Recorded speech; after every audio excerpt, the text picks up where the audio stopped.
A severe thunderstorm was located near Monroe, moving northeast at 50 miles per hour. Why did my zone guard turn off? What is going on? I'm telling you! What the hell? Monroe, Brooklyn, Monticello, Albany, Browntown, Attica, and Jordan Center. For your protection, move to an interior room on the lowest floor of the building.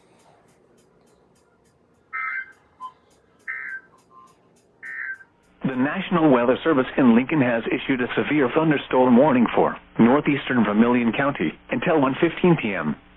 At 12:32 p.m., a severe thunderstorm was located near Potomac, or 12 miles northwest of Danville, moving northeast at 25 miles per hour. Expected hazards include 60 miles per hour wind gusts and quarter-size hail. This is a radar-indicated threat.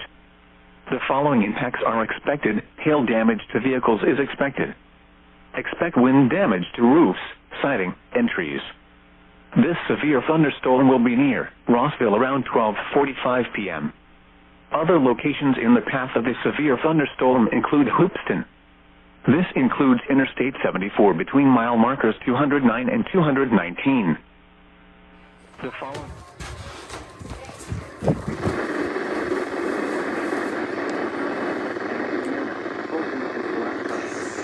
Remember, a severe thunderstorm watch means the conditions are favorable for the development of severe weather, including large hail and damaging winds in and close to the watch area.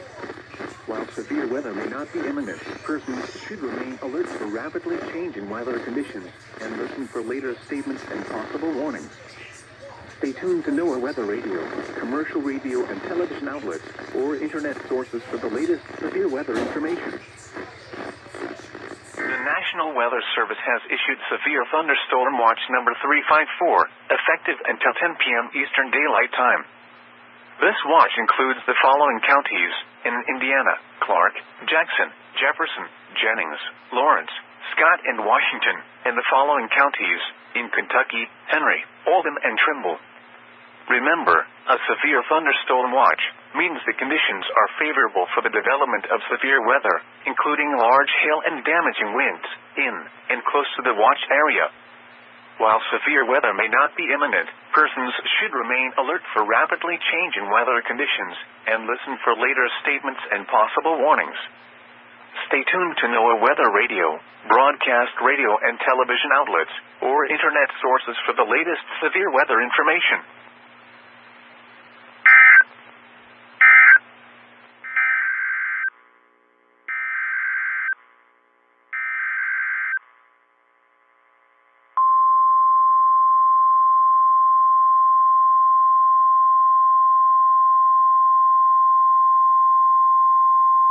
The National Weather Service in Indianapolis has issued a severe thunderstorm warning for southeastern Clinton County, northeastern Boone County, west central Hamilton County, until 3:30 p.m. Eastern Daylight Time.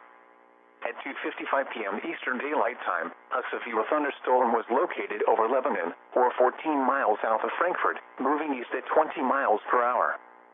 Expected hazards include 60 miles per hour wind gusts and quarter-size hail. This is a radar-indicated threat. The following impacts are expected. Hail damage to vehicles is expected. Expect wind damage to roofs, siding, and trees. This severe thunderstorm thunderstorm will be near Lebanon and Ulan around 3:05 p.m. Eastern Daylight Time. Other locations in the path of this severe thunderstorm include Sheridan and Kirkland. This includes Interstate 65 between mile markers 136 and 144. For your protection, move to an interior room on the lowest floor of a building. Repeating, a severe thunderstorm warning has been issued until 3:30 p.m. Eastern Daylight Time for the following counties in Indiana: Boone, Clinton, and Hamilton.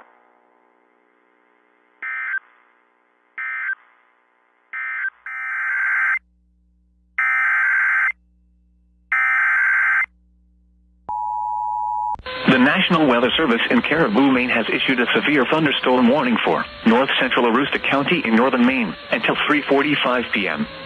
At 2:59 p.m., severe thunderstorms were located along a line extending from near Allagash to 16 miles southwest of the Booley Mountains to near Churchill Dam, moving northeast at 25 miles per hour.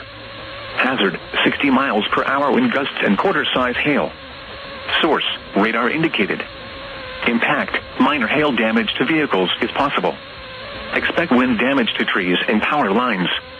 Locations impacted include Fort Kent, Eagle Lake, Allagash, the Booley Mountain, Fish River Lake, Allagash Township, Dickey, Wallagrass, Winterville, St. Francis, and St. John.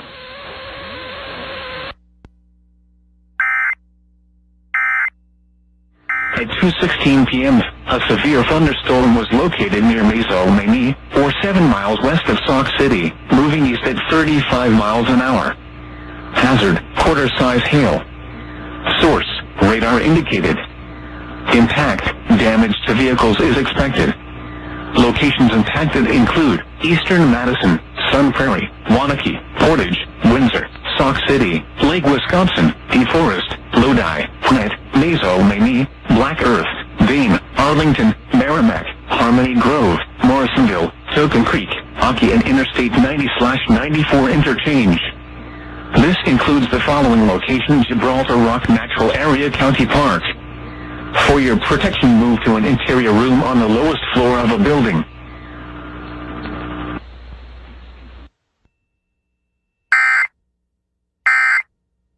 Damage to vehicles is expected. Expect wind damage to roofs, siding, and trees. Locations impacted include Rocheville. For your protection, move to an interior room on the lowest floor of a building. Repeating, a severe thunderstorm warning has been issued until 3:45 p.m. Eastern Daylight Time for the following counties in Indiana: Carroll, Clinton, and Howard.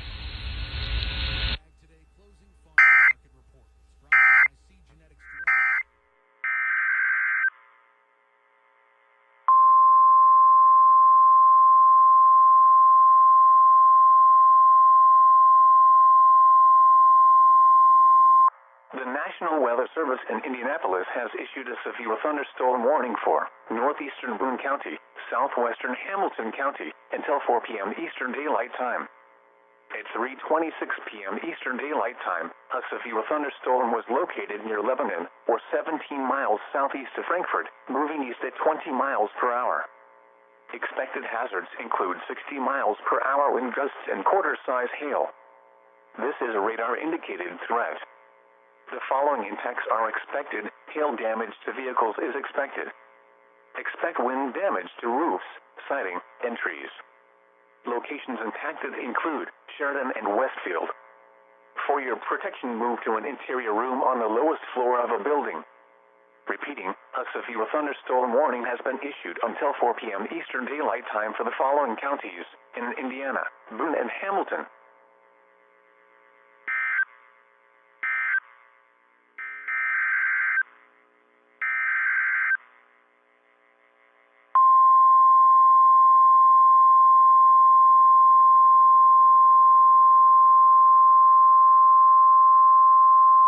The National Weather Service in Indianapolis has issued a severe thunderstorm warning for southeastern Carroll County, northeastern Clinton County, Howard County, northwestern Tipton County, until 4:15 p.m. Eastern Daylight Time. At 3:37 p.m. Eastern Daylight Time, a severe thunderstorm was located 13 miles west of Kokomo, moving east at 35 miles per hour.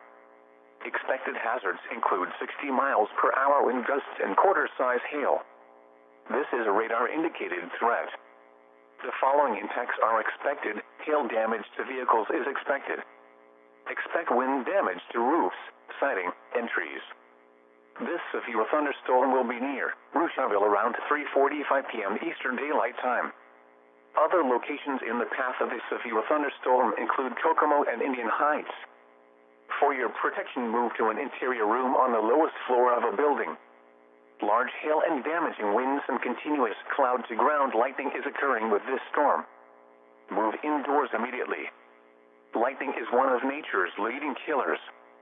Remember, if you can hear thunder, you are close enough to be struck by lightning. Torrential rainfall is occurring with this storm and may lead to flash flooding. Do not drive your vehicle through flooded roadways. Repeating, a severe thunderstorm warning has been issued until 4:15 p.m. Eastern Daylight Time for the following counties in Indiana: Carroll, Clinton, Howard, and Tipton. Per hour. Expected hazards include $half size hail. This is a radar-indicated threat. The following impacts are expected. Damage to vehicles is expected. This severe thunderstorm will be near Elroy around 3:05 p.m. Boston and New Lisbon around 3:15 p.m. Other locations impacted by the severe thunderstorm include Oil City, St. Mary's, Wilton, Clifton, Lindina, Johnson Hill, and Glendale. This includes Interstate 90/94 between mile markers 56 and 75. For your protection, move to an interior room on the lowest floor of a building.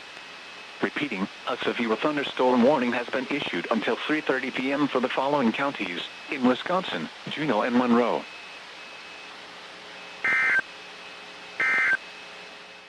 Expect wind damage to roofs, siding, and trees. This severe thunderstorm will be near Arlington around 4:10 p.m. Eastern Daylight Time. Other locations in the path of the severe thunderstorm include Carthage and Nighttown. This includes Interstate 70 between mile markers 113 and 117. For your protection, move to an interior room on the lowest floor of a building. Repeating, a severe thunderstorm warning has been issued until 4:30 p.m. Eastern Daylight Time for the following counties in Indiana: Hancock, Henry, Rush, and Shelby.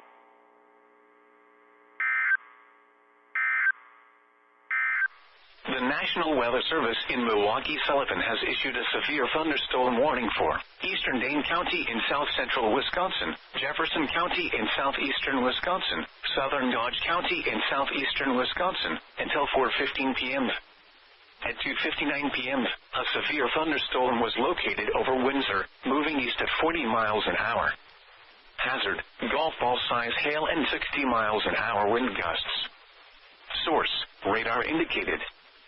Impact, people and animals outdoors will be injured.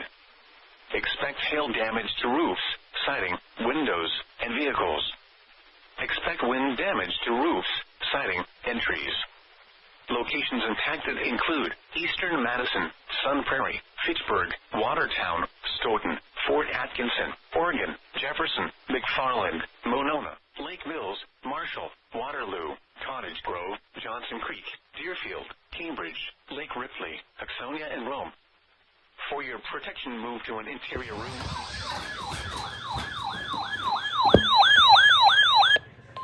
The National Weather Service.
Severe weather information.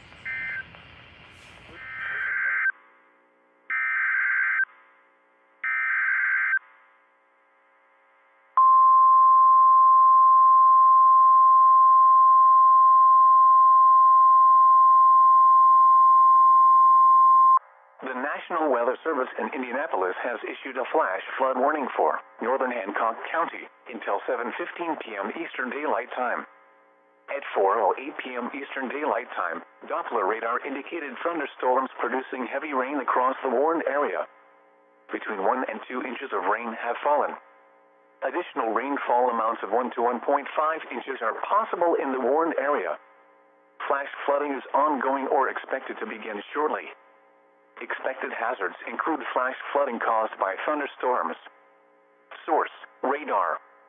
The following impacts are expected: flash flooding of small creeks and streams, urban areas, highways, streets and underpasses, as well as other poor drainage and low-lying areas. Some locations that will experience flash flooding include Greenfield, Fortville, Cerri, and Wilkinson. Turn around. Don't drown when encountering flooded roads. Most flood deaths occur in vehicles. Repeating, a flash flood warning has been issued until 7:15 p.m. Eastern Daylight Time for the following county: Hancock, Indiana.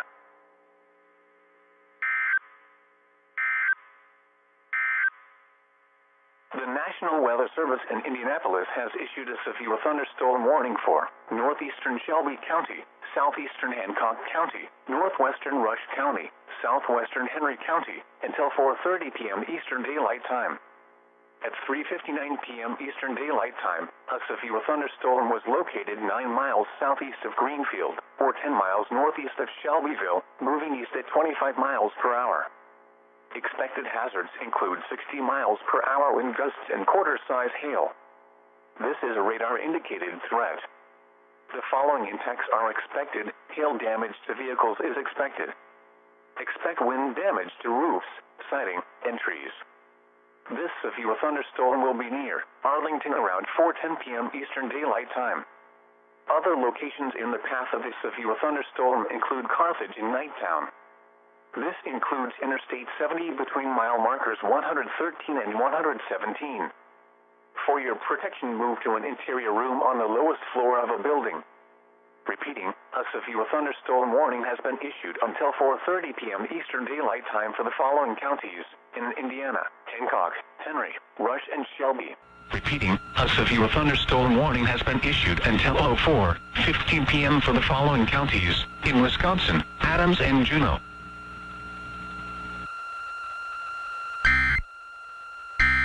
Due to severe thunderstorm warning for southwestern Allen County in northeastern Indiana, northeastern Huntington County in northeastern Indiana, north central Wells County in northeastern Indiana, until 5:15 p.m. Eastern Daylight Time.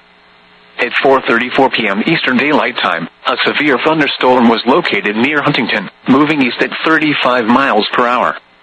Hazard: 60 miles per hour wind gusts and quarter-size hail. Source: radar indicated. Impact: hail damage to vehicles is expected.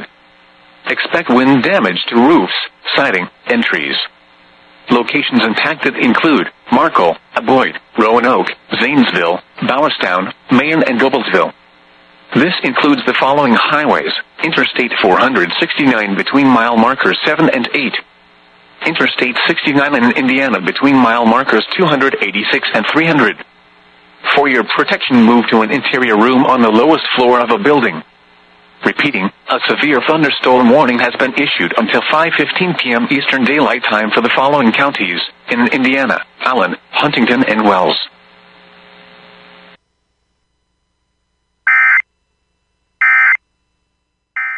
Southeastern Hancock County, northern Rush County, until 5:15 p.m. Eastern Daylight Time. At 4:37 p.m. Eastern Daylight Time, a severe thunderstorm was located over Greenfield, or 17 miles north of Shelbyville, moving southeast at 35 miles per hour. Expected hazards include 60 miles per hour wind gusts and quarter-size hail. This is a radar-indicated threat. The following impacts are expected: hail damage to vehicles is expected. Expect wind damage to roofs, siding, and trees. This severe thunderstorm will be near Morristown and Carthage around 4:50 p.m. Eastern Daylight Time. Other locations in the path of the severe thunderstorm include Arlington and Rushville. This includes Interstate 70 between mile markers 103 and 111. For your protection, move to an interior room on the lowest floor of a building. Torrential rainfall is occurring with this storm and may lead to flash flooding. Do not drive your vehicle through flooded roadways. Repeating, a severe thunderstorm warning has been issued until 5:15 p.m. Eastern Daylight Time for the following counties in Indiana: Hancock, Rush, and Shelby.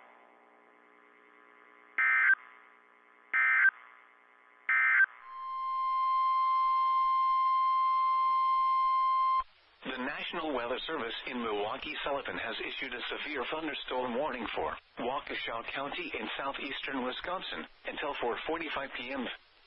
At 3:37 p.m., a severe thunderstorm was located near Johnson Creek, or near Jefferson, moving east at 45 miles an hour. Hazard, golf ball size hail and 70 miles an hour wind gusts. Source, radar indicated. Impact, people and animals outdoors will be injured. Expect hail damage to roofs, siding, windows, and vehicles. Expect considerable tree damage. Wind damage is also likely to mobile homes, roofs, and outbuildings. Locations impacted include Waukesha, New Berlin, Brookfield, Menominee Falls, Muskego, Pewaukee, Sussex, Heartland, Mukwonago, Delafield, Elm Grove, Wales, Okauchee Lake, Oconomowoc, Lisbon, Vernon, Ottawa, Merton, Dousman, and North Prairie. This includes the following locations: Pewaukee Lake, Ottawa Lake Recreation Area, and Pinewoods Campground. Prepare immediately for large hail and damaging winds. People outside should move immediately to shelter inside a strong building. Stay away from windows.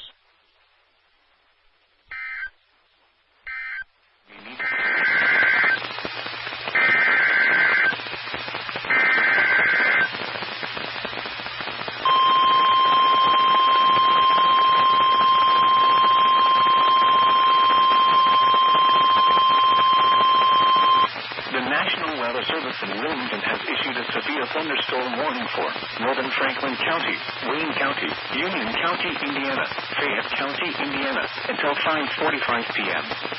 At 4:46 p.m., a severe thunderstorm was located over Connersville, moving east at 20 miles an hour. Hazard, 60 miles an hour wind gusts and penny-sized hail. Source, radar indicated. Impact, expect damage to trees and power lines.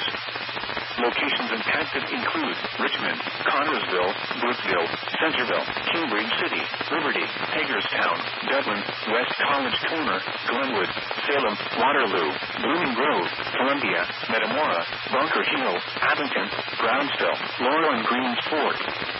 This includes the following interstates: I-70 in Indiana between mile markers 134 and 156. I-70 in Ohio near mile marker 0.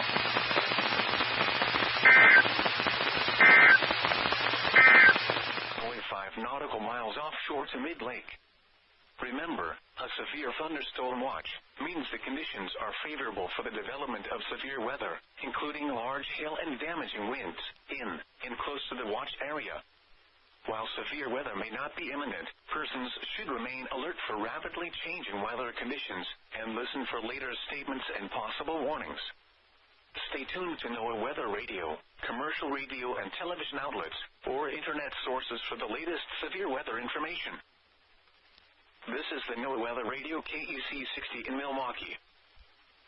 The National Weather Service in Milwaukee-Sullivan has issued a severe thunderstorm warning for Waukesha County in southeastern Wisconsin until 4:45 p.m.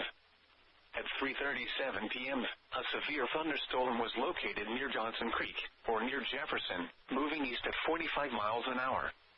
Hazard, golf ball size hail and 70 miles an hour wind gusts. Source, radar indicated. Impact, people and animals outdoors will be injured. Expect hail damage to roofs, siding, windows, and vehicles. Expect considerable tree damage.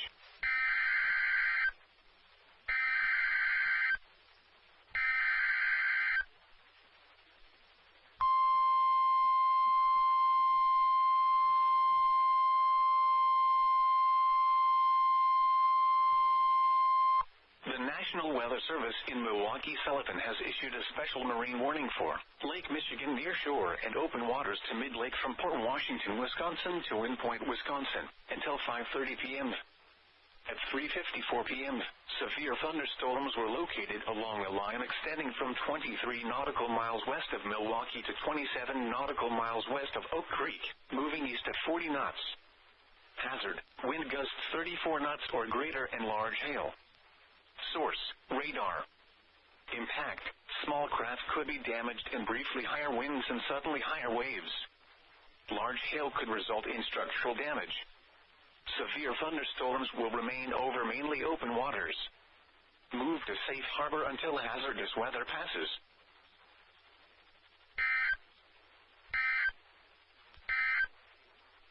The National Weather Service in Milwaukee-Sullivan has issued a severe thunderstorm warning for Waukesha County in southeastern Wisconsin until 4:45 p.m.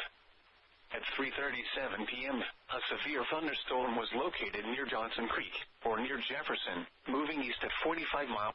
A severe thunderstorm warning remains in effect until 4:15 p.m. for eastern Jefferson County. At 3:55 p.m., a severe thunderstorm was located over Dousman, or near Wales, moving east at 35 miles an hour. Hazard, golf ball size hail and 60 miles an hour wind gusts. Source, trained weather spotters. Golf ball size hail in Dousman. Impact. Hazard, 60 miles per hour wind gusts and quarter size hail. Source, radar indicated. Impact, hail damage to vehicles is expected. Expect wind damage to roofs, siding, and trees. Locations impacted include Fort Wayne, New Haven, Woodburn, Monroeville, Middletown, 9 Mile, Yoder, Poe, Edgerton in Allen County, Hessen Castle, Zulu, Maples, Hoagland, Tillman, and Townley. This includes the following highways: Interstate 469 between mile markers 0 and 6, and between mile markers 9 and 24. Interstate 69 in Indiana between mile markers 300 and 304. For your protection, move to an interior room on the lowest floor of a building. Repeating, a severe thunderstorm warning has been issued until 6 p.m. Eastern Daylight Time for the following county: Allen, Indiana.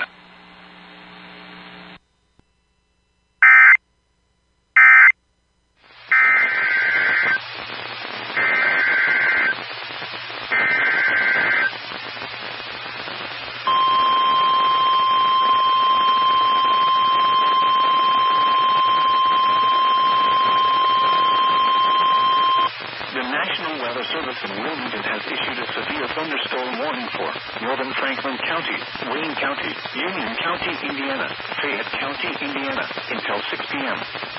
At 4:56 p.m., a severe thunderstorm was located in Wayne and Fayette counties in Indiana, moving east at 25 miles an hour. Hazard, 60 miles an hour wind gusts and penny-sized hail. Source, radar indicated. Impact, expect damage to trees and power lines. Locations impacted include Richmond, Connorsville, Brookville, Centerville, Cambridge City, Liberty, Hagerstown, Dublin, West College Corner, Glenwood, Salem, Waterloo, Blooming Grove, Columbia, Metamora, Bunker Hill, Abington, Brownsville, Laurel and Greens Fork. This includes the following interstates: I-70 in Indiana between mile markers 134 and 156.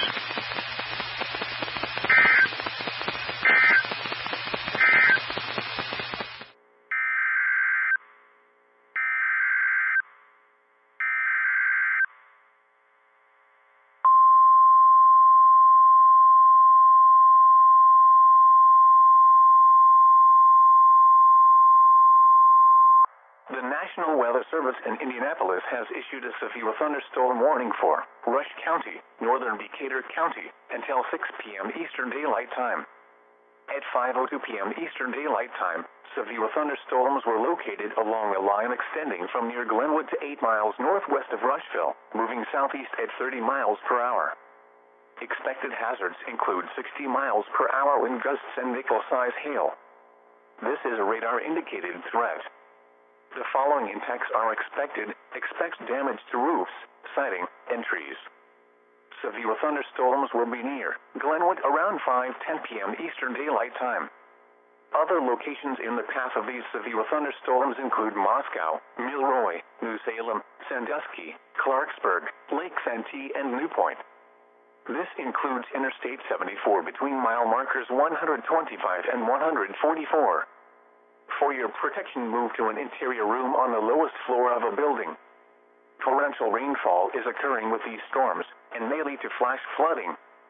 Do not drive your vehicle through flooded roadways. Repeating, a severe thunderstorm warning has been issued until 6 p.m. Eastern Daylight Time for the following counties in Indiana, Decatur, and Rush.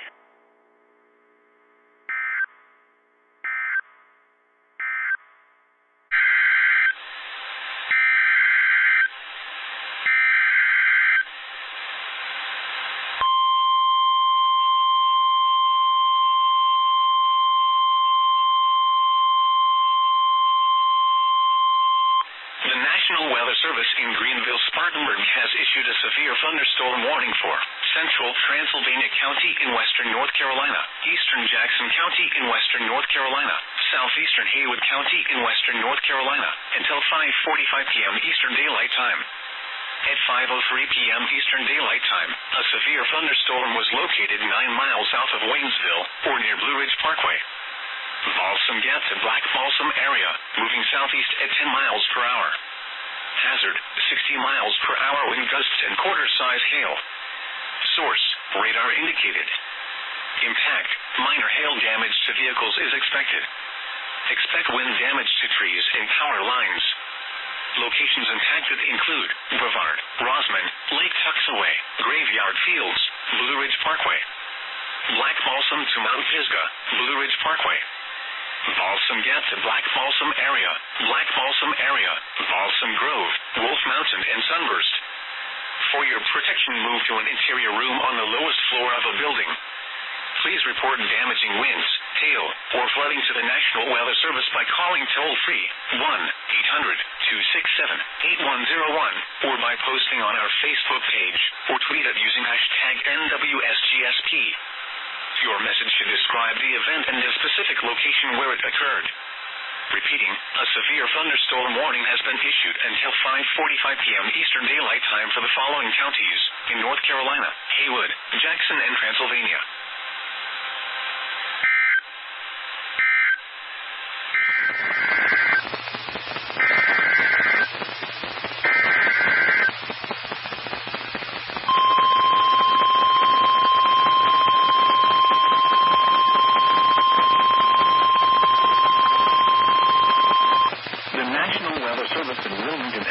Severe thunderstorm warning for southern Preble County, western Butler County, until 6:15 p.m. At 5:08 p.m., a severe thunderstorm was located near Liberty, moving east at 20 miles an hour.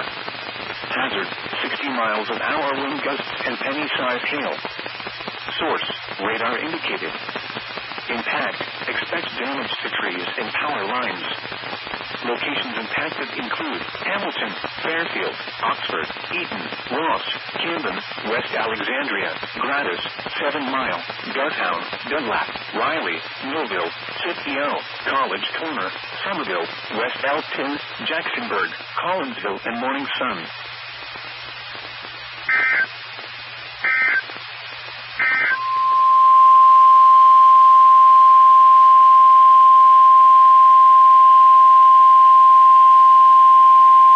The National Weather Service in Wilmington has issued a severe thunderstorm warning for Ohio County, East Central Ripley County, Dearborn County, Northern Boone County, Western Hamilton County, until 6:15 p.m. At 5:16 p.m., a severe thunderstorm was located over Brookville, moving southeast at 35 miles an hour. Hazard, 70 miles an hour wind gusts and penny-sized hail. Source, radar indicated. Impact, expect considerable tree damage. Damage is likely to mobile homes, roofs, and outbuildings. Locations impacted include Cincinnati, Florence, Harrison, Cheviot, Lawrenceburg, Greendale, Aurora, Rising Sun, Bright, Hidden Valley, Oak Brook, Burlington, Cleves, Milan, Dillsboro, Shawnee, Moores Hill, Taylor Creek, Bridgetown, and Miami Heights. This includes the following interstates: I-74 in Ohio between mile markers 1 and 14. I-75 in Kentucky between mile markers 181 and 182.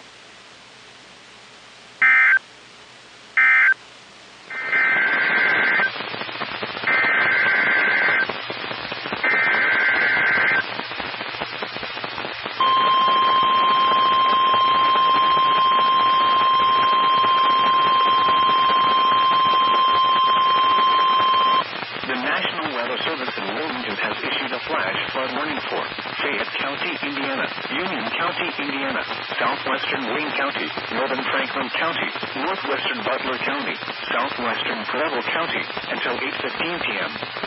At 5:20 p.m., radar indicated thunderstorms producing heavy rain across the warned area.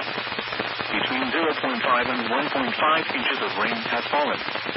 The expected rainfall rate is 1 to 2 inches in 1 hour. Additional rainfall amounts of 1 to 3 inches are possible. Flash flooding is ongoing or expected to begin shortly. Hazard: flash flooding caused by thunderstorms. Source: radar. Impact: flash flooding of small creeks and streams, urban areas, highways, streets, and underpasses, as well as other poor drainage and low-lying areas.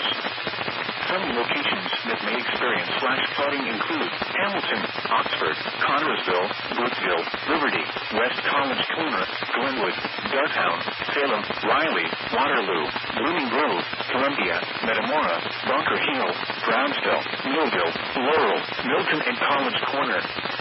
Move to higher ground now. Act quickly to protect your life.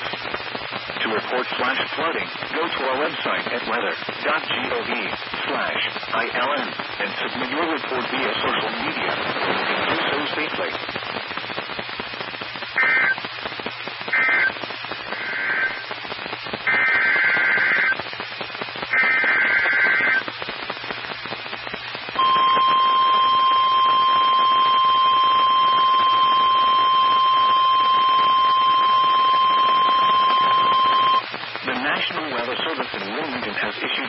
Thunderstorm warning for eastern Preble County, eastern Butler County, Warren County, Montgomery County, until 6:30 p.m. At 5:24 p.m., severe thunderstorms were located along a line extending from near Lewisburg to Ross, moving east at 25 miles an hour. Hazard: 70 miles an hour wind gusts and quarter-size hail. Source: radar indicated. Impact: minor hail damage to vehicles is possible. Expect considerable tree damage. Wind damage is also likely to mobile homes, roofs, and outbuildings. Locations impacted include Dayton, Hamilton, Kettering, Middletown, Beaver Creek, Fairfield, Huber Heights, Mason, Trotwood, Miamisburg, Lebanon, Springboro, Vandalia, Sharonville, Englewood, Monroe, Loveland, Trenton, Franklin, and Springdale. This includes the following interstates: I-70 in Ohio between mile markers 17 and 40. I-71 in Ohio between mile markers 20 and 36. I-75 in Ohio between mile markers 18 and 65.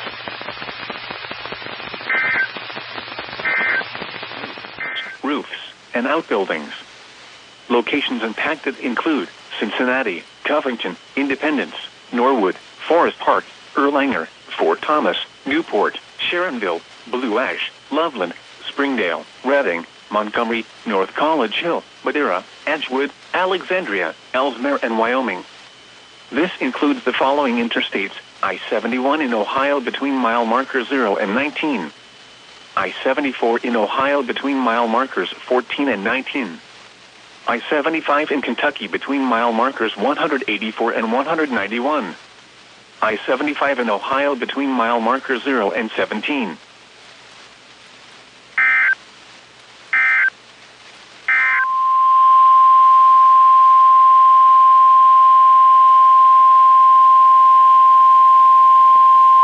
The National Weather Service in Wilmington has issued a severe thunderstorm warning for Ohio County, northeastern Switzerland County, Kenton County, northwestern Bracken County, Campbell County, Boone County, northern Grant County, northern Pendleton County, eastern Gallatin County, central Claremont County, until 6:45 p.m. At 5:44 p.m., a severe thunderstorm was located over Montfort Heights, moving southeast at 40 miles an hour. Hazard, 70 miles an hour wind gusts. Source, radar indicated. Impact, expects considerable tree damage. Damage is likely to mobile homes, roofs, and outbuildings. Locations impacted include Covington, Florence, Independence, Erlanger, Edgewood, Alexandria, Ellesmere, Fort Mitchell, Villa Hills, Taylor Mill, Fort Wright, Crescent Springs, Walton, Crestview Hills, Lakeside Park, Rising Sun, Oakbrook, Burlington, Claryville, and Union.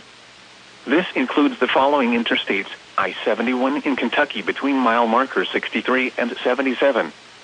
I-75 in Kentucky between mile markers 160 and 186.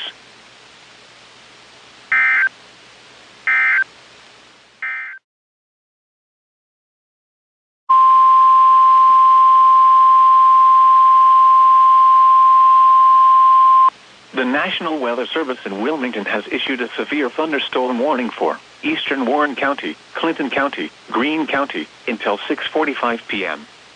At 5:45 p.m., severe thunderstorms were located along a line extending from near Englewood to Sharonville, moving east at 40 miles an hour. Hazard, 70 miles an hour wind gusts and penny-size hail. Source, radar indicated. Impact, expects considerable tree damage. Damage is likely to mobile homes, roofs, and outbuildings.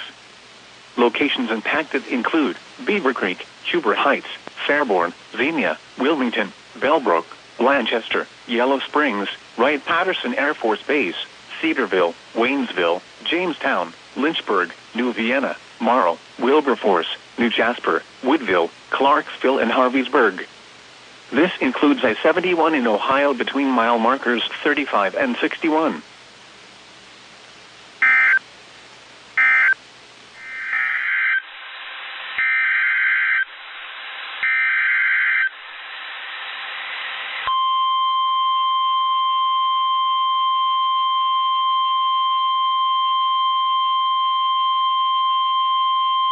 The National Weather Service in Greenville-Spartanburg has issued a severe thunderstorm warning for southwestern Transylvania County in western North Carolina, southeastern Jackson County in western North Carolina, northwestern Pickens County in upstate South Carolina, northeastern Oconee County in upstate South Carolina, until 6:30 p.m. Eastern.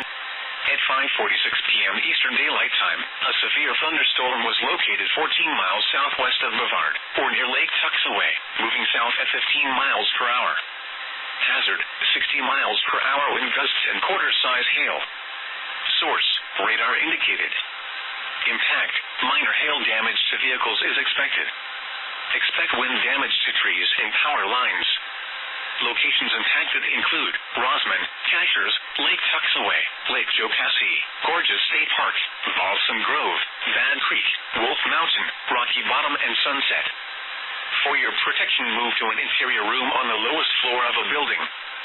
Please report damaging winds, hail, or flooding to the National Weather Service by calling toll-free 1-800-267-8101 or by posting on our Facebook page or tweet it using #NWSGSP.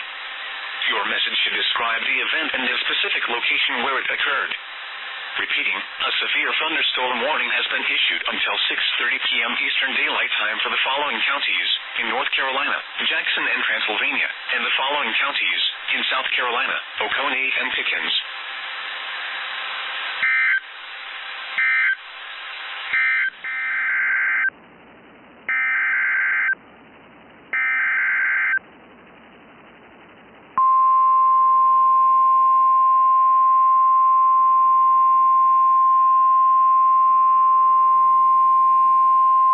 The National Weather Service in Milwaukee-Sullivan has issued a special marine warning for Lake Michigan near shore and open waters to mid-lake Wind Point, Wisconsin to Winthrop Harbor, Illinois, until 5:45 p.m.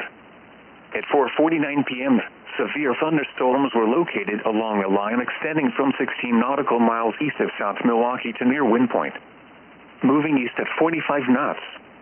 Hazard, wind gusts to nearly 50 knots and large hail. Source, public. Impact, small craft could be damaged in briefly higher winds and suddenly higher waves. Large hail could result in structural damage. severe thunderstorms will move across the near shore and open waters of Lake Michigan. Eastern Rappahannock County in northwestern Virginia, west central Culpeper County in northern Virginia until 6:30 p.m. At 5:46 p.m., a severe thunderstorm was located near Big Meadows, or 15 miles northwest of Madison, moving southeast at 20 miles per hour. Hazard, 60 miles per hour wind gusts and quarter-size hail. Source, radar indicated. Impact, damaging winds will cause some trees and large branches to fall. This could injure those outdoors, as well as damage homes and vehicles. Roadways may become blocked by downed trees. Localized power outages are possible. Unsecured light objects may become projectiles. Locations impacted include Krieglersville, Banco, Slate Mills, Ida, Rava, Etlin, Nethers, Haywood, Ayler, Skyland, and Cerri. For your protection, move to an interior room on the lowest floor of a building.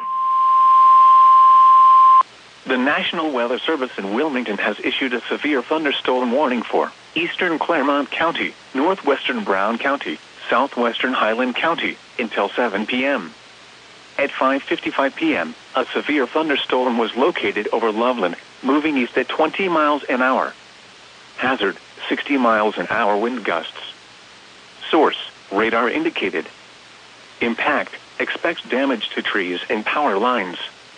Locations impacted include Georgetown, Mount Orab, Bethel, Williamsburg, Lynchburg, Sardinia, Felicity, Hammersville, Newtonsville, Fayetteville, St. Martin, Shiloh, Chasetown, Greenbush, Lake Winoka, Buford, State Route 32 at U.S. Route 68, Point Isabel, Feesburg, and New Hope.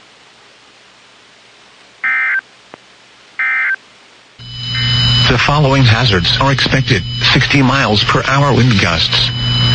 Source, radar indicated. The following impacts are expected.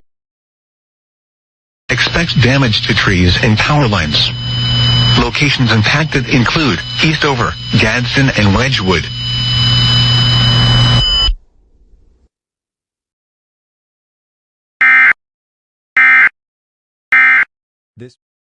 Waters from South Haven to Grand Haven, Michigan, until 7:30 p.m. Eastern Daylight Time. At 5:58 p.m. Eastern Daylight Time, a severe thunderstorm was located 20 nautical miles southeast of Milwaukee, Wisconsin, moving east at 45 knots. The storm is expected to cross Lake Michigan and move inland between Holland and South Haven. Hazard, wind gusts in excess of 50 knots and large hail. Source, radar. Impact, boats could suffer significant structural damage in high winds and hail. Small craft could capsize in suddenly higher waves. Locations impacted include the Saugatuck Pier Heads, Port Sheldon Harbor, South Haven Light, and Holland Light. Move to safe harbor immediately as gusty winds and high waves are expected. Frequent lightning is occurring with this storm.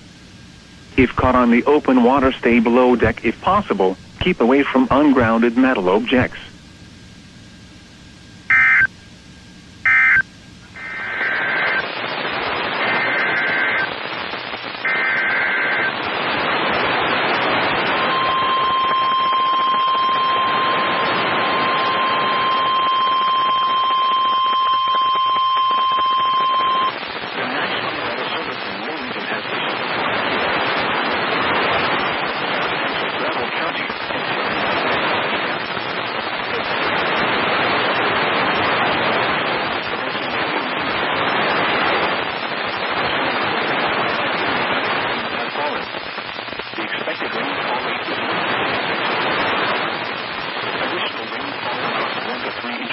possible.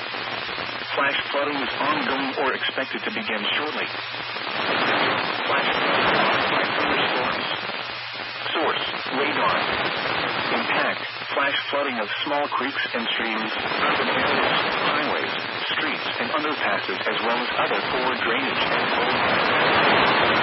Some locations of flash flooding include Hamilton, Middletown, Fairfield, South Middletown, Ross, 7 Mile, Williamsburg, Dughouse, Riley, New Miami, Millville, Scipio, Centerville, Jacksonburg, Collinsville, McGonigal, and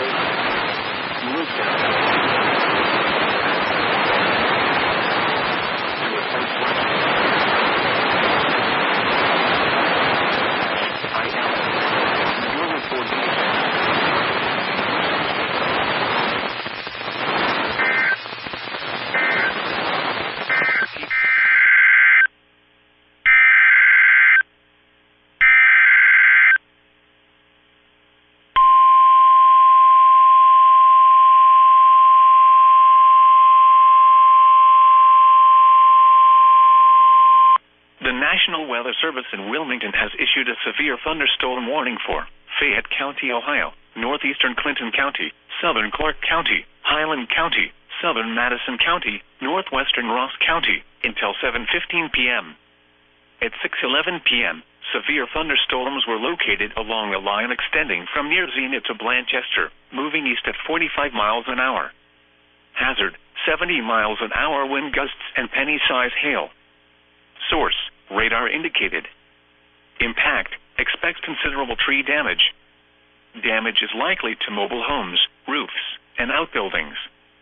Locations impacted include Washington Courthouse, Hillsborough, Greenfield, Sabina, Enon, Mount Sterling, South Charleston, Lynchburg, Leesburg, New Vienna, Jeffersonville, Marshall, Bloomingburg, New Holland, Belfast, Highland Holiday, Rocky Fork Point, Russell, Lisbon, and Staunton. This includes I-71 in Ohio between mile marker 62 and 87.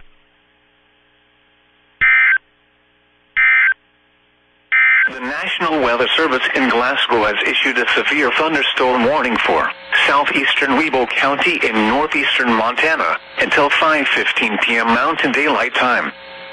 At 4:13 p.m. Mountain Daylight Time, a severe thunderstorm was located 11 miles northwest of Carlisle, Oregon, 16 miles south of Webo, moving northeast at 55 miles per hour. Hazard, 60 miles per hour wind gusts and penny-size hail. Source, radar indicated. Impact, expects damage to roofs, siding, and trees. Locations impacted include Carlisle, St. Philip, and Yates. For your protection, move to an interior room on the lowest floor of a building. Torrential rainfall is occurring with this storm and may lead to flash flooding. Do not drive your vehicle through flooded roadways.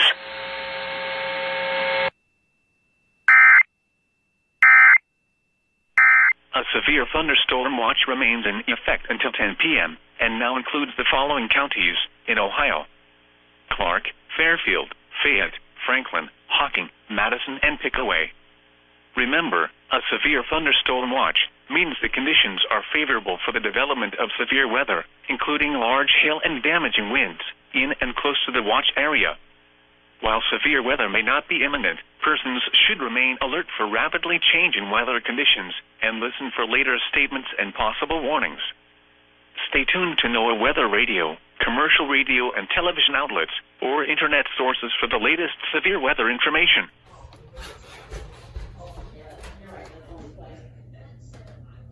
Only plastic, probably, with melt.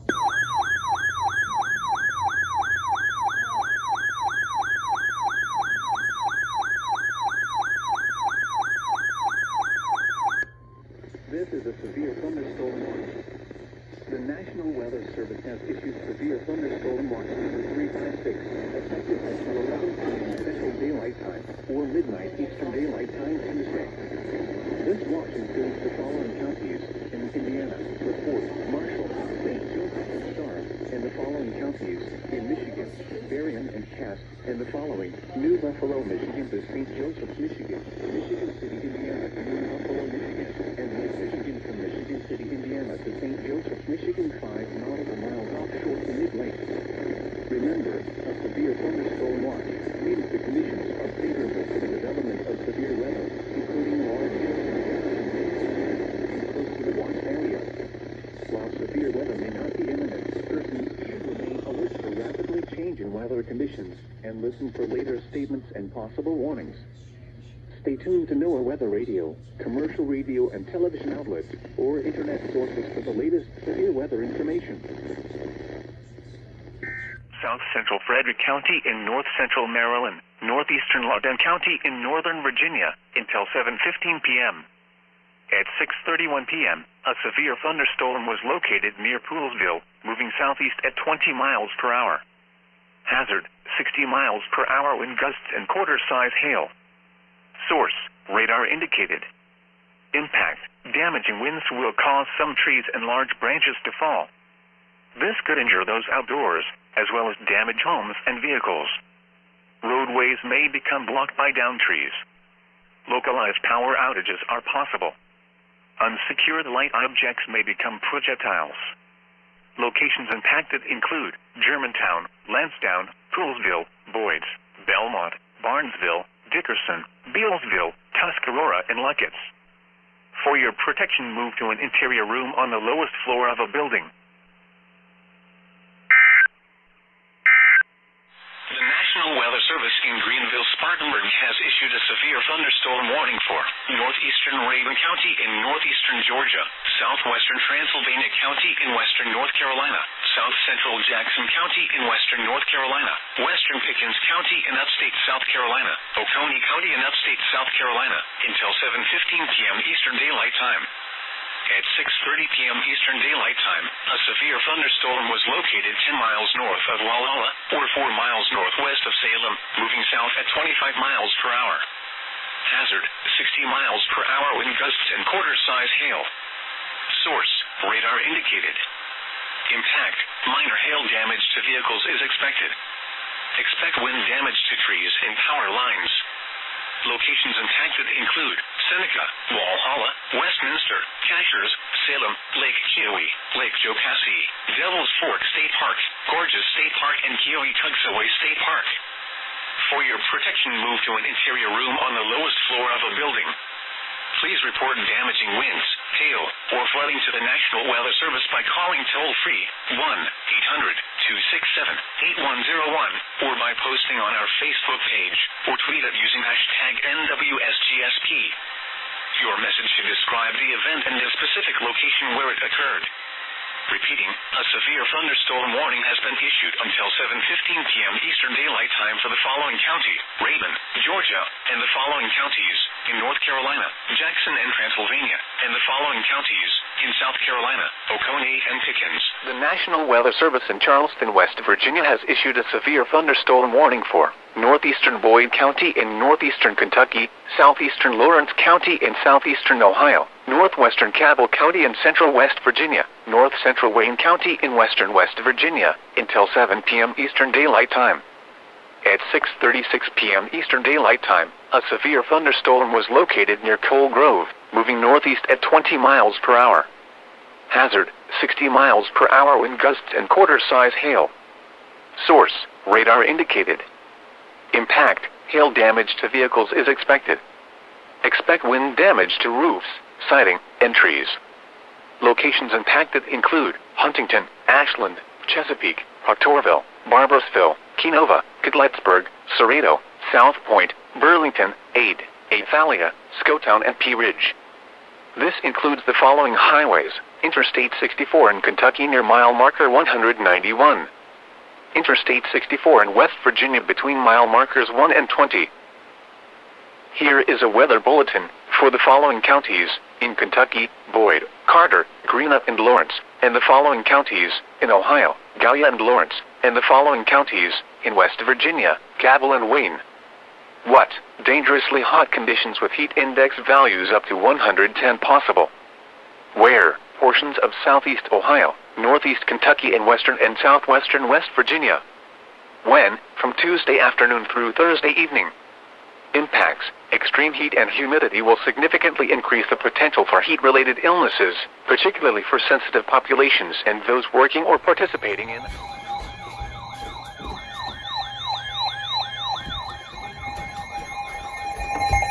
National Weather Service in Chicago has issued a severe thunderstorm.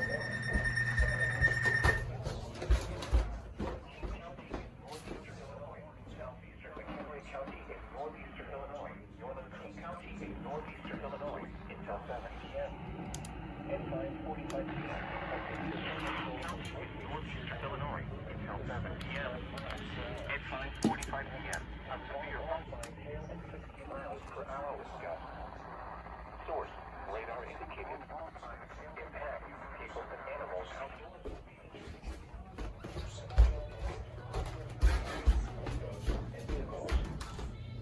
wind damage to roofs, siding, and trees. Locations impacted include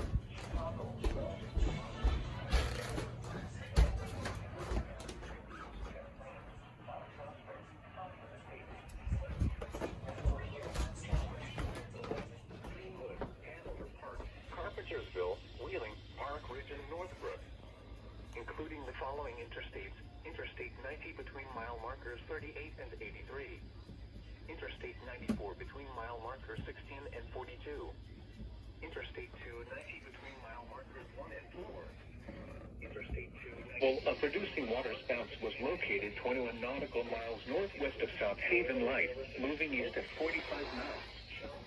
Hazard: waterspouts, wind gusts in excess of 50 knots. Northeastern Illinois University, Northwestern University, and Olympic Music Festival. Hail. Source: on the lowest floor of a building. Impact: waterspouts can easily overturn boats and create locally hazardous. Small craft could capsize in subtly higher waves. Locations impacted include South Haven Light. Move to safe harbor immediately as gusty winds and high waves expected.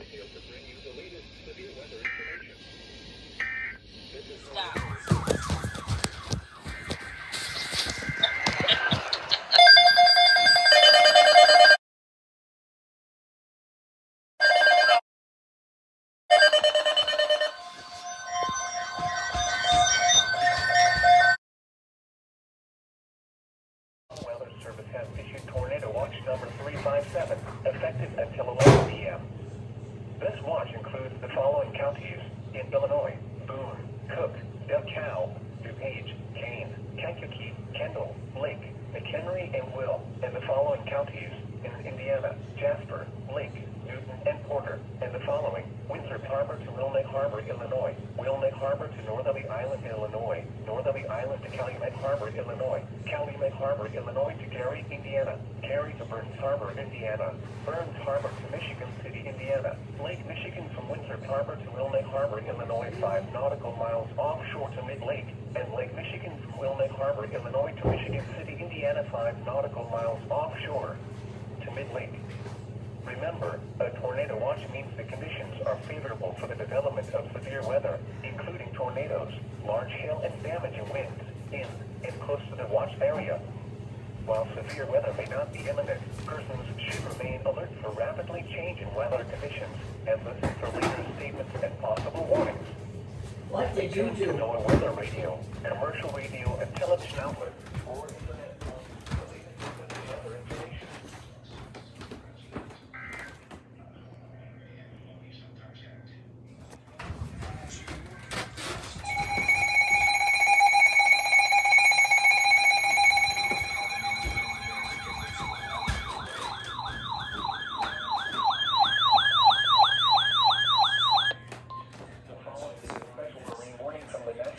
Service.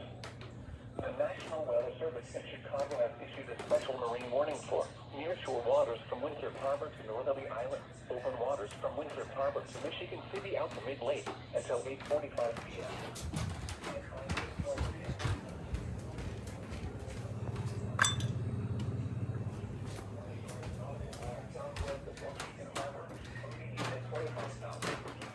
Hazard: waterspouts, wind gusts to nearly 50 knots. Large hail. Source: radar indicated. Impact: water.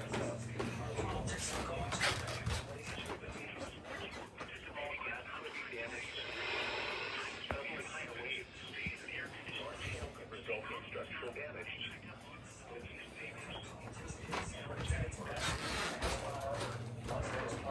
Monroe Harbor, Belmont Harbor, Diversey Harbor, and Deuceable Harbor. A tornado watch remains in effect until 11 p.m. for northeastern Illinois and the adjacent waters of Lake Michigan. Move to safe harbor until hazardous weather passes. Thunderstorms can produce sudden waterspouts. Waterspouts can easily overturn boats and create locally hazardous seas. Seek safe harbor immediately.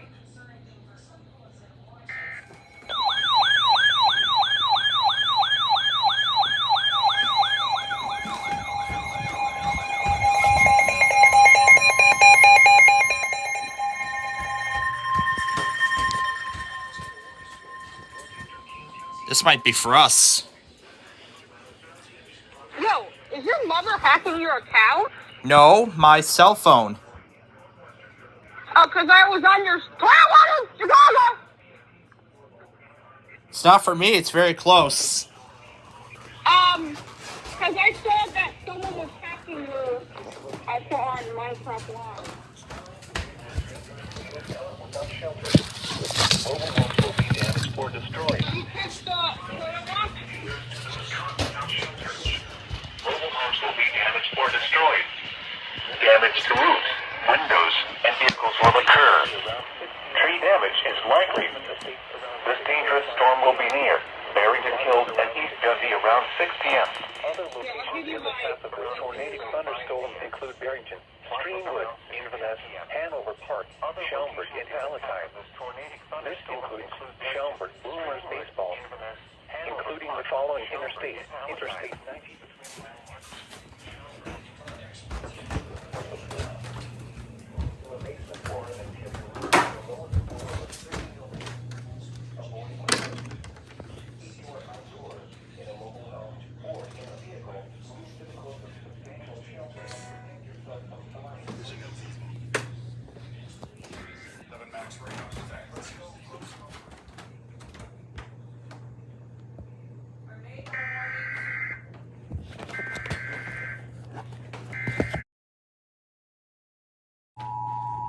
This is for the north side. It's for the north side of Chicago, it's not for us.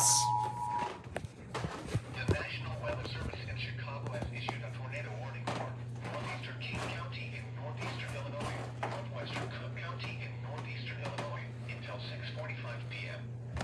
At 5:54 p.m., a severe thunderstorm capable of producing a tornado was located over West Dundee or over Carpentersville, moving east at 15 miles per hour. Hazard: tornado. Source: radar indicated rotation. Impact: flying debris was coming without shelter. Mobile homes will be damaged or destroyed. Damage to roofs, windows, and hills will occur. Tree damage is likely. This dangerous storm will be near Barrington Hills and East Dundee around 6 p.m. Hoffman Estates around 6:05 p.m. Market around 6:10 p.m. Locations in the path of this tornadic thunderstorm are Barrington,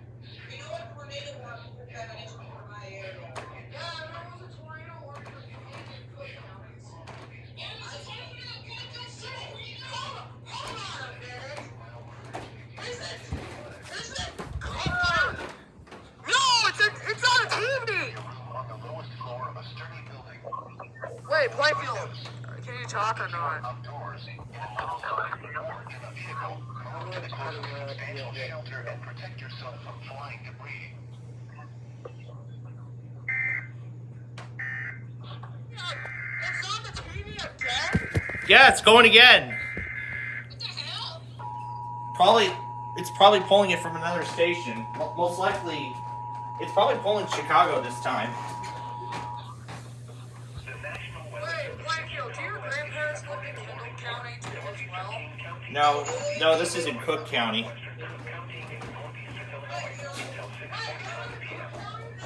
5:54 p.m., a severe thunderstorm capable of producing a tornado was located over West Dundee or over Carpentersville, moving east at 15 miles per hour. Hazard: tornado. Source: radar indicated rotation. Impact: flying debris will be dangerous to those caught without shelter. Mobile homes will be damaged or destroyed. Damage to roofs, windows, and vehicles will occur. Tree damage is likely. Supper's ready when you are. Guys, Plainfield's not even in Kendall County right now. Around 6 p.m. Hoffman Estates around 6:05 p.m. Martlet around 6:10 p.m. Other locations in the path of this tornadic thunderstorm include Streamwood, Inverness, Hanover Park, Schaumburg, and Palatine. This includes Schaumburg, Boomers Baseball, including the following Interstate 90 between mile markers 52 and 65. Take cover now. Move to a basement or an interior room on the lowest floor of a sturdy building. Avoid windows. If you are outdoors, in a mobile home, or in a vehicle, move to the closest substantial shelter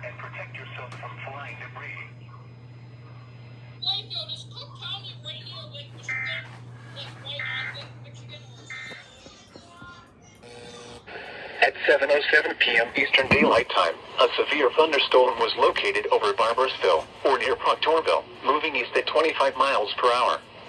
Hazard, 60 miles per hour wind gusts and quarter-size hail. Source, radar indicated. Impact, hail damage to vehicles is expected. Expect wind damage to roofs, siding, and trees. Locations impacted include Huntington, Hamlin, Chesapeake, Proctorville, Barbersville, Milton, Ona, Culloden, Burlington, Athalia, Scotown, Salt Rock, Pea Ridge, and Green Bottom. This includes Interstate 64 in West Virginia between mile markers 7 and 31.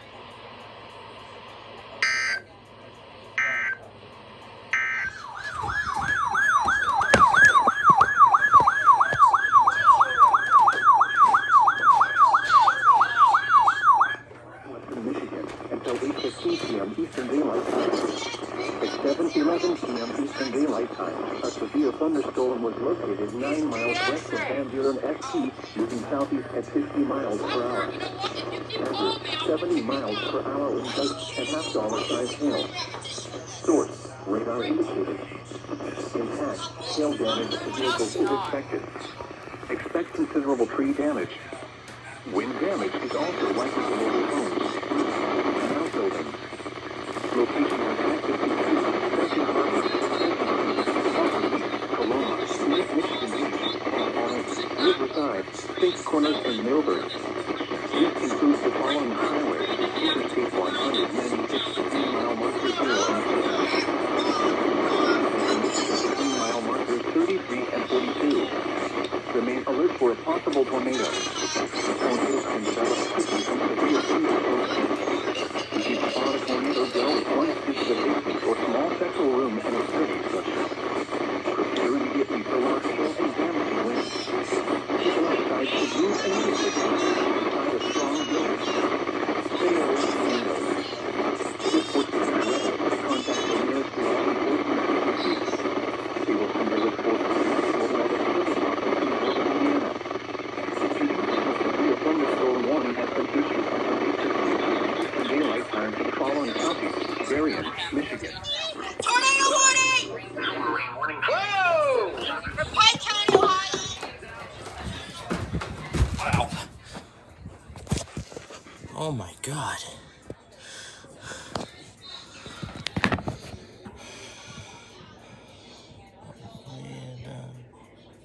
Okay, there we go. Oh my God.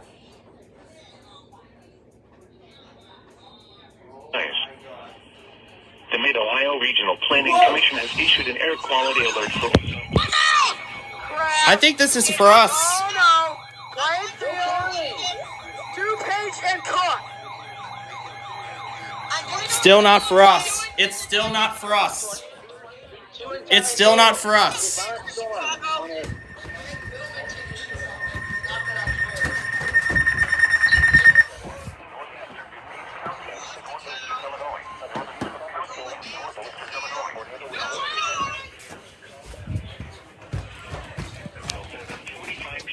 Southwestern Franklin.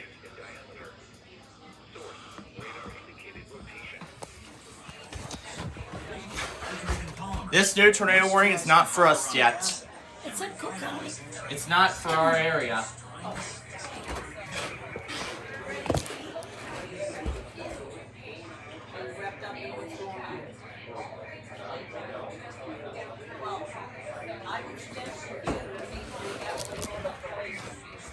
Southwest winds 10 to 15 miles per hour. Okay, there goes the SVA from Bismarck.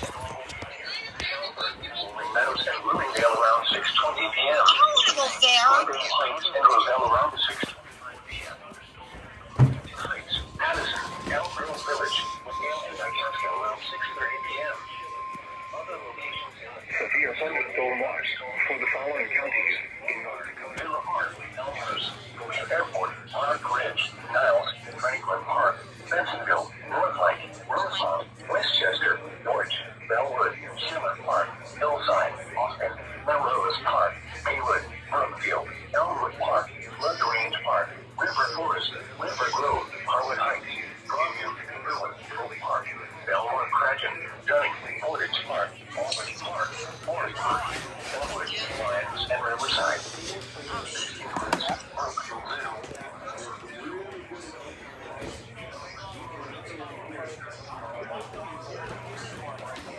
With this intense rotation up on the radar.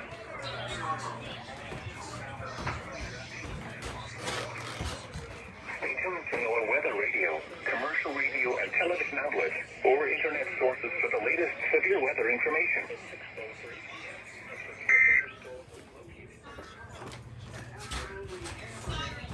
TV's wrong. Here goes the TV again. It's your busy field. The soccer plane. Oh my god. They're doing attack. They're doing the attack mode. Oh shit, it's on TV! It's pretty soon too, I think. Oh no. I'm glad they shut tornado wide. Oh my goodness. I'm gonna swim. No, it's still not for me. Listen, stop moving the camera! You can't control it. Maybe let's get this now into emergency mode. Everyone's talking. Now we gotta wait for some information. Wow, this came out of nowhere. Seriously, Gage. No, it was only a marginal. It's not a marginal, it's a slight. We're downgrading the marginal.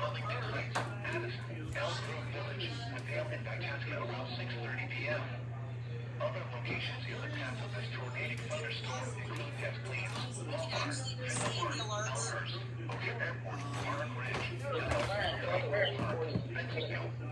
Not like that.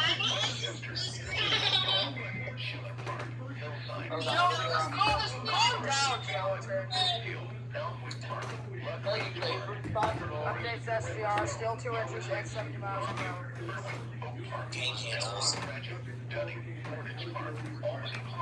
Wow, this came out of nowhere. No, I didn't come out of nowhere. It was a moderate risk.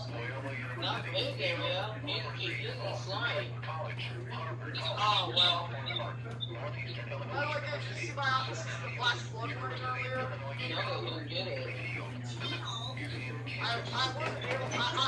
didn't get it because I was sleeping. It didn't go on my radio. Well, you know, it's the same shit right here. I'm just in a marginal.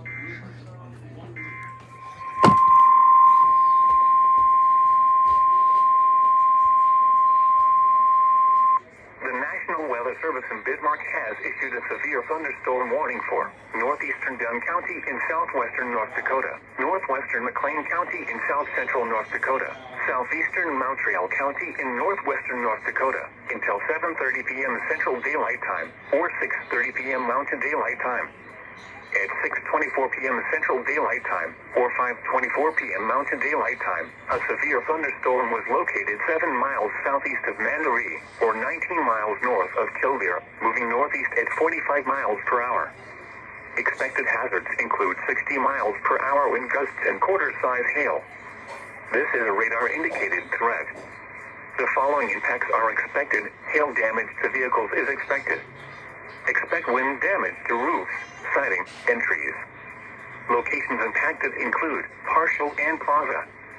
For your protection, move to an interior room on the lowest floor of a building. Large hail and damaging winds and continuous cloud-to-ground lightning is occurring with this storm. Move indoors immediately. Lightning is one of nature's leading killers. Remember, if you can hear thunder, you are close enough to be struck by lightning.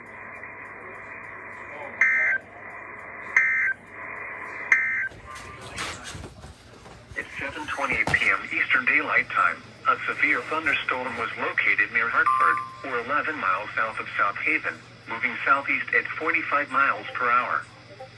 This is a destructive storm for Hartford and southern Van Buren County. Hazard, baseball-size hail and 70 miles per hour wind gusts. Source, radar indicated. Impact, people and animals outdoors will be severely injured. Expect shattered windows, extensive damage to roofs, siding, and vehicles. Locations impacted include Hartford, Decatur, Keeler, Lawrence. This is a dangerous storm. Prepare immediately for large destructive hail capable of producing significant damage. People outside should move to shelter inside a strong building and stay away from windows. A severe thunderstorm warning remains in effect until 8 p.m.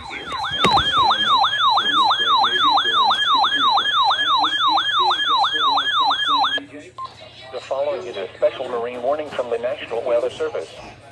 The National Weather Service in Chicago has issued a special marine warning for nearshore waters from Northerly Island to Calumet Harbor, nearshore waters from Calumet Harbor to Michigan City, open waters from Wilmette Harbor to Michigan City out to Mid-Lake until 8:45 p.m.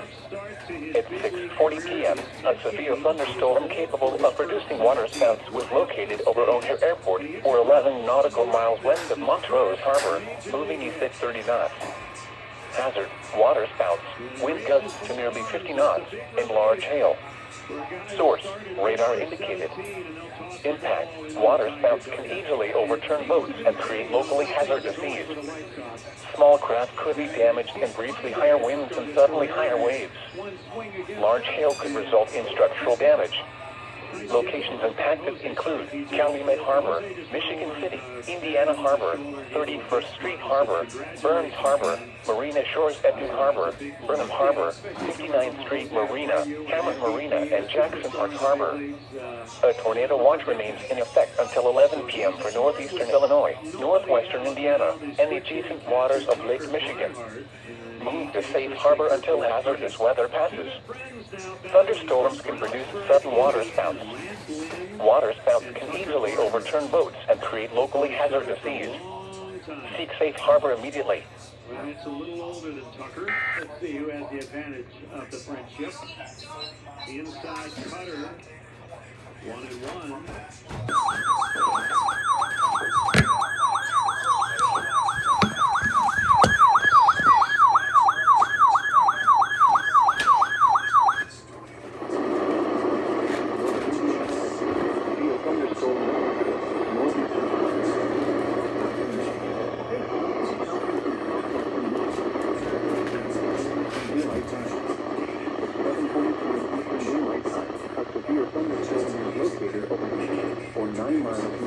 Moving at 60 miles per hour.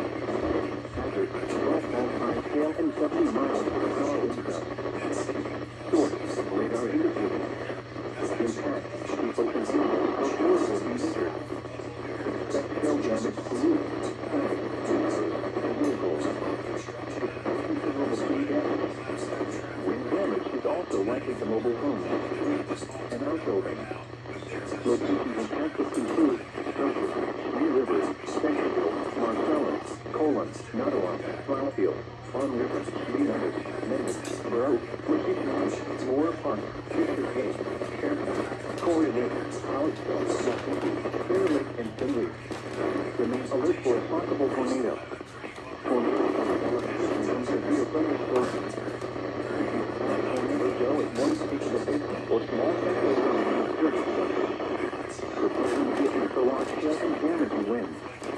People outside immediately inside a strong building. Stay away from windows. Repeating, a severe thunderstorm warning has been issued until 8:30 p.m. Eastern Daylight Time for the following counties in Michigan, Cass and St. Joseph.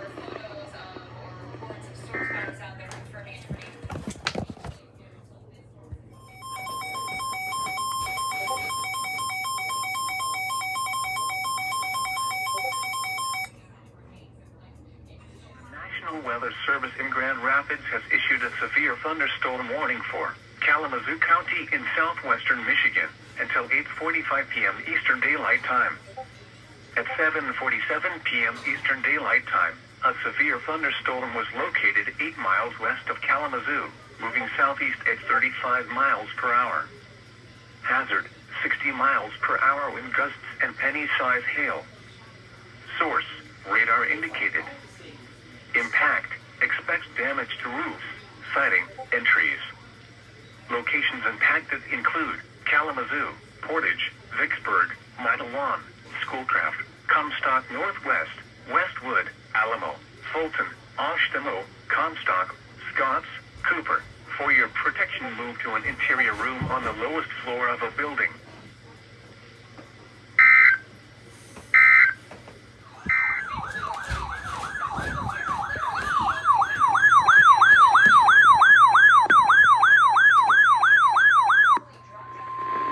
The National Weather Service in northern Indiana has issued a special marine warning for Lake Michigan, Indiana. 2.5 nautical miles offshore from the line of Michigan City, Indiana to New Buffalo, Michigan. New Buffalo, Michigan to St. Joseph, Michigan. Near shore and open waters of Michigan City, St. Joseph, Michigan until 8:30 p.m. Eastern Daylight Time. At 7:47 p.m. Eastern Daylight Time, severe thunderstorms capable of producing waterspouts were located along a line extending from 8 nautical miles west of the St. Joseph Planhead to 11 nautical miles northwest of New Buffalo to 15 nautical miles northwest of Michigan City, moving southeast at 45 knots. Hazard, waterspouts and wind gusts to nearly 50 knots. Source, radar. Impact, waterspouts can easily overturn boats and create locally hazardous seas. Small craft could be damaged in briefly higher winds and suddenly higher waves. Locations of hazards include New Buffalo and Michigan City. Move to Safe Harbor immediately as gusty winds and high waves are expected. Thunderstorms can produce sudden waterspouts. Waterspouts can easily overturn boats and create locally hazardous seas. Seek safe harbor immediately.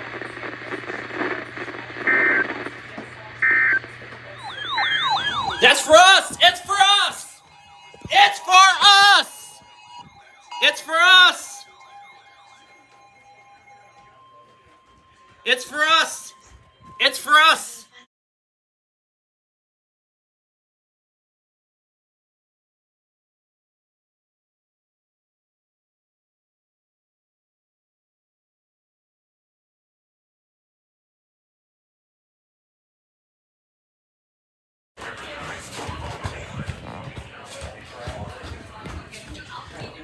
Okay, we are under a tornado warning. I'll show you the alert here. There it is. Okay, we're gonna go ahead and take shelter here. So stand by while I grab my equipment here. I'm gonna go ahead and start the process of getting everything taken down here. Go ahead and get everything ready. Go ahead and get everything situated down here. Here we go. All right, so sorry, this is gonna be the.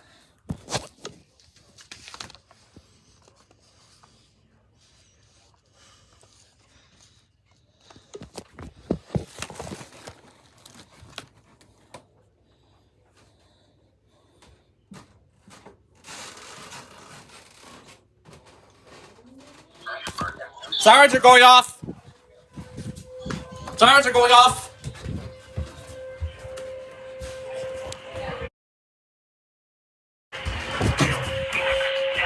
Calumet City, Dalton, and Thornton. This includes State Kick Stadium, University of Chicago, Windy City Thunderbolt Baseball, Museum of Science and Industry, College, and Granby Island, including the following interstates. Interstate 55 between mile markers 280 and 283, and between mile markers 293 and 294. Interstate 57 between mile markers 3.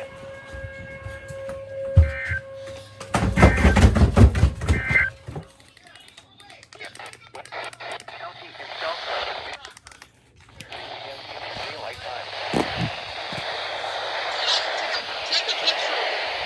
Located moving southeast. Following is a flood advisory number. What PM for the flood is expected? Where support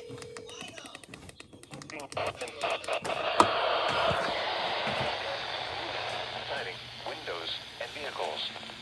Expect considerable tree damage. Wind damage is also likely to homes, outbuildings. Doppler radar and automated rain gauges indicated heavy rain. Shaven Lake, Paradise Lake, Donda Lake. Repeat alert for a possible tornado. tornadoes can develop severe thunderstorms. If you spot a tornado, go at once into the basement or small central room and prepare immediately for large hail and damaging winds. Inside a strong building, stay away from windows. Repeating, a severe thunderstorm warning issued until 8:30 p.m. Eastern Daylight Time for the following counties in Michigan, Kent, and St. John.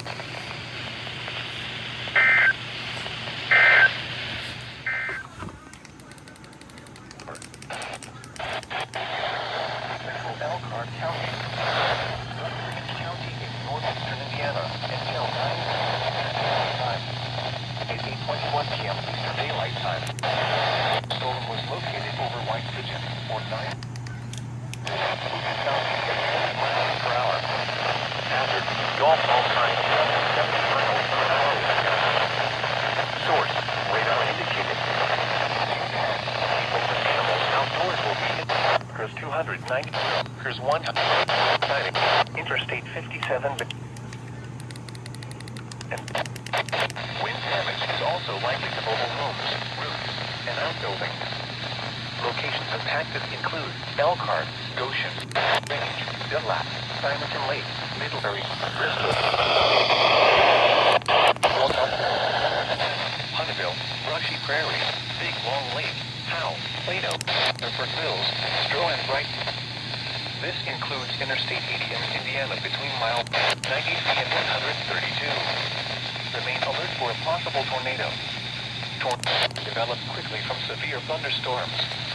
If you spot a tornado, go at once into the basement or small central room in a sturdy structure. Prepare immediately for large hail and damaging winds. People outside should move immediately to shelter inside a strong building. Stay away from windows. Repeating, a severe thunderstorm warning has been issued until 9 p.m. time for the following counties in Indiana, Elkhart, and Lund Range.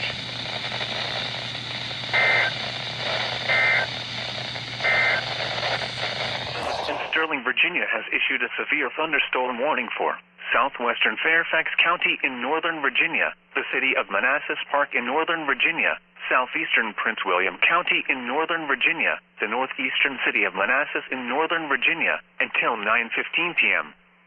At 8:26 p.m., a severe thunderstorm was located over Centerville, moving southeast at 25 miles per hour. Hazard, 60 miles per hour wind gusts and quarter-size hail. Source, radar indicated. Impact, damaging winds will cause some trees.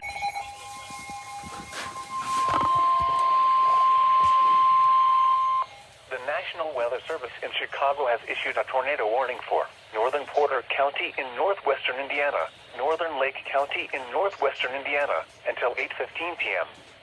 At 7:20 p.m., a severe thunderstorm capable of producing a tornado was located over Whiting, or near East Chicago, moving southeast at 40 miles per hour. Hazard, tornado, quarter-size hail, and 80 miles per hour winds. Source, radar indicated rotation. Impact, flying debris will be dangerous to those caught without shelter. Mobile homes will be damaged or destroyed. Damage to roofs, windows, and vehicles will occur. Tree damage is likely. This dangerous storm will be near Munster around 7:35 p.m. Cherryville, Highland, and Griffith around 7:40 p.m. Gary and Narrowville around 7:45 p.m. Other locations in the path of this tornadic thunderstorm include Hobart, Crown Point, Lake Station, New Chicago, South Haven, Lakes of the Four Seasons, Winfield, Valparaiso, and Hebron. This includes Indiana University Northwest, Purdue University Northwest Hammond, Valparaiso University, Ileana Motor Speedway, and South Shore Rail Cats Baseball. Including the following interstates: Indiana Interstate 80 between mile markers 1 and 16. Indiana Interstate 90 between mile markers 2 and 29. Indiana Interstate 94 between mile markers 16 and 21. Wait, you said Sky Blues was here? Indiana Interstate 65 between mile markers 248 and 261. Take cover now. Move to a basement or an interior room on the lowest floor of a sturdy building. Avoid windows. This is crazy. If you are outdoors, In a mobile home or in a vehicle, move to the closest substantial shelter and protect yourself from flying debris. Motorists should not take shelter under Earlier today, I got one warning from Wisconsin, and that was for Greene County. Issued a special marine warning for Tidal Potomac from Indian Head to Cobb Island, Maryland. Tidal Potomac from Key Bridge to Indian Head, Maryland, until 10:15 p.m. At 8:46 p.m., a severe thunderstorm was located 8 nautical miles northwest of Mason Neck State Park, moving southeast at 25 knots. Hazard, wind gusts 34 knots or greater and large hail. Source, radar indicated. Impact, boaters and small craft could be thrown overboard by suddenly higher winds and waves capsizing their vessel. Hail may damage your vessel. Locations impacted include Quantico, Widewater, Gunston Hall, Mason Neck State Park, Indian Head, Occoquan Bay, Fort Hunt, Lee Sylvania State Park, Smallwood State Park, and Fort Washington. Move to safe harbor until hazardous weather passes.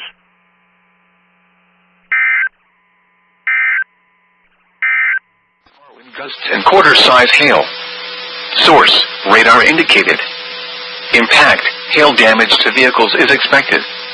Expect wind damage to roofs, siding, and trees. Locations impacted include Angola, Fremont, Hamilton, Ray, Ashley, Hudson, Orland, Clear Lake, York, Flint, Alvarado, Lake Gage, Nevada Mills, Pleasant Lake, Hamilton Lake, Golden Lake, Salem Center, Helmer, Metz, and Big Turkey Lake. This includes the following highways: Interstate 69 in Indiana between mile markers 341 and 357. Interstate 80 in Indiana between mile markers 134 and 156. Remain alert for a possible tornado. Tornadoes can develop quickly from severe thunderstorms. If you spot a tornado, go at once into the basement or small central room in a sturdy structure. Repeating, a severe thunderstorm warning has been issued until 9:45 p.m. Eastern Daylight Time for the following county: Steuben, Indiana.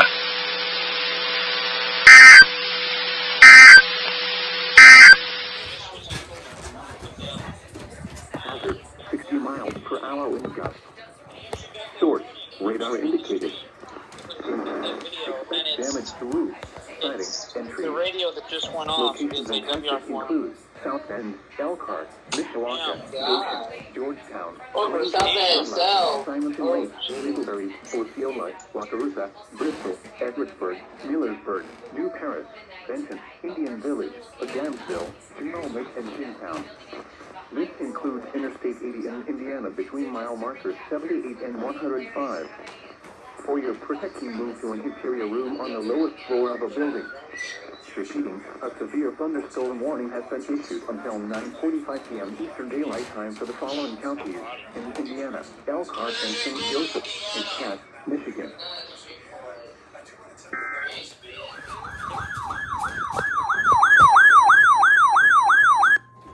The National Weather Service in northern Indiana has issued a severe thunderstorm warning for southern St. Joseph County, Indiana, northeastern Stark County in northwestern Indiana, northwestern Marshall County, Indiana, LaPorte County in northwestern Indiana, until 9:45 p.m. Eastern Daylight Time, or 8:45 p.m. Central Daylight Time.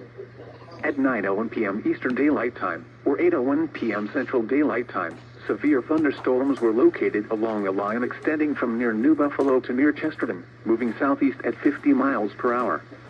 Hazard, 60 miles per hour wind gusts. Source, radar indicated. Impact, expects damage to roofs, siding, and trees. Locations impacted include Michigan City, LaPorte, Plymouth, Westville, Bremen, Knox, Trail Creek, Walkerton, North Liberty, New Carlisle, Kingsford Heights, Hamlet, Lakeville, Coons Lake, Oak Grove, Henna, La Paz, Kingsbury, Waterford, and Over. This includes the following highways: Interstate 80 in Indiana between mile markers 38 and 59. Interstate 94 in Indiana between mile markers 34 and 42. For your protection, move to an interior room on the lowest floor of a building. Repeating, a severe thunderstorm warning has been issued until 8:45 p.m. Central Daylight Time, or 9:45 p.m. Eastern Daylight Time for the following counties in Indiana: LaPorte, Marshall, St. Joseph, and Stark. In Michigan: Ionia, Kent, Montcalm, Muskegon, New Eagle, and Oceana. Remember, a severe thunderstorm watch means the conditions are favorable for the development of severe weather, including large hail and damaging winds, in and close to the watch area. While severe weather may not be imminent, persons should remain alert for rapidly changing weather conditions and listen for later statements and possible warnings. Stay tuned to NOAA weather radio, commercial radio and television outlets, or internet sources for the latest severe weather information.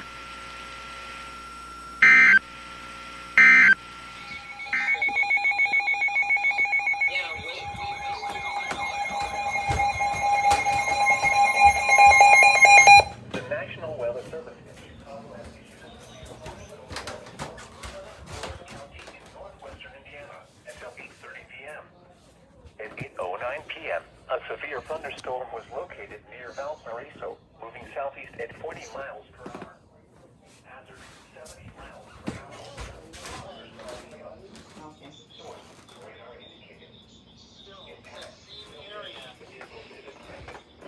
Expect considerable tree damage.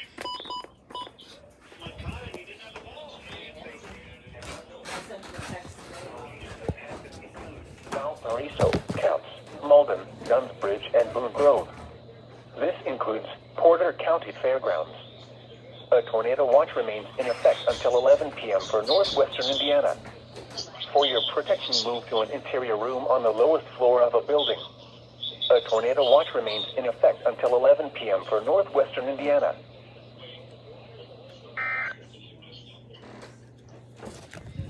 Unity, Pioneer, Reading, Eden, Holiday City, Columbia, West Jefferson, Cambria, Pittsburgh, Ransom, Waldron, Camden, Montgomery, Prattville, Alverton, Bridgewater Center, Frontier, and Nettle Lake. This includes Interstate 80 in Ohio between mile marker 0 and 22. Remain alert for a possible tornado. Tornadoes can develop quickly from severe thunderstorms. If you spot a tornado, go at once into the basement or small central room in a sturdy structure. Prepare immediately for large hail and damaging wind. People outside should move immediately to shelter inside a strong building. Stay away from windows.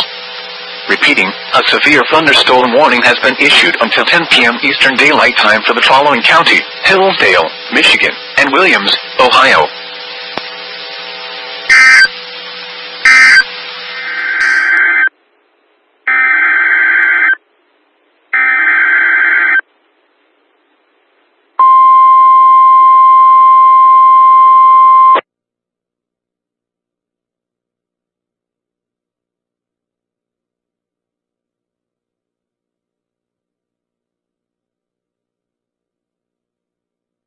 National Weather Service in Milwaukee-Sullivan has issued a special marine warning for Lake Michigan from Sheboygan, Wisconsin to Northport Light, Wisconsin, 5 nautical miles offshore to mid-lake until 9 p.m. At 8:13 p.m., a severe thunderstorm was located 31 nautical miles east of Port Washington, moving east at 30 knots. Hazard, wind gusts 34 knots or greater and large hail. Source, radar. Impact, small craft could be damaged in briefly higher winds and suddenly higher waves. Large hail could result in structural damage. The severe thunderstorm will remain over mainly open waters.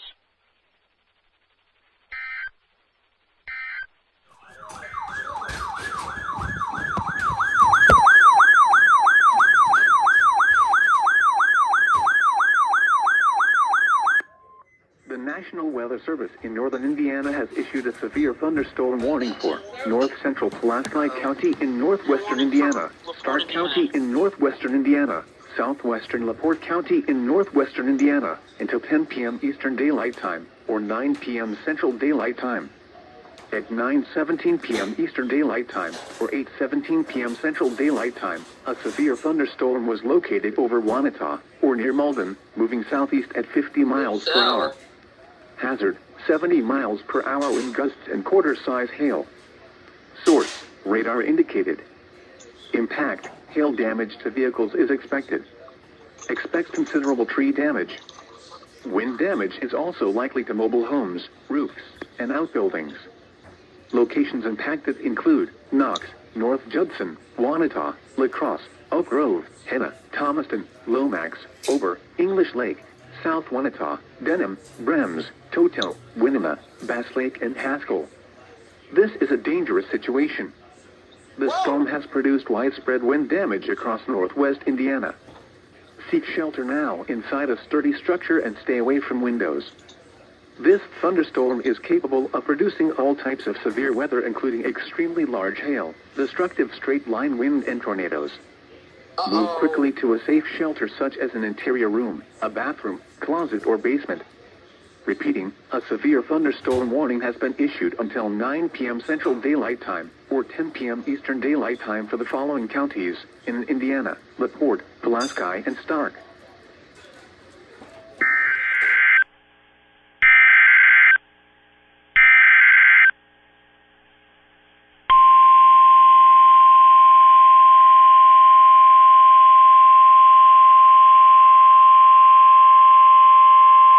The National Weather Service in charge. Source, radar indicated. Impact, expects damage to roofs, siding, and trees. Locations impacted include Gloucester, McConnellsville, Shawnee, Chester Hill, New Straitsville, Malta, Corning, Jacksonville, Trimble, Hemlock, Amesville, Renville, and Burr Oak State Park.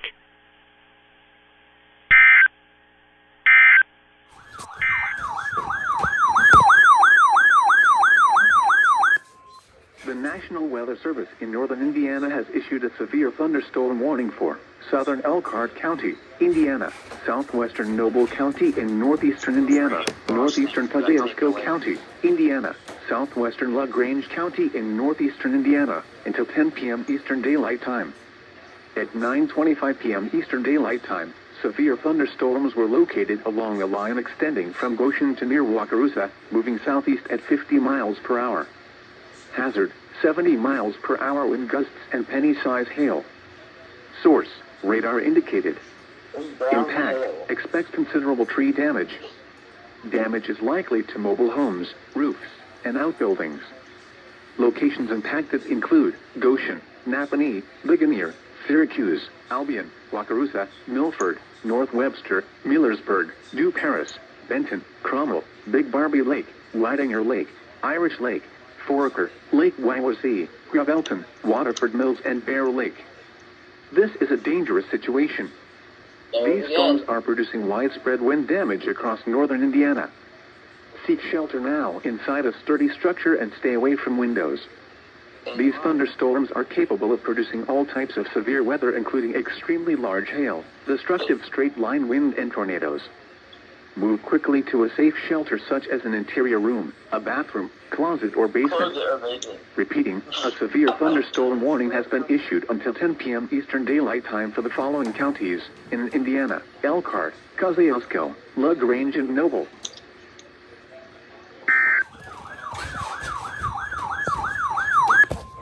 This is a severe thunderstorm watch.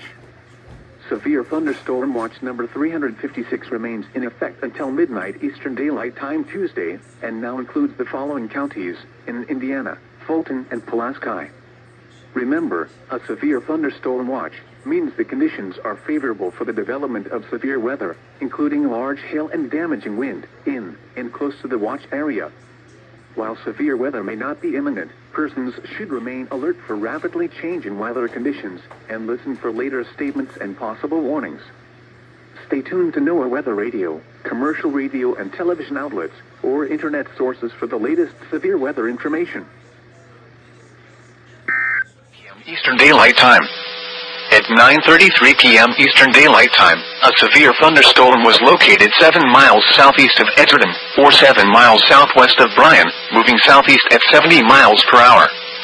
Hazard, 70 miles per hour wind gusts and half-dollar-size hail. Source, radar indicated. Impact, hail damage to vehicles is expected. Expects considerable tree damage. Wind damage is also likely to mobile homes, roofs, and outbuildings. Locations impacted include Defiance, Bryan, Hicksville, Butler, Edgerton, Hamilton, Stryker, St. Joe, Edgerton in Williams County, Pulaski, Concord, Farmer, Newville, May, Blakesley, Evansport, Melbourne, Spencerville in DeKalb County, Moore, and Arctic. Remain alert for a possible tornado.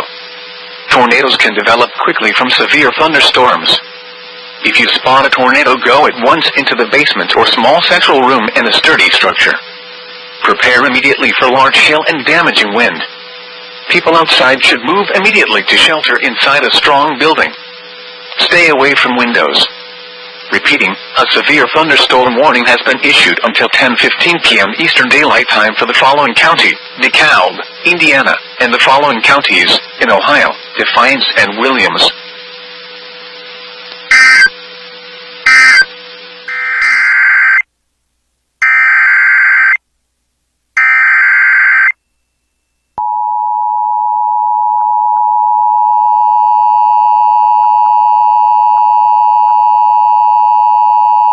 Urgent weather message.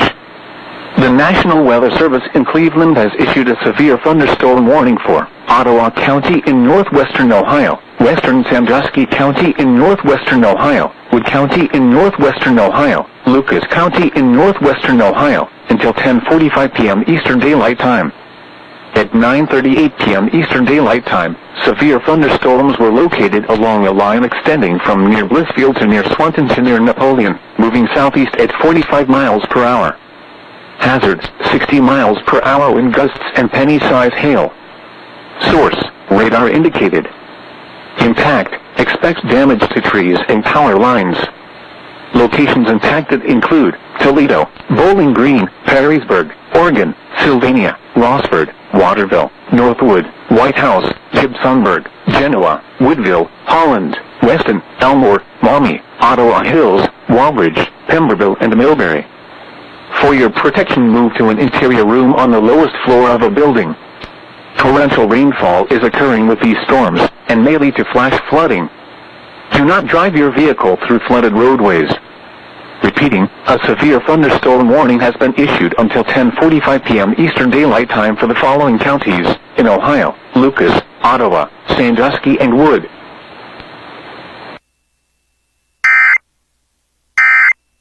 Expect considerable tree damage.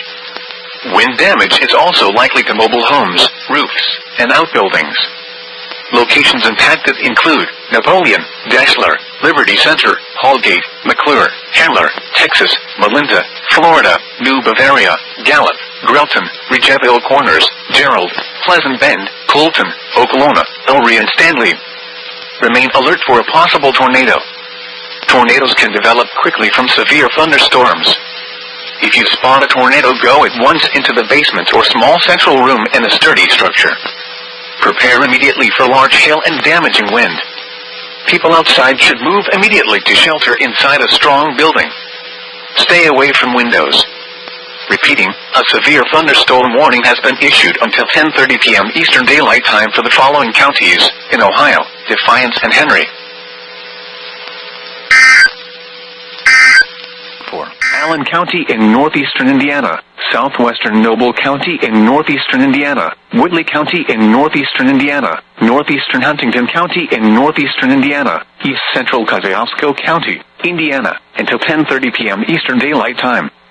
At 9:49 p.m. Eastern Daylight Time, severe thunderstorms were located along a line extending from near Albion to 8 miles northwest of Tri-Lakes to near North Webster, moving southeast at 55 miles per hour. These are destructive storms. Hazard: 80 miles per hour wind gusts. Source: radar indicated. Impact: flying debris will be dangerous to those caught without shelter. Mobile homes will be heavily damaged. Expect considerable damage to roofs, windows, and vehicles. Extensive tree damage and power outages are likely. Locations impacted include Fort Wayne, New Haven, Columbia City, Tri-Lakes, Huntertown, Albion, Churubusco, Woodburn, North Webster, Pierceton, Boyd, Leoche Darville, Swan, Roanoke, Etna, Zanesville, Cromwell, Larwell, Yoder, and Blue Lake. This includes the following highways: Interstate 469 between mile markers 0 and 30. Interstate 69 in Indiana between mile markers 294 and 321. This is a dangerous situation. These storms are producing widespread wind damage across northern Indiana. Seek shelter now inside a sturdy structure and stay away from windows. Repeating, a severe thunderstorm warning has been issued until 10:30 p.m. Eastern Daylight Time for the following counties in Indiana: Allen, Huntington, Kosciuszko, Noble, and Whitley.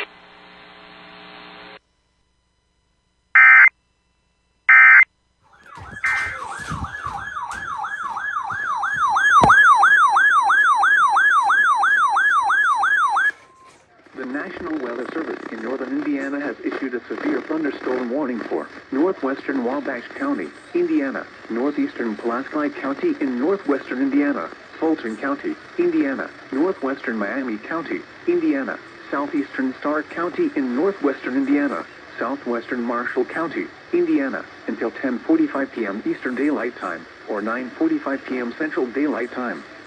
At 9:53 p.m. Eastern Daylight Time, or 8:53 p.m. Central Daylight Time, a severe thunderstorm was located near Culver, or 8 miles southeast of Knox, moving southeast at 50 miles per hour. Hazard, 60 miles per hour wind gusts. Source, radar indicated. Impact, expect damage to roofs, siding, and trees. Locations impacted include Rochester, Culver, Akron, Walnut, Oak Grove, Fulton, Monterey, Macy, Lighters Ford, Ober, Nema Lake, Hibbert, Winema, DeLong, Tiosa, Lake Manitou, Talma, Rutland, Burr Oak, and Maxinkuckee. For your protection, move to an interior room on the lowest floor of a building. Repeating, a severe thunderstorm warning has been issued until 10:45 p.m. Eastern Daylight Time, or 9:45 p.m. Central Daylight Time for the following counties in Indiana: Fulton, Marshall, Miami, Pulaski, Stark, and Wabash.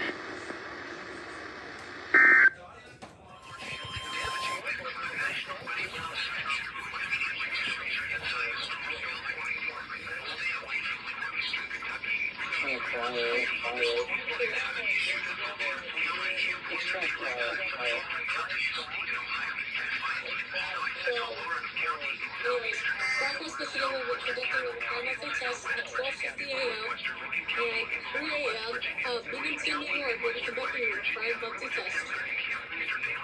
And at 5:20 a.m. Central Daylight Time, the U.S. Virgin Islands will be conducting the required monthly test. And at 2 p.m. Central Daylight Time, Central Michigan will be conducting the required monthly test. On June 6th, but that's not all. At 12:37 p.m. Central Daylight Time on June 15th, Connecticut will be conducting the required monthly test.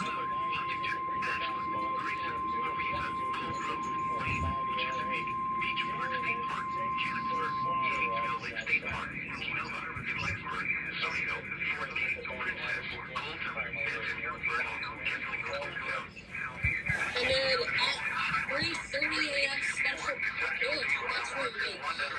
Pennsylvania will be conducting the required monthly test on Tuesday, Plains, 2022 at 3:30 a.m. Central Daylight Time once again.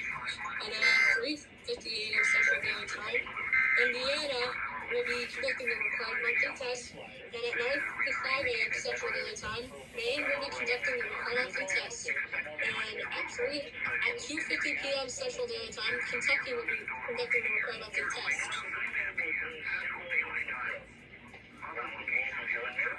South Central Michigan will be conducting a required monthly test at 12:50 a.m. Central Daylight Time on June 17th. For June 21st at 11:50 p.m. Central Daylight Time, 12:50 a.m. Eastern Daylight Time, New Jersey will be conducting a required monthly test. And at 1:07 a.m. Central Daylight Time, Vermont will be conducting the required monthly test. And then for June 22nd, these are still more to go, for June 21st. So June 21st from 11 p.m. Central Daylight Time, Nebraska will be conducting their required monthly test. And then at 11:06 p.m. Central Daylight Time, Missouri will be conducting their statewide monthly test of the emergency alert system. And all that stuff. District of Columbia at 1:47 a.m. Central Daylight Time. They will be conducting a required monthly test. And Cerri, Southeast Michigan. They will be conducting the required monthly test at 12:40 a.m. Central Daylight Time. Western Michigan conducting the required monthly test at 12:50 a.m. Central Daylight Time. West noon or something. 10 p.m. Central Daylight Time. June 26th. At 3:50 a.m. Central Daylight Time, Florida will be conducting the requirement for test on June 22nd. South Dakota will be conducting the requirement for test. Is that it? Why is my phone so much for 20 watts?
Urgent weather message. The National Weather Service in Cleveland has issued a severe thunderstorm warning for northwestern Huron County, Ottawa County in northwestern Ohio, Seneca County in northwestern Ohio, Erie County, Sandusky County in northwestern Ohio, southeastern Wood County in northwestern Ohio, until 11:15 p.m. Eastern Daylight Time. At 10:16 p.m. Eastern Daylight Time, severe thunderstorms were located along a line extending from near Elmore to 6 miles south of Gibsonburg to near North Baltimore, moving southeast at 40 miles per hour. Hazard, 60 miles per hour wind gusts and penny-size hail. Source, radar indicated. Impact, expects damage to trees and power lines. Locations impacted include Sandusky, Tiffin, Norwalk, Fremont, Fostoria, Port Clinton, Bellevue, Clyde, Oak Harbor, Green Springs, Northern Milan, Castalia, Mobile, Monroeville, Marblehead, Attica, Bettsville, Bayview, and Risington. For your protection, move to an interior room on the lowest floor of a building. Torrential rainfall is occurring with these storms, and may lead to flash flooding. Do not drive your vehicle through flooded roadways. Repeating, a severe thunderstorm warning has been issued until 11:15 p.m. Eastern Daylight Time for the following counties in Ohio: Erie, Huron, Ottawa, Sandusky, Seneca, and Wood.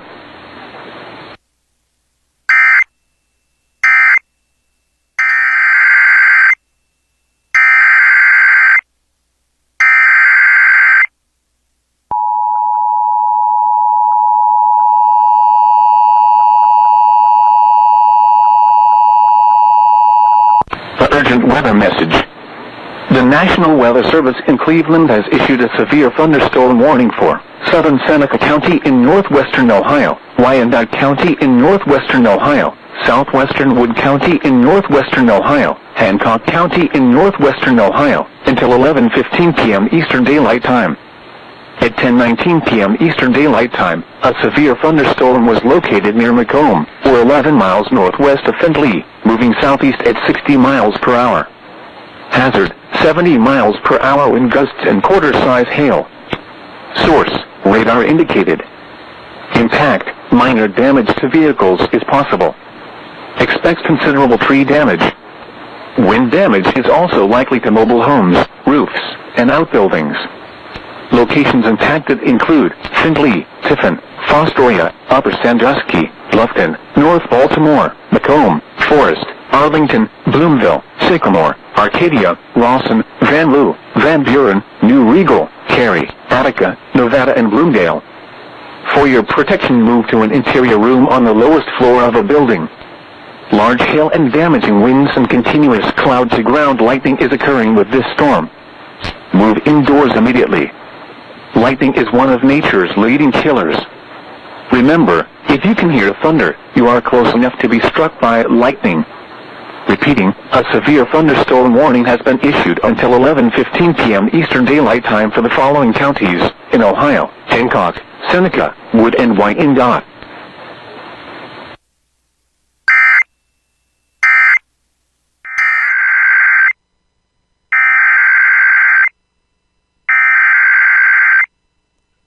The National Weather Service in northern Indiana has issued a severe thunderstorm warning for southern Allen County in northeastern Indiana, northeastern Huntington County in northeastern Indiana, Wells County in northeastern Indiana, Adams County in northeastern Indiana, southwestern Van Wert County, Ohio, until 11:15 p.m. Eastern Daylight Time. At 10:26 p.m. Eastern Daylight Time, severe thunderstorms were located along a line extending from near Fort Wayne to 7 miles north of Ossian to 6 miles north of Marco, moving southeast at 55 miles per hour. These are destructive storms. Hazard, 80 miles per hour wind gusts. Source, radar indicated. Impact, flying debris will be dangerous to those caught without shelter. Mobile homes will be heavily damaged. Expect considerable damage to roofs, windows, and vehicles. Extensive tree damage and power outages are likely. Locations impacted include Fort Wayne, New Haven, Bluffton, Decatur, Bern, Ossian, Geneva, Monroeville, Marco, Monroe, Middletown, Roanoke, Middlebury, Preble, Nottingham, Zanesville, Wilshire, Uniondale, Wren, and Ponato. This includes the following highways: Interstate 469 between mile marker 0 and 18. Interstate 69 in Indiana between mile markers 286 and 311. This is a dangerous situation. These storms are producing widespread wind damage northern Indiana. Seek shelter now inside a sturdy structure and stay. Thunderstorm warning has been issued until 11:15 p.m. Eastern Daylight Time for the following counties in Indiana: Adams, Allen, Huntington and Wells, and Van Wert, Ohio.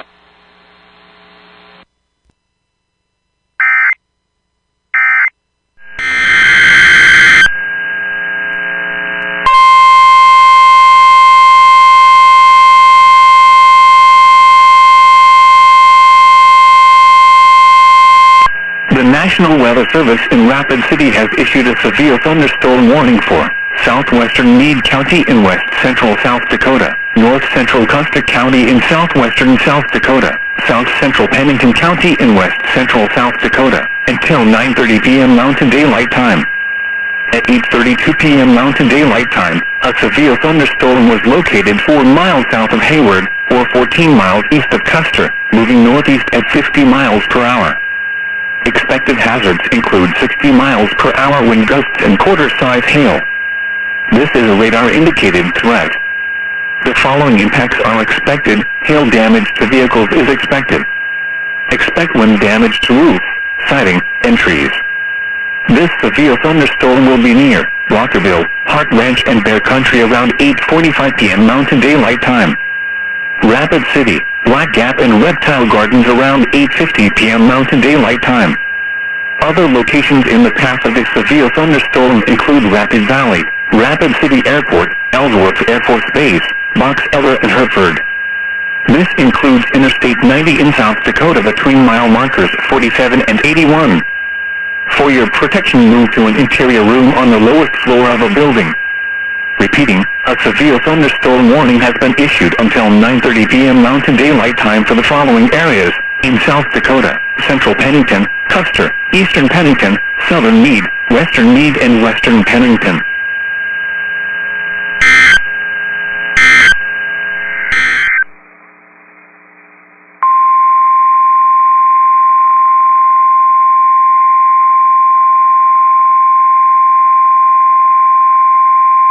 The National Weather Service in Bismarck has issued a tornado warning for northwestern Wells County in south-central North Dakota, northeastern Sheridan County in south-central North Dakota, south-central Pierce County in north-central North Dakota, until 10:30 p.m. Central Daylight Time.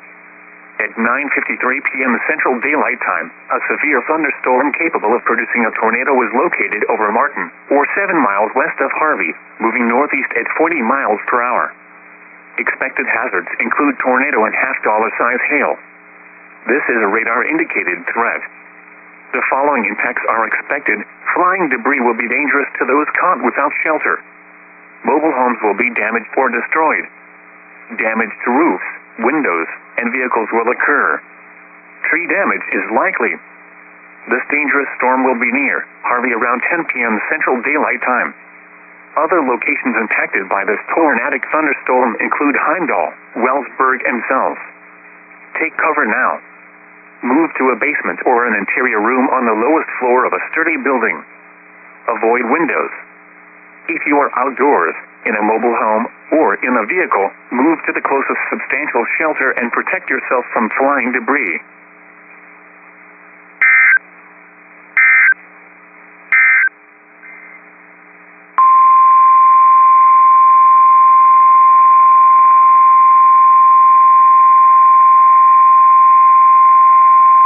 The National Weather Service in Bismarck has issued a severe thunderstorm warning for Wells County in south-central North Dakota, Sheridan County in south-central North Dakota, southwestern Pierce County in north-central North Dakota, southeastern McHenry County in north-central North Dakota, until 11 p.m. Central Daylight Time.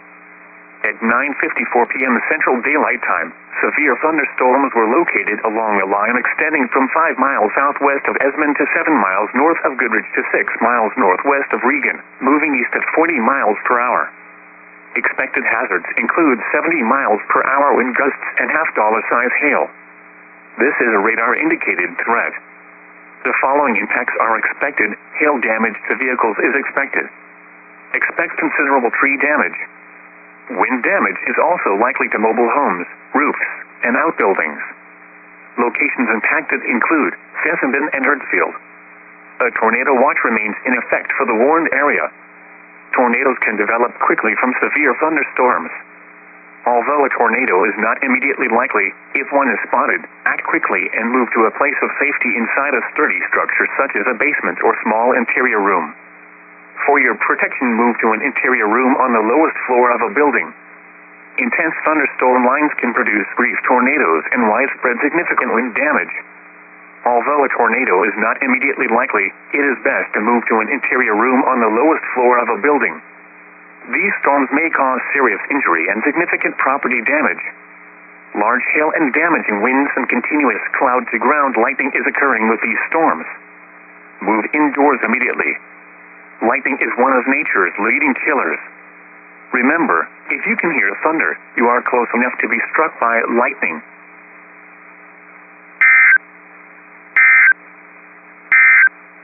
Be left un-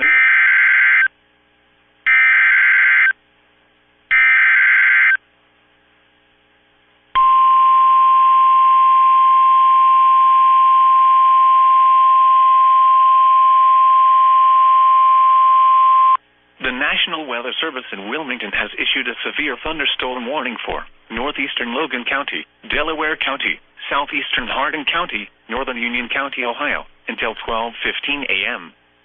At 11:11 p.m., a severe thunderstorm was located near Prospect, moving southeast at 50 miles an hour. Hazard, 70 miles an hour wind gusts and penny-size hail. Source, radar indicated. Impact, expects considerable tree damage. Damage is likely to mobile homes, roofs, and outbuildings. Locations impacted include Dublin, Westerville, Delaware, Kenton, Powell, Sunbury, Richwood, Ashley, Polaris, Radnor, Shawnee Hills, Galena, Ostrander, Mount Victory, Ridgeway, Magnetic Springs, Alum Creek State Park, Delaware State Park, Olive Green, and Pfeiffer. This includes I-71 in Ohio between mile markers 122 and 138.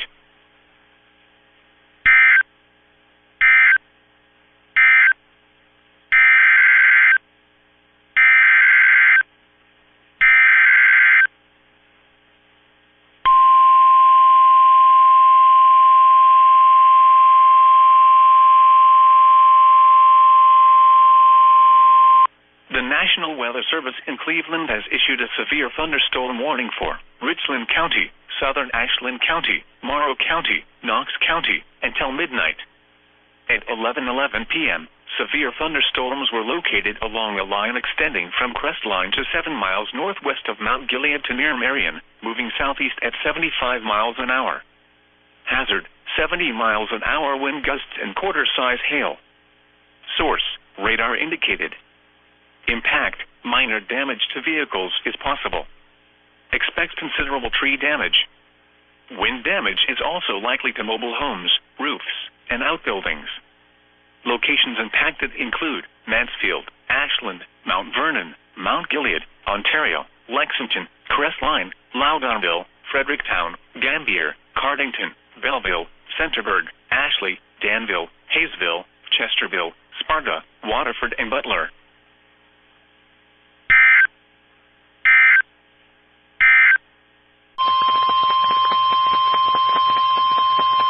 The National Weather Service in Wilmington has issued a severe thunderstorm warning for Shelby County, western Morgan County, central Auglaize County, southwestern Hardin County, until 12:15 a.m. At 11:22 p.m., a severe thunderstorm was located near Spencerville, moving southeast at 40 miles an hour. Hazard, 70 miles an hour wind gusts and penny-size hail. Source, radar indicated. Impact, expect considerable tree damage. Damage is likely to mobile homes, roofs, and outbuildings. Locations impacted include Sydney, Bell Fountain, Wapakoneta, Fort Shawnee, New Bremen, Minster, Newport, Cridersville, Enna, Fort Loramie, Jackson Center, Russell's Point, DeGrasse, Watkins, Lakeview, New Knoxville, Alger, Waynesfield, Bell Center, and Chippewa Park. This includes I-75 in Ohio between mile markers 92 and 118. Now weather radio.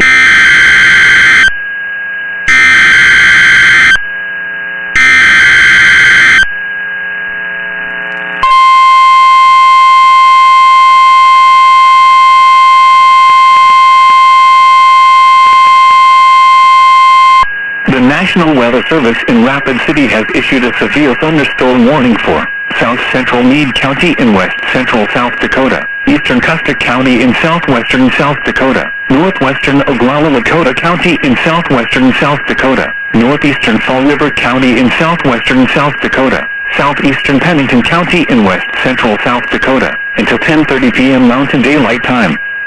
At 9:25 p.m. Mountain Daylight Time, a severe thunderstorm was located 8 miles southeast of Fairburn, or 23 miles northeast of Hot Springs, moving northeast at 40 miles per hour.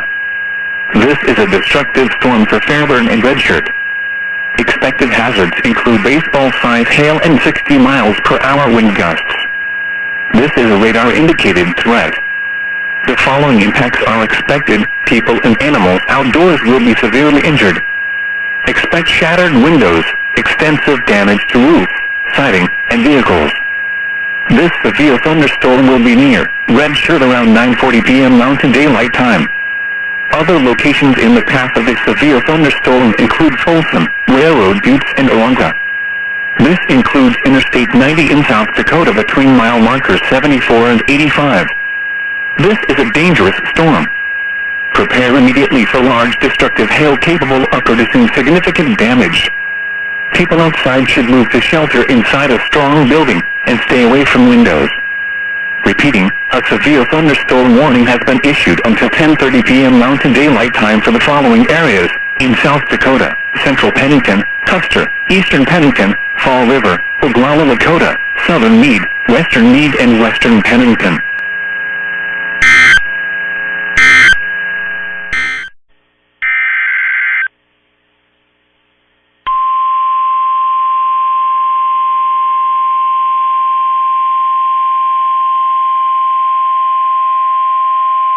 The National Weather Service in Wilmington has issued a severe thunderstorm warning for northern Franklin County, Ohio, Licking County, until 12:30 a.m.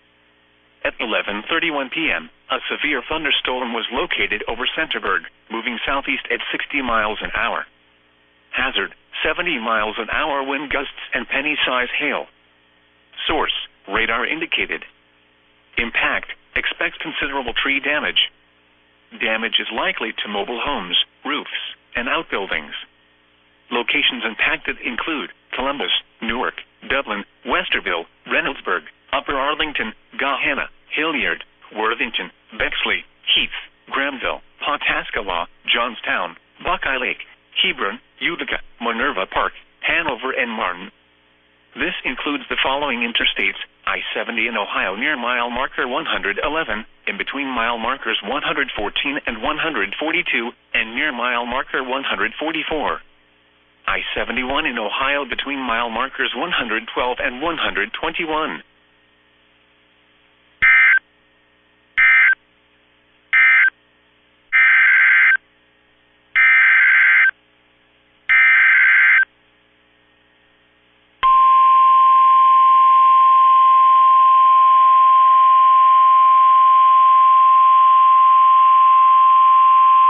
The National Weather Service in Cleveland has issued a tornado warning for South Central Ashland County, Holmes County in northeastern Ohio, northeastern Knox County, until 12:15 a.m.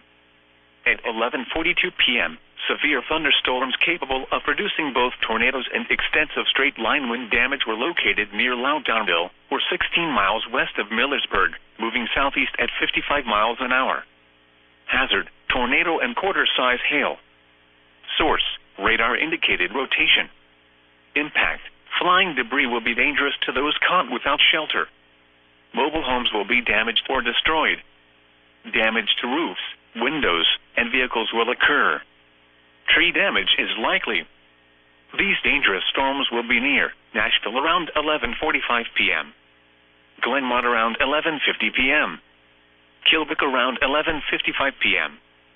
Farmerstown around 12:10 a.m. Other locations impacted by this tornadic thunderstorm include Baltic, Mount Hope, Gann, Charm, and Perrysville. Take cover now. Move to a basement or an interior room on the lowest floor of a sturdy building. Avoid windows. If you are outdoors, in a mobile home, or in a vehicle, move to the closest substantial shelter and protect yourself from flying debris. Tornadoes are extremely difficult to see and confirm at night. Do not wait to see or hear the tornado. Take cover now.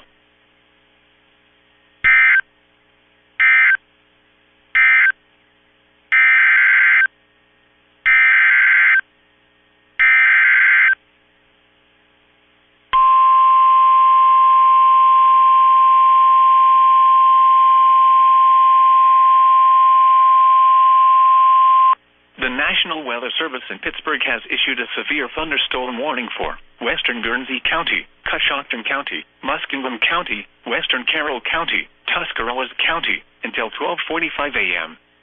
At 11:43 p.m., severe thunderstorms were located along a line extending from Lodi to 6 miles south of Loudounville to near Johnstown, moving southeast at 50 miles an hour.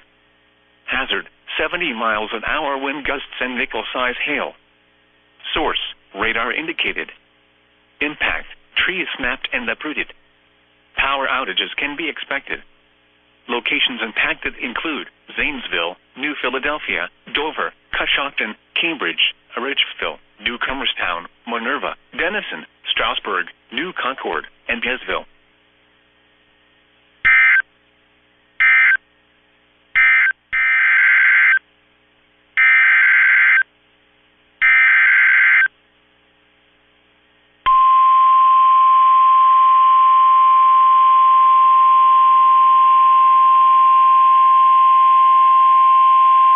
The National Weather Service in Wilmington has issued a severe thunderstorm warning for southern Shelby County, Champaign County, Logan County, southeastern Hardin County, Union County, Ohio, until 12:45 a.m. At 11:49 p.m., a severe thunderstorm was located near Jackson Center, moving southeast at 45 miles an hour. Hazard, 70 miles an hour wind gusts and penny-size hail. Source, radar indicated. Impact, expects considerable tree damage. Damage is likely to mobile homes, roofs, and outbuildings. Locations impacted include Marysville, Sydney, Belle Fountain, Urbana, Kenton, Richwood, St. Paris, Newport, West Liberty, Mechanicsburg, North Lewisburg, DeGraff, West Mansfield, Hardin, Northwood, Milford Center, Quincy, Mount Victory, Rush, Sylvania, and Ridgeway. This includes I-75 in Ohio between mile markers 85 and 93.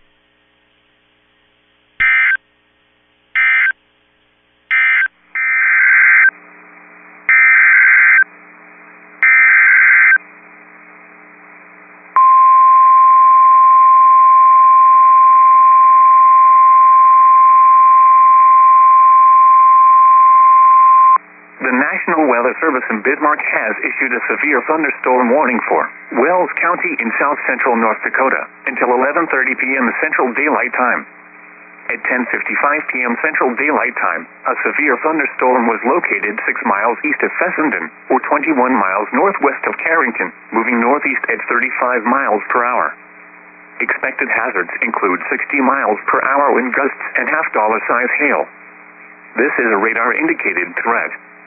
The following impacts are expected. Hail damage to vehicles is expected. Expect wind damage to roofs, siding, and trees. This severe thunderstorm will remain over mainly rural areas of Wells County, including the following locations: Cheserly, Emmerich, Bremen, Heaton, Hamburg, Heimdall, Bowdoin, and Sikeston. For your protection, move to an interior room on the lowest floor of a building. Large hail and damaging winds and continuous cloud-to-ground lightning is occurring with this storm. Move indoors immediately. Lightning is one of nature's leading killers. Remember, if you can hear thunder, you are close enough to be struck by lightning.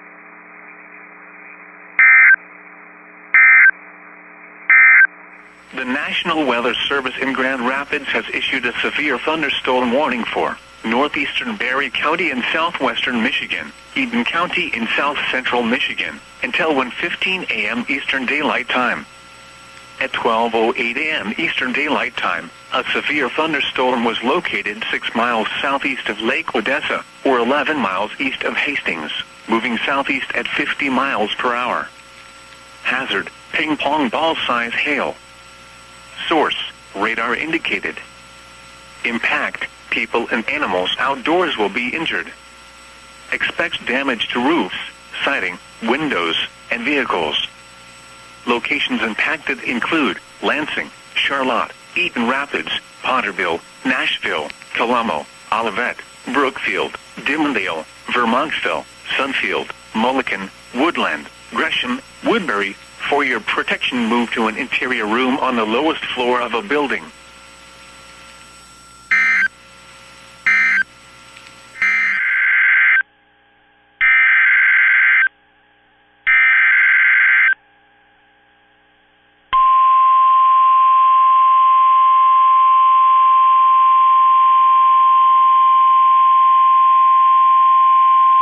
The National Weather Service in Wilmington has issued a severe thunderstorm warning for Franklin County, Ohio, Delaware County, northeastern Madison County, eastern Union County, Ohio, until 1:15 a.m.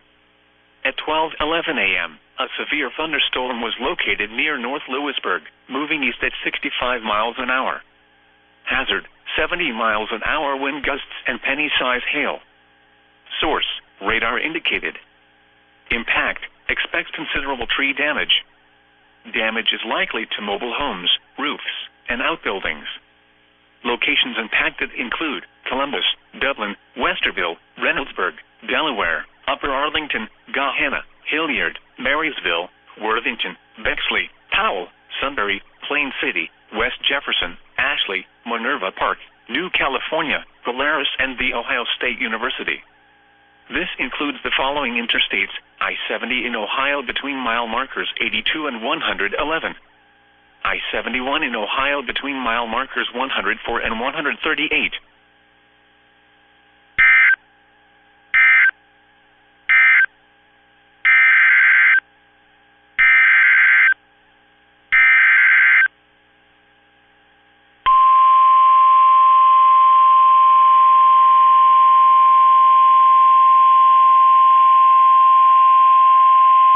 The National Weather Service in Charleston, West Virginia has issued a severe thunderstorm warning for Perry County, Morgan County, until 12:45 a.m. At 12:10 a.m., Severe thunderstorms were located along a line extending from near North Zanesville to near Pickerington, moving southeast at 55 miles an hour. Hazard, 70 miles an hour wind gusts and penny-size hail. Source, radar indicated. Impact, expects considerable tree damage. Damage is likely to mobile homes, roofs, and outbuildings.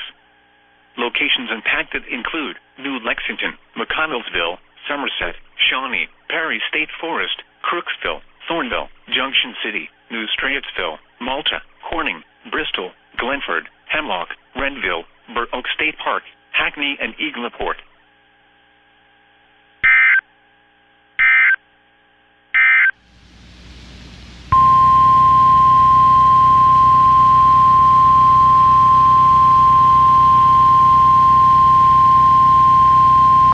The National Weather Service in Grand Rapids has issued a severe thunderstorm warning for Calhoun County in south-central Michigan, Van Buren County in southwestern Michigan, southern Allegan County in southwestern Michigan, southern Berry County in southwestern Michigan, Kalamazoo County in southwestern Michigan, until 1:30 a.m. Eastern Daylight Time.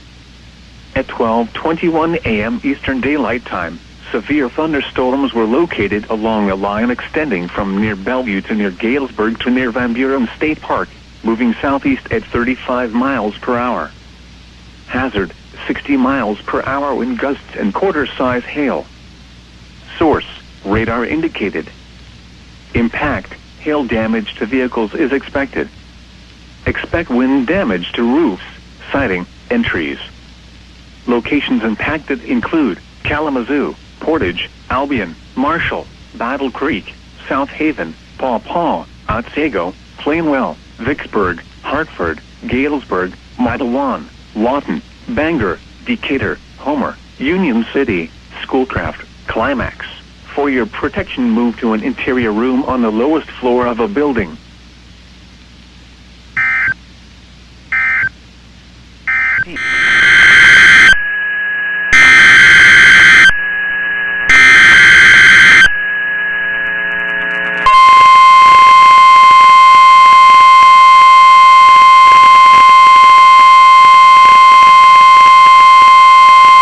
The National Weather Service in Rapid City has issued a severe thunderstorm warning for southeastern Meade County in west central South Dakota, northeastern Custer County in southwestern South Dakota, northern Oglala Lakota County in southwestern South Dakota, southeastern Pennington County in west central South Dakota, until 11 p.m. Mountain Daylight Time.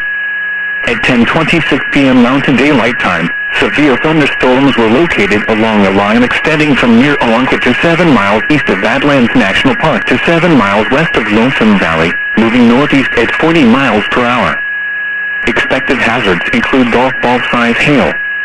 This is a radar-indicated threat. The following impacts are expected: people and animals outdoors will be injured. Expect damage to roofs, siding, windows, and vehicles.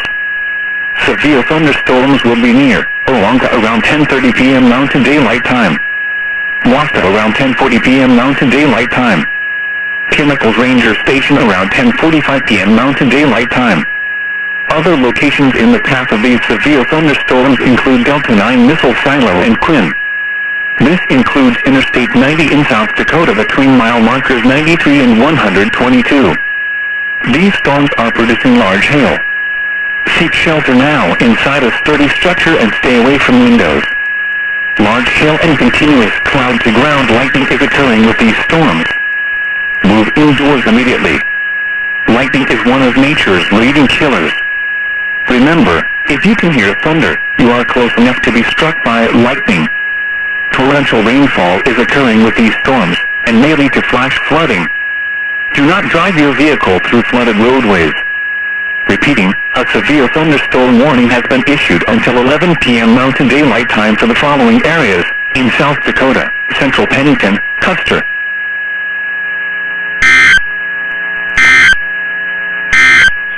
Delaware, Fairfield.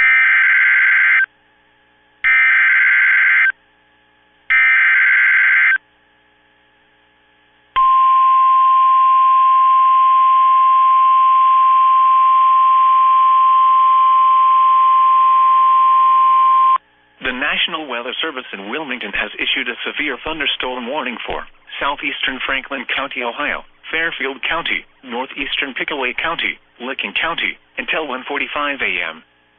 At 12:37 a.m., a severe thunderstorm was located over Columbus, moving southeast at 65 miles an hour. Hazard, 70 miles an hour wind gusts and penny-size hail. Source, radar indicated. Impact, expect considerable tree damage. Damage is likely to mobile homes, roofs, and outbuildings. Locations impacted include Columbus, Newark, Lancaster, Reynoldsburg, Grove City, Gahanna, Tickerington, Bexley, Heath, Grahamville, Pawtascalaw, Canal Winchester, Groveport, Johnstown, Asheville, Baltimore, Buckeye Lake, Hebron, Utica, and South Bloomfield. This includes the following interstates: I-70 in Ohio between mile markers 96 and 142. I-71 in Ohio between mile markers 90 and 109.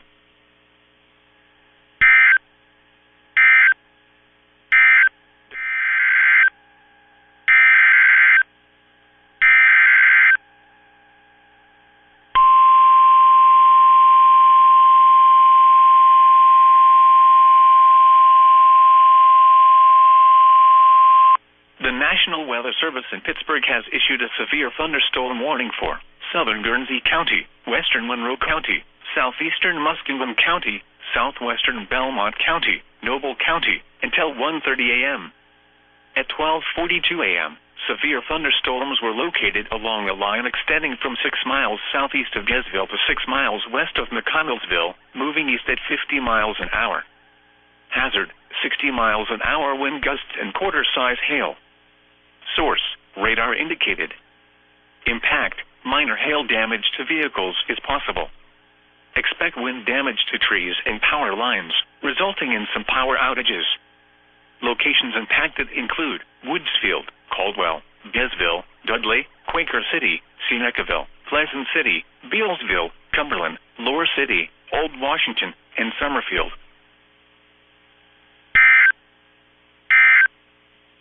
The National Weather Service has issued severe thunderstorm watch number 364, effective until 06:00 a.m. This watch includes the following county: Allegheny, Maryland, and Bedford, Pennsylvania, and the following counties in West Virginia, Hampshire, Hardee, and Mineral.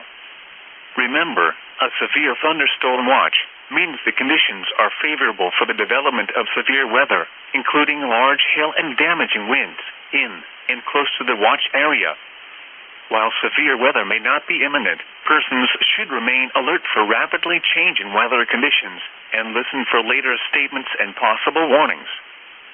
Stay tuned to NOAA weather radio, commercial radio and television outlets, or internet sources for the latest severe weather information. 52 a.m. Eastern Daylight Time, severe thunderstorms were located along a line extending from 5 miles north of Stockbridge to near Jackson to near Albion, moving southeast at 55 miles per hour. Hazard, 60 miles per hour wind gusts. Source, radar indicated. Impact, expect damage to roofs, siding, and trees. Locations impacted include Jackson, Stockbridge, Brooklyn, Grass Lake, Vandercook Lake, Leone, Spring Arbor, Napoleon, Sandstone, Norville, Bunker Hill, Pulaski, Concord, Horton, Parma, Hanover, Rives Junction, Sunset Beach, Michigan Center, Fitchburg. For your protection, move to an interior room on the lowest floor of a building.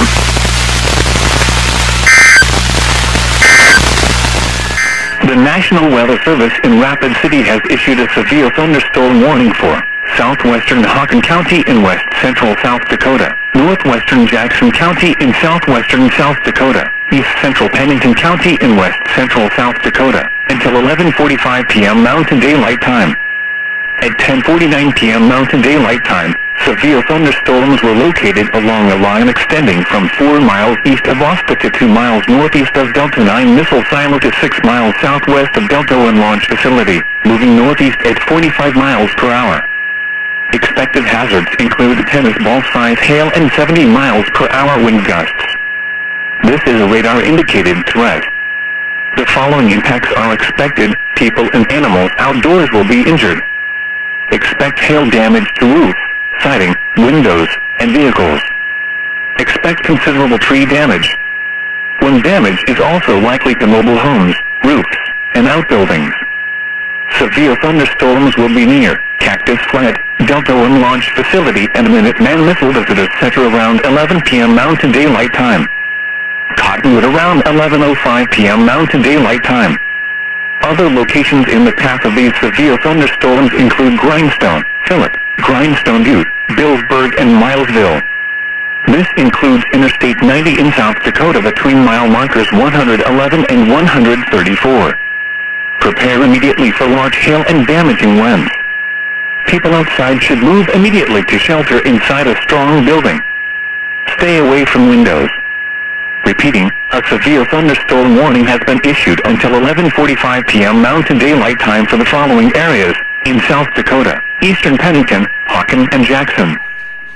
This is a severe thunderstorm watch. The National Weather Service has issued severe thunderstorm watch number 365, effective until 7 a.m. Eastern Daylight Time. This watch includes the following county: Cass, Michigan. Remember, a severe thunderstorm watch means the conditions are favorable for the development of severe weather, including large hail and damaging wind, in and close to the watch area. While severe weather may not be imminent, persons should remain alert for rapidly changing weather conditions and listen for later statements and possible warnings. Stay tuned to NOAA Weather Radio, commercial radio and television outlets, or internet sources for the latest severe weather information. Miles per hour wind gusts. This is a radar-indicated threat. The following impacts are expected. People and animals outdoors will be injured. Expect hail damage to roofs, siding, windows, and vehicles. Expect wind damage to roofs, siding, and trees. This severe thunderstorm will be near Potato Creek around 11:35 p.m. Mountain Daylight Time. Other locations in the path of the severe thunderstorm include Interior, intersection of Highway 73 and White River and Kadoka. This includes Interstate 90 in South Dakota between mile markers 129 and 153. For your protection, move to an interior room on the lowest floor of a building. Repeating, a severe thunderstorm warning has been issued until 12:30 a.m. Mountain Daylight Time Tuesday for the following areas in South Dakota, eastern Pennington, Hawken, Jackson, and Oglala, Lakota. Thunderstorm warning for Forsyth County, northern Davidson County, Guilford County, until 3 a.m. At 2:04 a.m., severe thunderstorms were located along a line extending from Walnut Cove to near Enon, moving southeast at 25 miles per hour. Hazard, 60 miles per hour wind gusts. Source, radar indicated. Impact, expect damage to roofs, siding, and trees. Locations impacted include Greensboro, Winston-Salem, High Point, Lexington, Thomasville, Kernersville, Clemens, Bermuda Run, Huntsville, and McLeonsville. For your protection, move to an interior room on the lowest floor of a building. Straight line winds can blow down trees, power lines, and damage mobile homes and other buildings. Seek shelter in a sturdy structure until the storm has passed. Stay away from windows as flying debris generated by damaging winds can be deadly. Damaging winds and continuous cloud-to-ground lightning is occurring with these storms. Move indoors immediately. Lightning is one of nature's leading killers. Remember, if you can hear thunder, you are close enough to be struck by lightning. Repeating, a severe thunderstorm warning has been issued until 3 a.m. for the following counties in North Carolina: Davidson, Forsyth, and Guilford.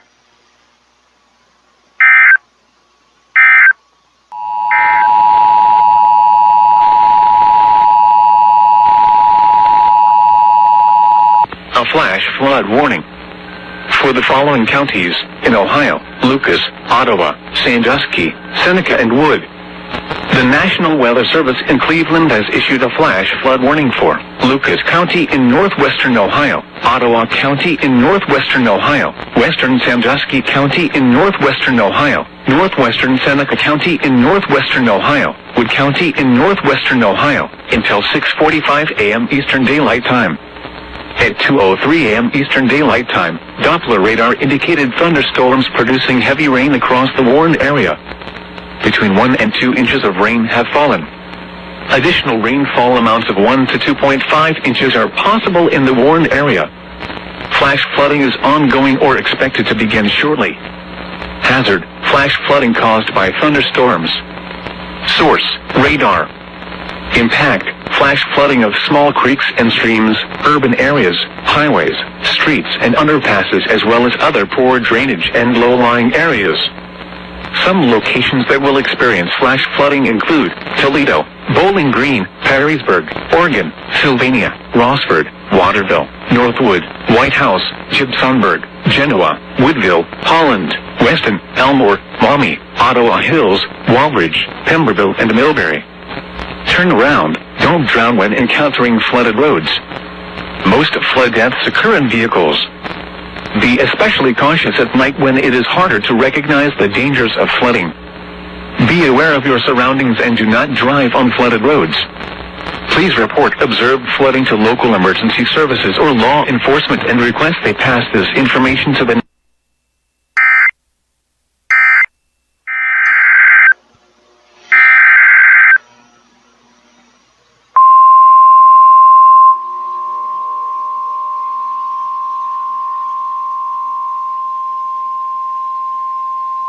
The National Weather Service in Blacksburg has issued a severe thunderstorm warning for southern Stokes County, southwestern Rockingham County, until 3 a.m.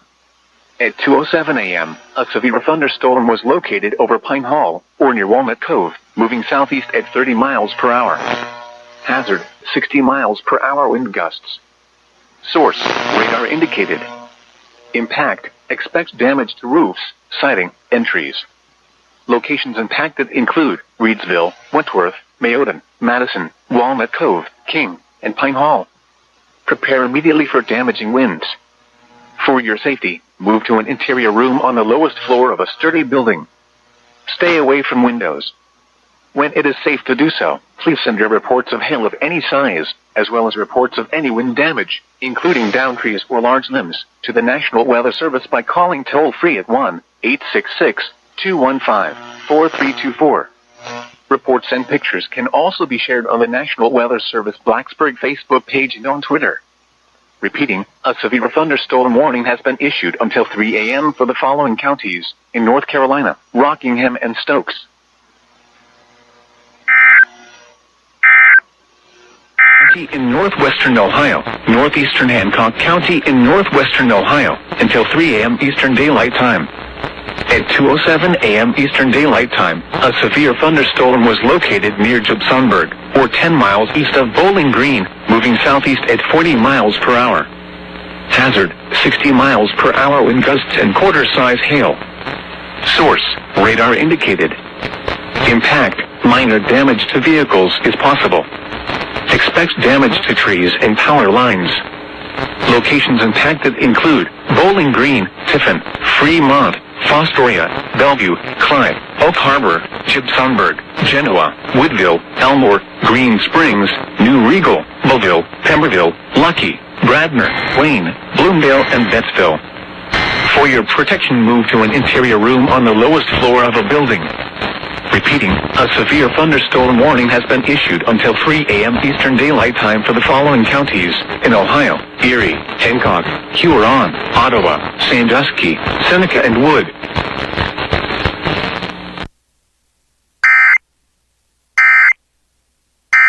The National Weather Service in Sioux Falls has issued a severe thunderstorm warning for Clay County in southeastern South Dakota, southwestern Lincoln County in southeastern South Dakota, eastern Yankton County in southeastern South Dakota, southeastern Turner County in southeastern South Dakota, northwestern Union County in southeastern South Dakota, until 2:45 a.m. At 2:15 a.m., a severe thunderstorm was located near Wynot, or 10 miles southeast of Yankton, moving northeast at 50 miles an hour. Hazard: 60 miles an hour wind gusts. Source: radar indicated. Impact: expect damage to roofs, siding, and trees. This severe thunderstorm will be near Meckling and Volling around 2:25 a.m. Irene and Wakanda around 2:35 a.m. Other locations in the path of a severe thunderstorm include Beresford and Centerville. For your protection, move to an interior room on the lowest floor of a building. Repeating, a severe thunderstorm warning has been issued until 2:45 a.m. for the following counties in South Dakota: Lincoln, Turner, Union, Clay, and Yankton.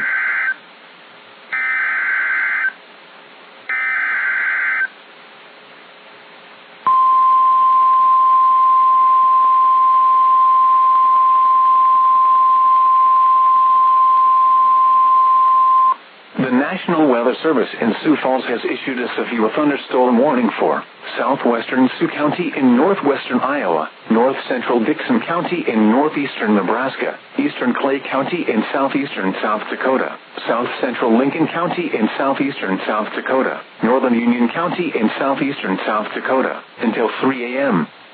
At 2:29 a.m., a severe thunderstorm was located over Vermilion, moving northeast at 50 miles an hour. Hazard, 60 miles an hour wind gusts. Source, radar indicated. Impact, expects damage to roofs, siding, and trees. This severe thunderstorm will be near Union Grove State Park around 2:45 a.m. Other locations in the path of this severe thunderstorm include Beresford, Hayward, and Alcester. For your protection, move to an interior room on the lowest floor of a building. To report severe weather, contact your nearest law enforcement agency. They will send your report to the National Weather Service office in Sioux Falls. Repeating, a severe thunderstorm warning has been issued until 3 a.m. for the following county: Sioux, Iowa, and the following counties in South Dakota: Lincoln, Union and Clay, and Dixon, Nebraska.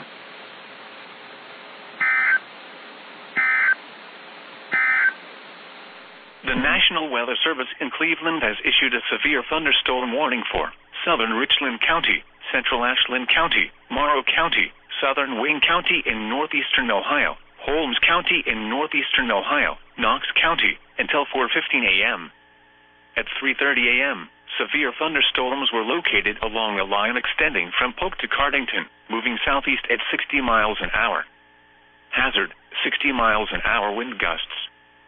Source, radar indicated.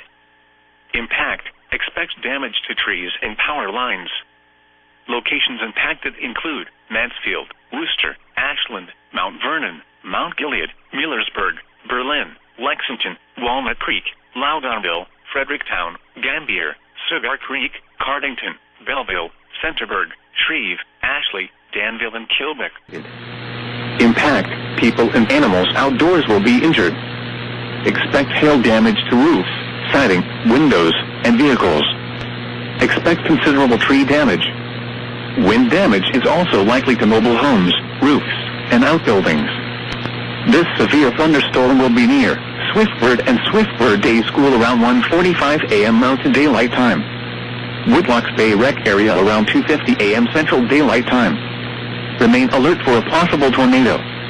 Tornadoes can develop quickly from severe thunderstorms. If you spot a tornado, go at once into the basement or small central room in a sturdy structure. Prepare immediately for large hail and damaging winds. People outside should move immediately to shelter inside a strong building. Stay away from windows. Repeating, a severe thunderstorm warning has been issued until 2:15 a.m. Mountain Daylight Time or 3:15 a.m. Central Daylight Time for the following counties in South Dakota: Dewey, Potter, and Walworth.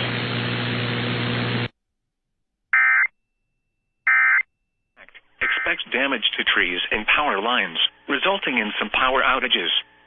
Locations impacted include Zanesville, New Philadelphia, Dover, Coshocton, Cambridge, Richville, Newcomerstown, Denison, Strasburg, New Concord, West Lafayette, and Cigar Creek.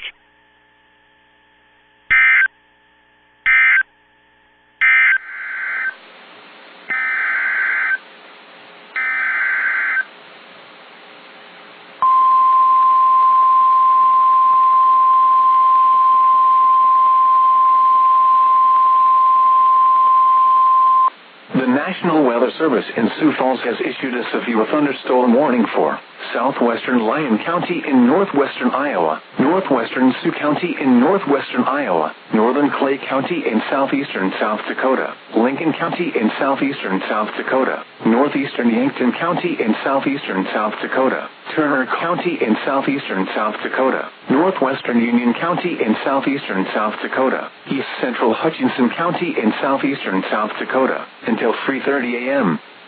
At 2:43 a.m., a severe thunderstorm was located over Wakanda, or 16 miles west of Beresford, moving north at 45 miles an hour. Hazard, 60 miles an hour wind gusts. Source, radar indicated. Impact, expects damage to roofs, siding, and trees. This severe thunderstorm will be near Centerville around 2:55 a.m. Beresford and Viborg around 3 a.m. Other locations in the path of this severe thunderstorm include Hurley, Davis, Parker, Lenox, Worthing, and Chancellor. For your protection, move to an interior room on the lowest floor of a building. Repeating, a severe thunderstorm warning has been issued until 3:30 a.m. for the following counties: in Iowa, Lyon and Sioux, and the following counties: in South Dakota, Lincoln, Turner, Union, Hutchinson, Clay, and Yankton.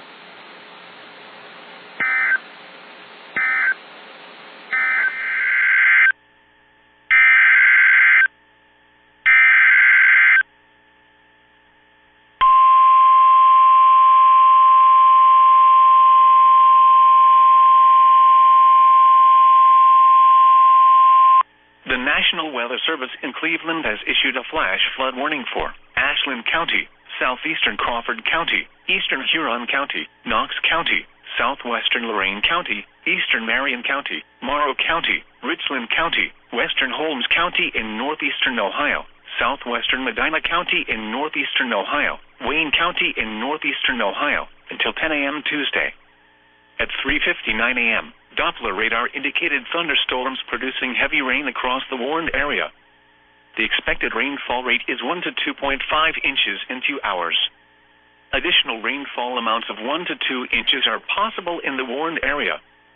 Flash flooding is ongoing or expected to begin shortly. Hazard, flash flooding caused by thunderstorms. Source, radar. Impact, flash flooding of small creeks and streams, urban areas, highways, streets, and underpasses, as well as other poor drainage and low-lying areas. Some locations that will experience flash flooding include Mansfield, Marion, Worcester, Ashland, Mount Vernon, Bucyrus, Mount Gilead, Galion, Shelby, Orville, Redmond, Ontario, Lexington, Wellington, Crestline, Lodi, Loudonville, Fredericktown, New London, and Gambier. Turn around. Don't drown when encountering flooded roads. Most flood deaths occur in vehicles. Be especially cautious at night when it is harder to recognize the dangers of flooding. In hilly terrain, there are hundreds of low water crossings which are potentially dangerous in heavy rain. Do not attempt to cross flooded roads. Find an alternate route.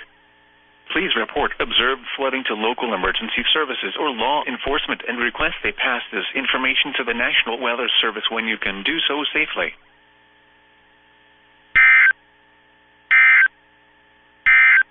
And now it's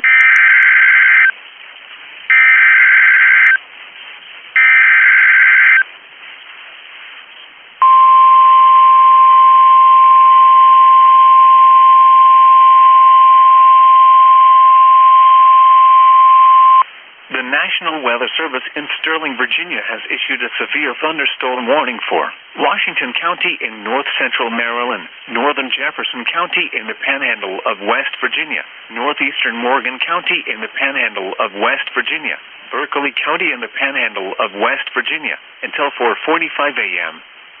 At 4:01 a.m., severe thunderstorms were located along a line extending from near Big Cove Tammany to 8 miles west of Wilson, Conococheague to Martinsburg to near Inwood, moving east at 25 miles per hour.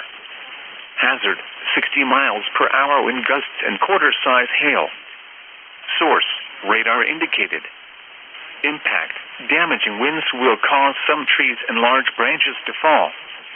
This could injure those outdoors, as well as damage homes and vehicles. Roadways may become blocked by downed trees. Localized power outages are possible. Unsecured light objects may become projectiles. Locations impacted include Hagerstown, Martinsburg, Shepherdstown, Hancock, Municipal Stadium, Robinwood, Fountainhead Orchard Hills, Ranson, Boonesboro, Smithsburg, Inwood, Paramount Longmeadow, Wilson Conococheague, Williamsport, Mount Etna, Mount Lena, San March, Longmeadow, Kearneysville, and St. James. For your protection, move to an interior room on the lowest floor of a building. Large hail and damaging winds and continuous cloud-to-ground lightning is occurring with these storms. Move indoors immediately. Lightning is one of nature's leading killers. Remember, if you can hear thunder, you are close enough to be struck by lightning.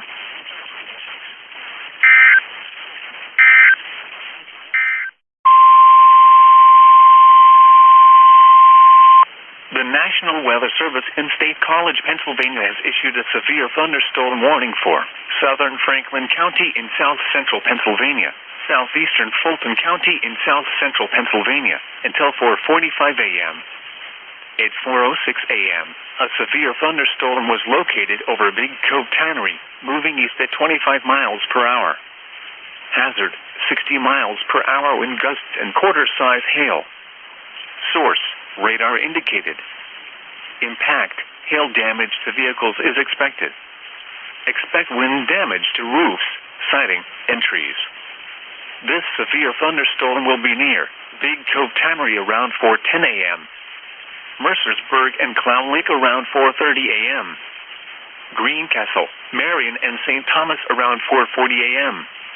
Other locations impacted by the severe thunderstorm include Williamson, Upton, State Line, Quincy, and Whitetail Ski Area. This includes Interstate 81 from mile marker 0 to 17. For your protection, move to an interior room on the lowest floor of a building.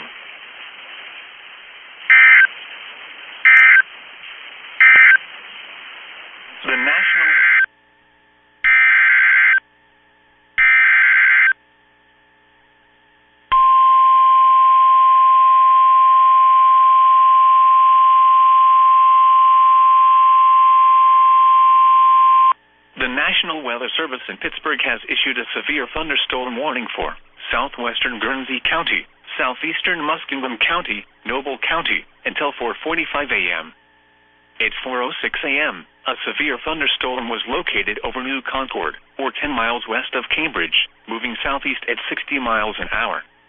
Hazard, 60 miles an hour wind gusts and penny-size hail. Source, radar indicated. Impact, expect damage to trees and power lines, resulting in some power outages.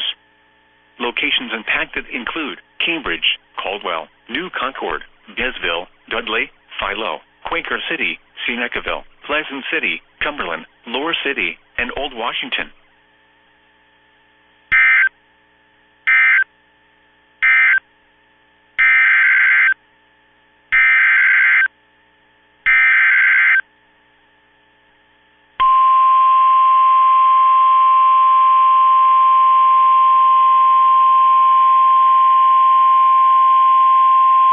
The National Weather Service in Wilmington has issued a severe thunderstorm warning for southern Licking County until 4:30 a.m. At 4:07 a.m., severe thunderstorms were located from 6 miles northwest of Fredericksburg to near Johnstown, moving southeast at 45 miles an hour. Hazard, 60 miles an hour wind gusts and nickel-size hail. Source, radar indicated. Impact, expect damage to trees and power lines. Locations impacted include Newark, Heath, Grahamville, Buckeye Lake, Hebron, Hanover, Harbor Hills, Granville South, Martin, Thornport, Alexandria, St. Louisville, Gratiot, Toboso, Fredonia, Brownsville, and Interstate 70 at State Route 13. This includes I-70 in Ohio between mile markers 129 and 142, and near mile marker 144.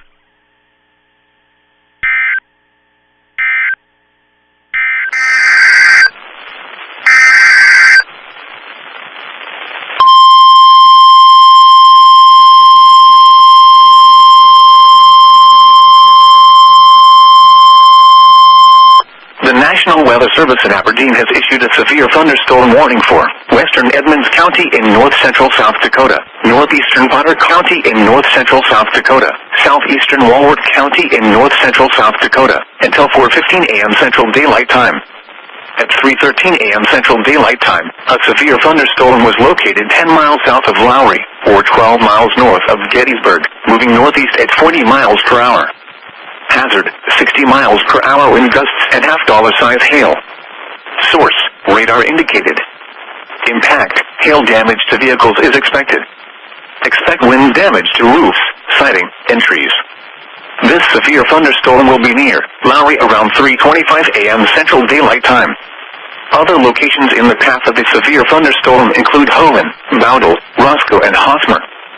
For your protection, move to an interior room on the lowest floor of a building. Repeating, a severe thunderstorm warning has been issued until 4:15 a.m. Central Daylight Time for the following county: Edmonds, South Dakota.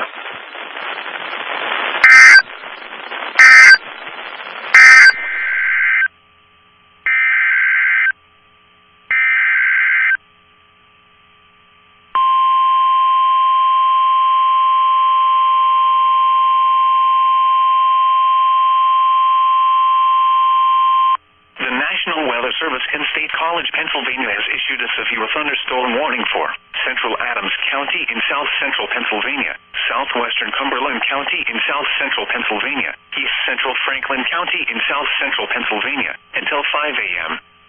At 4:26 a.m., a severe thunderstorm was located over Chambersburg, moving east at 50 miles per hour. Hazard, 60 miles per hour wind gusts and quarter-size hail. Source, radar indicated.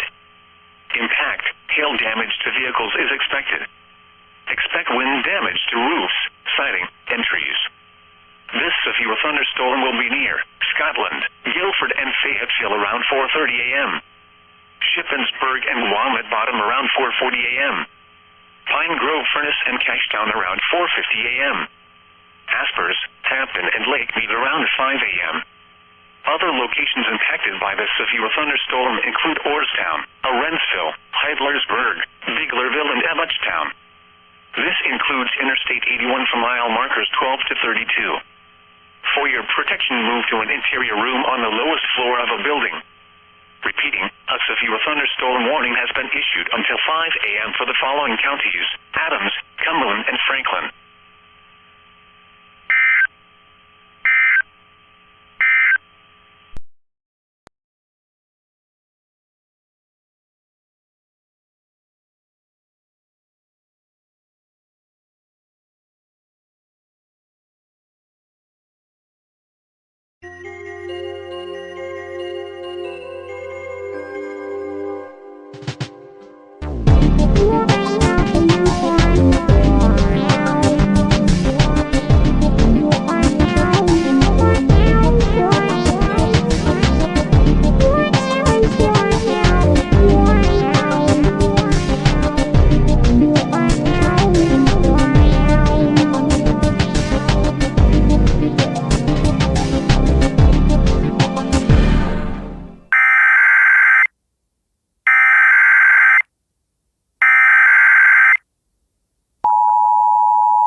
This is a test of the Mid-Hudson Valley Emergency Alert System. In the event of an emergency, this system would bring you important information.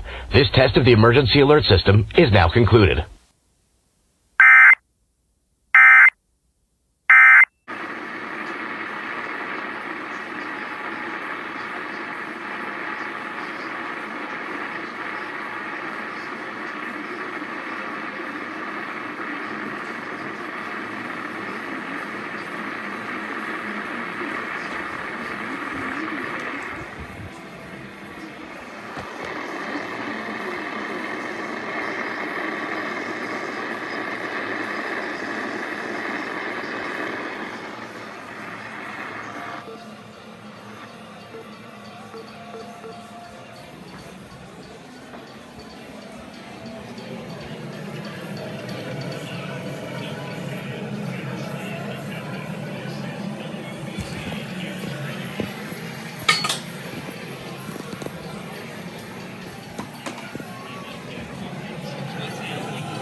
is a coordinated monthly test of the broadcast stations in your area. Equipment that can quickly warn you during emergencies is being tested. If this had been an actual emergency, official messages would have followed the alert tone. This concludes this test of the emergency alert system.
You're listening to the BBC on WMRA, and it's now time for our weekly test of the emergency alert system. This is only a test.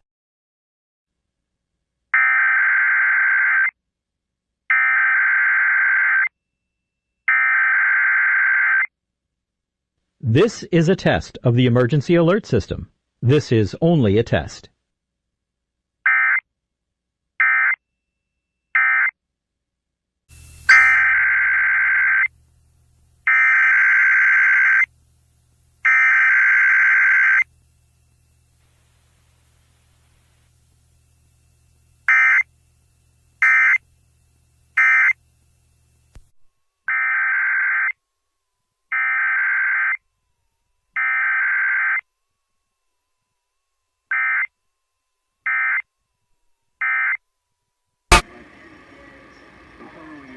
Of the emergency alert system. This is only a test.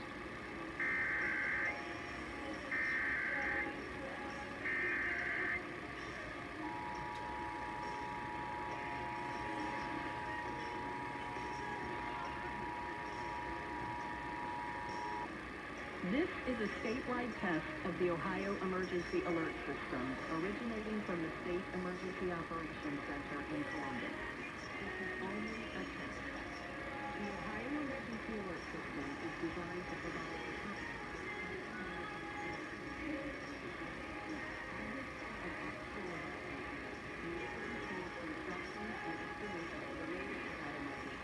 over this and other stations in the state.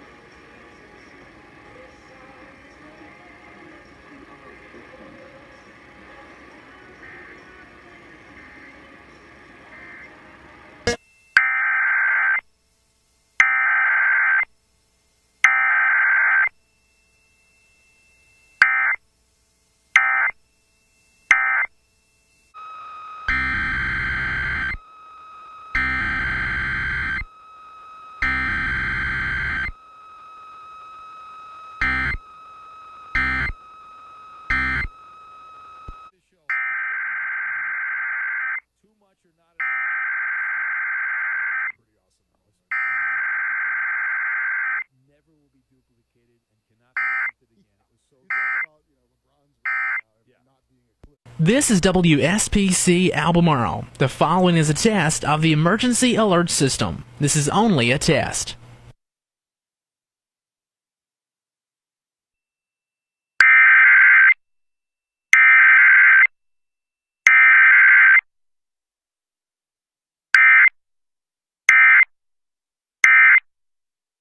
This is WSPC Albemarle. This has been a test of the emergency alert system.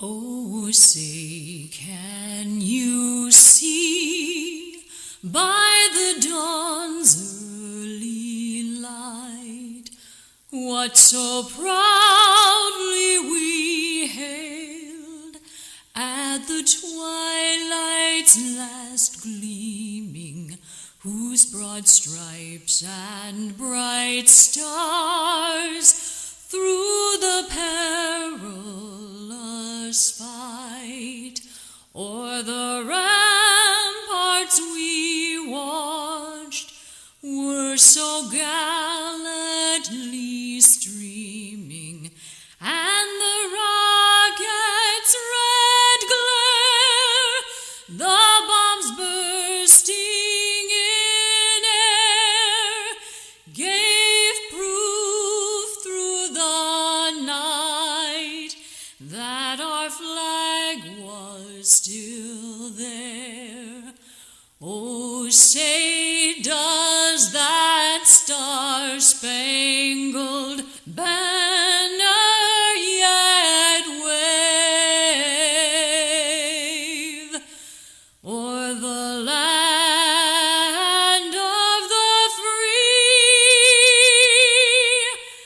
and the home of the brave?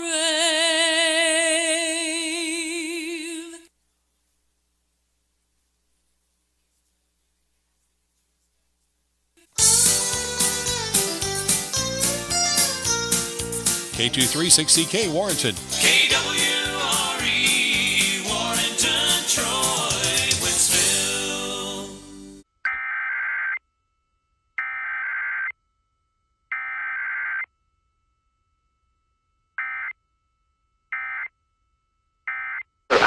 Wet portions of north and central Georgia.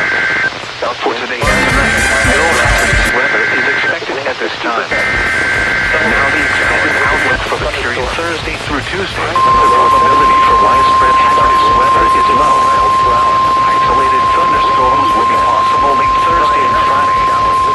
Isolated This is a practice test warning message from the National Weather Service as part of severe weather preparedness week for the state of Georgia. Repeating, this is only a test. This practice test is in effect until 9:30 a.m. Eastern Standard Time for all of Georgia. Had this been an actual warning, please think about what you would do right now if you were at home, at work, or in your car. Know the tornado safety rules to protect yourself and your family.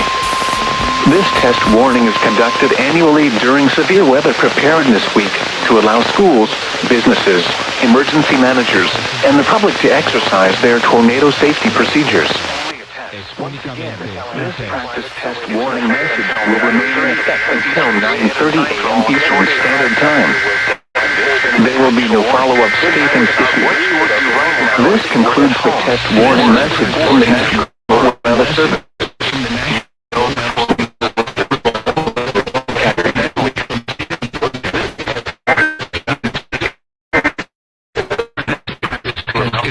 Until 9:30 emergency managers and the public to exercise their tornado safety procedures.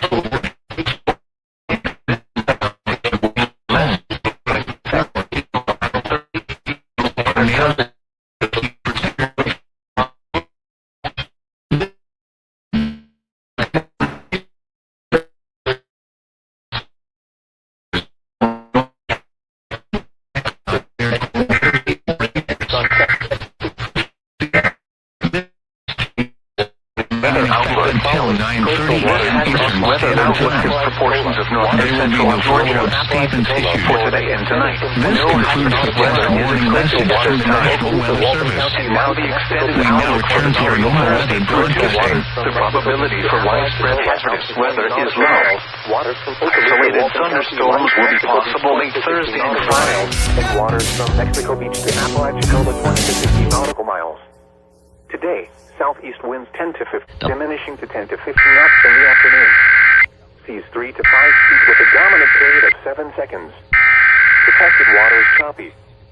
Sunday night, north winds 10 to 15 knots. Seas 2 to 4 feet with a dominant period of 7 seconds. Protected waters a moderate chop. Winds and waves higher and near thunderstorms. This has been a test of the emergency alert system on the Talk of Pittsburgh, 1320 WJAS. This was only a test. The National Weather Service in Little Rock has issued a flash flood warning for western Yell County in central Arkansas, Logan County in western Arkansas, northwestern Montgomery County in western Arkansas, northern Polk, P.O.L.K. County in western Arkansas, Scott County in western Arkansas, until 2:05 p.m. At 8:06 a.m., Doppler radar and automated rain gauges indicated thunderstorms producing heavy rain across the warned area. Between 2 and 4 inches of rain has fallen. Additional rainfall amounts of 1 to 3 inches are possible in the warned area. Flash flooding is already occurring and several area creeks and rivers are flooded. Hazard, flash flooding caused by thunderstorms. Source, radar and automated gauges. Impact, flash flooding of small creeks and streams, urban areas, highways, streets, and underpasses, as well as other poor drainage and low-lying areas. Some locations that will experience flash flooding include Mena, Boonville, Waldron, Paris, Mansfield, Magazine, Subiaco, Odin, Radcliffe, Blue Mountain, Beauchamp, Cardiff, Gravelly, Stonehouse Recreation Area, Echo, Muddy Creek Wildlife Management Area, Oliver, Opal, Fouche Valley, and Mount Magazine. Turn around. Don't drown when encountering flooded roads. Most flood deaths occur in vehicles. In hilly terrain, there are hundreds of low-water crossings which are potentially dangerous in heavy rain. Do not attempt to cross flooded roads. Find an alternate route. Getting your day started right. Mornings with Tom Stryker on today's Variety I-94. This is a test of the emergency alert system. Have recognized that we don't have election day anymore. We have election month. We have mail-in voting that goes on for months. People have the opportunity to select candidates and perhaps propositions that are on the ballot. So why? This is a test of the emergency alert system. This is only a test.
This is NOAA Weather Radio, the pure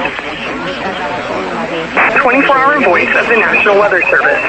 The preceding signal serves not only as a test of public warning and alarm for transmitters in West Central and Southwest Florida listening area, but also as a tornado drill done. The lungs of your mind. The is sober, and hope to the end for the grace that is to be brought unto you at the revelation of Jesus Christ. This verse marks the turning point in the tone of 1 Peter. It has been called the hinge upon which the epistle turns. He begins with the word wherefore, and this word forms a bridge to everything Peter has written previously. In other words, in light of the great salvation that God has given to us,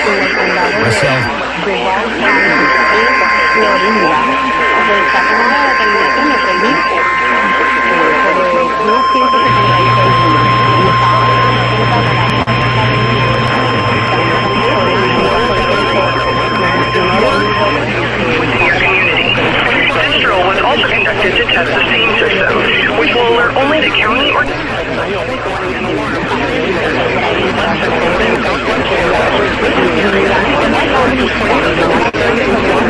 Officials actually plans for successful completion of the drill. The drill will conclude at the bottom of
in manufactured homes or vehicles, leave them and go to a strong building. For additional details, please visit our website at www.weather.gov and then click on Central Alabama.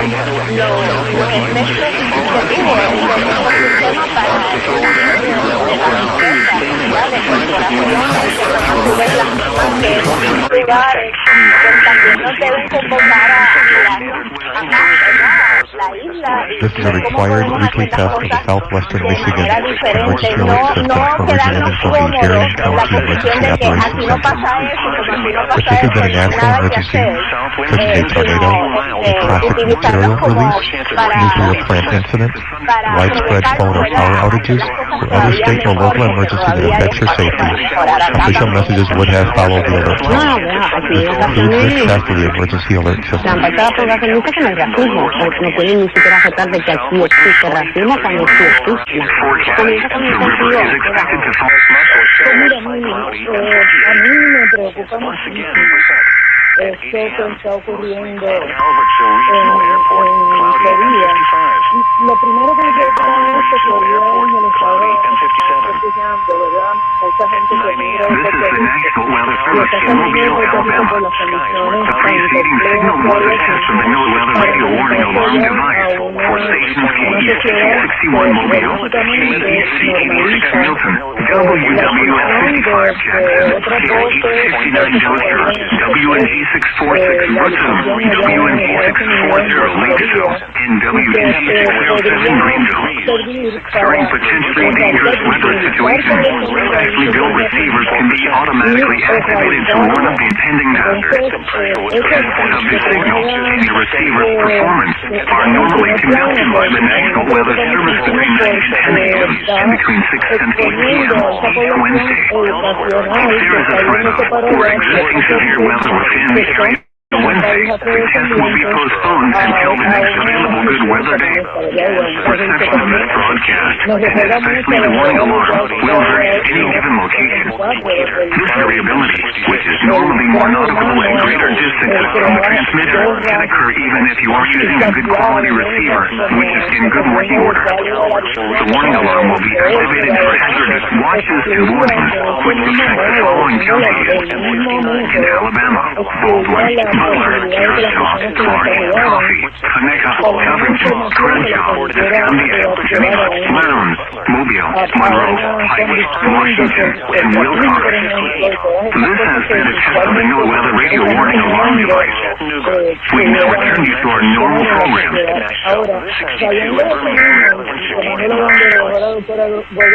Now here is the local forecast.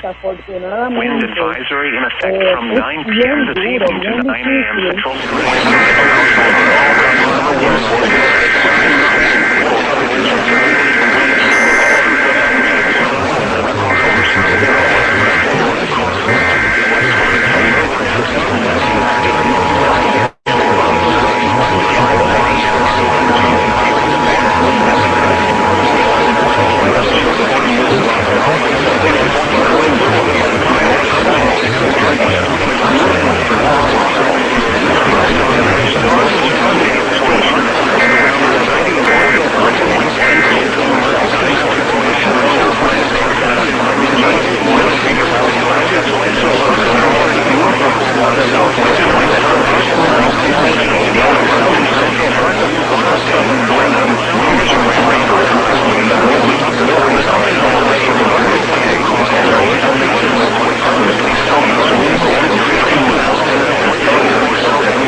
signal only for the following counties, which are within our broadcast reach: Bell, Breathitt, Clay, Floyd, Harlan, Jackson, Knott, Knox, Lawrence, Lee, Leslie, Letcher, Martin, Housley, Cerri, Spike, Johnson, West Virginia, Coyne, and Washington. And in Virginia, Buchanan, Dickinson, and Watts. Washington. Once again, this has been a test of the National Weather Service North Carolina with morning alarm.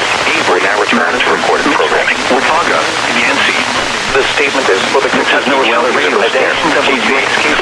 Greene, Lincoln, Marion, Metcalf, Russell, and Taylor. The National Weather Service at Louisville has issued a wind advisory which is in effect from 1 a.m. Eastern Standard Time or midnight Central Standard Time to 7 p.m. Eastern Standard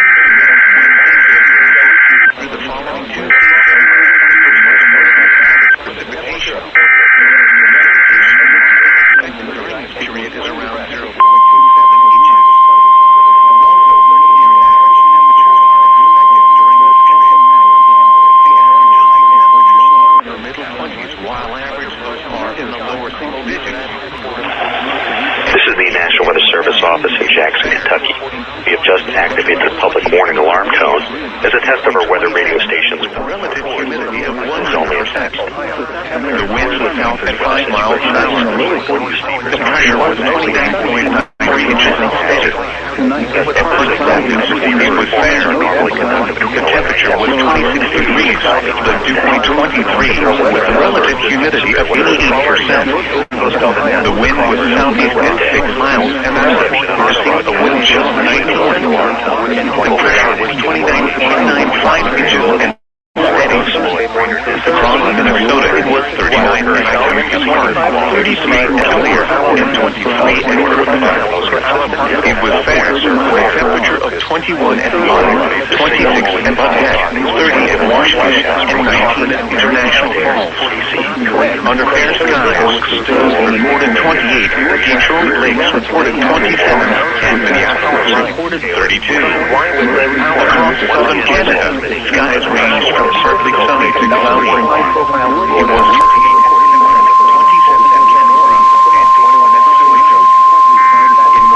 This is a test of NOAA Weather Radio's warning alarm systems. The attention signals you just heard will automatically activate special receivers to warn of the impending hazard. Reception of this broadcast and the warning alarm feature will vary with distance from the transmitter. This test is conducted each Wednesday between 11 a.m. and noon, but may be postponed if there is hazardous weather in the region. In that case, the test will be held on the first available good weather day. We now return to our regular programming. Service radio station WX 99, operating at a frequency of 162.42. Here is the latest 30 in Washington and 19 international normal temperature. Under fair skies, reported 28, Detroit Lakes reported 27, and Minneapolis reported 32. Across southern Canada, skies ranged from partly sunny to cloudy. It was 28 at Winnipeg, 27 at Kenora, and 21 at Puerto Rico. In North Dakota, it was fair. It was 25 at Bismarck, 22 at Devils Lake, 19 at Grand Forks, and 25 at Fargo. Over South Dakota, it was fair. It was 25 at Aberdeen and 34 at Sioux Falls.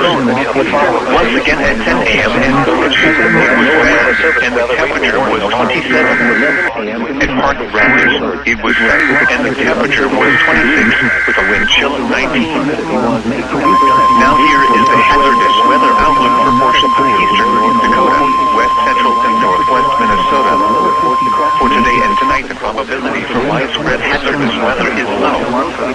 And now the extended outlook for the period Thursday through Tuesday: light snow and gusty north and northwest winds could lead to minor travel impacts Thursday morning. Spotter information statement: spotter activation is not anticipated. You're listening to NOAA's National Weather Service radio station WXN 99, operating at a frequency of 162.425 megahertz in Bemidji, weather radio for the north central Minnesota area. The current time is 10:25 a.m. Central Standard Time. During this period is around 0.27 inches. Also, near average temperatures are expected during this period. The average high temperatures are in the middle 20s, while average lows are in the lower single digits. At 10 a.m. This is the weekly test of the NOAA Weather Radio Warning Alarm. During dangerous weather situations, weather radio receivers are activated to warn you of the impending. The wind was held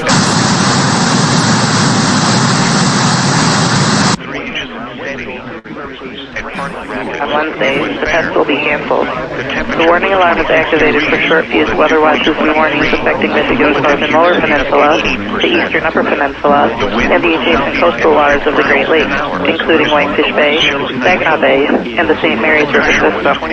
This concludes the weekly test of the NOAA Weather Radio Warning Alarm. Minnesota, it was 39, 33 at Cerri, and 23. It was 25.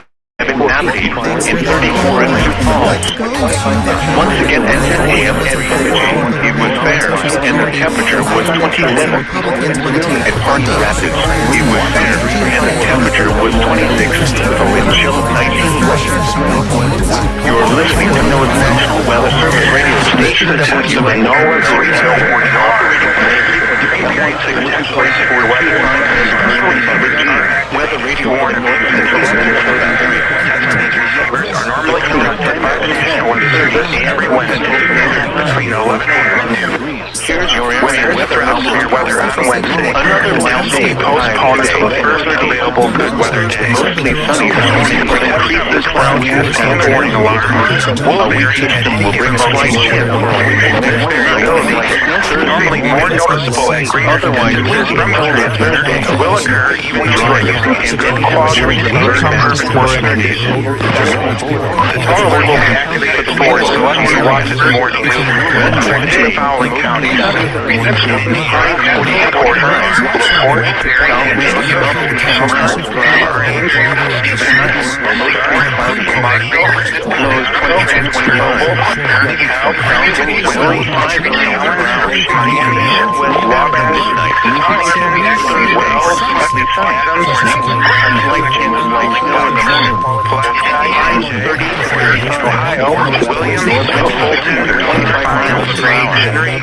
Calling is worse. Thursday night, mostly clear. Friday, our webpage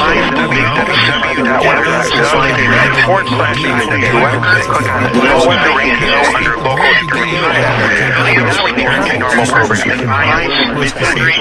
all day Saturday night through Sunday, mostly cloudy, clearing and high to mid-30s, lows 20 to 25. Monday night, partly cloudy, lows in the mid-20s. Tuesday, partly sunny, highs 35 to 40.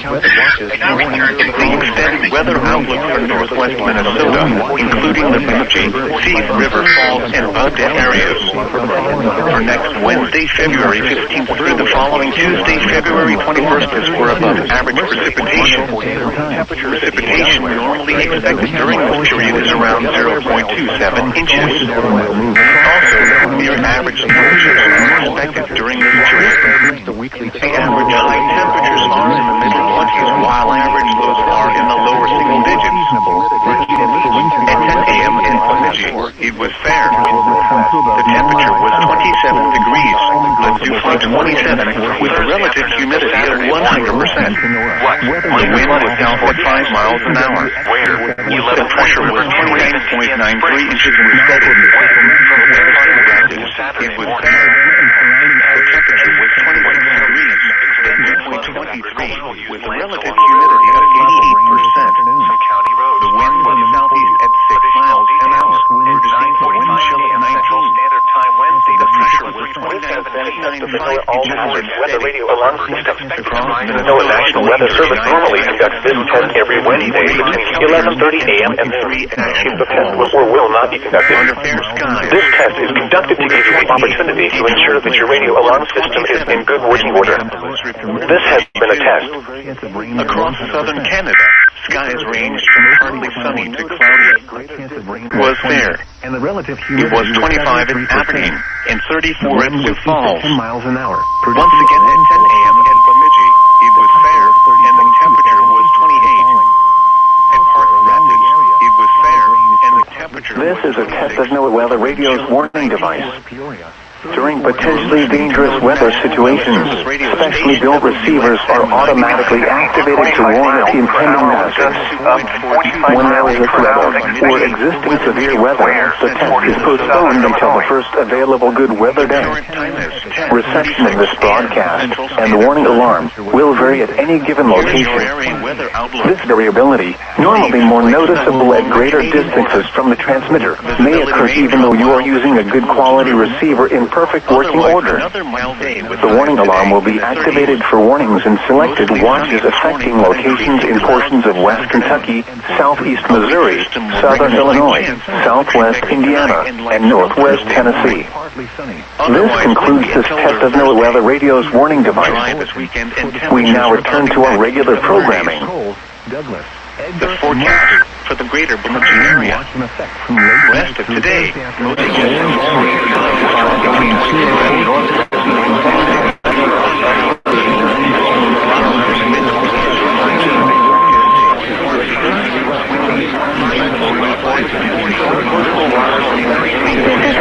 NOAA weather radio's warning.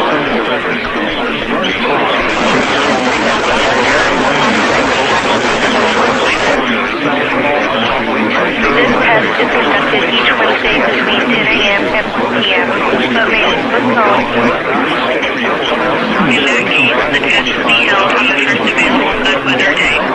Reception of this broadcast and the warning alarm feature will normally vary with distance from the transmitter.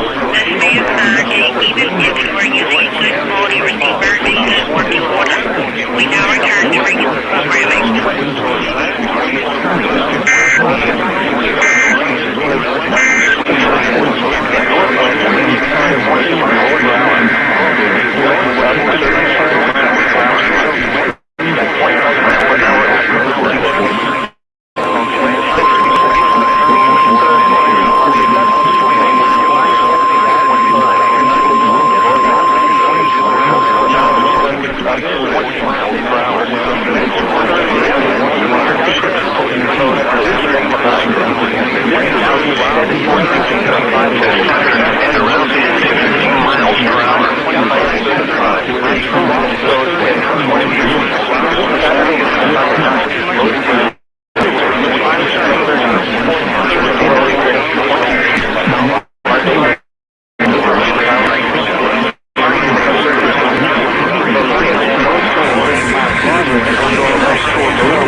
The National Weather Service warning alarm tone. During potentially dangerous weather, to warn of the impending hazard. Tests of these receivers by this system are normally conducted by the National.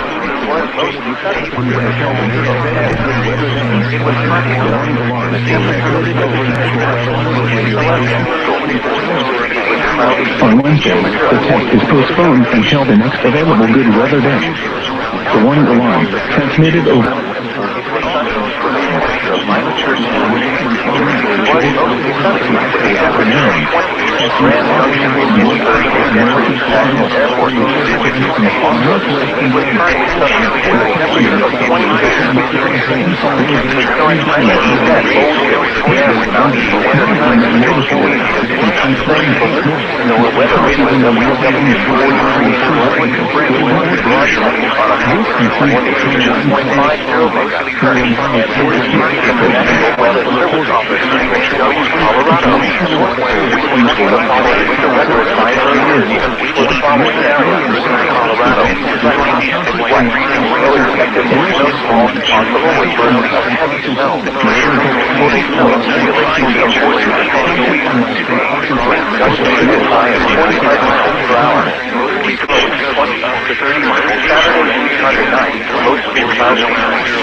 This is a test. The National Weather Service in Sioux Falls, South Dakota has just activated the public warning alarm tone. This tone will normally precede the broadcast of emergency messages. During potentially dangerous weather situations, specially boat receivers are automatically activated to advise or warn of impending hazards. Tests of the warning alarm tone are normally conducted by the National Weather Service in Sioux Falls each Wednesday morning between 11 a.m. and noon Central Time. The test will be canceled if severe weather threatens the area during the usual test time. Reception of this broadcast, especially the alarm tone, will vary at any given location. Variability is caused by such factors as strain and distance from the transmitters and will occur even though you may be using a good quality receiver. To provide the most consistent and dependable service possible, the warning alarm tone will be activated only for selected watches and warnings affecting the counties within each transmitter's listening area. This concludes our test. We now return to regular programming.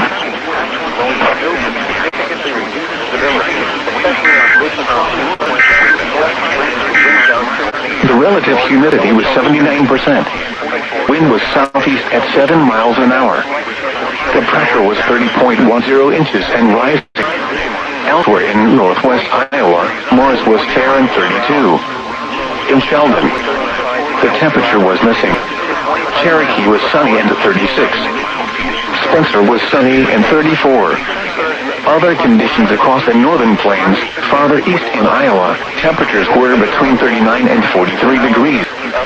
It was mostly sunny at Des Moines and Cedar Rapids. In eastern Nebraska, skies ranged from sunny to mostly sunny. It was 47 at Lincoln, 42 at Omaha, and 39 at Norfolk. In eastern South Dakota, skies ranged from sunny to mostly sunny. It was 32 at Mitchell, 31 at Yankton, and 39 at Sioux Falls. And in southern Minnesota, it was sunny and were between 34 and 37 degrees. Once again, at 11 a.m. in Sioux City, the sky was sunny with a temperature of 36. The current time is 11:15 a.m. Central Standard Time. Operating on a frequency of 162.475 megahertz, this NOAA weather radio station WXL62, broadcasting from a transmitter near Lawton, Iowa. Our program originates from the National Weather Service in Sioux Falls and serves Sioux City and the surrounding Siouxland area. This hazardous weather from northwest Iowa, west central Iowa, southwest Minnesota, central South Dakota, east central South Dakota, south central South Dakota, and southeast South Dakota. For today and tonight, hazardous weather is not expected at this time. For Thursday through Tuesday, light snow develops by Thursday morning, continuing through Thursday night. Snowfall of an inch or less is expected, with 2 inches possible along the Missouri River. Brief, light freezing rain is possible as precipitation begins. Strong northwest winds could lead to reduced visibility and blowing or drifting snow Thursday. Spotter activation is not expected at this time. Your National Weather Service forecast for Siouxland. Today, sunny. Highs in the lower 40s. South winds 10 to 15 miles an hour. Tonight, mostly cloudy. A slight chance of freezing rain after midnight. Lows in the mid-20s. Southeast winds 5 to 10 miles an hour, becoming northwest 10 to 15 miles an hour with gusts up to 25 miles an hour after midnight. Chance of precipitation 20%. Thursday, mostly cloudy. A slight chance of rain, freezing rain and snow in the morning, then snow likely in the afternoon. Total snow accumulation around an inch possible. Ice accumulation around a trace. Breezy with highs in the mid-30s. Northwest winds 15 to 25 miles an hour with gusts up to 35 miles an hour. Chance of precipitation 60%. Thursday night, mostly cloudy with a slight chance of snow in the evening, then mostly clear after midnight. Windy and much colder with lows around 10 above. North for Thursday through Tuesday, light snow develops by Thursday morning, continuing through Thursday night. Snowfall of an inch or less is expected, with 2 inches possible along the Missouri River. Brief, light freezing rain is possible as precipitation begins. Strong northwest winds could lead to reduced visibility and blowing or drifting snow Thursday. Spotter activation is not expected at this time. Your National Weather Service forecast for Siouxland. Today, sunny. Highs in the lower 40s. South winds 10 to 15 miles an hour. Tonight, mostly cloudy. A slight chance of freezing rain after midnight. Lows in the mid-20s. South winds 5 to 10 miles an hour, becoming northwest 10 to 15 miles an hour with gusts up to 25 miles an hour after midnight. Chance of precipitation 20%. Thursday, mostly cloudy. Slight chance of rain, freezing rain and snow in the morning, then snow likely in the afternoon. Total snow accumulation around an inch possible. Ice accumulation around a trace. Breezy with highs in the mid-30s. Northwest winds 15 to 25 miles an hour with gusts up to 35 miles an hour. Chance of precipitation 60%. Thursday night, mostly cloudy with a slight chance of snow in the evening and mostly after midnight. Windy and much colder with lows around 10 above. Chance of precipitation 60%. Thursday night, mostly cloudy with a slight chance of snow in the evening, then mostly clear after midnight. Windy and much colder with lows around 10 above. North winds 25 to 30 miles an hour, diminishing to 15 to 25 miles an hour after midnight. Gusts up to 45 miles an hour. Chance of snow 20%. Friday, sunny. Highs in the mid-20s. Northwest winds 10 to 15 miles an hour. Friday night, clear, cold with lows 10 to 15. Temperature rising to around 20 after midnight. Saturday, sunny. Not as cool with highs in the lower 40s. Saturday night, mostly clear. Lows in the lower 20s. Sunday, mostly sunny. Highs in the upper 30s. Sunday night, mostly cloudy. Lows in the lower 20s. Monday, mostly sunny. Highs around 40. Monday night, mostly clear in the evening, then becoming partly cloudy. Lows in the mid-20s. Tuesday, mostly sunny. Highs in the lower 40s. At 11 a.m., Sioux City had a sunny sky. The temperature was 36 and the dew point 30. The relative humidity was 79%. The temperature was missing. Cherokee was sunny and 36. Spencer was sunny and 34. Other conditions across the northern plains, farther east in Iowa, temperatures were between 39 and 43 degrees. It was mostly sunny at Des Moines and Cedar Rapids. In eastern Nebraska, skies ranged from sunny to mostly sunny.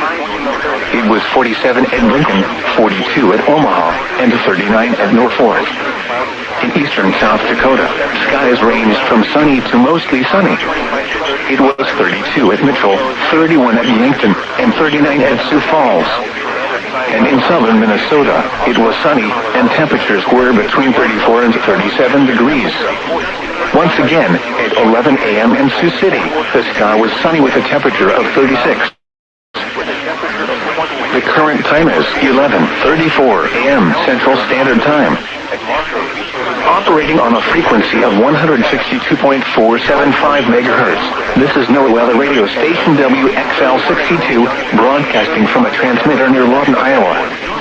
Our program originates from the National Weather Service in Sioux Falls and serves Sioux City and the surrounding Siouxland area.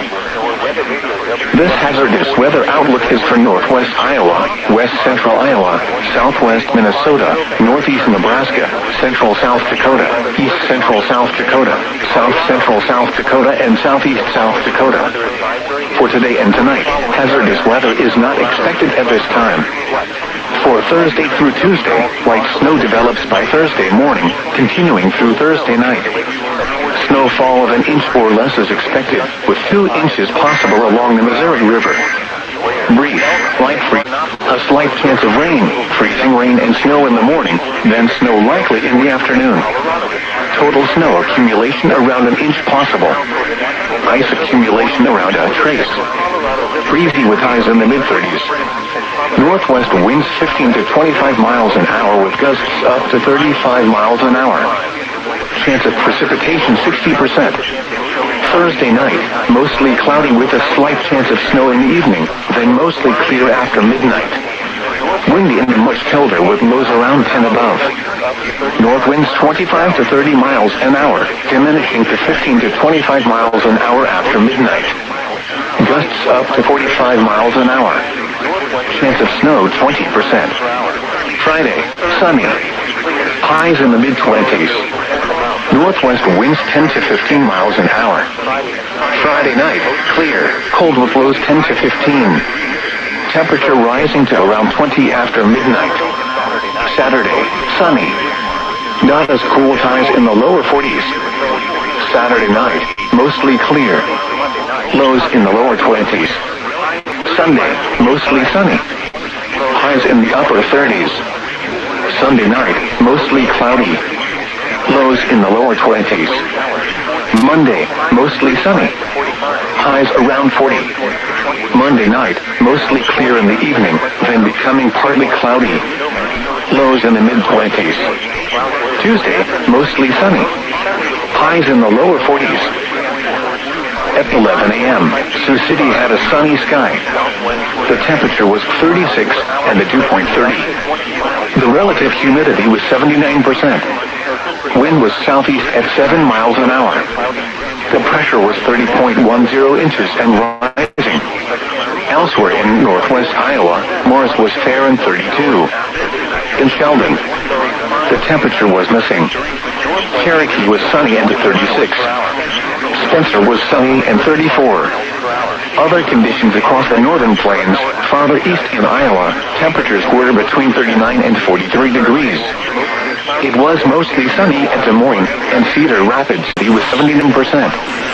Wind was southeast at 7 miles an hour. The pressure was 30.10 inches and rising. Elsewhere in northwest Iowa, Morris was fair and 32.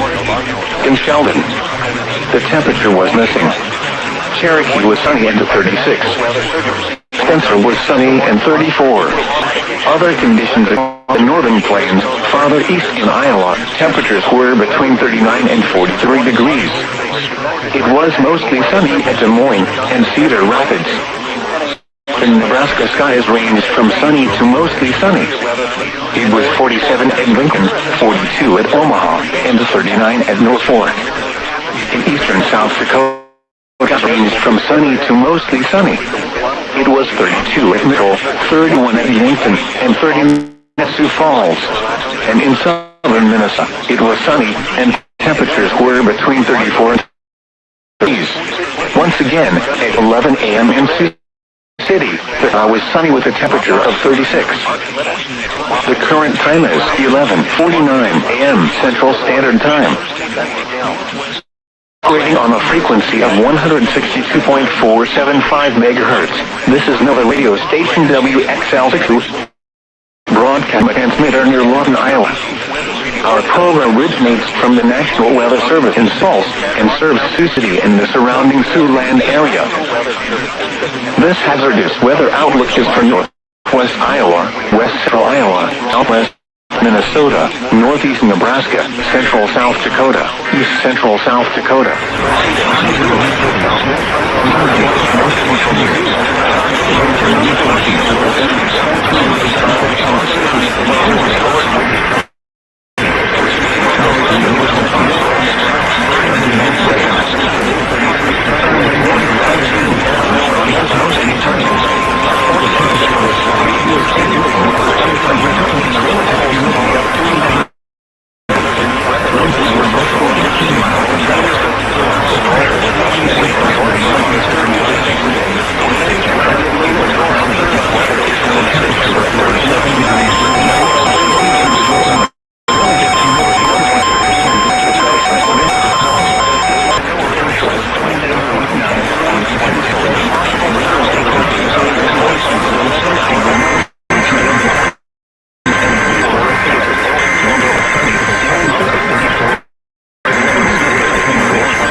forgot I still had that on. Alright, well, good afternoon, folks. Boy, my Cisco class finished a lot earlier than I thought. So now that I'm finally back from that, we are ready to get to our Roblox program for tonight. We have about 15 minutes before Masterminds comes on. Of course, I missed Pictionary and Jeopardy and 25 Words or Less, all of which I'll be making up. All but one. And that's person, place, or thing. How was I able to see it? Remember that puffer service that we were talking about? Remember that puffer service? I was actually able to play it on... I was able to play it on my computer, on the computer here. And from there, I was then able to...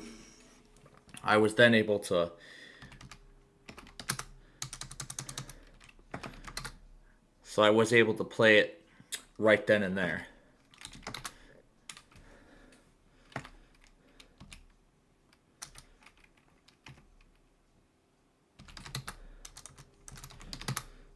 Has to be adult. Yep.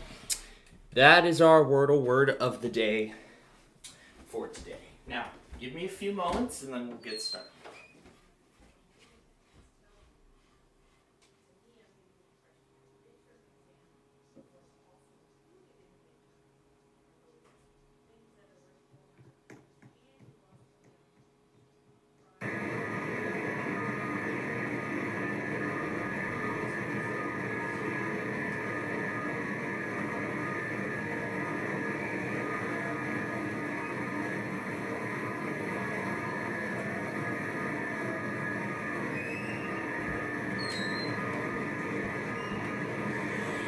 Alright. Yeah, just got back. I haven't even unpacked anything. But, now I am.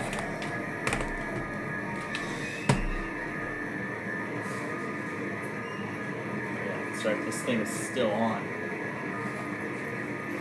Because I didn't know if I was going to need it for the Cisco class or not. I guess not, so. Alright. Had quite a busy day today, so. But boy, I mean, this day has been. It's been honestly a very interesting one so far. WALK and KMOX both tested today. ALK went at 10:45 and KMOX went at 12:50. So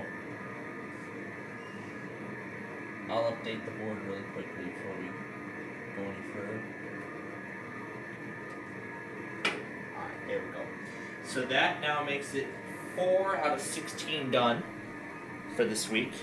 Oh my god, I still have to shave and whatnot. You know what? I'll take care of that in between programs here during our prime time today.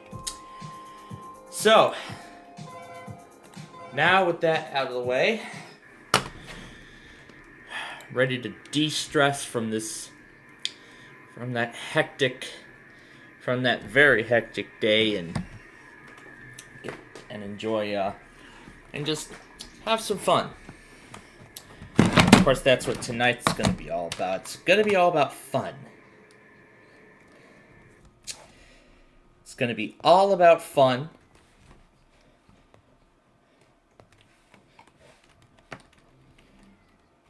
And I don't want school getting in the way. Because really, that's what it's all about.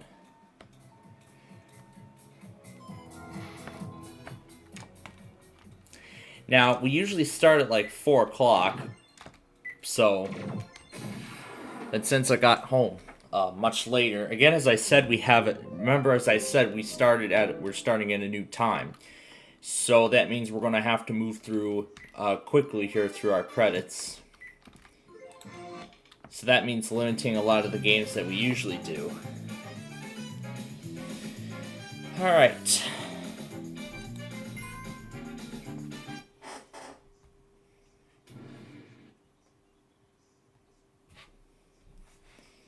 school.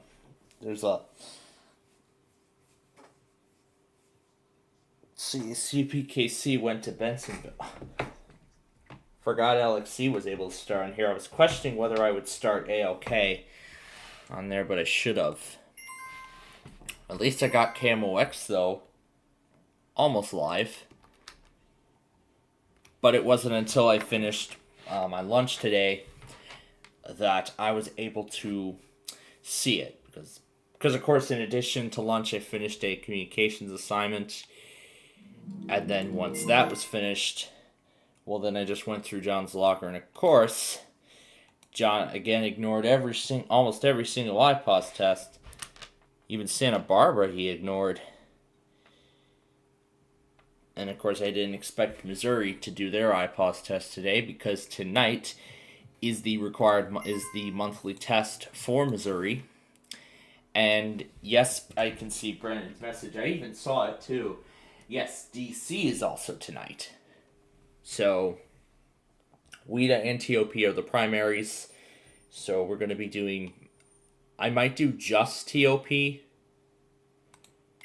Because, I mean, the DC area is pretty small. So, I might end up doing just the originator. Yeah, there are some cases where I have to do just the originator.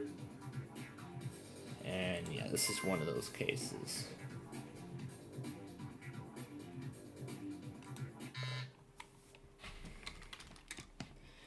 How could I forget?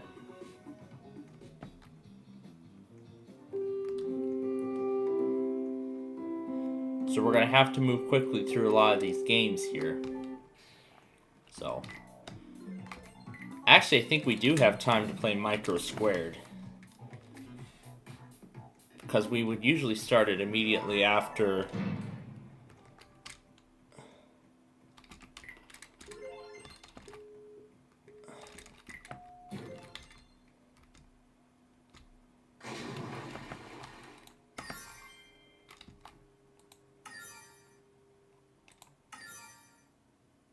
We lost everything.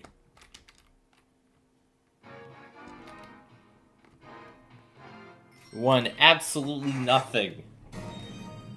Would love to win absolutely nothing.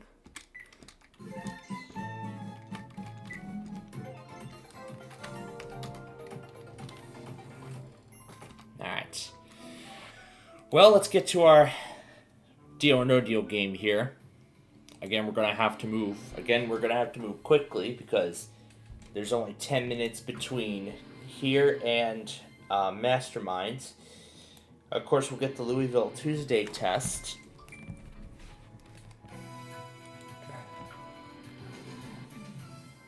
I should get Carney going. I actually did have it running earlier, but I wasn't paying too much attention to it ever since, so...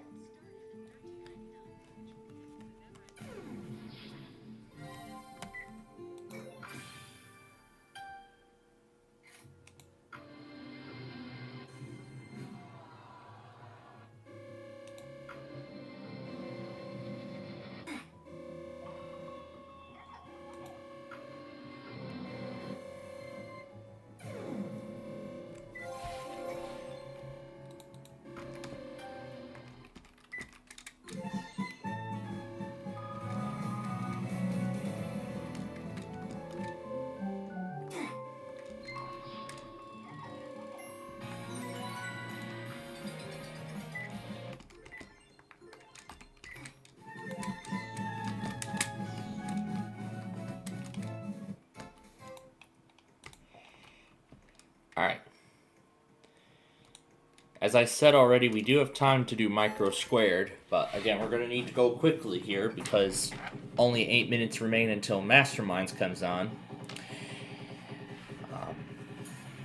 This is only the first week, and it will not be like this every single week, though. But every single week, though, we may not be this lucky. I may end up coming home at like 5 o'clock and missing the first portion of Masterminds. But again, it's just the way it is, so... If it ends up whatever it is, then so be it, so...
Jumped a little too soon.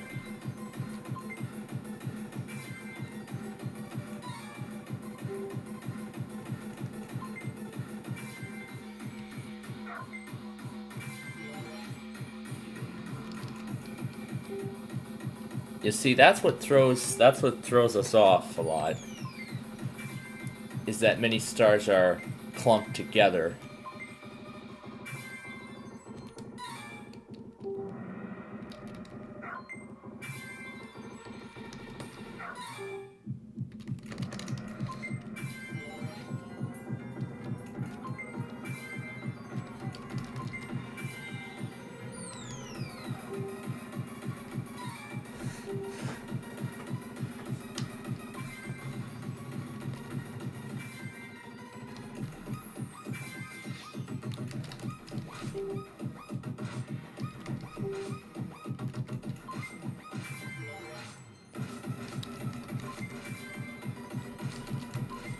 Let's see how far we can go before this game is over.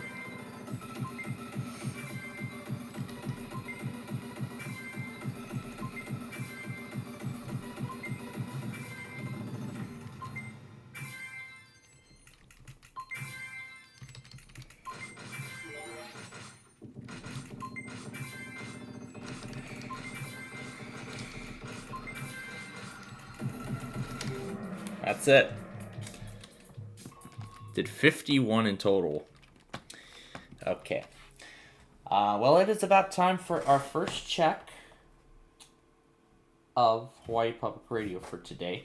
Now, before we move any further, I want to see if any other Comcast went. No? None of them? Okay, then. Alright. Alright. So we're going to go ahead and we're going to play Yahtzee now.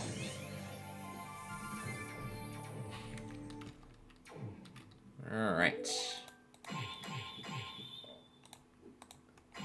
Alright, let's go for a full house. And 3. We end up with 2 pairs. Alright, we're gonna go again. We're gonna ring up a few credits. Let's see if we get a full house this time. Nope, another 2 pair.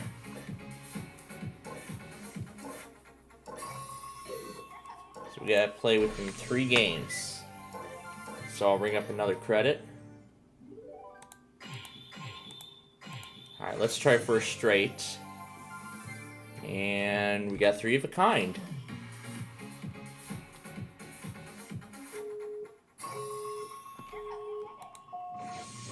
Getting close to the score bonus. Oh, okay. We're gonna go for a straight again. And we got a pair.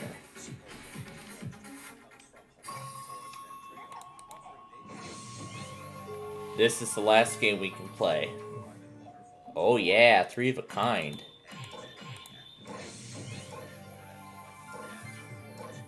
And we got 3 of a kind again. And we were so close to the score bonus, weren't we?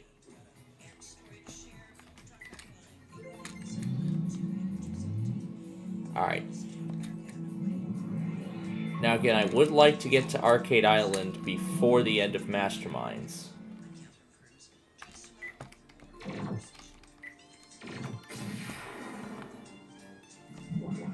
So certain games we're used to doing may have to be curtailed as a result of this. Alright, now it is time to get ready for Masterminds and the Louisville Tuesday test. I didn't turn this off, didn't I? That's right, because I left it on. Well, why don't I just... there's everything I was playing around with earlier. The I-80 bridge. There's the Carney Rail Cam. There's all the 50 million sources. There's my out-of-date Discord thing. my sources list. And now shut down. Okay, so still no test from Hawaii Public Radio yet. Now I would go crazy on it because I would, but I'm not, because there's a question that we want to answer. Does Hawaii Public Radio still run weeklies despite a monthly test? But now it is time for Louisville. And I'm just going to go ahead and get New Albany on. And once I can get this thing to close, off we go to Master.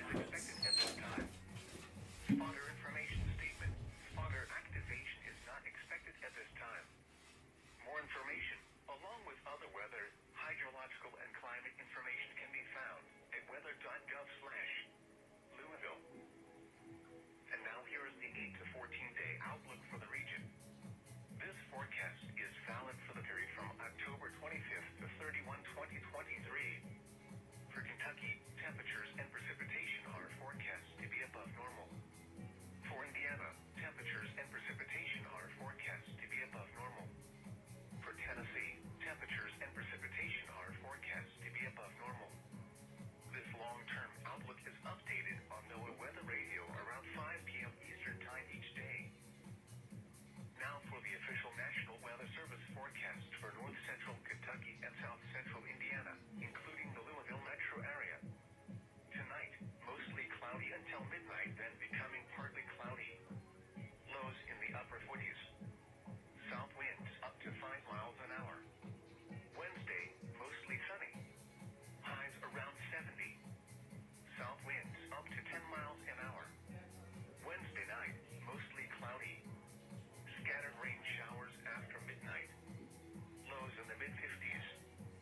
South winds 5 to 15 miles an hour. Chance of showers 30%. Thursday, mostly cloudy.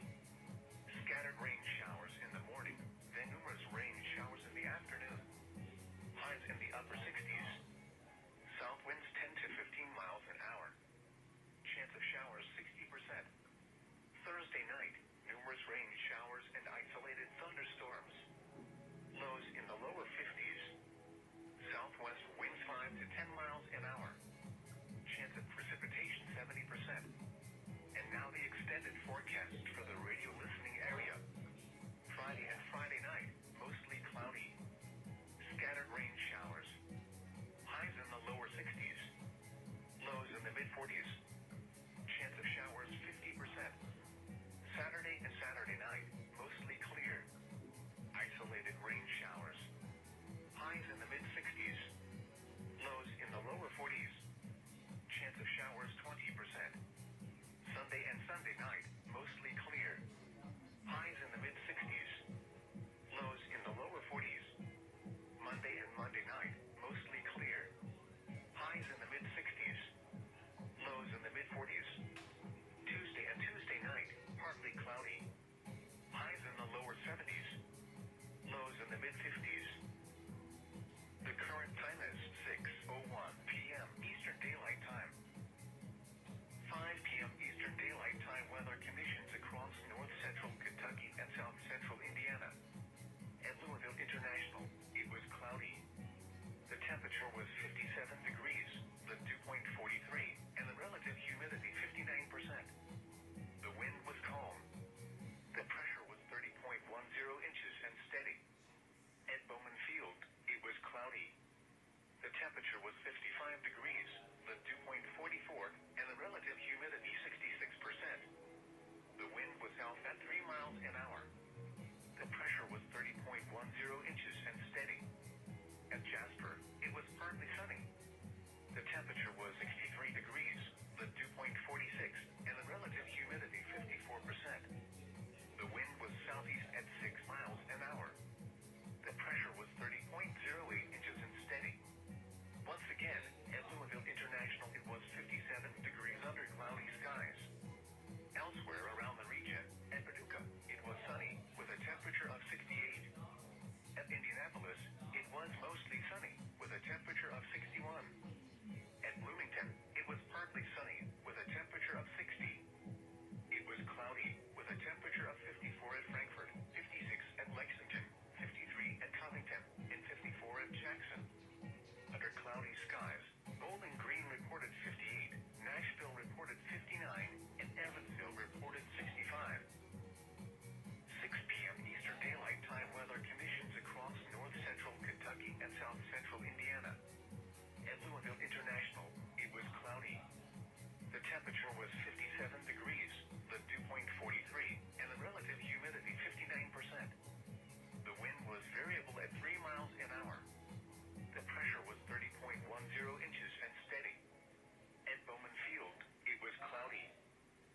temperature was 55 degrees, the dew point 44, and the relative humidity 66%. The wind was southwest at 5 miles an hour. The pressure was 30.10 inches and steady. At Jasper, it was partly sunny. The temperature was 61 degrees, the dew point 46, and the relative humidity 57%. The wind was southwest at 6 miles an hour.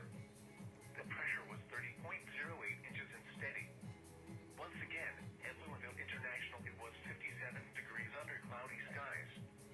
Elsewhere around the region, at Paducah, it was sunny with a temperature of 67. It was mostly sunny with a temperature of 63 at Evansville and 59 at Indianapolis. At Bloomington, it was partly sunny with a temperature of 61. It was cloudy with a temperature of 54 at Frankfort, 54 at Lexington, and 52 at Covington. Under cloudy skies, Jackson reported 53, Bowling Green reported 58, and Nashville reported 59.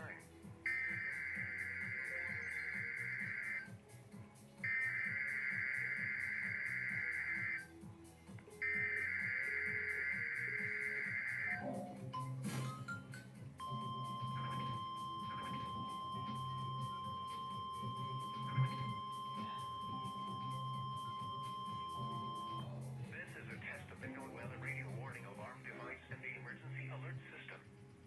During potentially dangerous weather situations, specially built receivers are automatically activated to warn of the impending severe weather and or hazards in south central Indiana and north central Kentucky. Tests of these receivers are normally conducted every Tuesday between 6 p.m. and 7 p.m. local time, and every Wednesday between 11 a.m. and noon local time. When there is a threat of or existing severe weather in the area, the test is postponed until the next available non-severe or hazard day. This broadcast originates from the National Weather Service Office in Louisville on a frequency of 162.475 megahertz. Reception of this broadcast and the warning alarm will vary at any given location. To provide the most consistent warning service possible, the warning alarm will be activated for watches and warnings affecting the following counties. In south central Indiana, Clark, Floyd, Harrison, Jefferson, Scott, and Washington. In north central Kentucky, Lewis, Terry, Jefferson, Nelson, Olga, Shelby, Spencer, and Trimble. This concludes the test of the NOAA weather radio warning alarm and the emergency alert system. We now return you to regular programming.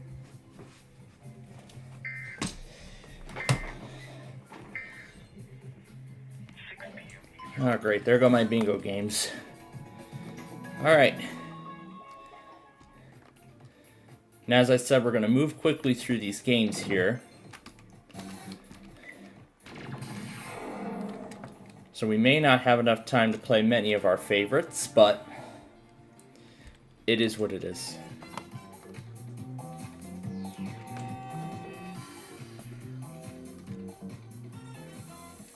We have time to play some skee ball here now that Masterminds is on commercials.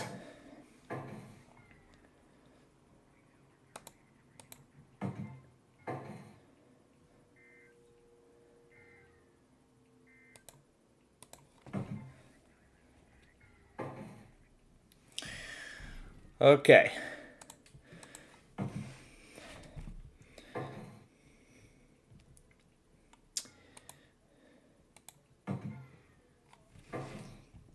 Actually, what I have yet to do is send over every piece of footage that I have from today. The first day, okay, 98.5 the Sports Hub, all that going over to the main device. All right, so for Millionaire tonight, we're going to be doing something a little different. Now, many of you who have been watching us for a while know that usually between the finale and, of course, the end of our broadcast on a Tuesday night, same with Wednesday, we usually play along to a GSN edit of Who Wants to Be a Millionaire. Now, this first half of the week is actually special because GSN is actually airing the U.S. Olympic episodes of the show from October 22nd, 24th, and 25th of 2000. But these episodes are actually on the Internet Archive already. But they are actually original airings. The original airings of these episodes on ABC as it was when it was brand new. So, rather than playing along to the GSN edit, we're going to play along to the actual ABC airing of the program. We're going to get to the roll of 80 here in just a moment, but how the heck did this get here? Oh, whatever. But first, back to Masterminds.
Oh boy. What a fight we got going on here. Alright. Now that that's done, let's move on to the skee ball game here.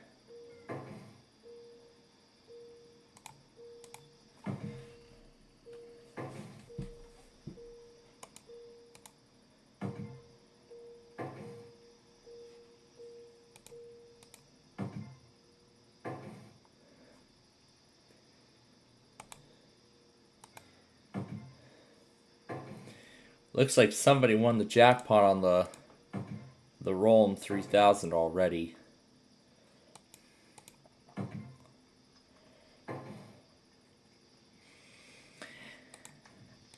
Okay.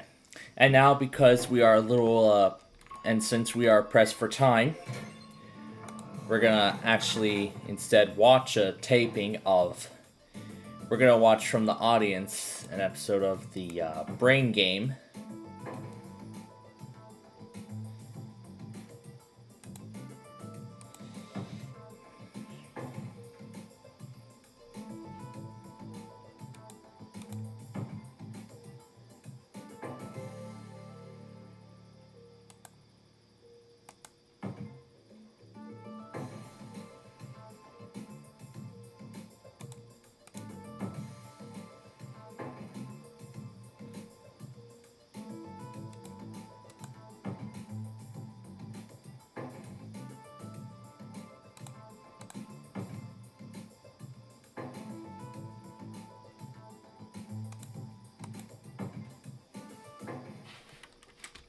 That was the worst score you could possibly get. Now, unfortunately, we're not going to play bingo this week because, again, we're a little pressed for time because Masterminds is about to come back. So, because of such, we're going to have to move quickly through the rest of our credits. So, meaning we'll have to spend the rest here.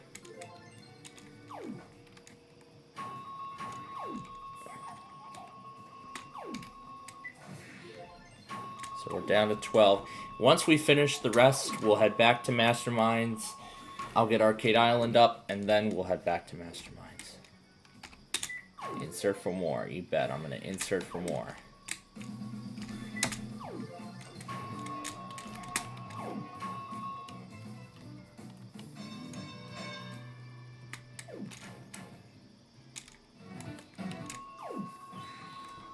$13, $12.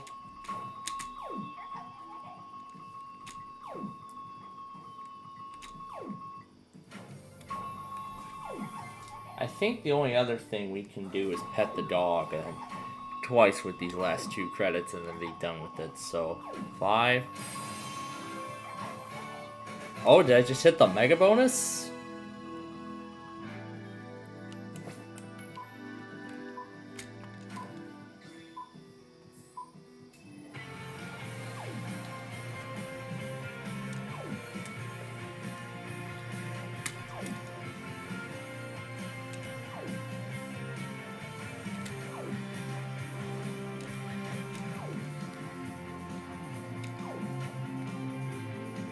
I literally just cleared the mega bonus. My god.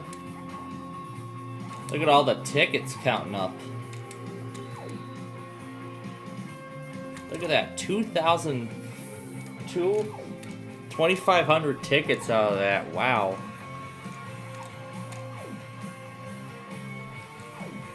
How much longer is this gonna go?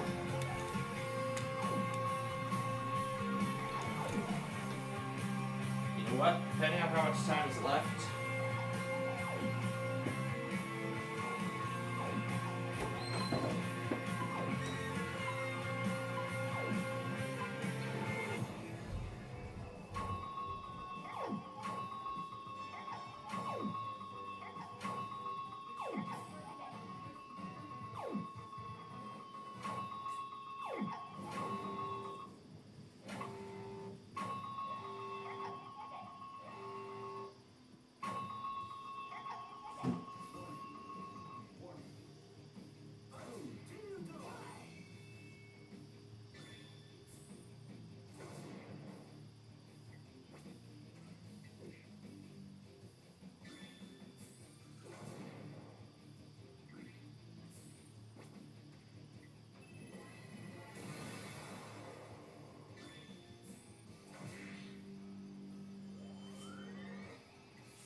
EAS test during class.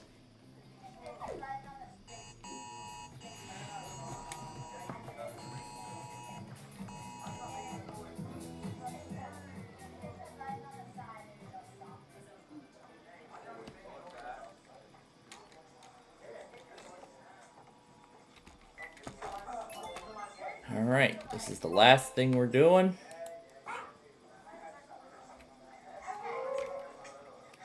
It's as simple as ever.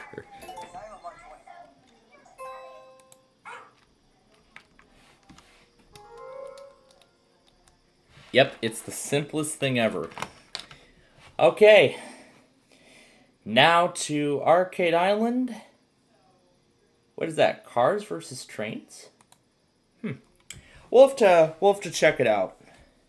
We'll check it out following. I know we'll check it out. All right. All right. We appear to be in a broken server again. Arcade Island, because I did get the 200 credits. Windows 11 startup green screen.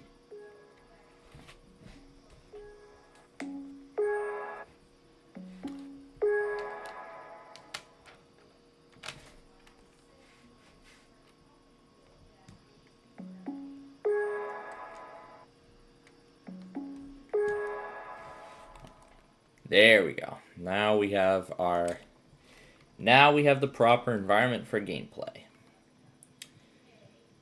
And once every element fully loads, we're going to start by taking this really easy jackpot here. Now, as much as I would like to play the classic Arcade Island, unfortunately, we're not going to do that. We did that last week. What the heck is happening to my balls?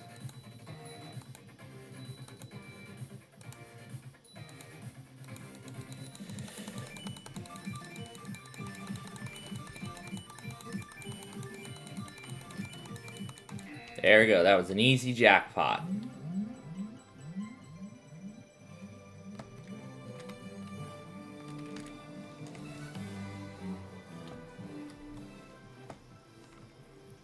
Alright. And the last game we'll do before we return to Masterminds will be all three of these.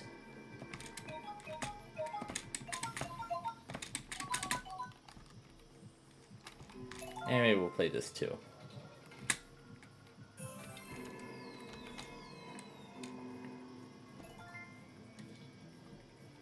And I see a few wheels are ready for me. We're only going to bring up 2 of them. Okay. Alright, back to Masterminds.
Okay. Now that Masterminds is done,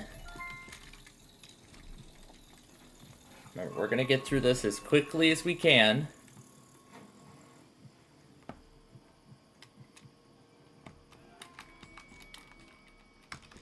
We're going to let a few other games run on their own.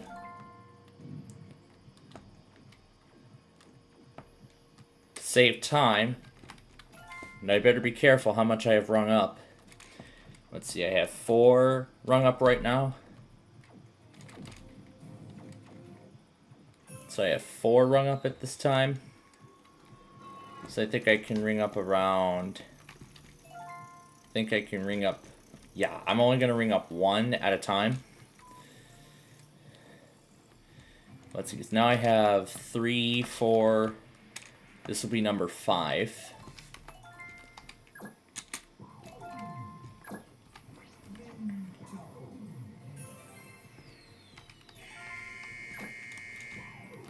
That's going to do it.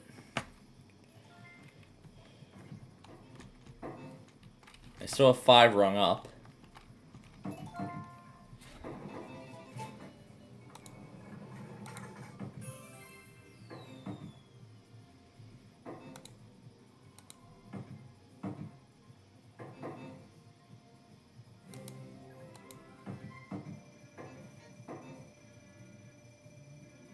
Oh, I did end up winning the jackpot.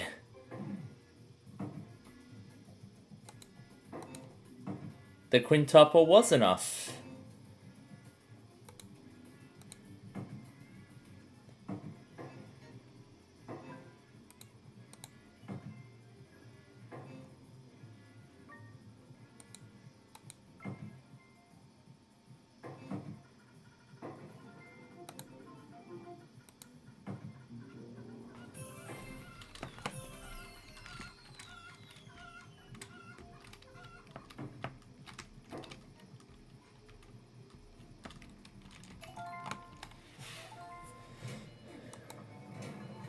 Now again, we want to get this completed as quickly as possible.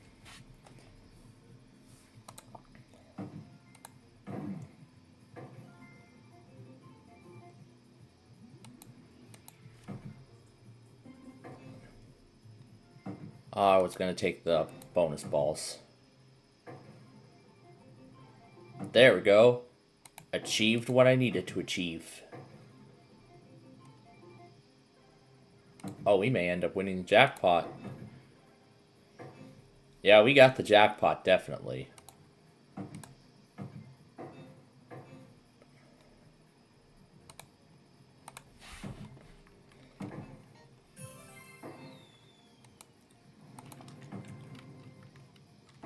Level 86, and we got the jackpot.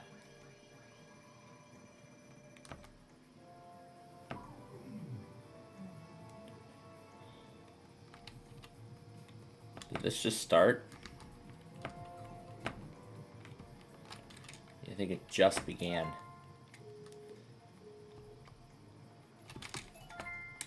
Alright, well, we're going to do both sides.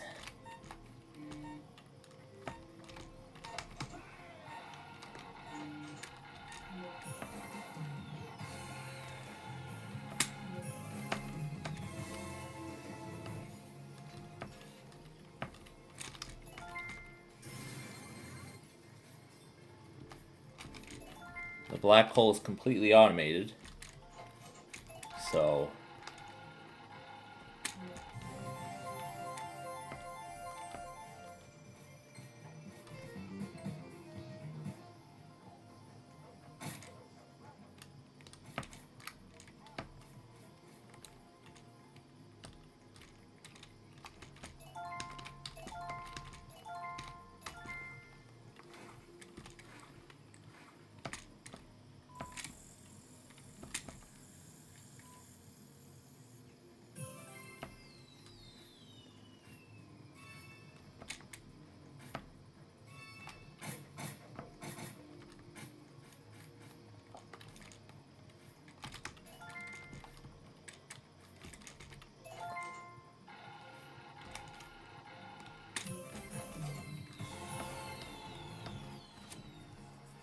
those are all the big bass wheels counting up.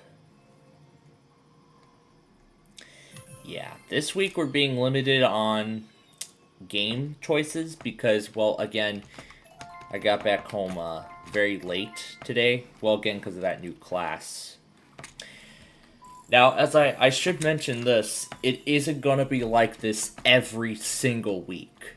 It won't really be like this every single week for several reasons.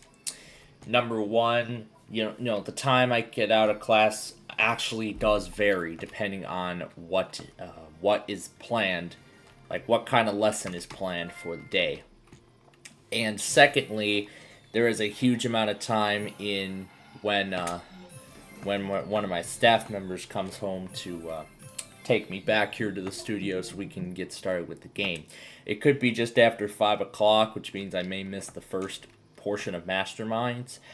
But then again, okay, we're only down to 6 credits. So I think we will have enough to play, I think, a couple more. Actually, we now have 1 more credit available, so we can go ahead and spin 1 more Big Bass Wheel. And as I said already, we're not playing the Classic. Well, again, because... Well, again, that's because we are pressed for time. So I understand this may be a little different to many of...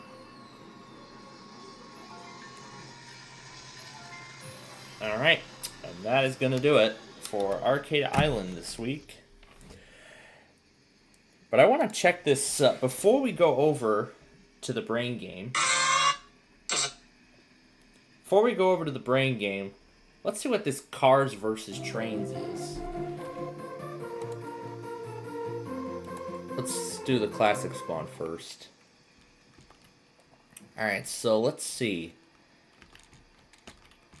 So this is already similar to Trainwrecker. So I guess let's see what this guy has done. Ooh, so it looks like he put crossings in from different countries, including one in the United States.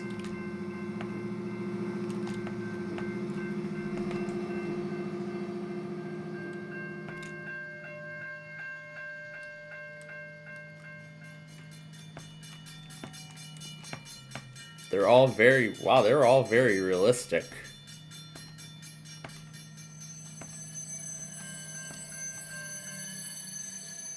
My gosh, she's got crossings from all over the world. And what's this down here? Takes you into a tunnel. Oh, he's even got the Dutch crossings in here. My gosh, she's got crossings from all over the world. Well, it's actually different kinds of railroad crossings from all over the world. Well, basically many world railroad crossings, including, let's see, that is Dutch, Netherlands. I'm guessing this is Japan. And then, of course, I believe he's got some from the UK. I believe, as we saw earlier, from the UK, I think Germany. Yeah, let's see, UK, Germany. Of course, the United States. I think these bells are constantly ringing. Like, oh my gosh, sounds like a school bell.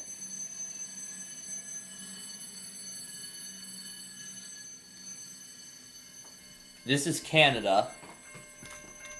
This right here is Canada.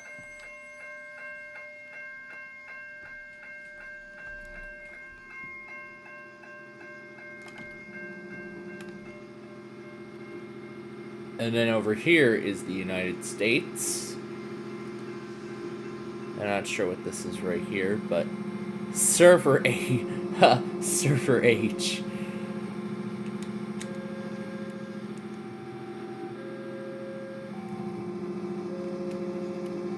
So I'm assuming he's got crossings from all over the world, even Australia.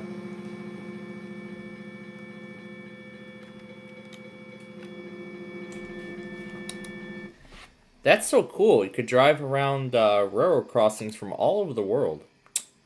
Shut the down. It's update time. That's actually really nice. All right. So I wanted to check that out. Okay. Now on to our main attraction. Oh, aren't we supposed to start MAL? Oh, crap.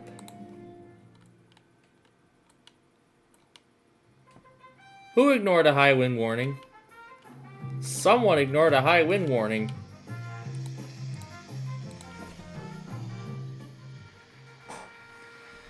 Alright, so we're just gonna watch the taping. Let's hope MAL did not go yet. Okay, thank God they didn't. Here are some of the ones that have gone so far.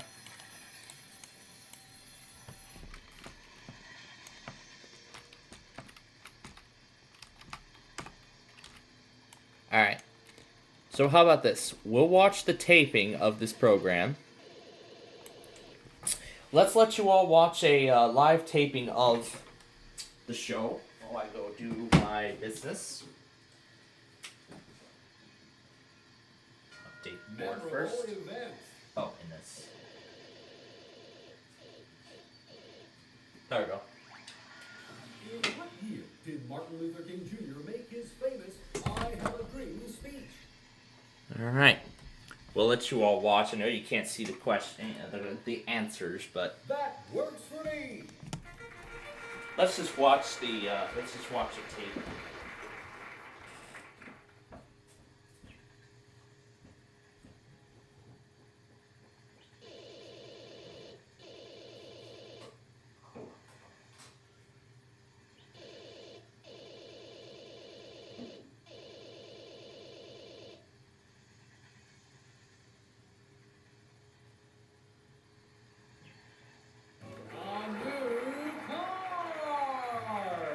Somebody left it out in the parking lot of Marsh's grocery store. Can you believe it?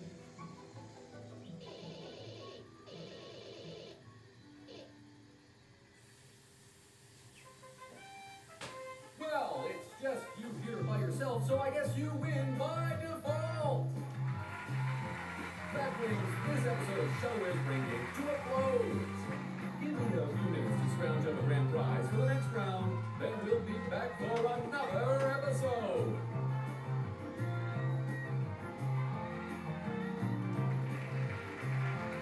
This episode is sponsored by Lazy Brand Lazy Obstacles, the leading supplier of red plastic rectangles that can sometimes be interpreted as lava.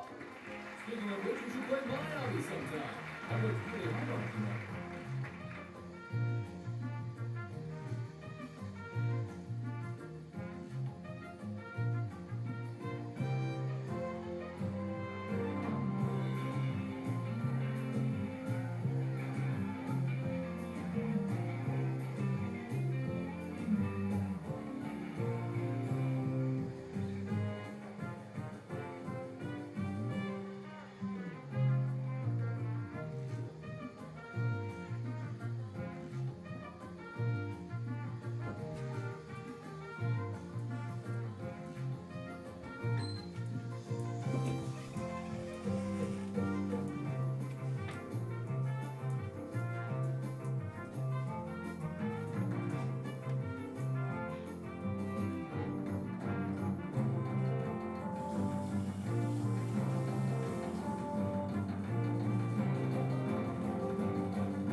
From Shovelware Studios Hollywood, it's your new favorite show.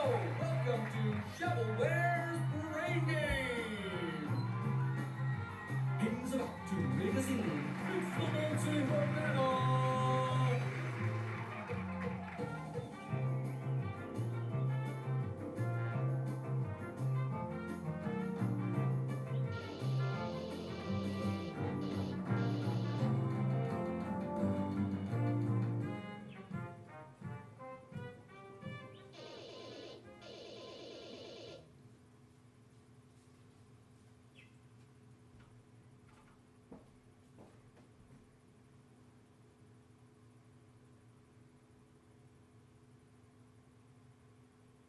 Sports Mix.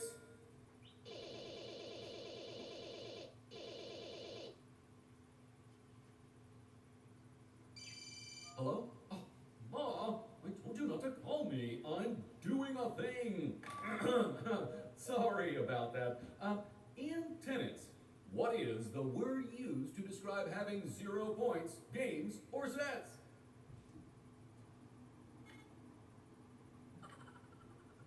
That's just plain wrong.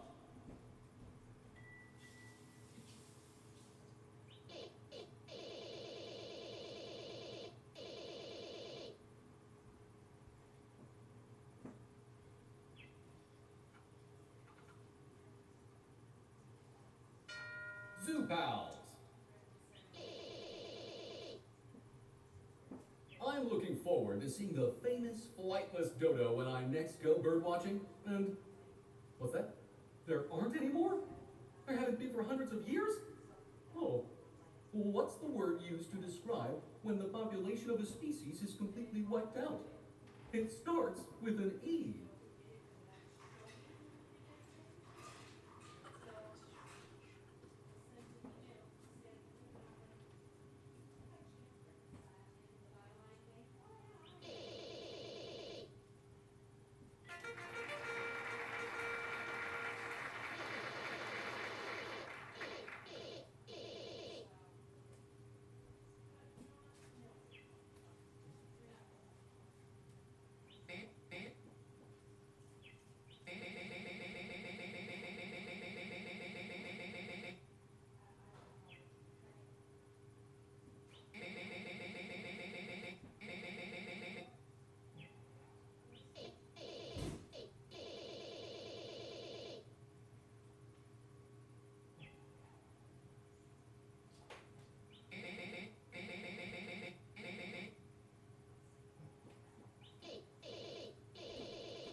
The power of music.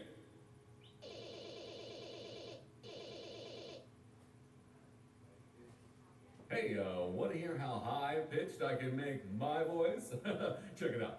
What's the name of the highest pitched group of voices in a choir?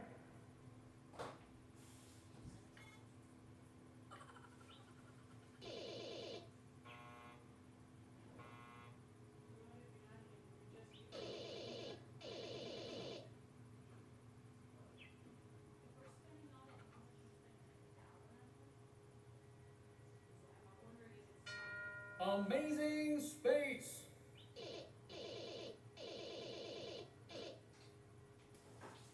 Okay, I'll ask you. So my little alien friend Glup is trying to get back to their home planet on the other side of the universe. But they're worried the spaceship won't make it past all those space rocks orbiting between Mars and Jupiter. Do you know what that region of the solar system is called? I'm hoping I can find a library book on it so we can figure out the odds of navigating through it.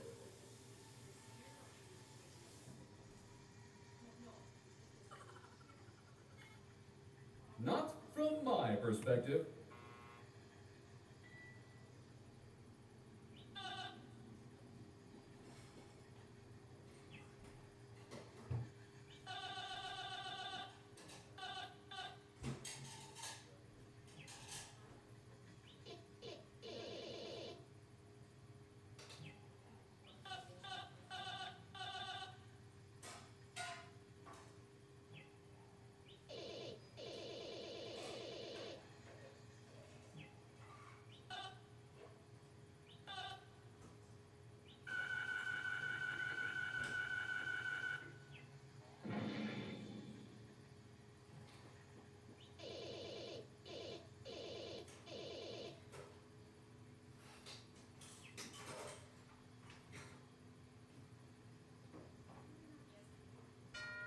probably geography.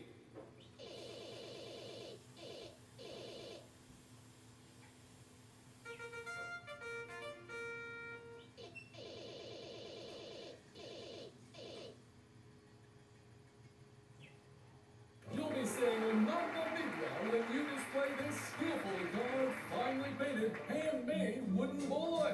Place this puppet of Pinocchio on a shelf in your living room, or even put him next to you in the car to cheat your way into using the carpool lane without an actual passenger. In fact, take him with you everywhere you go. After all, he's got the whole world to see. Okay, I don't know what the heck that is. I'm going over Niagara Falls in a barrel. Did you know that Niagara Falls is actually 3 separate waterfalls? I think I'm going down the largest one. What was the name for it again? Well. Oh, here's Roblox Joliet.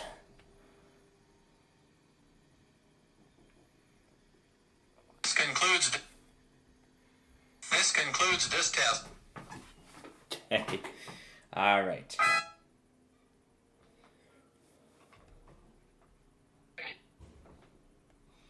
So let's check out this RO Joliet. I suppose this is Joliet in RO scale. Such an homage to a classic. Let me be honest. I'm gonna be honest here. It is such a classic. I mean, it really looks like it. And you'll see for yourself. My mouse... Oh, there we go. This really looks like Joliet, except there are some differences. Let's see. What are the differences I can spot? This is supposed to be the Heritage Corridor. There is no crossing. I mean, downtown Joliet looks right. If you remember right here, this is where my baseball games used to be.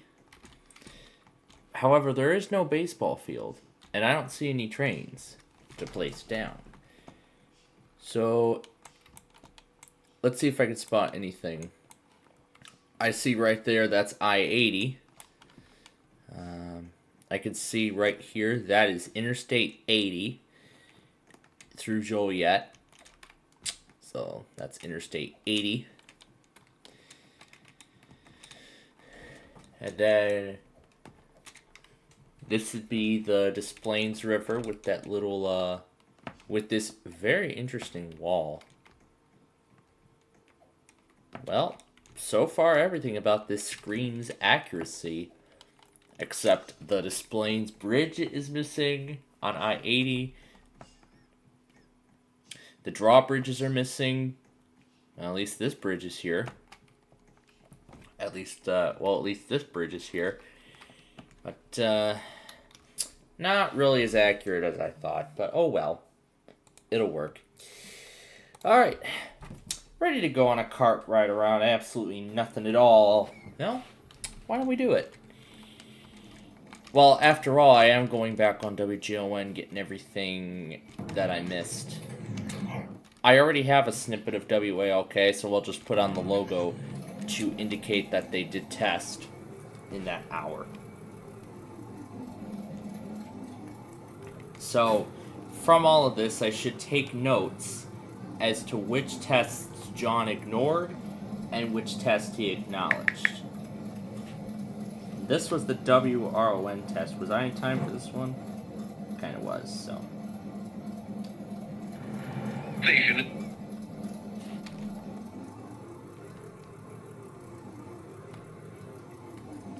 I was a little late on this one. Here's KMOX, which I had to tirelessly fight. And because I got it live... Oh yeah, that was that audio thing I was playing around with earlier. This is Washington State. This is Douglas, Minnesota. Both of which I actually got on time. So, I know this is not supposed to be texting while driving. And I'm literally demonstrating that right here as I go back on my captures of stuff from earlier today.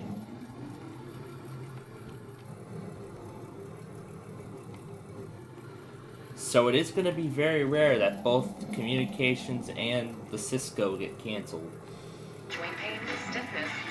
That was a Sky Rizzy commercial from earlier.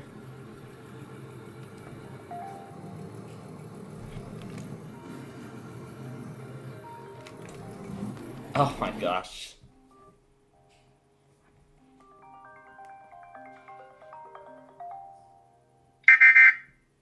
That was all meanwhile I was trying to go back on the Arizona iPods test. This was the actual result I got. Well, before we move any further, we have a few minutes left until Switch starts.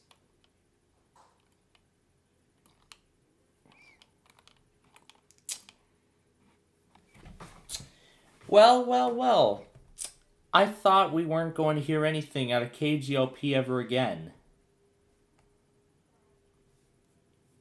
I thought we were never going to hear anything out of KGLP ever again. Remember, I had tried them for weeks and weeks and weeks on end. They would not go at their usual time. And now they finally want to? Well, how could I figure?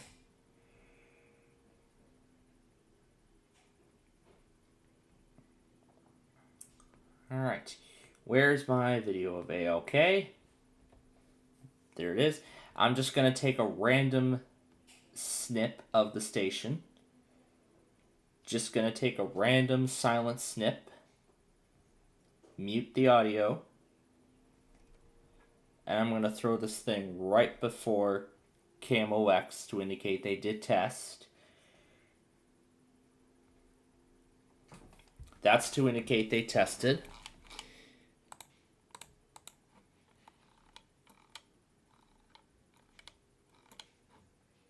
Alright, and before we move on to the next, oh that's right, next hour of Hawaii Public Radio. More at FisherInvestments.com. Investments and securities involve the risk of loss. And you are tuned to member-supported Hawaii Public Radio. I expected them not to do it. Well, we're going to keep trying them and see if they do.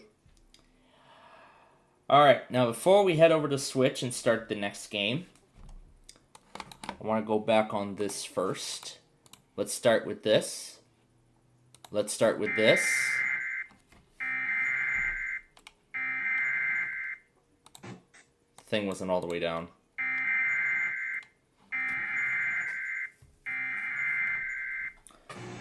Now the cursor isn't in the right place.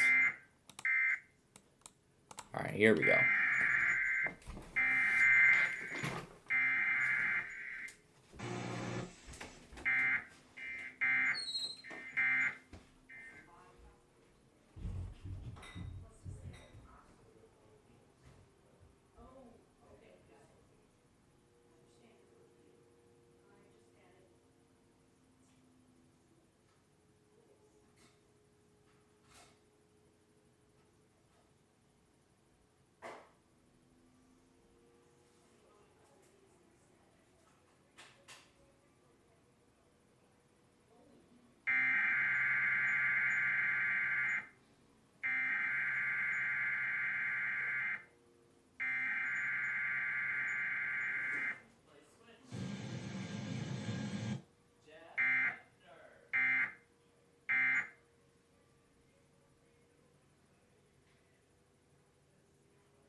Alright, went back on everything.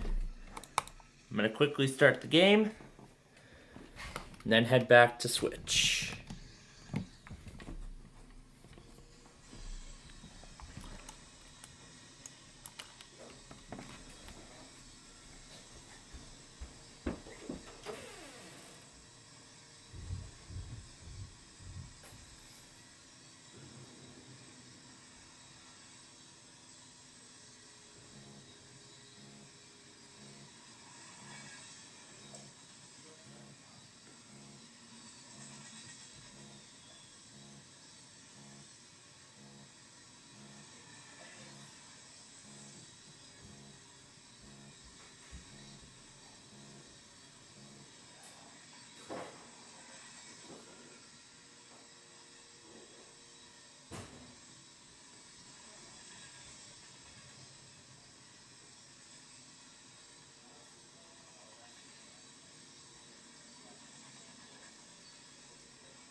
Oh yeah, and of course, during that, of course I had a lot of fun raving to this chiptune here.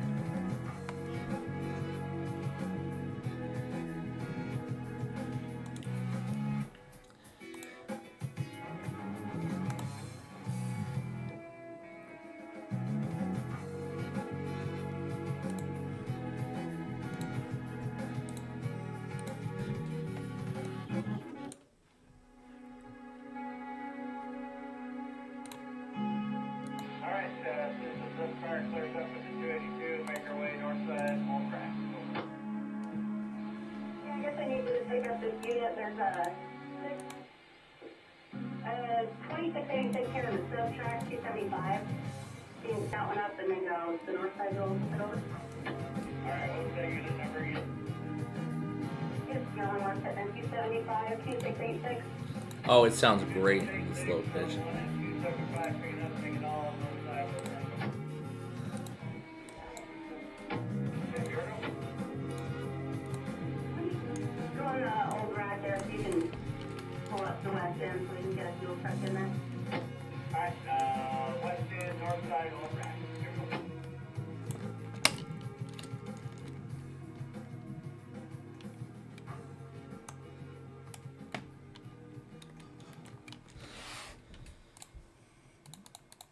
It sounds great in this low pitch.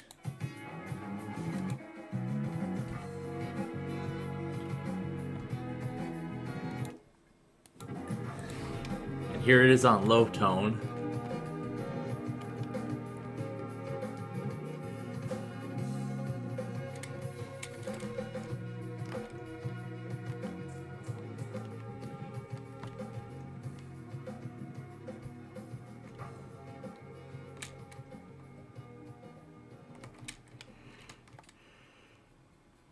My gosh.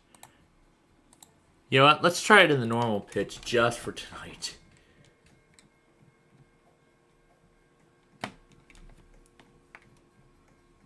But let's actually do something we haven't done in a while.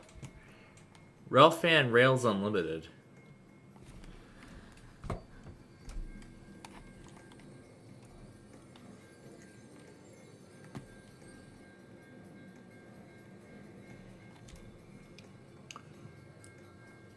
So it looks like they've rolled out a lot of new trains since we were here last. Ever Given. DevX. Alright. We will just let you all watch. And we will head back to Switch.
They haven't done anything about this train.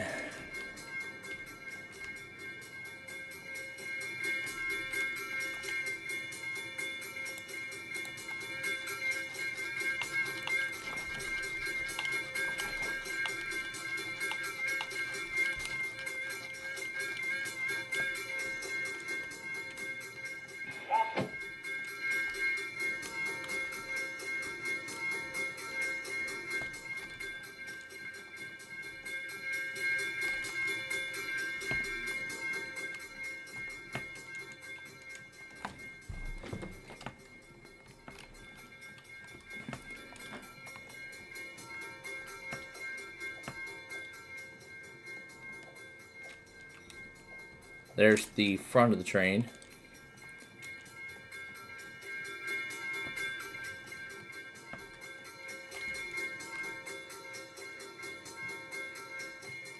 DevX Trade Networks.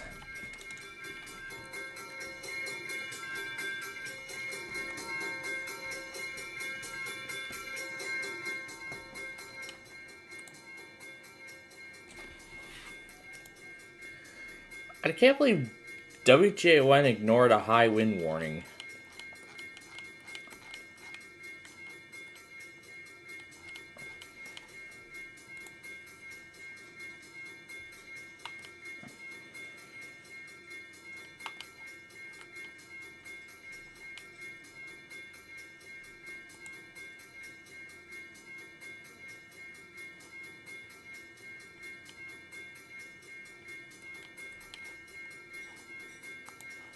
But let's see if MAL goes tonight.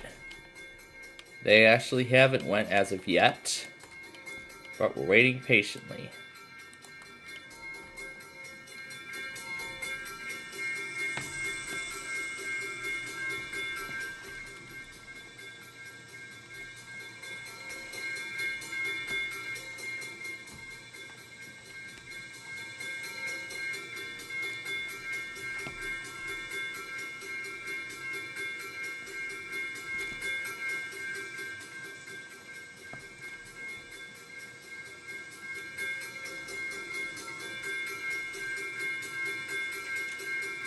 That's kind of what the old Lockport crossing sounded like.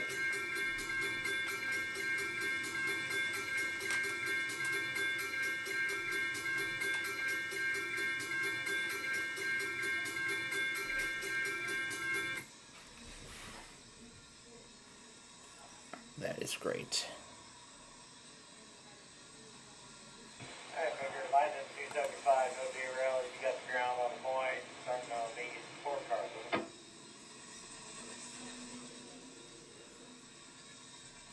Alright. And here's the game we're going to next.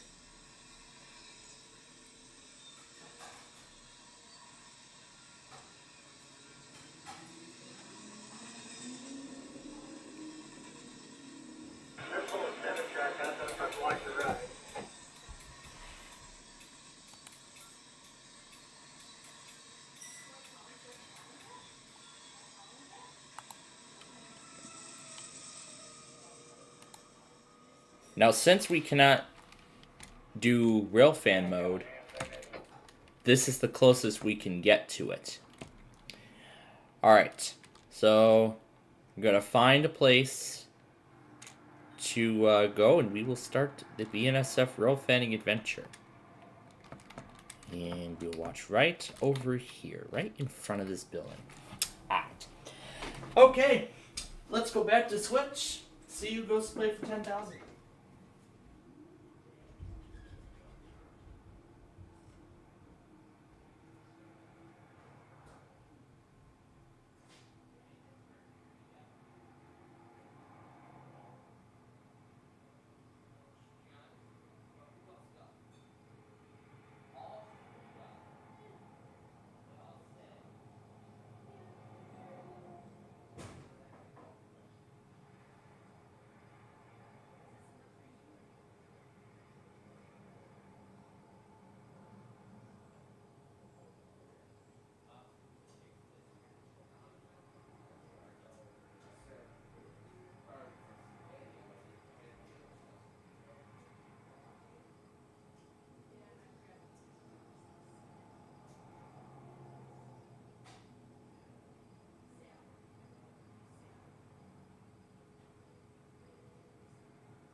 Yeah, I keep forgetting about the message, don't I?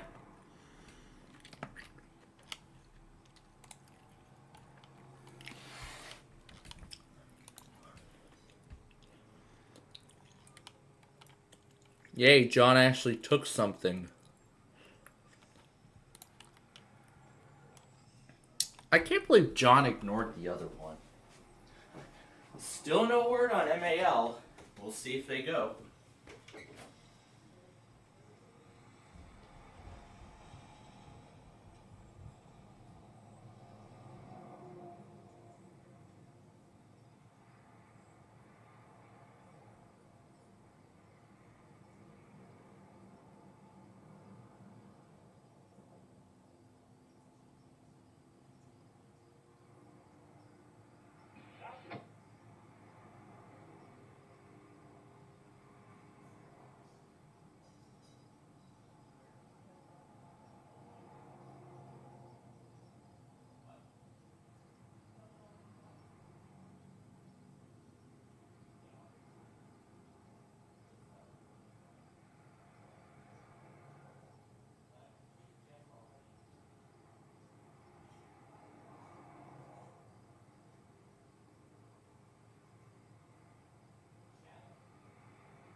Guard 8833 West, over. Okay, you guys can contact that PCD and start lining back here to your rest of your train in 286, over.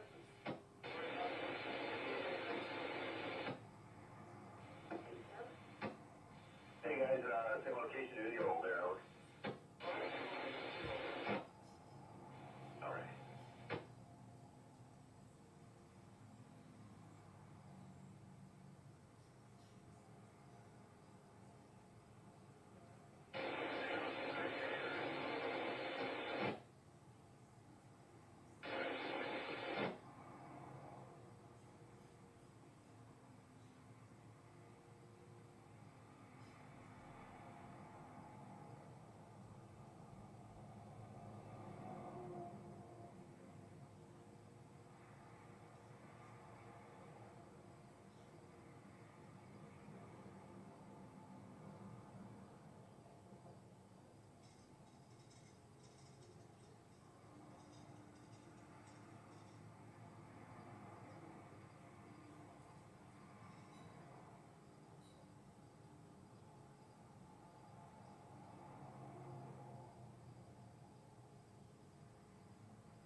The prize puzzle is coming up next.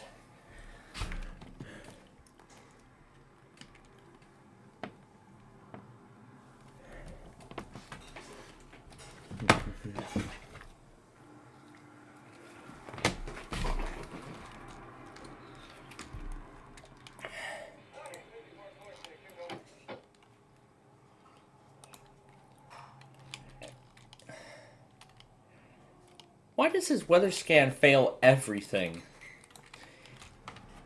Regardless if it's DC. I don't know why. That's a huge concern. That's actually really concerning.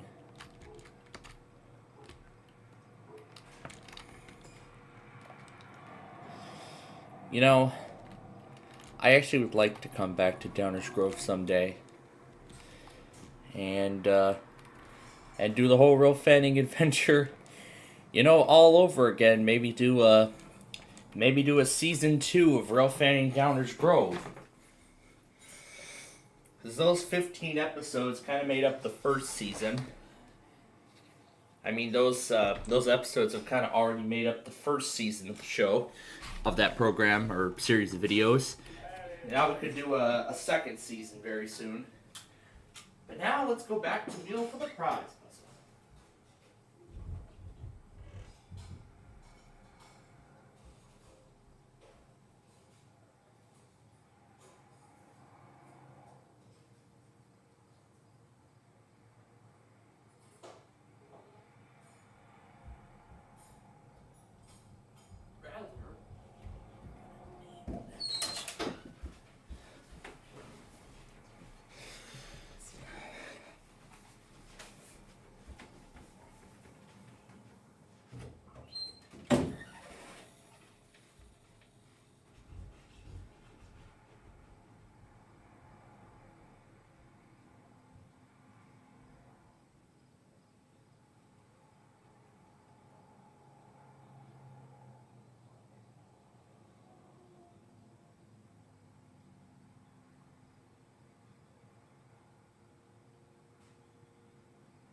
All right.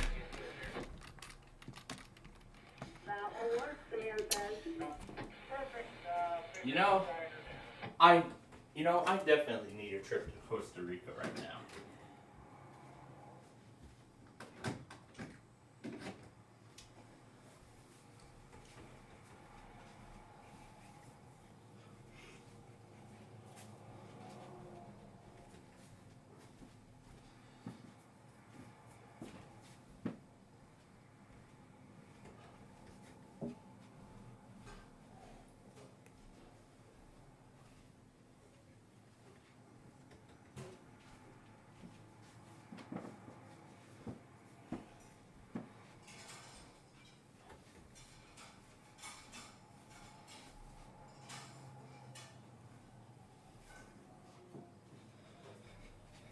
So nothing has happened yet in Downers Grove.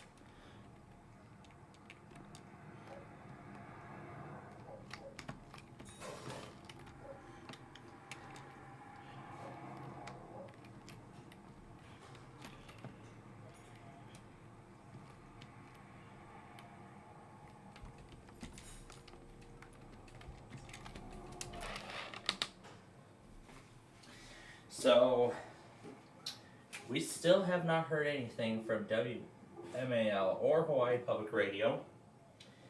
As for Hawaii Public Radio, that is still going forward with our question as to if they still run weeklies on a monthly week. But then there's another. But then we're gonna see if MAL goes.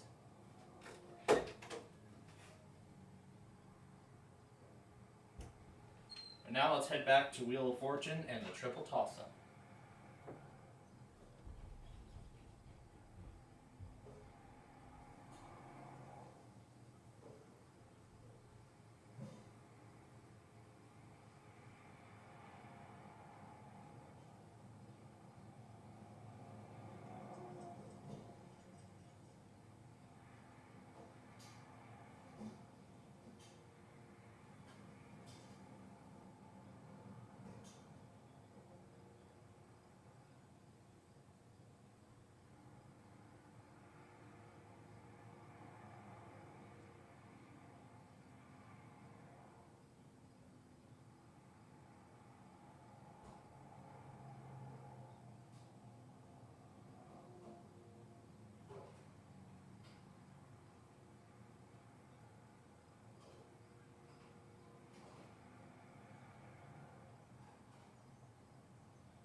unfortunately, one of the contestants lost the $1 million wedge on the last round.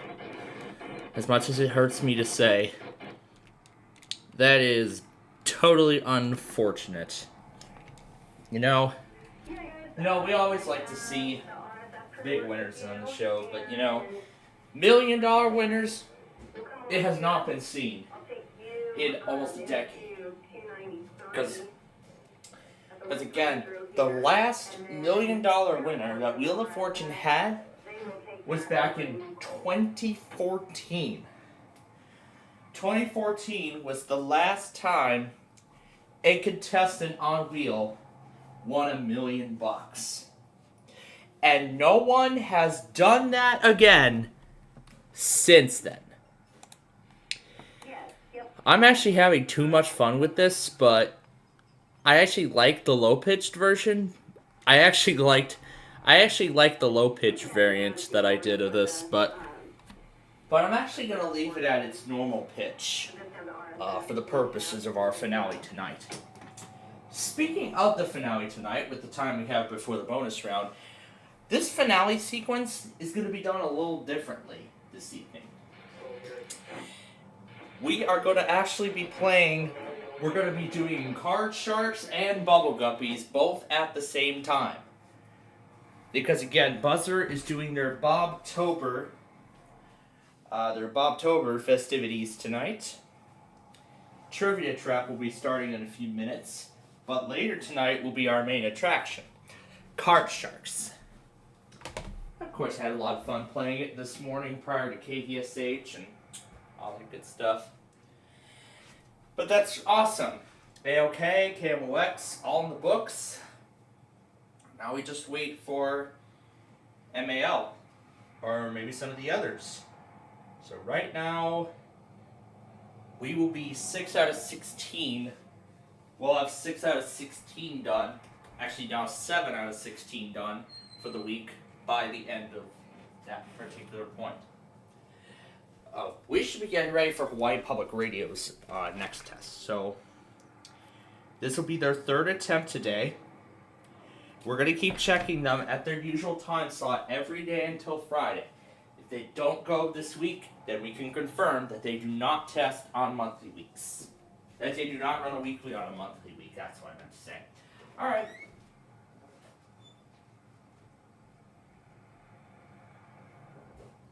So now let's return to Wheel of Fortune and see if we have a big bonus round winner.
Alright.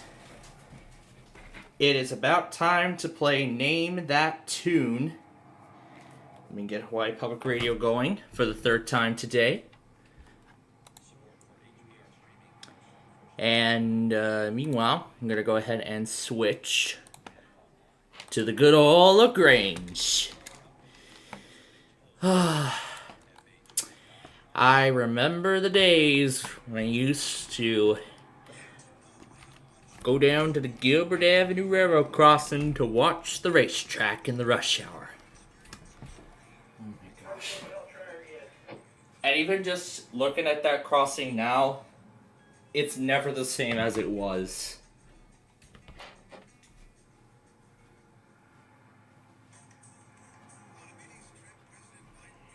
So, as for MAL, only 2 hours remain. I don't know what Trivia Trap is about. I want to watch it. I'll watch a sample of Trivia Trap during each commercial break. So let me get Buzzer on here. Although, our main feature later will be Card Sharks.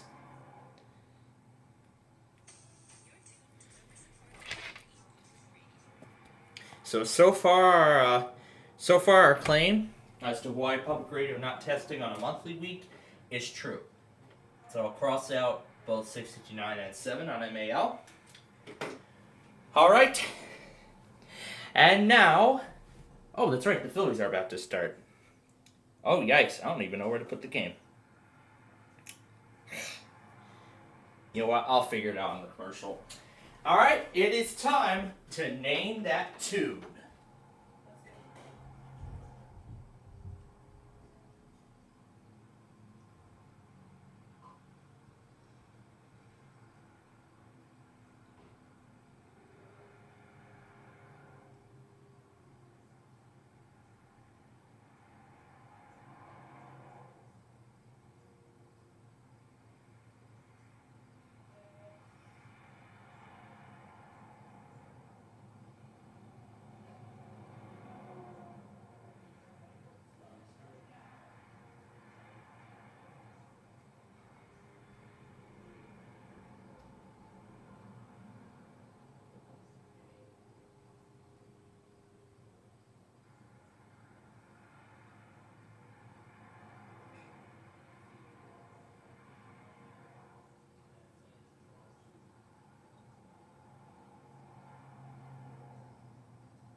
the MASP of the 16th Security Primary Security Procedure 1.276 on the Carney Sub, 2 AM brake spot on the head end, weight of the train is 9198 tons, is -958 feet long, low grade in 1-piece straight track, no cross cut, manifest, weather's clear, crews verified, both engineer, conductor agrees, firm, fire, staff been met, over.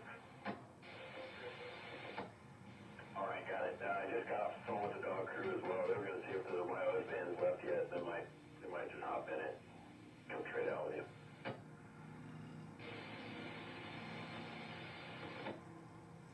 You got it.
Well, in a very interesting way, heat waves actually ended the first round of play. Now, I'm going to go ahead and get... Now, as I promised, I would get WIP on that receiver going after the during the commercial break. Let's turn that up. Fingerprint. Much more efficient than having to type in a password. Because it's a special one, it really is. Alright, so here we go. Available. SDR Play 2. Not putting anything in that box.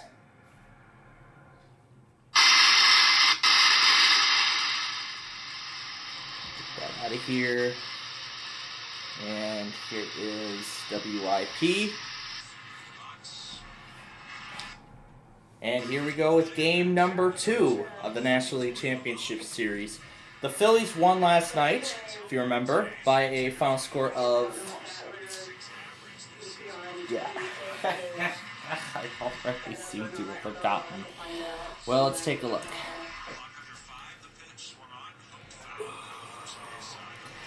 They won last night 5-3.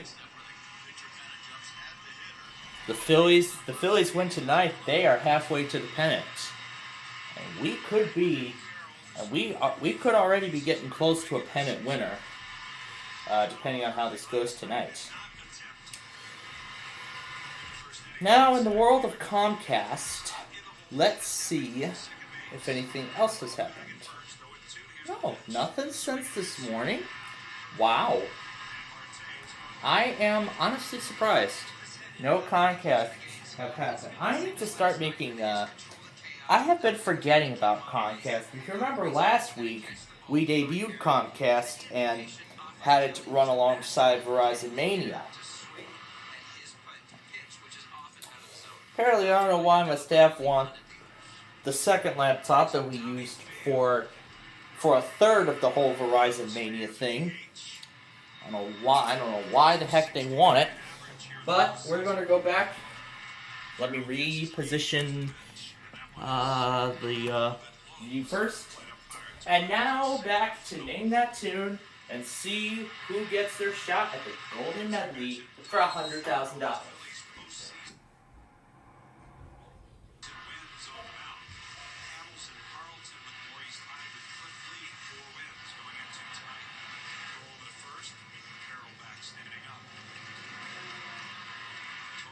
Said they did not want to take a bad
stretch by Nolan.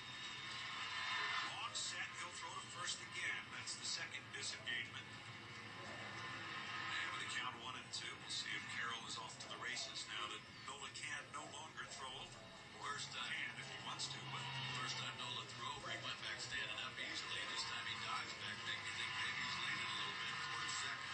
1 and 2, here's the pitch, not going. It's taken for a called third strike fastball, basically down the middle. And Tommy Pham goes down looking. Back strikeouts. You mentioned this earlier about the slide step, which is new for Aaron, and it's also new for the Diamondback hitters. They have not faced Aaron with slide step, so as a hitter, it clearly affects your timing. It absolutely does.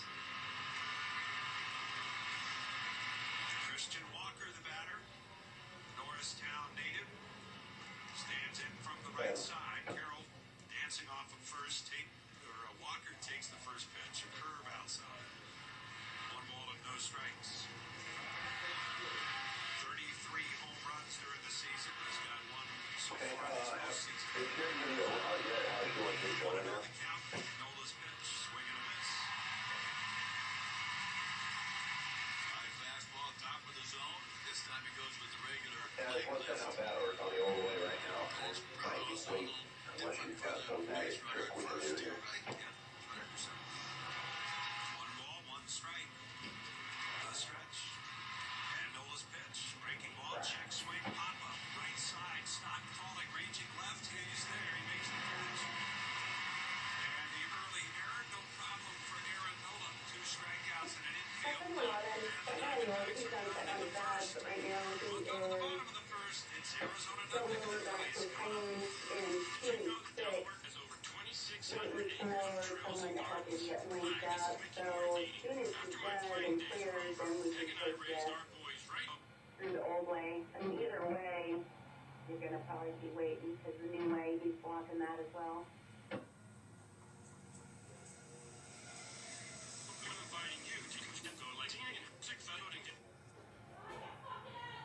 Sounds like it's got one on the border that came apart, so yeah.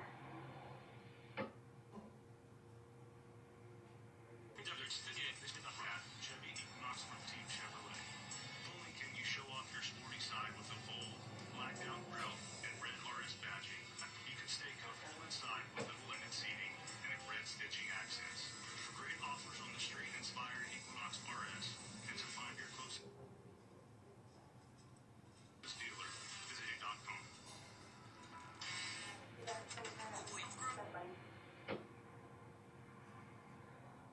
QGD 52 South 7846 over. Along with our medical care, or still supports program. It's like food insecurity, the resource to learning. Part of healthier for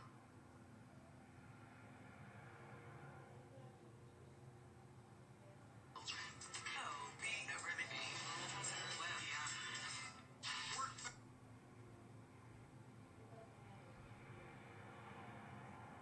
CCD Y52 YD 52 job over. That's PNCs.com. Right for them. For the Phillies, 9 up to starting pitching for on. Where Arizona Bill Davis Sinker 42% averaging miles and it's followed by Shane July 23. True cut batters, I bet this right. Jason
it takes. That's down low. It's 3 balls and no strikes.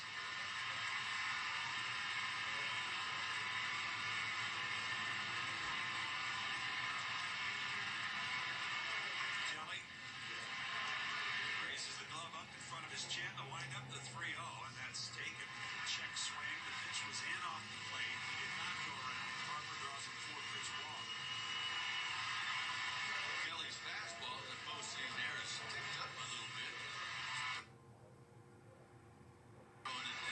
First game they threw was 94 average on his fastball. Over the course of the season, it was averaging 92.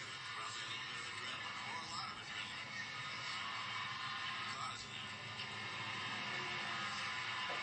Here's Alec Bohm, the Phillies. The man to try to get him going, just 4 for 24 in the postseason. His struggles definitely being back in the regular season as well. Double play up on the infield, which puts him there for a strike close. And staying here to try to push, you still have to operate and get your pitcher Bryce Harper. Make Bohm try to beat you. That would be the way to do it. I mean, they didn't do that last time. It surprises all. First, Harper's back with a hit first down. And I think, it's a matter of Alec just getting a couple of hard balls hit, which is really good news. The other thing with Alec, typically, he's a little bit better with guys in scoring position. The Phillies really need that help right now. And that one's down and away. Snapped into first by Moreno. And Harper goes standing up. Walker with the tag. Shoot Thomas a little bit late. So the first base umpire, Mike Malinsky. Umpires pause a moment to see if the Diamondbacks would like to challenge. Not. 1 ball, 1 strike. Harold Kelly cupping the glove over his left ear as he's having here in the pitch count. Here's the 1-1. Swing and a drive straight away center. It's deep. Going back just to the track and the wall. He makes the catch. Dead straightaway center field. Alec Thomas ranging back and go before to that 6-foot-high wall. Harper's Campers back to first. That's inside for Bohm last night. Last 2 at-bats, line drives, or 2 at-bats he had last night. Line drives. It wasn't his last 2, 1 in the 5th, 1 in the 7th. So maybe he's starting to come out of his little funk.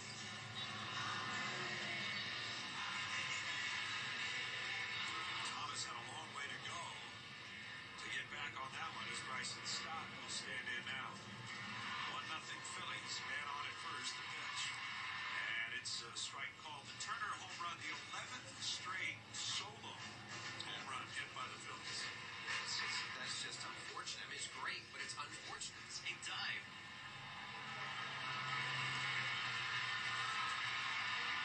Stott 0 for his last 10 as he stands in right now. The 0-1 pitch. He swings and fouls one back. Changeup right in the middle of the plate, about thigh high. Changeup's been a big pitch for him in terms of his ability to get lefties out.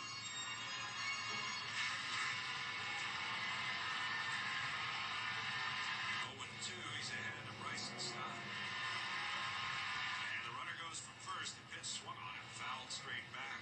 Pretty sure he had that bag, but obviously he can't take it. 2 strikes.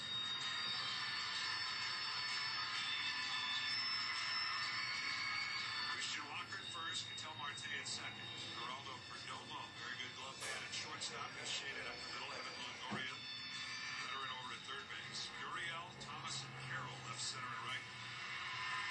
And Moreno, great throwing catcher behind the plate. Here's a throw to first by Kelly.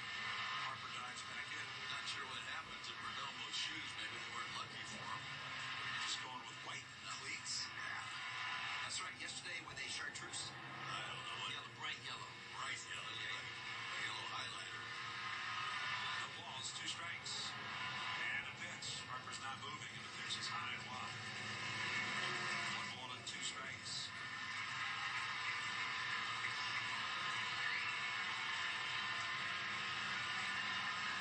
Stott with 1 home run this postseason, just 5 for 24 overall, however. The 1-2, and it's outside. Harper's going to throw to second, and he is out at second base. And Moreno, who led the league in catchers' run stealing percentage this season,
first inning starts with a regular old ground ball straight at the shortstop.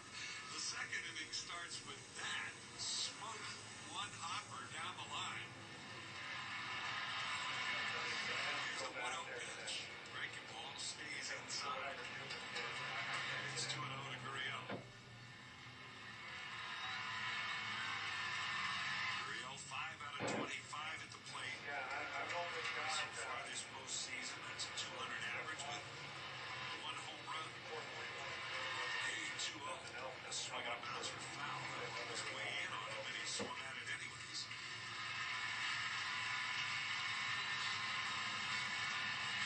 2 balls and a strike.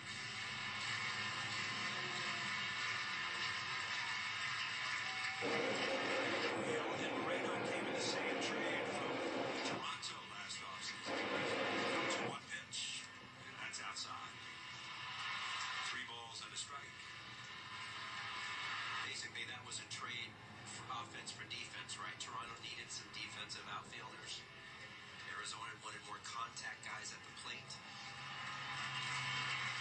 Windup and a 3-1. Swing and a foul over the screen. Toronto feels like they were set with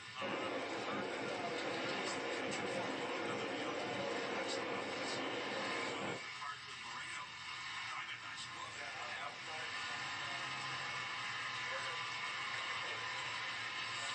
The count is full on Gurriel and 1-0 Phillies. Here's the top of the second. Right-hand batter waiting on Nola. See, it was windup and payoff pitch. Swing and a miss. Curveball. 2 down.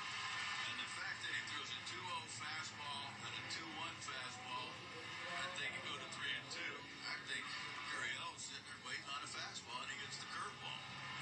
That shows you, Larry, how much confidence that Aaron has in that pitch. And also the fact that he's using his fastball more that sets that up.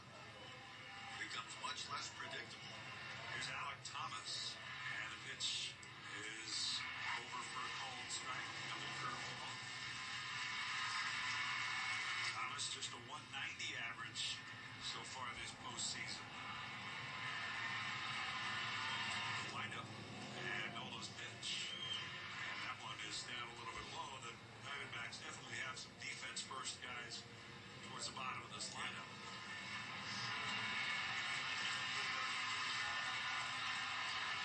Outfield defense tonight for the Phils. Marsh, Rojas, and Castellanos. Rojas shading to left center.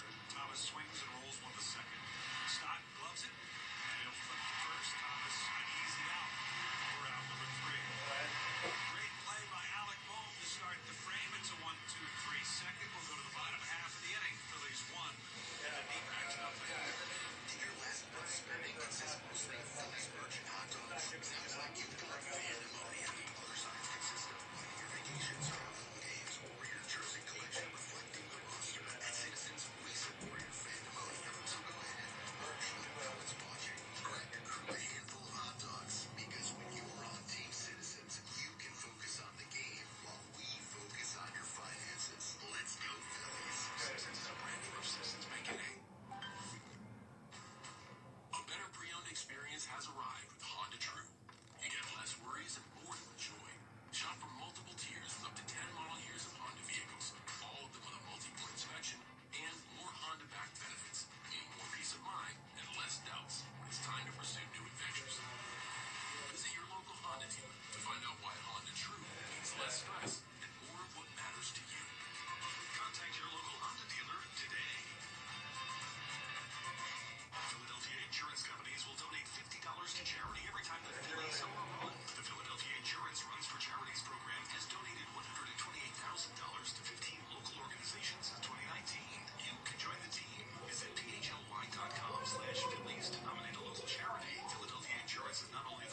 Great. I expected that because I was getting ready to change games anyway. Great. Now we're behind on Name That Tune. Oh, I'll give him a tune to name. Let's set this back. And turn this off until Verizon Mania comes later tonight. God. Alright. Yeah, I'm going to put Chicago on.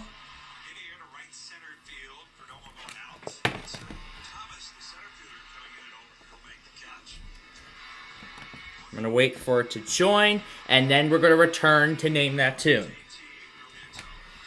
No.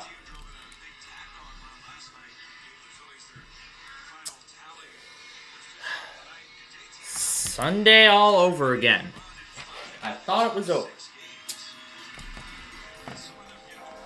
Alright, let me get this in position here before I go completely berserk. Or even potentially repeating what Minnesota and Wisconsin did on that live stream. And then everybody's gonna say no to my apology. Alright, let's get back to Name That Tune before I go berserk.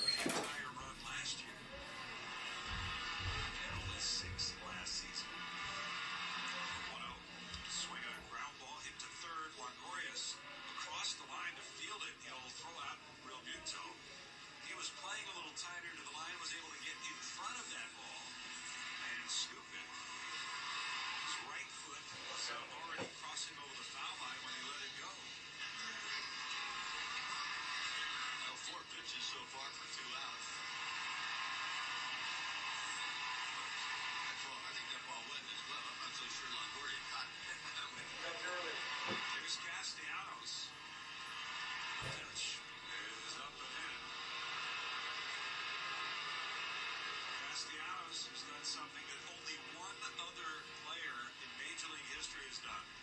That's hit 5 homers over a 3-game span in the postseason. 1-0.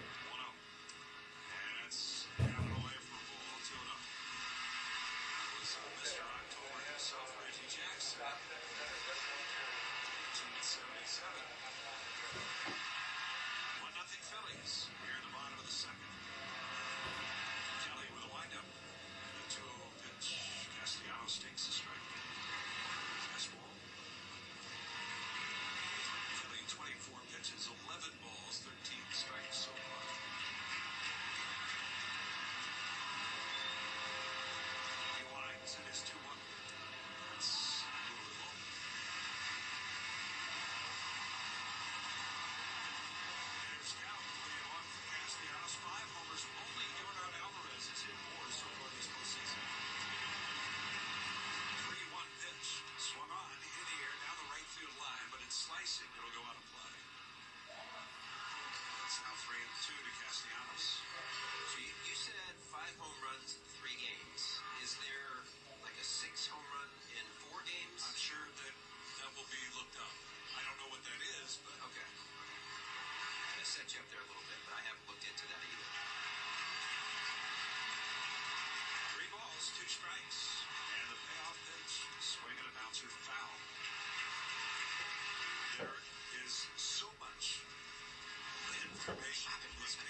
complete auto repair services. And Meineke offers special financing for everyone. So stop in today.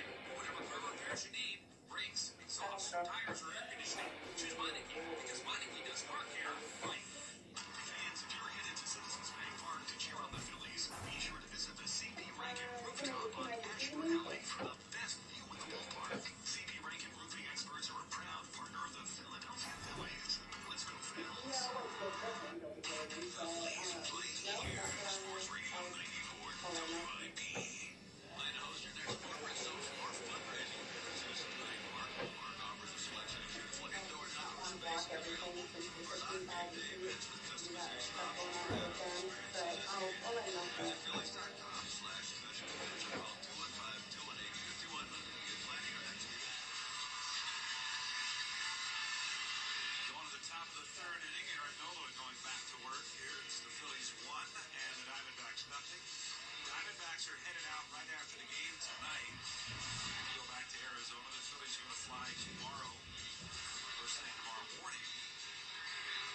Both teams have workouts scheduled for Chase Field tomorrow in Phoenix. Game 3 slated for Thursday night or Thursday afternoon, I guess, in Arizona.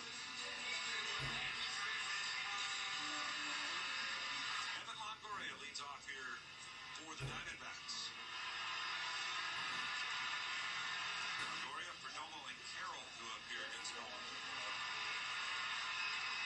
Since the error by Turner to start the game has retired 6 in a row. The pitch. Longoria takes it. It's a called strike. Evan Longoria, now 38 years of age. First year with Arizona, spent 5 with the Giants. It's his 16th year overall in Major League Baseball. 0-1 the count. Here's the windup by Nola. And the pitch.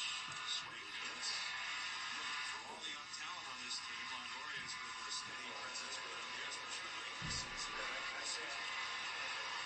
I think it's always good to have a veteran like that. A couple of them, around the clubhouse, helps the young guys, and teach them the ropes, what they should and shouldn't do. Okay. Oh boy, the last 2 songs of the Spin Me round were basically the ones that I already recognized. In fact, Mr. Brightside and Family Guy were the 2 answers, and both of those came to me very, very quickly. Alright. And because of my poor planning for the spring, great. Now, Mondays, now we're going to have to change our Minecraft schedule. Well, the schedule in which our Minecraft shows are done. However, I've not officially announced the new times as of yet. However, I have already gotten a few ideas in mind. But, once I have determined those new times, I will officially announce it. But, Thursday, well, you won't notice too much of a difference, because really it's just backyard baseball and that's it. So, shouldn't be too much of a difference. At least we get to do full days here at home, which is good for the spring. So then Tuesday I'll get some time to film some bowling train shows and maybe some other programs if I so choose. Right now I'm saying that 120 episodes of the bowling train I think is good enough, since Christmas is on the way. But this Friday will be one of my last opportunities to film additional episodes before the layout comes down for the holiday season.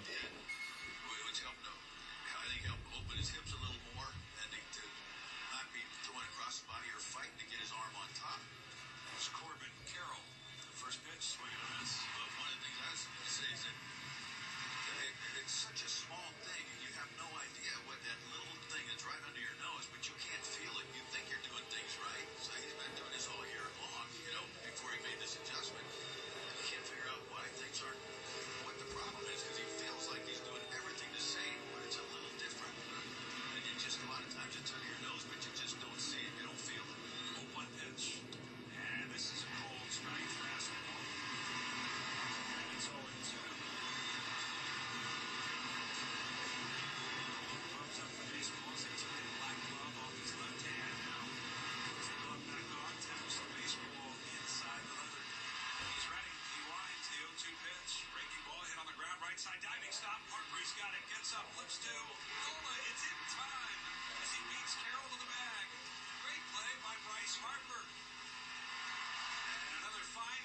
defensive stop keeps the Diamondbacks from finding their first hit of the night.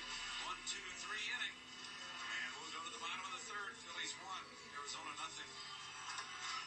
Hi, welcome to CP Rankin Commercial Roof Management and Contracting. Can I help you? Yes, ma'am. I need a new roof on one of my office buildings, and I heard that CP Rankin can breathe new life into my roof. You mean CPR? Yeah. May I please see Mr. Rankin? Sure thing. Did you know that CP Rankin is the best commercial roof management and contracting company for competitive pricing? Wow. I'd like a quote for maintenance on all my regional buildings and warehouses. Excellent. I'll let CPR know. No, I get it now. CPR breathes life back into your roof. Catchy, huh? Yeah, that's good. I like that. Mr. Rankin, someone is here to see you. Call CPR and breathe new life into your roof. 215-997-9025. 215-997-9025. And be sure to stop by CPR's up on Ashburn Alley during your next visit to Citizens Bank Park. CP Ranking Roofing Experts, a proud partner of the Philadelphia Phillies. Call 215-997-9025. A fridge in your rec room? Cool. What's in here? Whoa. Are these kids' drinks? No, that's alcohol. It's for adults. Want to try some? Not in this house. Dad, I wasn't. I know. Can you tell your friend why alcohol is off limits to kids? When your child knows the facts about alcohol, they make the right decisions. Learn more at knowwhenknowhow.org. A message from the Pennsylvania Liquor Control Board. Your local Chevy dealers are making a big difference in the lives of youth baseball players in their communities through the Chevy Youth Baseball Program. The Phillies salute Brett Bean Chevrolet in Doylestown for their support of the Deep Run Valley Sports Association. Your exclusive home for Phillies baseball. Sports Radio 94 WIP. There's your chance to win the Favorite fill. Phillies Cherry's auction is live and includes items such as Zach Wheeler autographed pitching rubber, a Bryce Harper autographed team issued helmet, and more. And now at Phillies.com/auctions, where the auction ends at 8 p.m. on October 14th. At when? October? That's a little fast. Wait, at 17. Did you say October 14th? Like the street what's written down. Well, it's already past 8 p.m. on the 17th. Well, I'm not too. going to just hit you with a date. So the analysts have no clue what this thing is. So it turns out, folks, once and for all, I am hanging on your every word. You are. Let's make this little adjustment. 1-0. Phillies leading it as we go to the bottom of the third inning. Stock, you got to continue to be impressed with Bryce Harper's on first base. He's really good at first base. He is, and I think he's creating when the season ends. It's like the World Series. It's like, oh, do you keep him there or not? I just think he's adding something to his toolkit right now. It's Brandon Marsh to lead off, and Marsh takes the first pitch out by 1-0 the count. Greg Corbin Carroll got down the line and Wake up at 8 seconds. So the Phillies had to be quick with that one, and they were. 1-0 pitch. Marsh swings, pops it up, left side, foul territory, goes Longoria. Third baseman under it, and he will make the one-handed catch. Marsh retired. Here to start the third inning. Some quick outs now for Merrill Kelly. Kelly, though, he, again, is not a huge, say, double-digit per nine strikeout guy, but he is over a strikeout per inning. Here he's got some quick outs to strike out a batter. Johan Rojas. And Kelly's first pitch, Rojas bunts and foul. So I think one of the things about Kelly that's interesting for a hitter is his changeup is hard. So he throws like 94 right there. I think he's at 94. His changeup averages around 90 miles an hour. Now, how is that tough on a hitter? Well, what happens is, and we saw it as we were here watching, but Kyle Schwarber, you get out front and you're off balance. Now, it's hard enough that you're going to make contact, but it's going to be soft contact. It's not really a swing and miss type of thing. It's almost just like a dead fish fastball, really. That's right. 0-1 pitch, and Rojas takes down and away. Johan Rojas last night snapping an 0 for 21 skid with a double in the fourth inning. He finished the regular season pretty hot. Got a hit in his first postseason game, but then hit the skids, the 1-1. And it's fouled back and out of play.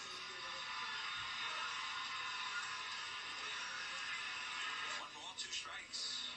Rojas with Schwarber waiting next.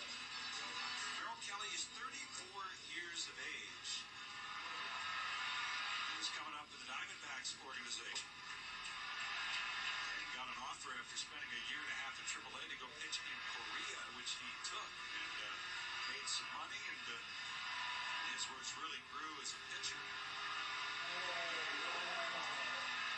Fans serenading Mr. Kelly, the 1-2. And that one is called strike 3. Fastball got him looking.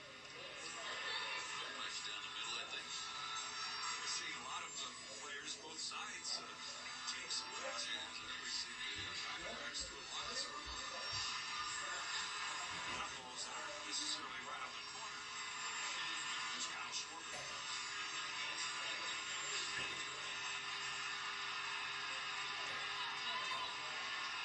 1-0 Phillies lead. And Kelly's pitch. Schwarber takes down and away. Schwarber with the leadoff home run last night, the 4th of his postseason career. 3rd as a member of the Phillies.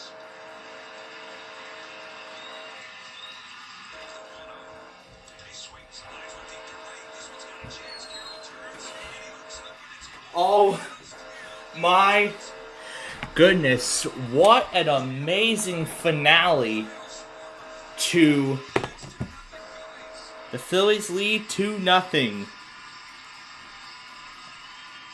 But my God, what an incredible finale to the bidder note, the second bidder note.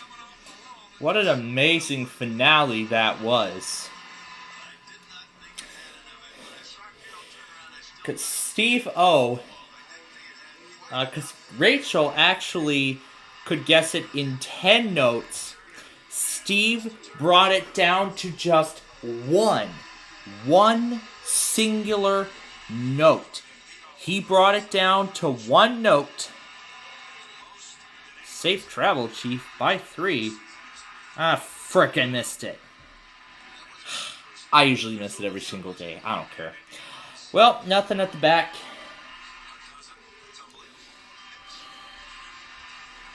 Nothing at the back. And what about at the front? 76 and 153. Those are the numbers. Alright, that's all I want to know. So, next. What was I going to say? Yeah, so this is going to be Hawaii Public Radio's last attempt today to do it. If they don't do it, then, well, we can prove the myth. So when Steve-O brought it down to from all 10 notes down to just one, he referred to the clue very closely. You bet he did. And he did it spectacularly. Because after hearing just that one note,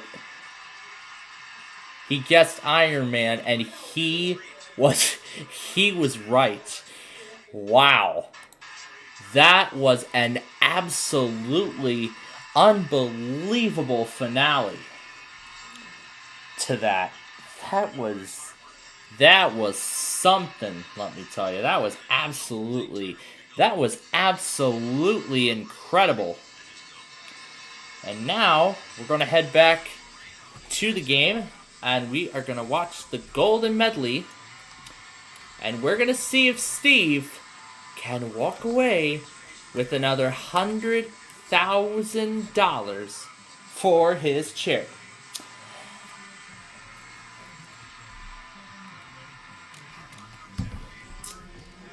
And now that College Drama Part 2 is out of the way, let's see how Steve does in the Golden Medley.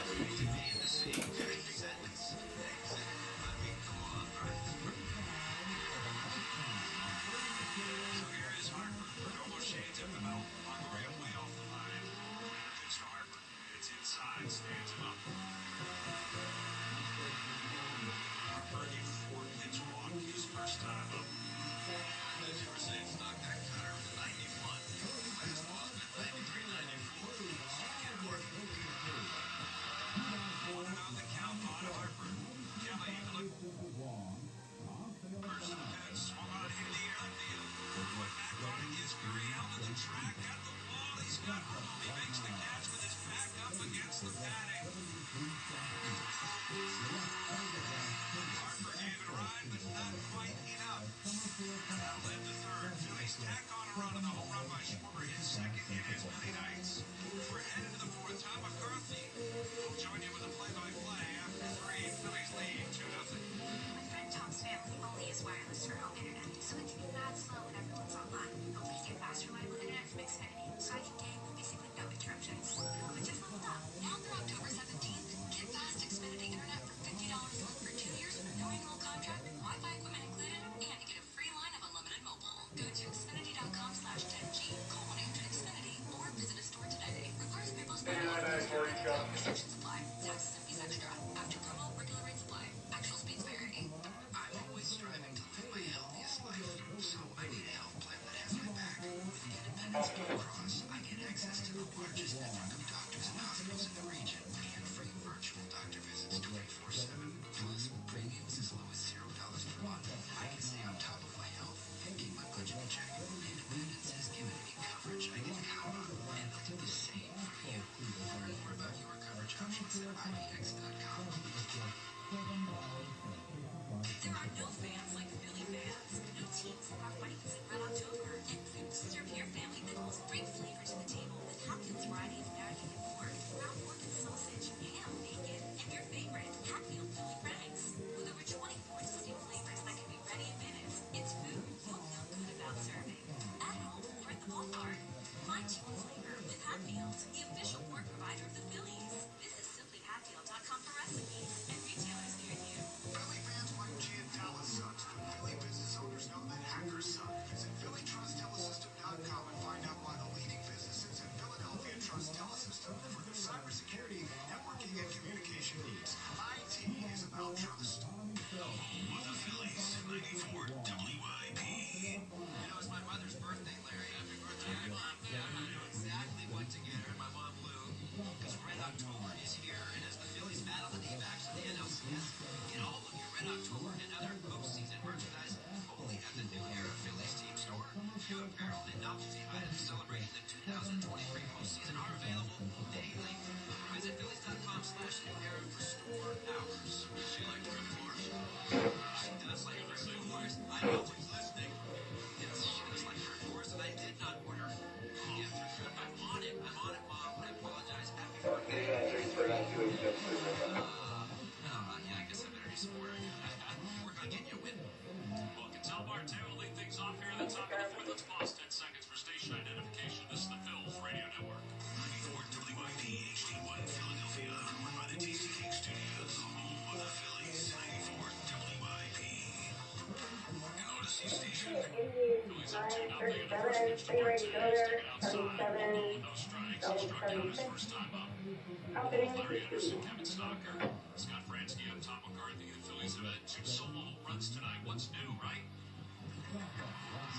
Marte, a switch hitter, batting from the left side, and here's the 1-0 pitch from Nola. Swinging of his beautiful changeup, and it's 1-1. His two-seamer and his changeup, his two-seamer has been excellent tonight. Aaron Nola. Alan Ball is in on the grass and third, right on the edge. Carter is back behind the bag at first. The outfield plays Marte to go the other way. Now it's time for Card Sharks. Here they come. Kelly and Carla. How you doing, champ? Alright, it is time to play some Card Sharks with Bob Eubanks. Mr. Director, I hope you can see these. Would you turn sideways, Kelly? Her earrings are zippers. Zippers? Okay? Her earrings are zippers. And show us your ring. Her ring is made of a dollar bill. Isn't that something? That's really clever. Cheap jewelry is what it is. I mean, you can afford it. You've got $26,918 in cash and prizes that you want. Connect the second earpiece to the other device. There we go, guys. Should go through. Tell us about Kelly real quick. Okay, well, There we go. Kelly's a political science major at UCLA. I've had the opportunity to work in Washington, D.C., and I was an intern for the California State Assembly for 2 years. Well, you're a bright lady. You play the game very well, too. you. All right. Carla, welcome back to our show. Thank you, thank you. I'm Carla Buchanan. I live in Pomona, California. Married to a very nice man. So now we're going to do Card Sharks and Bubble Guppies together. You said I'm very Two at the same time. Yeah. All right. He's obviously out there. We're in the middle of game number 1. I'm ready to ask the second question in the game. So if you're ready to do that, this question goes to you, Carla. And this question, I remember I was telling you about the 10 very delightful children from the same family. The McCluskeys are with us again today. Some delightful children. This is the neatest family.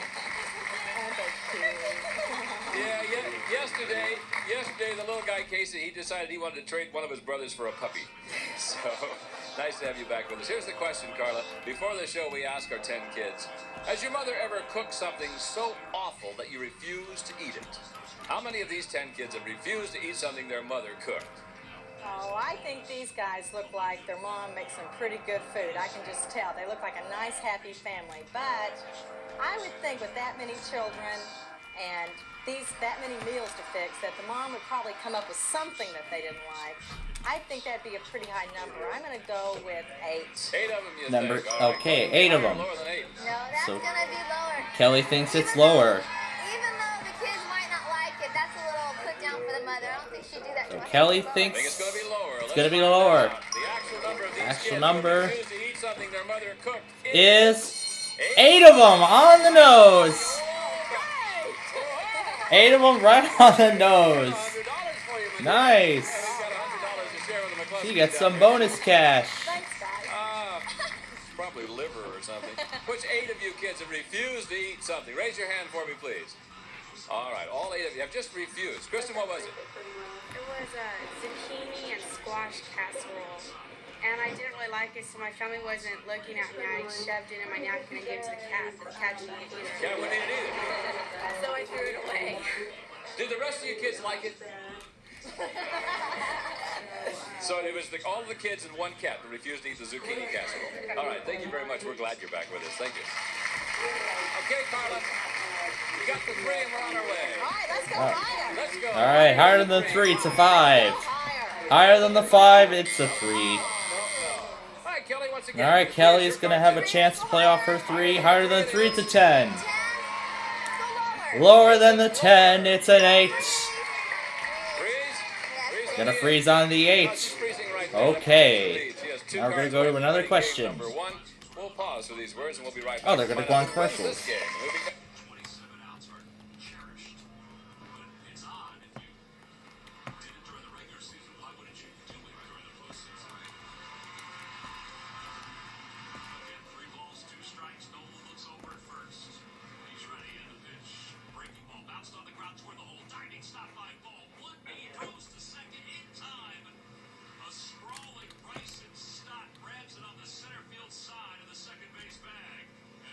Halloween chills and thrills on buzzer.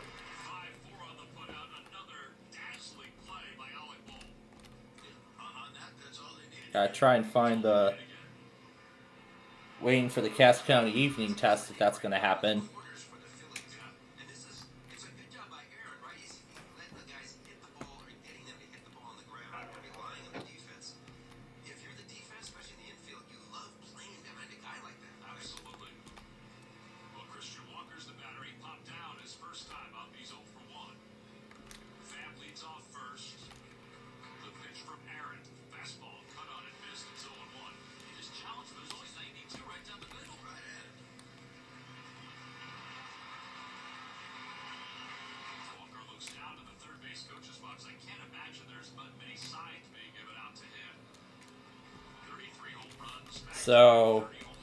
So we're waiting for Card Search to come back.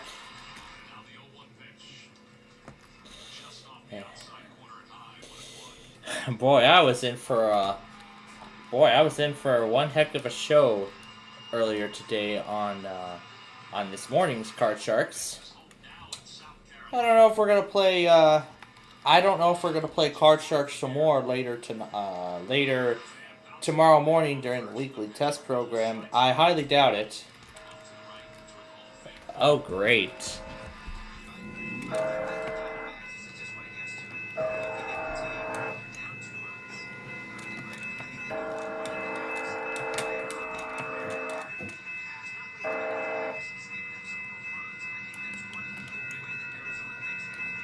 Of course the train's in the way.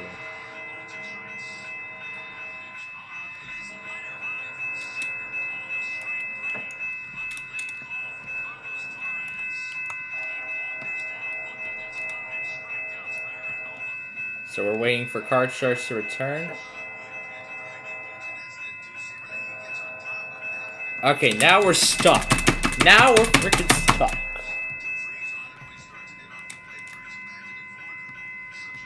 And it's back already. We're glad you were with us today. Let's continue with game number 1. The next question is Kelly's. And This Kelly, is going to be an Kelly's educated next guess question. You at home can kind of play along with us if you'd like to do that. Interesting question. What's the average annual income of a lawyer? The average annual income of a lawyer.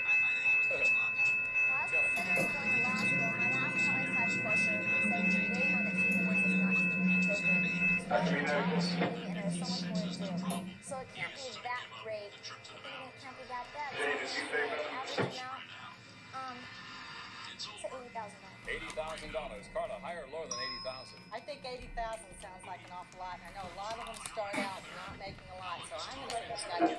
Okay, things will be lower than Gonna go lower than that. annual income of a lawyer. And the actual number is $78,195. It is lower.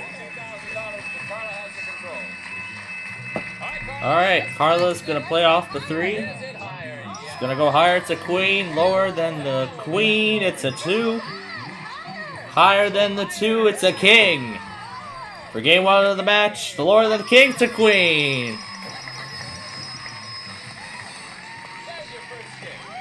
She got the first game of the match. Now we're gonna start game number 2.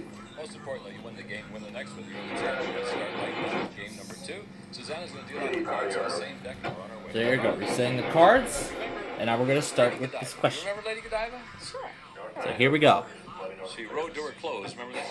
When she rode naked through the town, she asked the people to stay inside and not peek out their window. So we surveyed 100 married men. We asked them, if you'd been there, would you have peeked? How many married men admitted that they would have peeked? I wouldn't. I know I wouldn't. I would not want to peek out my window at that. I certainly wouldn't. I'm married too, but I would not want to peek out my window. I would go 85 out of 100. Now, does Kelly think it's higher or lower? Yay, John, you actually fixed it. Okay, Kelly, higher or lower than 85? It's a high number, but who wouldn't peek? Why wouldn't you just take a look? I think it's to be higher. Well, I certainly would. Going higher. My boyfriend probably would have too. Alright. I like good-looking horses. See, the actual number of married men who would have peeked out their window is 91. Slightly higher. Now, Kelly, game number 2. We start off with you, and there's the card king. Yep, that's a fail. Let's go lower than the king. Lower than the king, it's a queen. Lower again, it's an ace. The ace got him. Carla has a chance to play off her 3. Higher than the 3, it's a 7. What are you going to do? I'm going to freeze. Freezing on the 7. Okay, that's fair. Not much of a lead, but why not hang on to it, huh? All right, Kelly, this is yours. Now for Kelly's We question. surveyed 100 single women. We asked which is better, to have gotten married and divorced, or never to have married at all? How many single women said it's better to have been married and divorced? rather than not be married at I all. want to get married with the hopes of obviously never be getting divorced, but I think anyone needs companionship, and if it doesn't work out, then divorce is the only answer than staying single all your life. So being single, I think that'd be a high number. 78. 78 out of 78 out of 100. It's better to have been married and divorced. Carla? Well, I think people who are single, women who are single for a reason, and that is either they're happy with their lives, if they don't want to get a divorce. I think that number's going to be much lower. You think it much Lower than that. The actual number of single women who said it's better to have The actual been number married and is divorced is 53. It's lower. Carla's in control of the 7. Changing the 7, it now becomes a 3.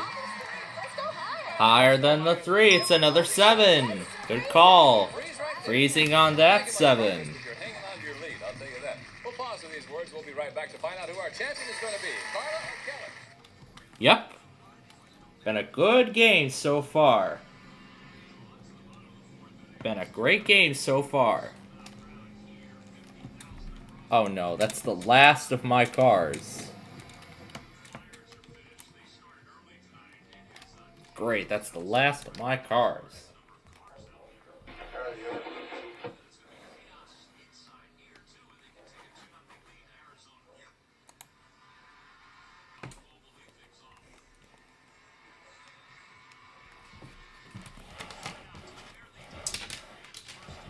Now tonight's episode is Ninja Season and Trick or Treat Mr. Grumpfish. But we're not doing the Ninja tonight because we're doing Card Sharks as a special event.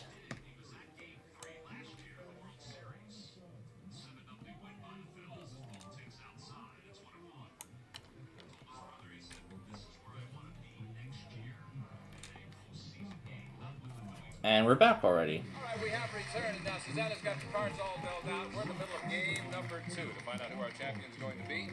And this question is yours, Carla. This question involves our 10 McCluskey children in our studio audience. And there they are. Alright, good looking bunch that is.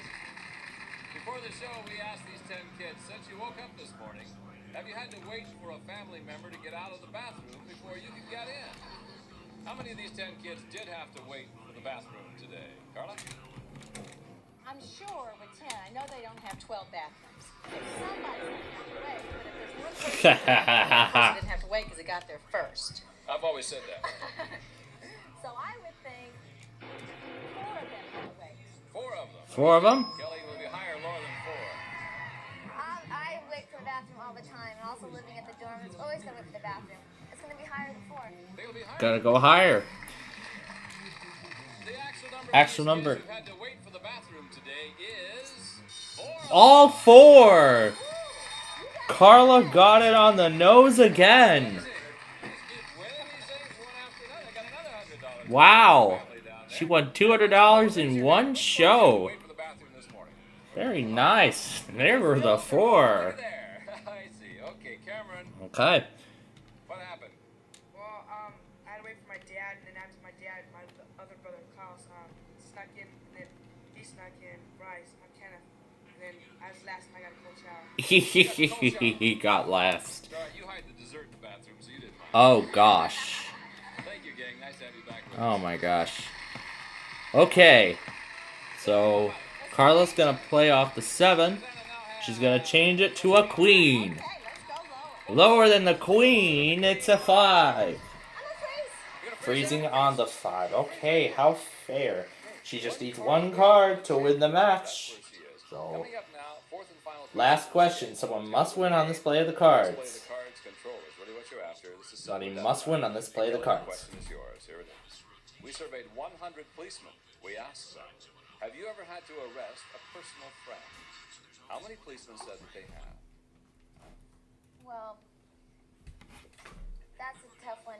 Policemen obviously know a lot of people. They arrest a lot of people. They're going to run into someone who they might know. If they're breaking the law, that's their duty to arrest them. It's going to be a pretty high number. I'd say 38. 38, she says. Well, I know a lot of policemen, and I think that if I did something really wrong, or if somebody else did something wrong, I think they would. I don't know what they do. I think that number is going to be lower. Lower than 38. And the actual number. 10. It's lower. So Carla can play or pass it to Kelly. Kelly wins the game, or you can pass it on to Kelly. She plays with the king. If she goofs, you win the game and the match. Kelly. All up to you, Kelly. Okay. All right, Kelly runs the board. She wins the match. She ties up the match. There's a 6. Higher than the 6, it's a king. For the tie of the match, lower than the king, it's an 8. She tied up the match. Very nice. She never got a chance, and she got it. What a comeback. Hindsight is 20/20, isn't it? Okay.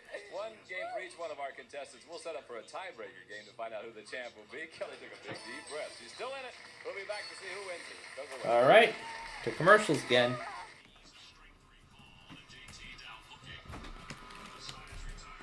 All right. So we're gonna see who becomes our champion when Card Sharks continues.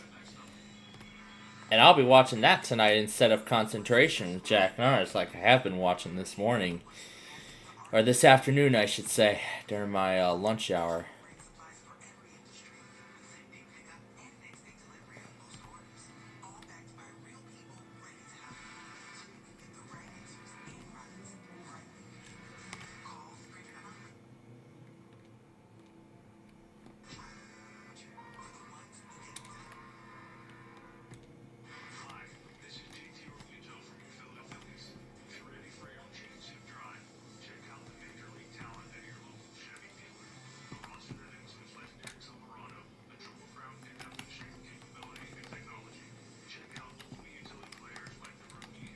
Oh my god, I'm running out of cars here.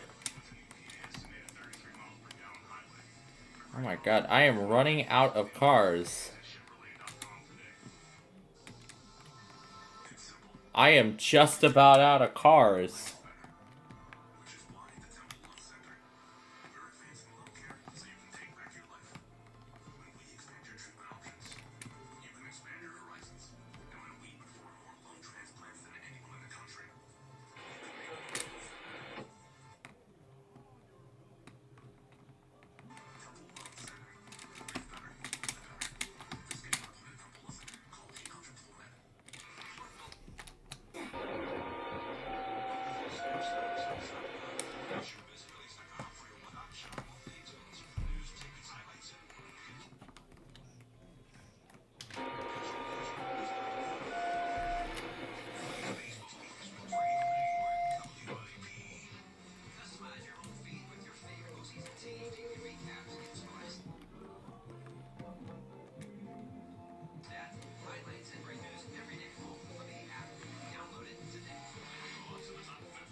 Oh, frick.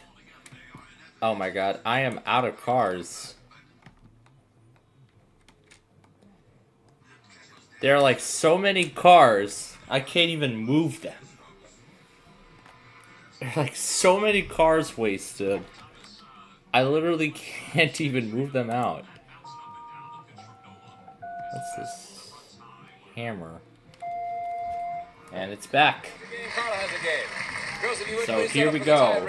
So whoever wins the tiebreaker wins the match. For the car and all the money. Good luck to you. Carla, here's the question. We surveyed 100 bachelors. We asked them, have you ever broken up with a woman because she gained too much weight? This is our last car. They have broken up with a woman for that reason. Last car. I think weight's real touchy. I think especially where men are concerned. I know that I get threatened if as where they're concerned, the way they feel about it. I get threatened if I gain too much, I'm going to be signaled. So I think that He threatens you with that? Yeah. Well, he just said no. He's a loudmouth. I don't know how fair that is. He wanted on TV. Well, he wants on television. There he is. Yes. Okay. How many bachelors said they have broken up with a woman for that reason? I think that would be a high number. I think that number would be 64. 64, she says. Well, it doesn't say what points of relationship they are. If they've been going out for a long time, maybe they can just talk about it. But that's an awful high number. I hope that men aren't that critical. You know, if they really are dating someone, they should have more confidence in them and like them for what they are, and not what they are. Lower, please. Lower Yeah, than you know, that. but still on the same side, you know, the lady or the guy gets real big and heavy. That's no fun either. It's no fun, but what do you like them for? I mean, their body or their mind?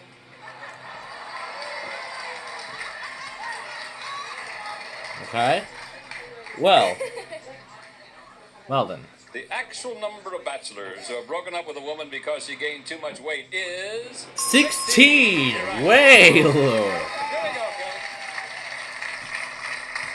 The card's a 9, Kelly. 9, let's change that card, please. Why not? Changing the 9, it now becomes a 6. Okay, let's go higher than Higher than the 6, it's a 3. Carla, it's all up to you now, my dear. There's an 8. Higher than the 8, it's a queen. For the game of the match, lower than the queen, it's a 2. She got it. That was great. Congratulations, Carla. Well, my dear, you certainly do not go home empty-handed. No. $27,098, cash and prizes, 2 cards in there. You're a nice lady. We'll see you again. Good luck to you. Bye-bye. Good luck to you. Good luck. Come here, Carla. Over here, hon. Bring my money away. Yeah, right over here. Come right on this side of it. Yeah, you can leave that 200. It'll be just fine. There goes your $200. You may never, ever see it again. Okay, now, congratulations. It was a fun match. Please tell your husband to be quiet. Okay, now, Lacey and Susanna have a deck of cards that we cut before we went on the air. Before the show started, yeah. yeah. You can win. You also have a chance of winning a beautiful car. And the reason you have that chance is because we've added a couple of jokers to the deck. Anytime a joker comes up, that's another opportunity for the car. And just for winning the match, just because you're standing here as the champion, she's Susanna going to has get one just joker for one. you, so you know you at least have She's going to one get a free opportunity. joker. You know you can change one and card that per will line. be We're really her rooting for first you. We chance want you to at win. the car. Give the lady $200, will you please? Good luck, So hon. she gets $200 to start. Okay, Carla. And here we go. The opening card is a 6. I'd like to change that, please. Changing that 6 with card number 3. It now becomes a 7. You've got $200. Okay, we'll go 150 higher. 150 higher than 7. It's a 4. Okay, you got lots of time. You got $50 and a 4. Let's go all of it higher. Sure. All 50 higher than 4. There's a 10. Let's go. I'm sorry. How much? You got $100. Okay, $100? Yeah. No, I have more than $100. Man. No, you only got $100. Okay, we'll go $100 higher. All right, all of it higher than a 10. It's an 8. But it's not over yet, as that car goes to the $400, and she gets that for free. So you did change that 8. It's now a 7. Okay. Let's go $350 higher, please. $350 higher than 7. It's a king. Got $750 now. 700 lower. $700 lower than the king. It's a joker. So she gets another chance at the car. The king, and you still got $750. What's your bet? Let's go 700 lower. 700 lower than the king. It's a 10. Up to $1,450. Let's go $1,000 lower. $1,000 lower than the 10. It's a 6. Alright, now for the big bet. That 6 goes up. She must bet at least half of her money. She's got to change that 6 to a 5. You got to bet $12.25. You got to bet at least that. You've got $24.50, so you can bet anything you want. That's still $12.25. She's going to go with the minimum. Alright, half of it. Lower than the 5. It's a joker. So now she has 3 chances at the car. But she gets another chance at the big bet. Keeping the same bet. Lower than the 5. It's a queen. She got it. It's higher than the queen, I might say. But she got $3,675. But now she's got 3 jokers. Alright. So Card Sharks is going to go on one more commercial break. And then we're going to find out if Carla wins the car. On the morning program, it has been the Pontiac Sunbird. That was the car that was given away over the past several weeks. Those are the cars that have been given away over the past several weeks. The Pontiac Sunbird. And we did actually have a winner of that car last Thursday on last Thursday's Card Sharks, if you all remember. I think I remember that, yeah. It was on last Thursday's Card Sharks. Or was it Tuesday? It probably was last Thursday. There's that Jams Filled logo.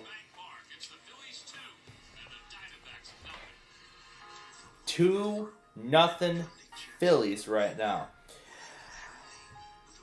Well, as much as I would like to have more fun with the Bubble Guppies, unfortunately, that's not going to be happening right now because we're gonna get ready to see if we're gonna get ready to see if we're gonna get ready to see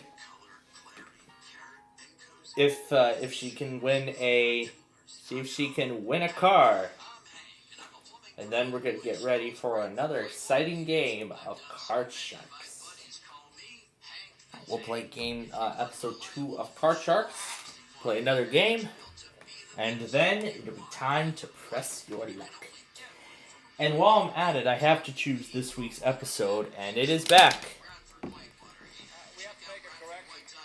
Kelly, our past champ, ended up with $27,018 instead of $27,098. We'll be back next time. Give them a chance, give her a chance to win a car and have all kinds of fun. So we'll see you on Friday. Oh, that's gonna have to wait till next time. Oh, frick. I gotta choose this week's episode.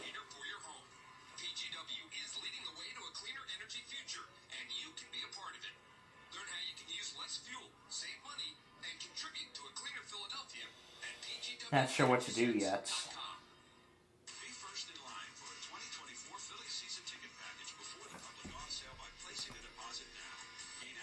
Let's save Haunted House Party for next week. We will do...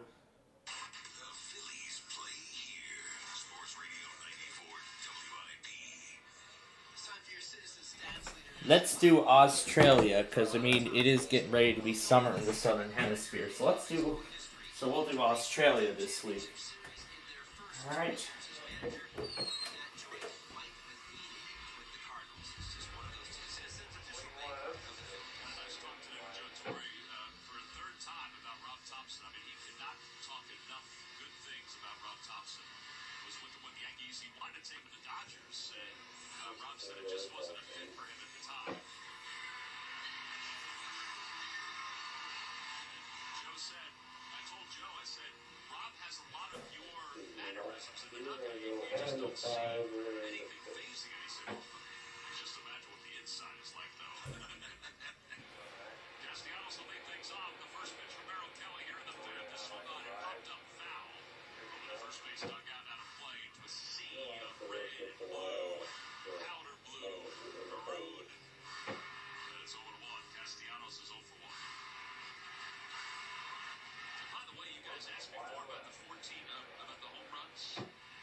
Swung on and hit foul, and what a rip that was.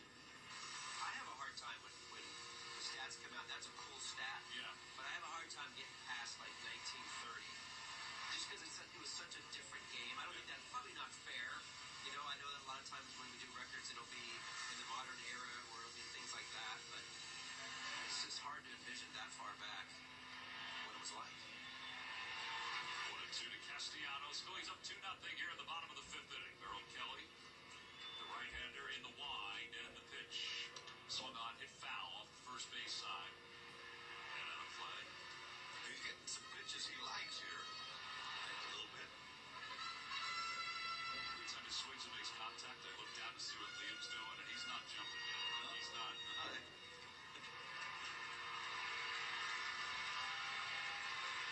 1-2. Here it comes again to Castellanos. Swing and a miss. And he's down on strikes. Third strikeout for Kelly. So 1 out here in the 5th inning. And Brandon Marsh will be the batter.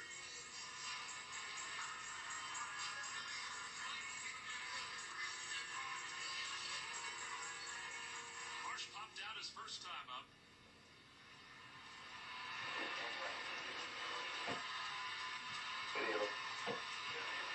Kelly's first pitch to him in the second half. He's down low, 1-2.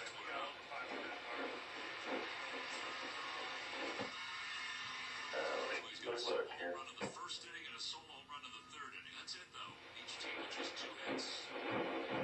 Pitchers have been good. The 1-0. Swing and a miss. That's pretty good changeup. Yeah, because I was at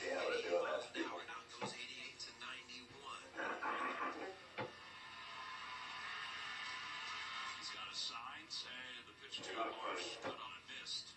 And it's 1-2.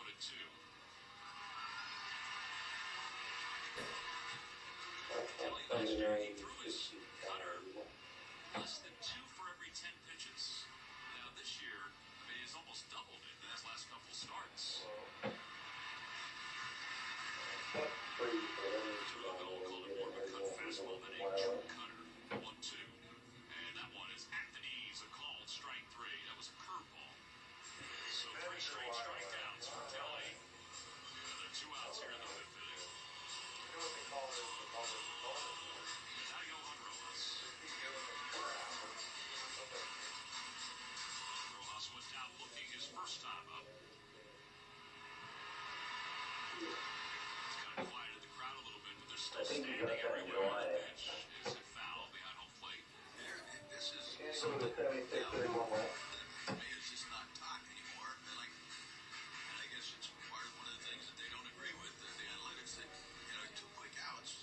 You got the number 9 hitter go up there and take a pitch, take a stride, right? Ain't gonna happen. Yeah, give your starter a chance to get an extra breath. 1 pitch to Rojas, swung on, popped up over near the Phillies dugout on play, and it's 0-2. I think those guys, before the timer, right? You used to be able to take your time, you can step out, do all that stuff. Now they can't do that. They can certainly take a pitch. Rojas asks for time. He steps out, taps the plate a couple of times. Bat bouncing up and down. Kelly turns, and the 0-2 pitch in the dirt. Seems like a lot of the things that makes me something. Everything is helps the hitter, I think. Yeah, there's very little they do to help the pitcher. They want to dictate how the game is played. Well, they certainly wanted more offense. Yeah. And they wanted it quicker. 1-2 pitch coming to Rojas. Swing and a miss. It's picked up out of the dirt by Moreno. He applies the tag, and the inning is over. 4 straight strikeouts for Merrill Kelly. At a 1-2-3, bottom of the 5th inning. We are cruising along to the top of the 6th. It's the Phillies 2 and the Diamondbacks 9. Service is everything. Cintas delivers what you need to better serve your customers. Whether it's purchasing lawn and work apparel foams, any job imaginable, tested and inspected fire protection systems, first aid and safety supplies, on-site AED training, or ops and restroom products, stocked and ready when you need them. Better work days happen together. So visit Cintas.com. Get ready for the work day. Did you know that Delaware County offers more than different parks for you and your family to explore? Hi, this is Bendix.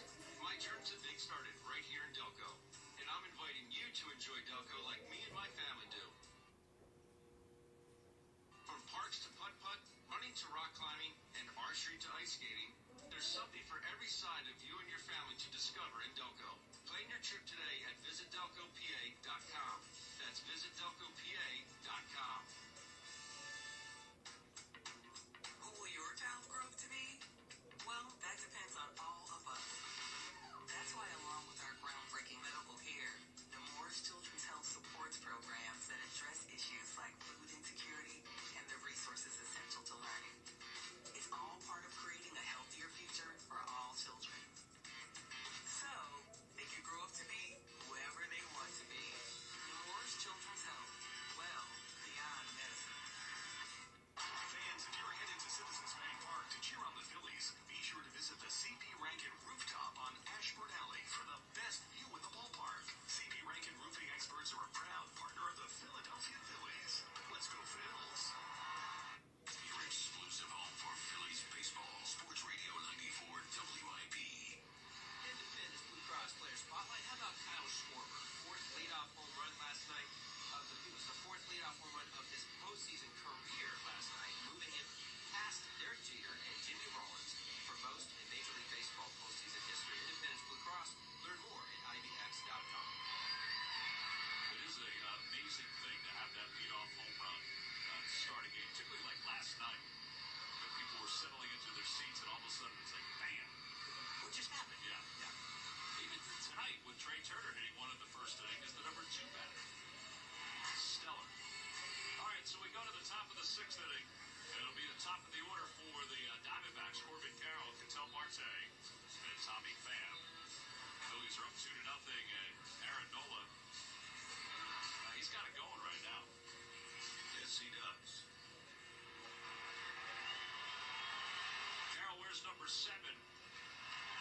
Black bat takes a few practice swings. They play him the pull on the left side. And the first pitch from Nola. Down and away. 1 ball, no strikes. He starts him off with a changeup. Alright, you guys can get on that PC using the south side of the rack for headroom there. Put your head end of your train into 291. Qualifying for the Rookie of the Year award, so that's why he's qualified this year. And most likely will win it. 2 balls and no strikes. He went near to the old. Swung on, chopped out toward the middle, right at Trey Turner near the second base bag. He's got it. He slings it. Side out over Put it first. 2 by 1, 2 by 1, please. Yeah, you talked about that Rookie of the Year, so I think it's 130 at-bats, right? 130 at-bats for a hitter. Is it 50 innings for a pitcher? I think it's 50 innings. 50 innings for a pitcher. Or 45 days on an active cost. So I suppose if you're a September call-up, you're not going to get the 45 days. Tell Marte the batter. Carroll's slowly getting back to the dugout. I think he's frustrated with 1 out. Okay, on that, he's on the manager, he's just watching on the camera, you didn't see on the channel. Aaron's in a good spot too, pitch count-wise. Yeah. Just 70 pitches. That's 631, your DC is in front of you now. Let's call it 15 close. Mechanical change. It's something definitely worked. Swung on line. It's right field over toward the her side, toward the corner. And it's taken off. But Martinez at second base with a stand-up double, just the 3rd hit of the night for the Diamondbacks. And Marte just signaled something that got the fans a little upset. Card is 7631. Everybody celebrates these days, including the Phillies. Gonna brace Tommy Pham up. Struck out. He's also bounced into a fielder's choice. So low for 2.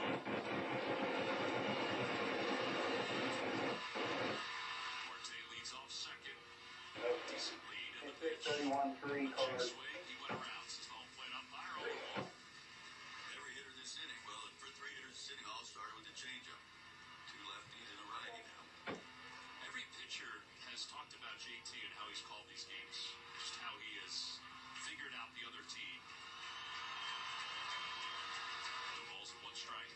The pitch from Nola on the inside corner.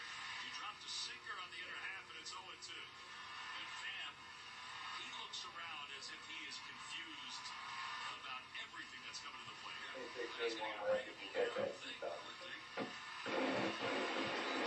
0-2. With 1 out here at the top of the 6th. Runner at second base. Phillies up 2-0. The pitch. Breaking ball bounced on the ground, foul past the third baseman.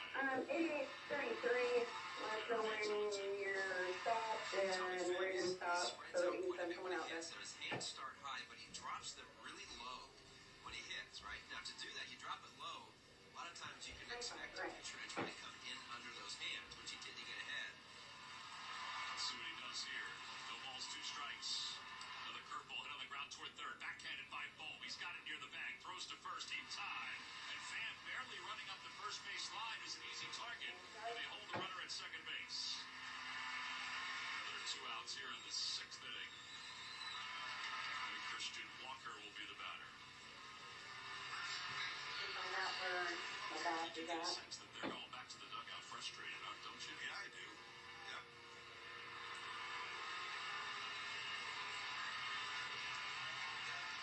Walker, slightly open stance from the right side. Nola looks back at second and a pitch to him. Swing and a miss. Boy, he tied him up. That was like a knockdown pitch. Yep. That was like a bow tie, and he goes ahead and swings. Walker asked for time, and he may have jarred himself a little bit on that one. He's got something in his eye, it looks like. Tears? With that swing, his eyeballs might have gone to the back of his head. He was carouseling balls and 1 strike. He's back in.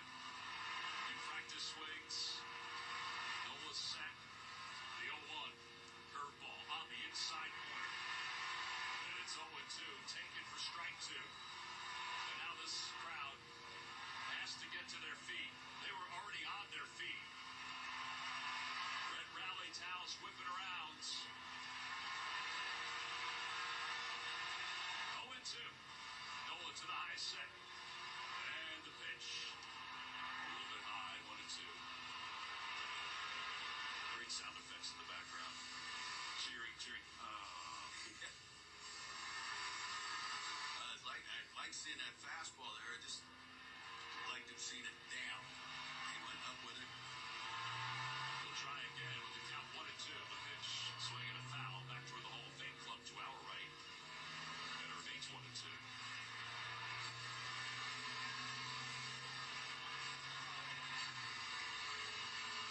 They'll try to get the crowd amped up one more time. It is amazing to see everybody standing all around the ballpark. 400 level, 300 level. Nola looks back again. Runner leads off second. 1 ball, 2 strikes. The pitch to Walker. Swinging a foul again back toward the Hall of Fame club. And one section is getting some souvenirs because those pitches are up a little bit too much. And I think, what is he at, 81, 82 pitches? I'm sure they're keeping a close eye. I just don't think they'll push Aaron and try to push him too far. Not because he can't handle it, because they've got a fresh pen. Now with the 3 pitches in a row, up. Hey, pretty good. You kind of heard that you're going to stop and have somebody turn on the ECU there. 1-2, the pitch. Swing and a miss. He got it with a curve. 7 strikeouts for Aaron Nola as he strolls off the mound to wrap up this 6th inning. No runs, 1 hit, and I'll follow him down in front of you at 300. If you guys want to clear up 295 behind you, I guess we'll figure that. So at least the IMP can get out. Growing University. We are forever forward, driving innovation, inspiring tomorrow's They're all over. problem solvers, ensuring access to an education that's designed for an ever-changing world. We're improving life through groundbreaking research, advancing healthcare, business, technology, and more. Growing University, leading forever Studio. for 100 years.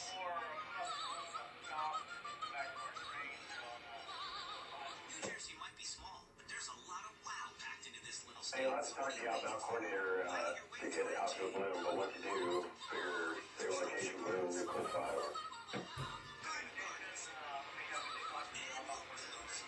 New Jersey leads one wow after another after another. Yeah, that's the BS. So, all right, here we go. Visit AJ New Jersey, little state, a lot of wow.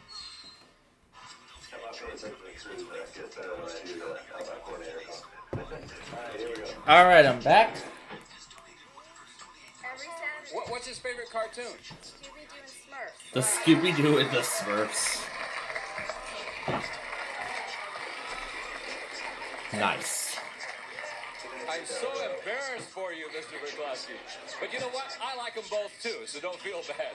Okay, thank you, kids. We're playing sudden death now. All right, someone must win on this play of the cards. You can change the 7 and play it out. If you goof, she wins the game, or you can pass it on to her. She plays from the queen. If she goofs, you win the game. I'm going to change that card. Changing the 7. All right, here we go. It now becomes a 3. Higher than the 3, it's an 8. Lower than the 8, then he wins the game, and he does. So Lincoln takes game 1 of the match. Congratulations, sir. That's $100 for you. You win game number 1. Carla, that means you got to win the next game. Lacey's going to set up the cards, and we'll pause some of these words. We'll be right All right. back. Don't go away. We'll talk about tonight's monthlies during each Press Your Luck commercial break. We'll get ready for game 2 in just a bit.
The lady dealers naming many baseball players in 30 seconds.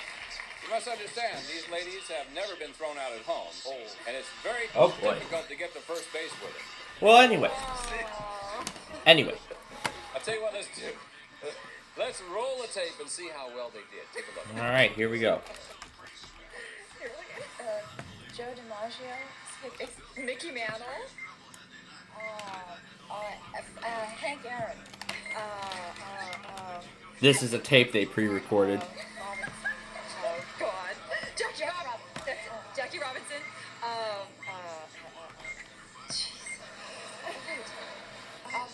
Babe Ruth. Peter Marshall's son's. Oh, wait a minute. I gotta think of another one.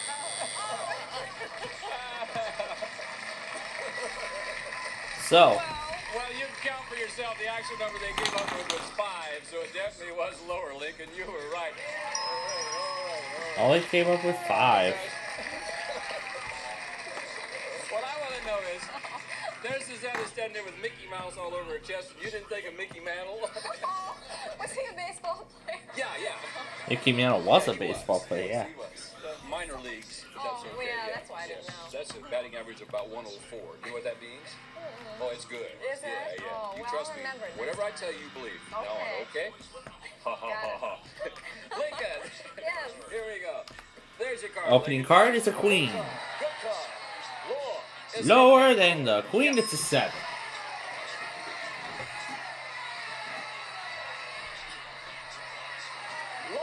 Lower than the 7, it's a jack. Carla, you get a chance to play now. Alright, Carla's gonna play off for 6. Higher than the 6, it's a 2. No progress by both players. Okay, let's try this question. Was he a baseball player? A baseball player. We surveyed 100. Have you got your shoes on, Lacey? Would you believe? What happened? My heel got stuck. Did you lose your shoe? Second time in one show. I believe it. Anyway. We surveyed 100 bachelors, Lincoln, and we asked them, when you're in love, does your job suffer? How many bachelors admit job that being in suffer? love does make Oh your job gosh. suffer? Well, I think that's going to be a high number because when a man is in love, he spends a lot of time pursuing the object of his love. So You mean the lady? Yes, the lady. I got you. So I would say that number is going to be 44. 44 out of 100. 44 out of 100. Being in love does make their job suffer. Carla, higher or lower? I think that'd be a little bit higher because I think that bachelors would spend a lot of time with the woman that they want to be with. Think it might be higher. Going to go higher than Bachelors who 44. said their job suffers The actual when they're in number love is 43. Wow. It was 1 off. Lincoln was 1 off. Was 1 off. My gosh. All right. You want to keep that queen? Keep that card and go lower. Going lower than the queen, it's a 6. Higher than the 6, it's an ace. Lower than the ace, it's a 6. Higher, he wins the match, it's a 2. Oh my goodness, he was on a roll. Carla has the opportunity to tie it. There's a 9. Lower than the 9, it's a 4. Higher than the 4, it's a 7. Freezing on the 7. Freeze right there. Got a pretty good lead. We'll pause with these words and we'll be right back. What fun we're having. Well, unfortunately, that fun is over because it's about time for Pressure Luck. Alright, so now before we head off to Pressure Luck, I just looked through tonight's monthly tests. Stand mouse better work, thank you. Anyway, so I just looked through the monthly tests for tonight. So we have Nebraska at 11, we have Missouri at 11:18, and then we have Arkansas right before the stroke of midnight. So, this will mean some more changes to our schedule this evening. So, what are we going to do? Because Millionaire is a whole hour program, because Millionaire is a whole freaking hour, and then we still have to get through our finale sequence. So, here are some possibilities. What we'll do is we'll do the whole 30-minute finale with the Bubble Guppies episode from the DVD, one of the DVDs, including the one I have chosen. Or, yeah, we can do that, or we can do that, and then either we'll do a short, because then we'll only go till 10:50, because that's when we have to get ready for Nebraska. So we'll go. We'll either do. We'll do the remaining. So either we'll do the remaining time with the second portion of our finale, or we will eliminate that second portion altogether, so we can get a head start on Millionaire. Then we can do Arkansas, and we can then finish the show before midnight. I don't know. That's on me. I forgot to put Kayla's on just before we got back, so we might as well put them on now, because we're due for a weekly from them. They're on day 3, and Air 1, and they're about to go on day 4 at the stroke of midnight. Then Air 1's day 3 will be at that same time. So, those are some possibilities tonight. Susanna, fill in. Tell Lacey about the touchdowns that Mickey Mantle has made in his career. Okay. And that's all So, the time we have for today. I know you guys will be back next time. We'll find out who our champion is going to be. So for Lacey Pemberton, with both shoes on now, Susanna Williams, Carla, Lincoln, Gene Wood, and the whole gang, I'm Bob Eubanks saying thank you very much for watching our show. We had a good time. Hope you did too. Bye-bye, everybody. I had a great time, Bob. All right. Now we're going to get ready to watch Suppress Your Luck.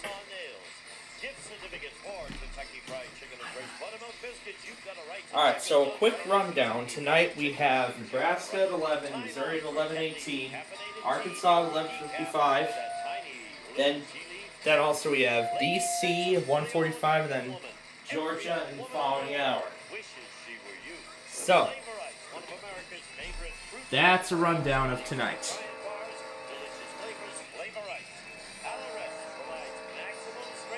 Alice.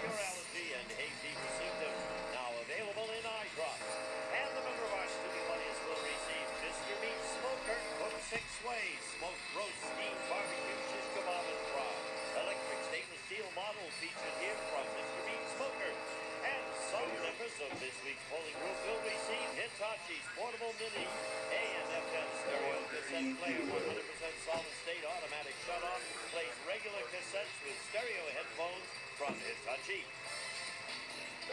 Alright. Now it's time to press our luck. Gene Wood speaking for Card Sharps. A Mark Goodson television production.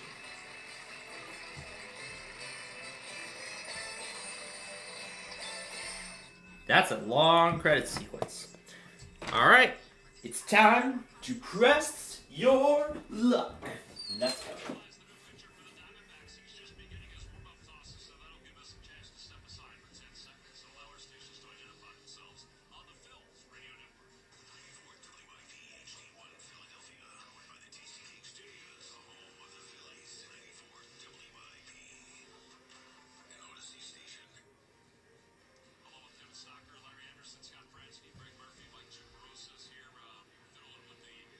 Digits up top. Dan Wilson's back in our studios.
tonight. Schwarber has 2, and he now has 9 postseason home runs as a member of the Phils. 1 ball, no strikes to Stott. And the pitch. Swing and a bouncer back toward the middle. Does it leak? Yes, it does. Into center field. A base hit. Turner speeds on his way to third. He'll get there. It'll be first and third. With 2 men down, it's the first hit for the Phillies that's not a solo home run tonight.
They got good size leads.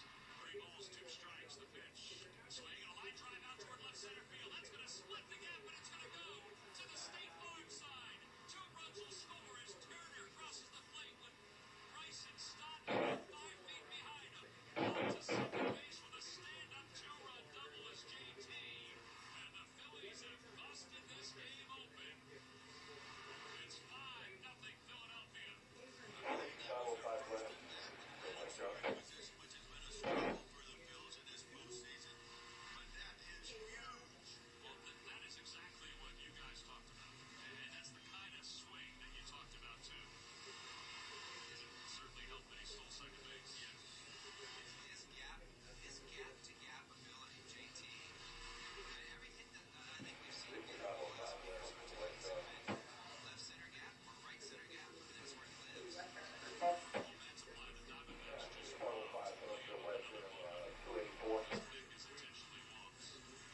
The Phillies have a 6-0 lead after 6 innings of play.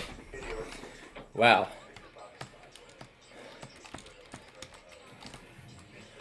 So, boy, what an exciting first round of this game it has been so far. Now,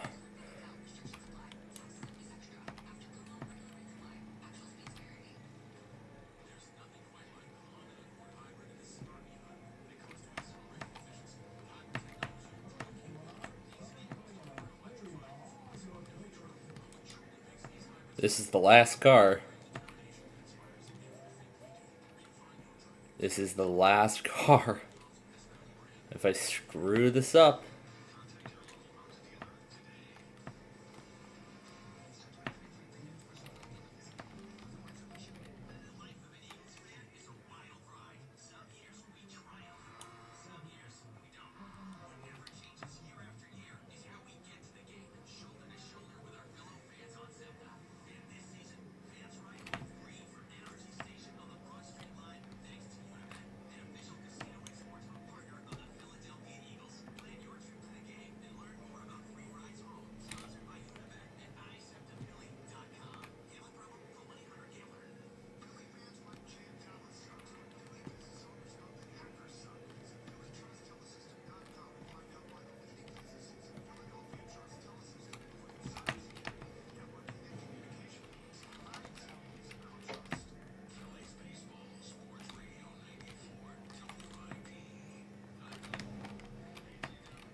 let's listen to this music.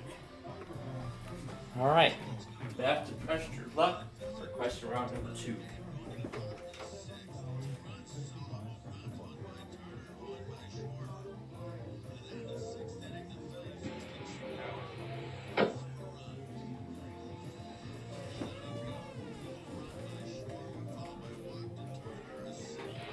Sir.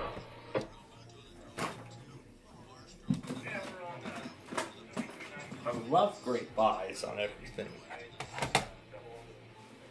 Well, in the meantime, let me see where Australia is at. What distance on it.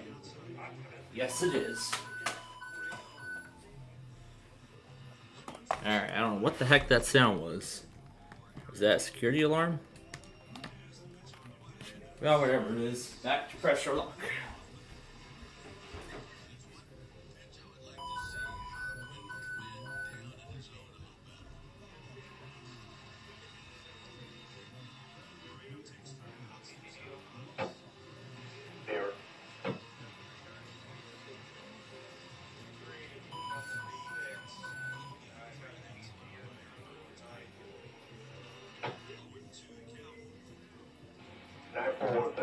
Is operative to a location east departure. Call me on your second over.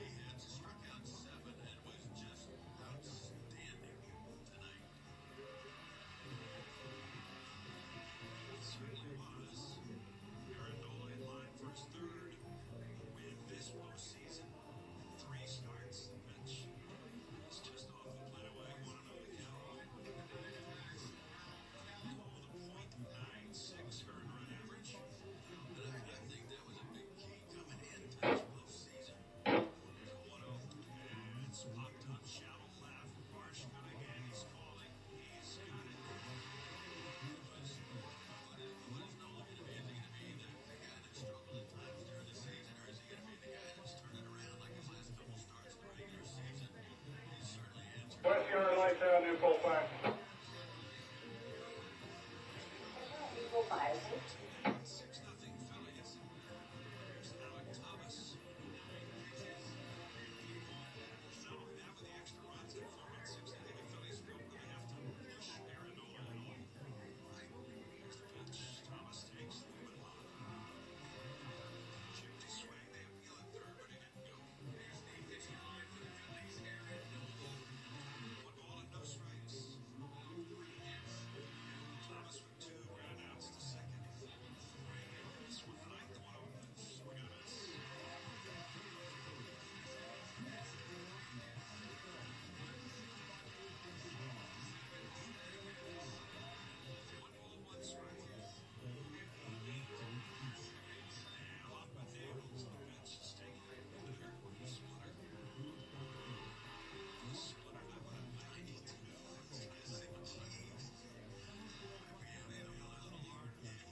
Tell me when you're ready there, man.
West Tom, come in.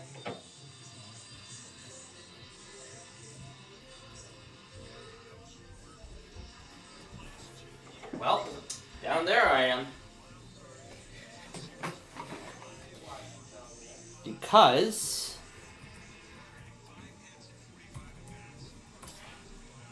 I'm going to actually continue pressure luck on the puffer service.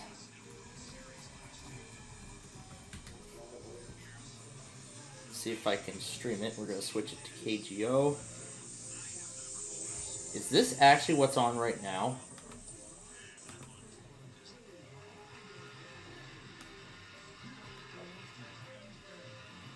Okay, I am not sure what is up with the schedule, but it certainly isn't right.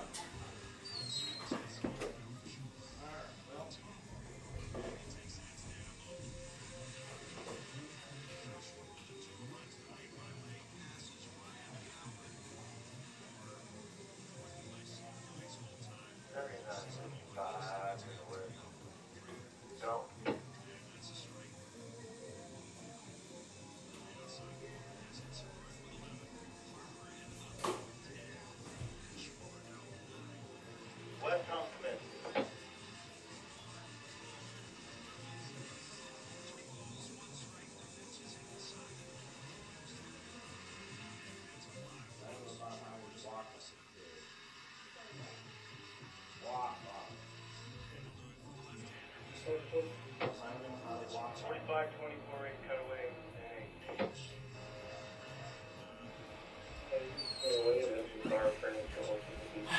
Not sure what KGO's schedule is, but it certainly isn't right. Where's our power go, Mark?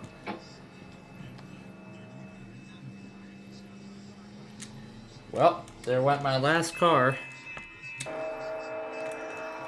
Well, there went my last car. So we're going to return to pressure luck in just a moment. And we're going to see how JR does. Well, actually Carlos, because Carlos is actually from the Philippines, unbelievably enough. So he must have came to the United States from that country. And he even served in the military too. Alright. So we're going to head back to pressure luck and see how he does.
Oh my goodness.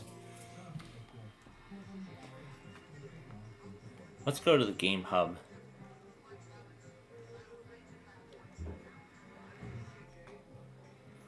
Oh my god.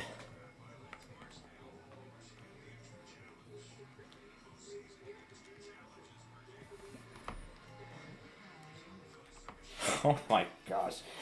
That was the most incredible second round of Pressure Luck that I think I have ever seen. So what else was added?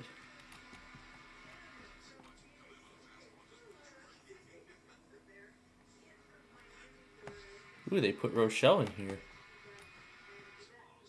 However, let's see what Norfolk Southern's about. I'm sure there's more on the other side. Yeah. Let's see what this is about. This is a new location.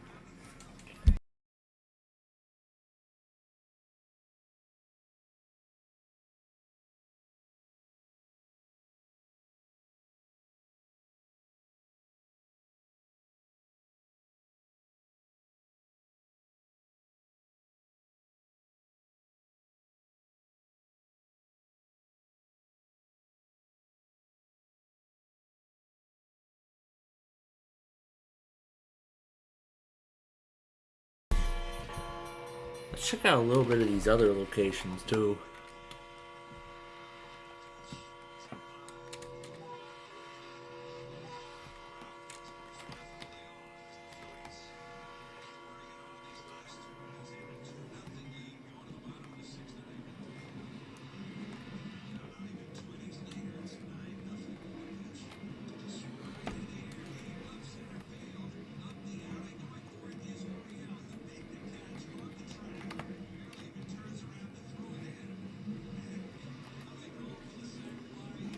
Can't go inside any of the buildings, unfortunately. We're gonna head back to Pressure Luck, and we're gonna see if Carlos can win $1 million on top of what he has already won tonight. My gosh. Yeah, just want to see what this is about. Alright, let's head back to the game terminal and Pressure Luck.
Well, one of Carl's personalized prizes in that first round was a set of music lessons, and the second one was actually a spa.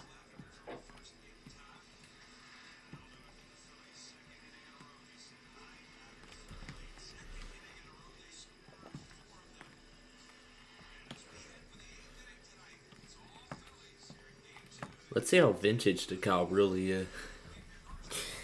Let's see what DeKalb looked like back in the day.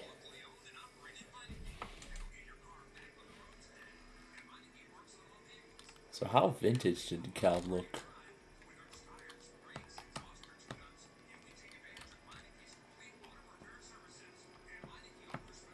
So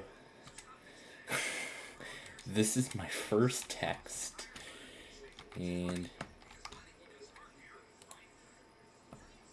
so and I can actually drive a police car.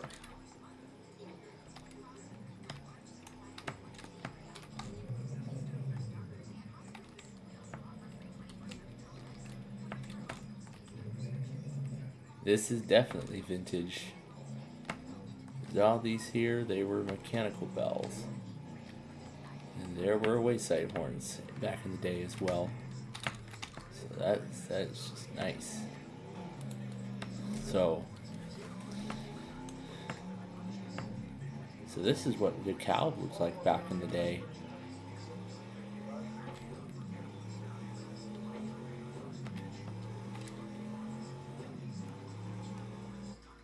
Yeah, we can drive at 170 miles an hour off the road. Ooh, what do we have here? A bus?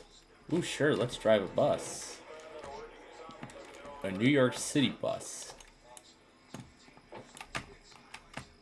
Not getting the option to drive. But my goodness, Carlo has a ton of personalized prizes right now, including a spa, a swim spa, which he won in that first round.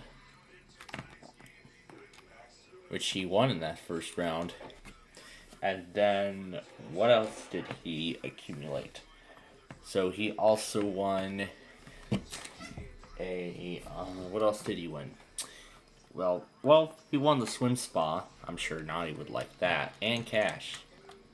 Alright, we will finish in vintage DeKalb. Now let's return to pressure luck and see how Carlos does in round 2.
My goodness.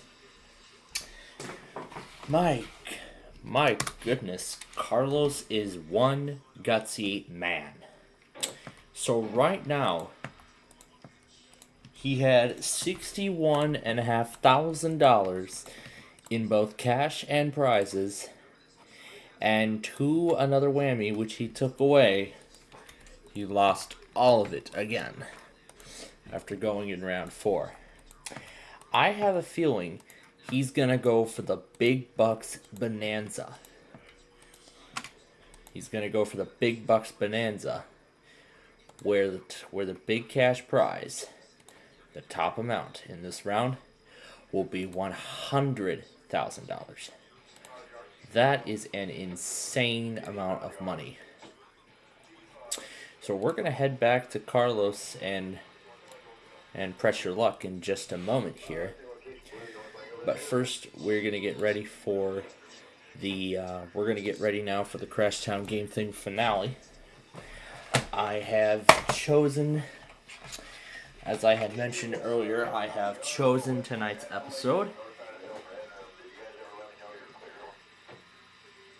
I have selected tonight's episode, which is the Wizard of Oz Trailia. That's the episode I have chosen. It is on the Puppy and the Ring DVD. However, I'm going to get this up to the episode selection screen. And then once I have it there, as we get it there, I'm going to go ahead and select a few clips to add on to it. Alright, so I'm going to choose a couple clips. Yep, that is the episode we want. So I'm going to select a couple of clips to play around with. Maybe some tests to encourage tonight. And I think I know how we should do it. K-Love still has to test. Why don't we encourage Air 1? Let's try to encourage Air 1 to do it. Like this. And since WYPR hasn't gone yet,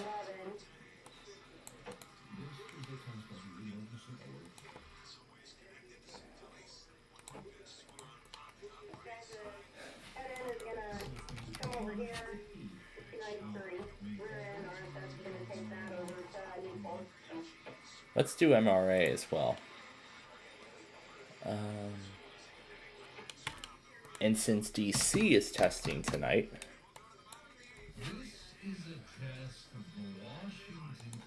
sure, let's do that as well. Now for a few other personal selections, like this.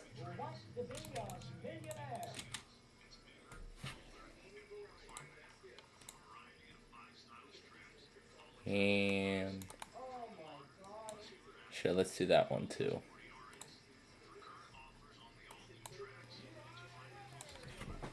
Alright, let's go back to Carlos, see if he can do it.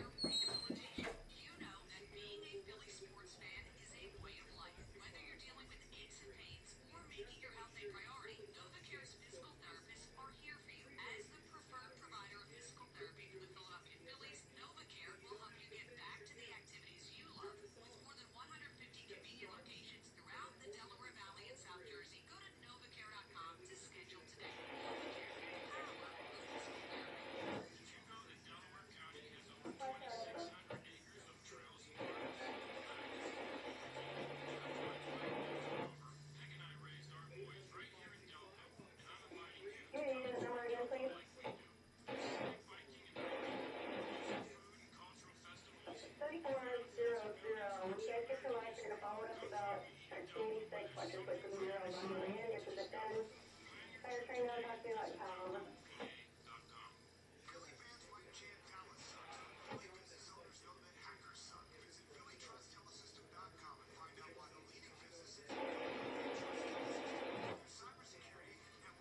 Wow.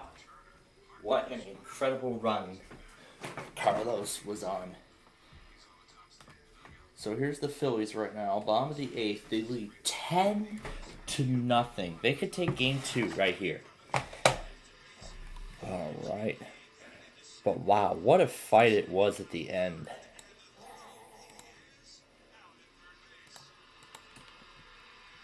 What an incredible run he had. All the way up until the very last spin of the Big Bucks Bonanza. The whammy took it all away at the last second. My goodness, what an improbable run. Alright, I'm not sure. Sure, let's do the Flamin' Hot University thing. I mean, I already have a ton of other ideas. I have a whole ton of other ideas on my mind tonight.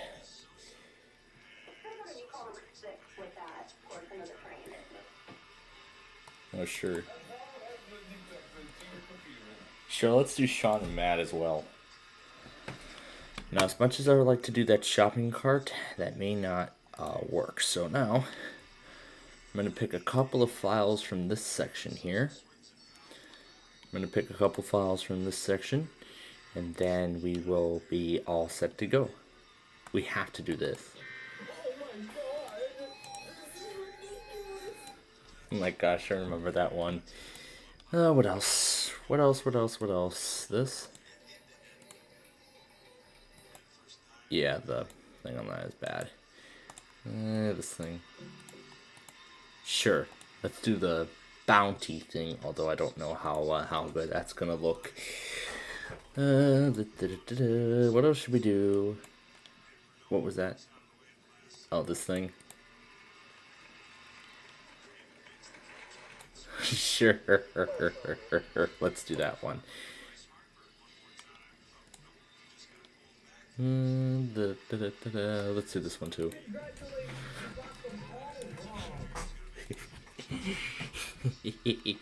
That's gonna be a lot of fun. Alright, and we are gonna do it all to the tune of WNKP. I'm going to save, for the first section, I'm gonna save that one chiptune song for last.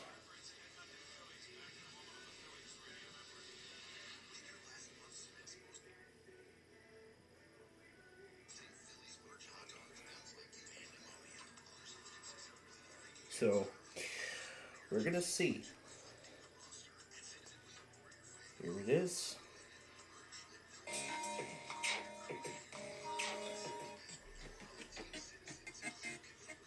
Listen to our Let's skip this one.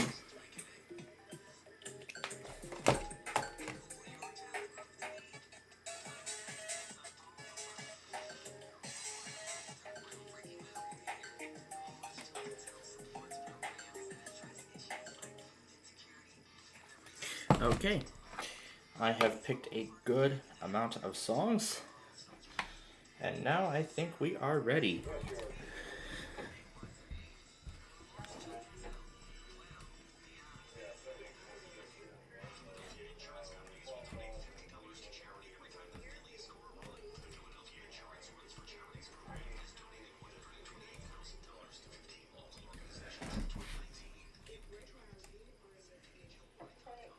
All right, and now I think we are ready to go.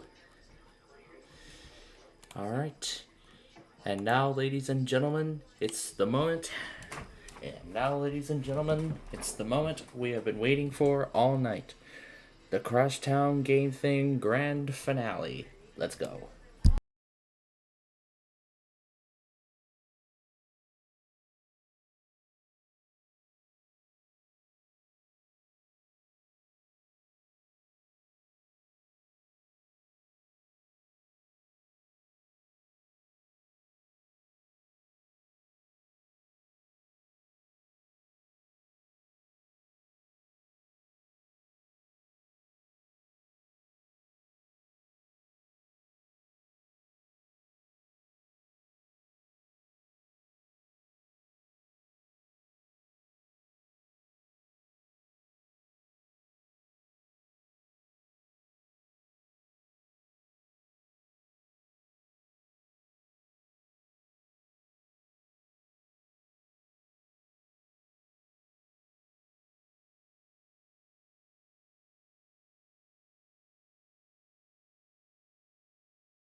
Oh my gosh.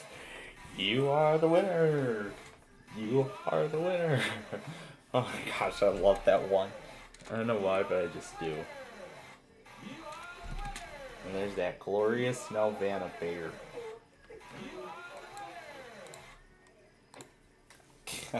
There is that glorious Nelvana bear. Well, that was a fun first half of the finale. Okay, now we have just a little bit of time. We only have 20 minutes, so we're gonna need to go quickly here and get ready for part number 2.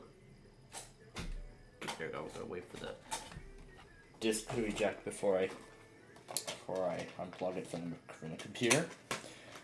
The Phillies win again. They win game 2 by a final score of 10-0. An absolutely incredible score. Tomorrow night will be ACLS game 3, 7 o'clock. The Astros and the Rangers. And then we will have game 3 of the NLCS at 4 o'clock tomorrow. We may not be here in time to broadcast it, but we will probably delay our backyard baseball game to Friday because of such. So, whenever I get back, we will begin coverage of the game. Maybe we'll do backyard baseball. Plus, for our weekly test program, I think there is actually something new that I would like to debut. I actually was just introduced to it earlier today. Now, we're going to get ready here for Nevada, Arizona, Nevada, and Missouri and Arkansas. Tomorrow, nothing.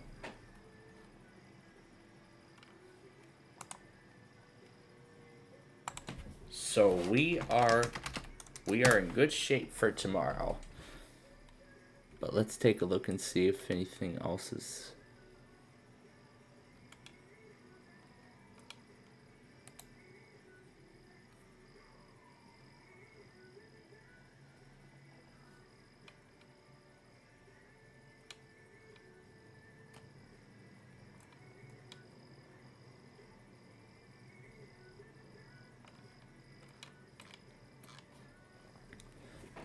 So, other than some heat advisories, we are in good shape for tomorrow's weekly test extravaganza.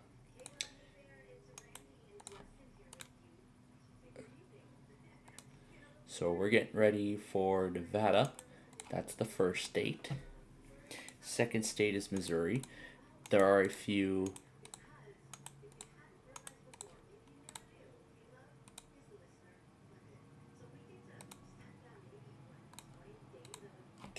so we have that, and LZK and TSA make up for the entirety of Arkansas. Shreveport and Memphis do the same, and I think Jackson does as well.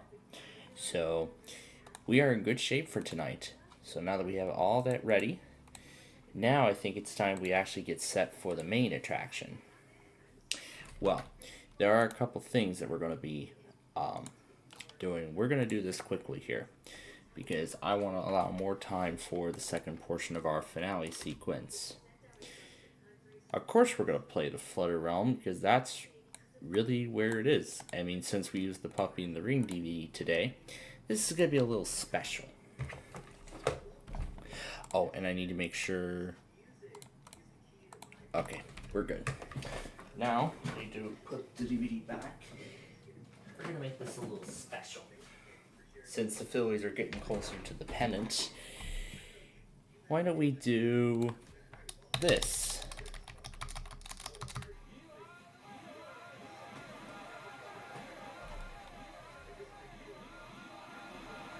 Let's do all these Bob Eubanks.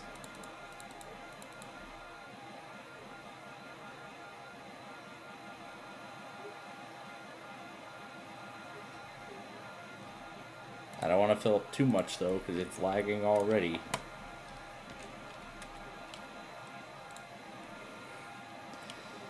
And we're going to start this with an SUV. Alright, so here we go. Ton of Bob Eubanks versus Flutter Rome begin.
Alright, and that is it.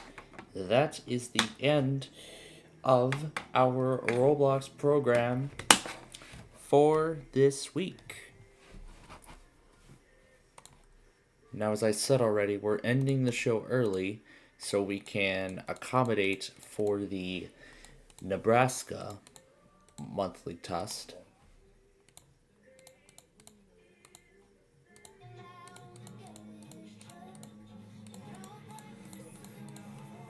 So right now, let's set up Nebraska.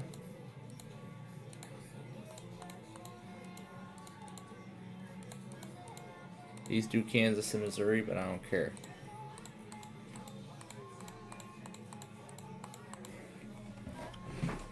And now, as we promised, we're going to play along to the episode of Who Wants to Be a Millionaire. So give me a moment while I pull it up. So here we go, videos. Today's episode was October 24th. Millionaire 10/24/2000. That's the episode we're going to play today. Maybe I have to refine it so it says US, and then we should be able to find it. There we go. Now it yielded some results. So again, the episode we're going to play, that's May 18th, October 22nd. Here we go. U.S. Olympic Night 2. That is the episode we are going to play. So let's get it started. Architects and engineers, just like other states, to get the job done on time and on budget. MTX, taking the SUV to a place it's never been before. Eyewitness News at 4 and 6, your #1 choice for news.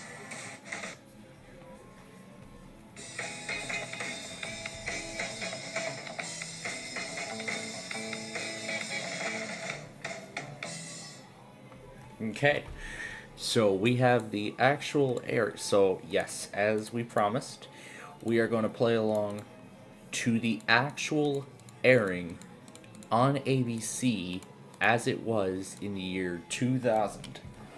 So that's the exact episode we are going to play today. So that's going to be the same exact episode that aired today. However, it's going to be the original edit of the program.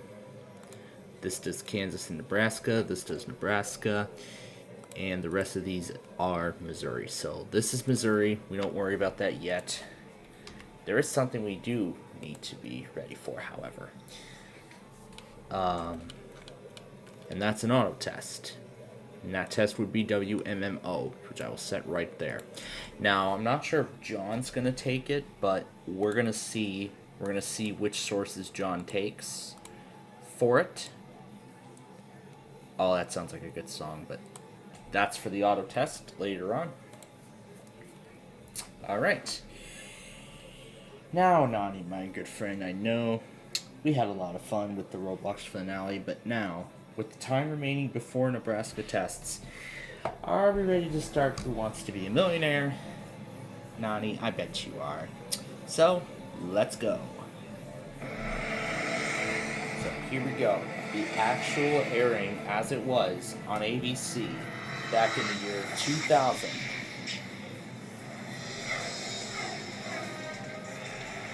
The special edition tag and all of the celebrities, I think, were cut off from the opening as part of it. Play Brazelberg. I seem to like that one. Finally came to Lenny diving. Yep, this is the original airing. So now let's play Who Wants to Be a Millionaire? U.S. Olympic Edition.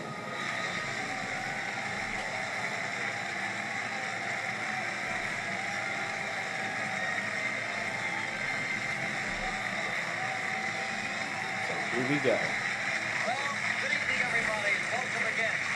Tuesday night at Who Wants to Be a Millionaire, the second night of our special U.S. Olympic edition. On Sunday, Roland Gardner wrestled his way to $125,000, and then Laura Wilkinson dove right in. And there it is, right away.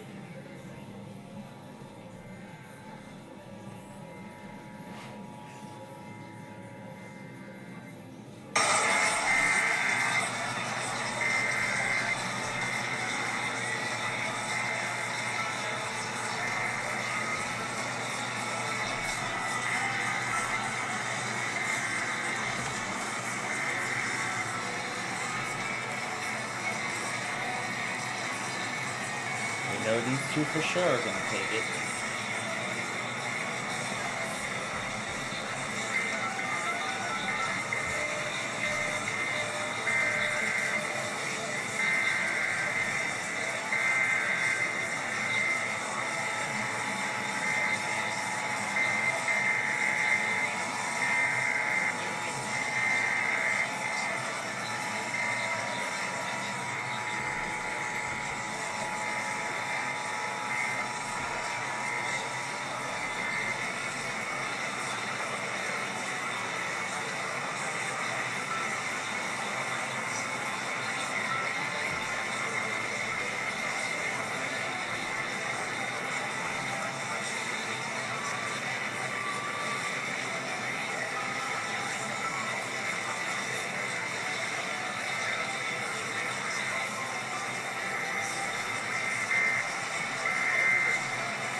Wow, Nebraska, you're early.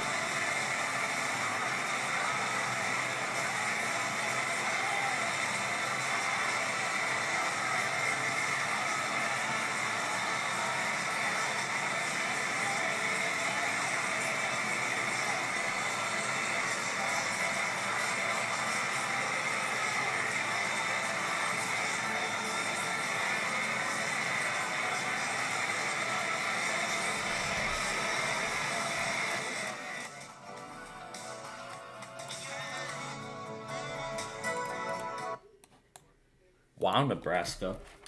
I can't believe you're early today. My goodness. Alright, let's return to the episode we're on right now. The frick? 54,000 There we for her go. and her charity. And finally, Lenny Kreiselberg lapped his way to $1,000. No more punts. Nice to see you again. That's right. So, Lenny Kreiselberg is our returning Olympic contestant. So he was on last week. He was on yesterday. Very nice. So you got a whole rooting section on. That's right. Yep. How you feeling? So he got up to $1,000 when time ran out. Yeah. So when time ran out yesterday, 10, 11 years ago. last night, yesterday, Lenny won $1,000. So he is going. So now he's going to play for $2,000. So he's going to try and double his money. What charity are we playing for? Cystic fibrosis. Now this is probably a once in a lifetime experience for our station because we don't normally play along to actual ABC airings of the program.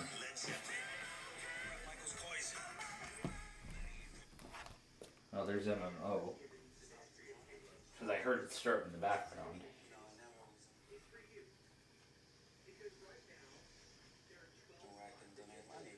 And now, I'm here and I have a great opportunity.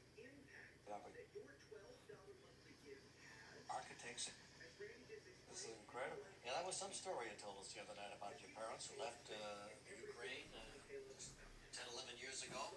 Came here, and there you were, learning the new language, learning about a new country, and here you are, the toast of America. And sitting here with me. That's right. Steve American Dream. What charity are we playing for? Cystic fibrosis. Cystic fibrosis, good organization. And why cystic fibrosis? It's actually an interesting reason that, for a few years I've been getting in the mail stuff to donate disorders from cystic fibrosis. And, I never was in a position where I could donate money. And now, I'm here and I have a great opportunity to do that. And I thought, well, this is the charity that really stuck in my mind. Okay. We're going to actually start his game following the MMO auto test.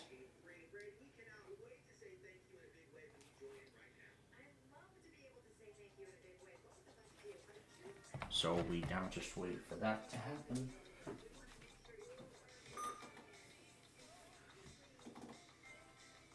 Alright, so while we wait for MMO, here's where we stand on weeklies so far. Here's where we stand. WEDA and TOP, of course, will go tonight as part of the DC monthly test. PFG has not gone at all this week, and I'm not surprised because tomorrow night is the Pennsylvania monthly test. So that's tomorrow night.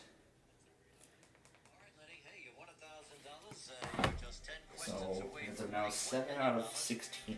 As of now, 7 out of 18 are done for this week.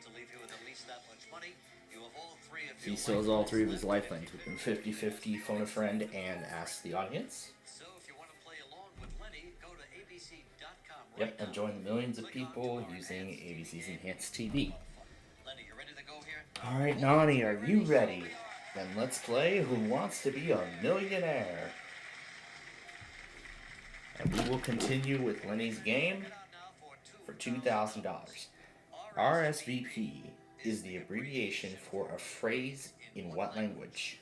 Is it Latin, Spanish, French, or Greek?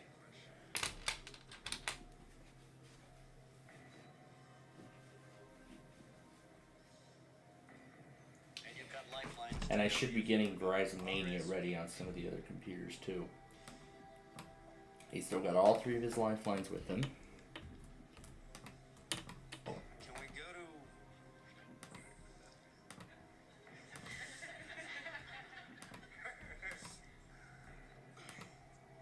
I don't want to use the lifelines yet, so... Alright. So essentially all he's got to do is take a guess here. So I mean, normally contestants would start using their lifelines around this point in the game.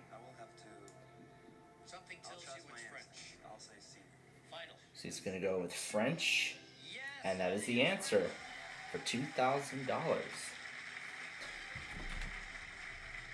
Next up is for $4,000 to try and double that. So here we go. So now to double it. In 1896, where were the first modern Olympic Games held? Was it in Athens, Greece, Berlin, Germany, Paris, France, or Rome, Italy? Athens, Greece. And that is the answer.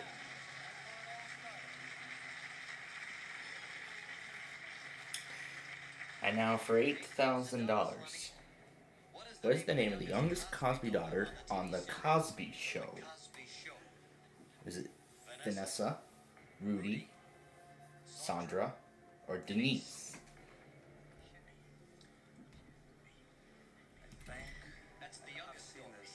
Looking for the name of the youngest daughter on The Cosby Show.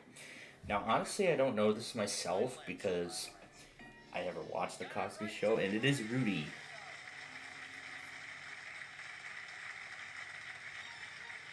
Doing very well so far. Now he's going to go for $16,000.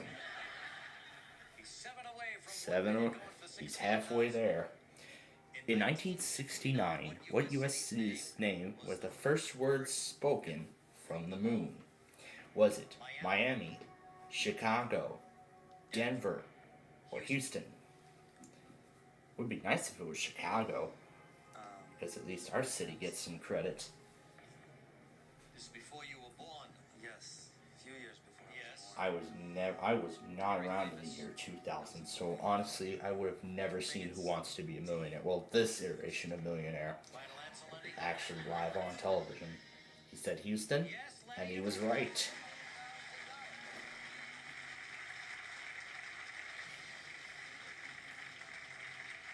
That was the wrong cue, but this is for the all-important $32,000. He has not used a single lifeline yet. So here we go. We're looking for 32. So here we go. Simon Le Bon is the lead singer of what pop music group? Is it Spandau Ballet, Human League, Duran Duran, or Culture Club?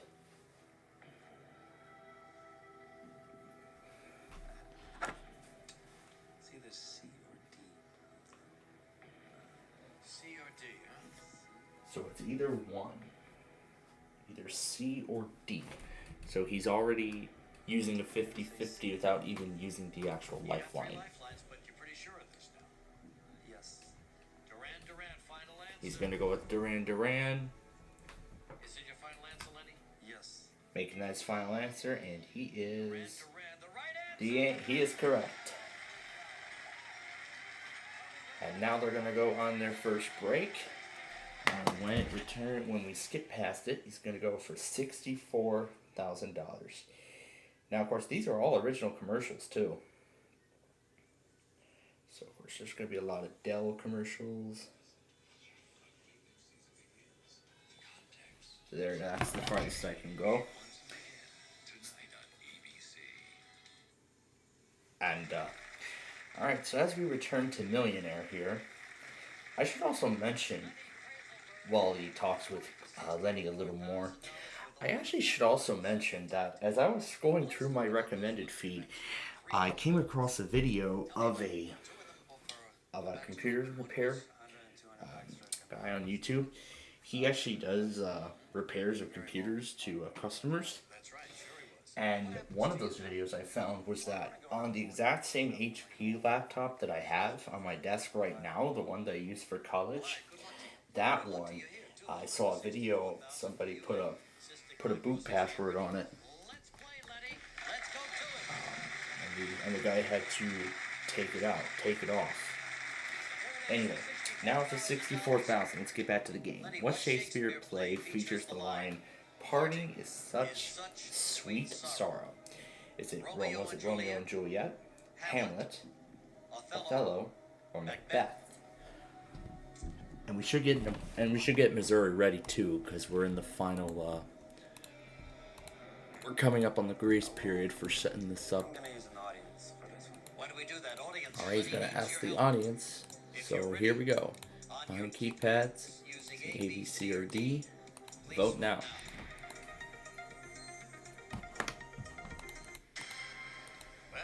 At 71, say it's Romeo and Juliet.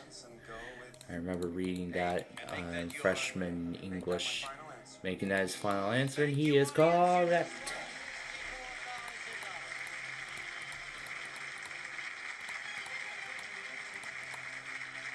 And now he's going. He is going for $125,000. The largest area of tropical rainforest in the world is located in what country? In Australia, Brazil, Indonesia, or Argentina? Now, actually, he's going to fuse the 50-50 now. Let's see if this helps him out. We're left with Brazil and Indonesia. This is Iowa and Missouri. Remember, we're doing just Missouri here right now. Because then we'll be setting up for Arkansas at the end of the hour. And at the end of the whole thing, I'll get Verizon. And then once we get closer to the end, I'm going to get set up for Verizon Mania. It is actually Brazil. But at least he got $32,000, so wow.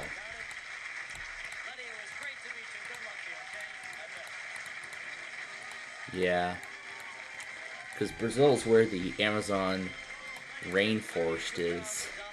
Share that with the Cystic Fibrosis Foundation, and I'm sure we'll all be rooting for Lenny in Athens in the year 2004. All right, now it's time to introduce our 7 remaining U.S. Olympic champions. Yep, and here are the remaining people.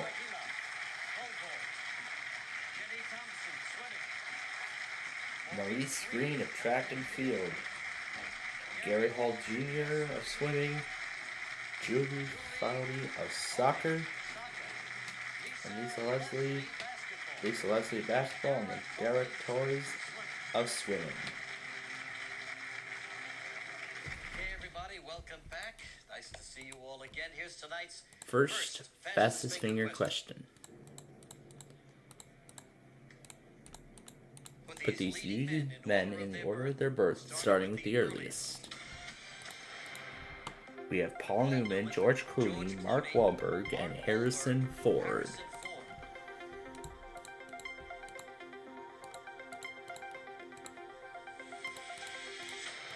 Alright.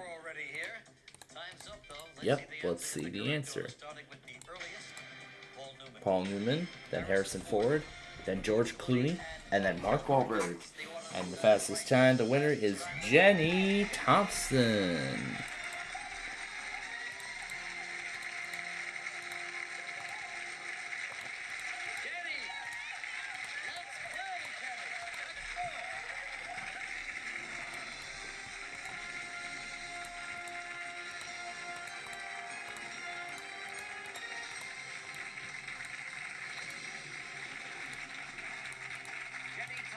She's from Dover, New Hampshire, single, and just got back from Australia like all of our Olympic champs. And I must say that all of them are so attractive. They're just beautiful people.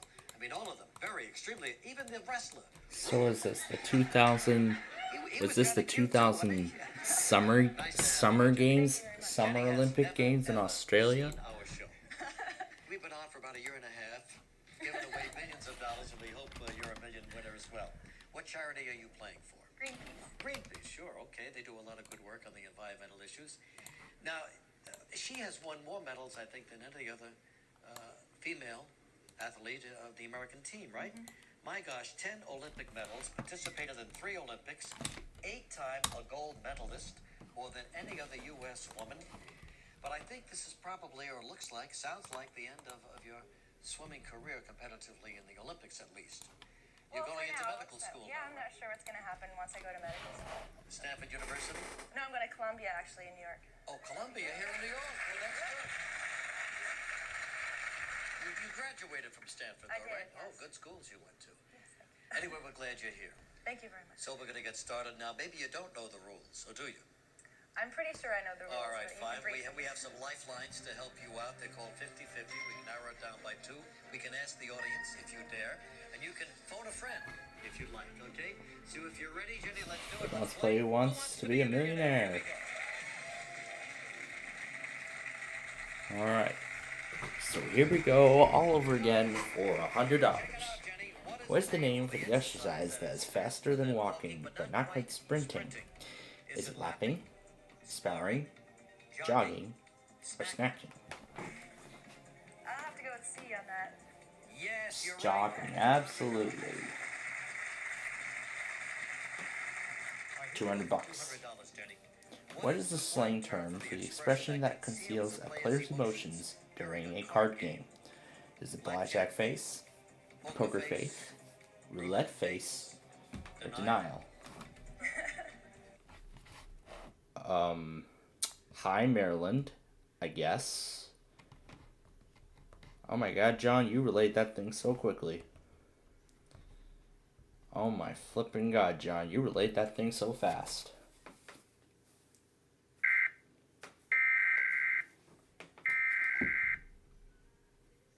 Test. This is a statewide required weekly test of the emergency alert system originating from the Maryland Emergency Management Agency. This is only a test. Oh my freaking god, man. Oh my. Oh my freaking god, Marilyn, you relayed that thing so quickly. Poker Face it is. Now for 300 bucks. The written English language is meant to be read how? From left to right, from bottom to top, from right to left, or in bed. Well, I like to read in bed, but I think I'd have to say A, left to right. That's how you That is definitely it. 500 bucks. Idiot box is a common nickname for what appliance? Dishwasher, an air conditioner, television, or microwave oven. It's the one appliance I don't have. It's C, television. That's The why I television. Oh my gosh. She's going with television, and that is it. And now for $1,000. Which of the following animals was not one of the official mascots of the 2000 Summer Olympics? Was it a platypus, kookaburra, echidna, or kangaroo? Whatever it is. Well, yeah, however it's properly pronounced. I believe it's D, kangaroo. Oh, I don't have Comcast up. She got it.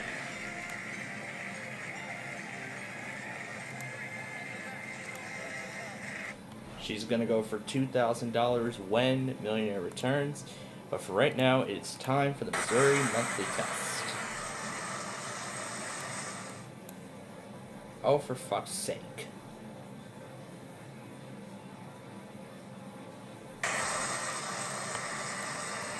There we go. Okay, now we're ready. There it is.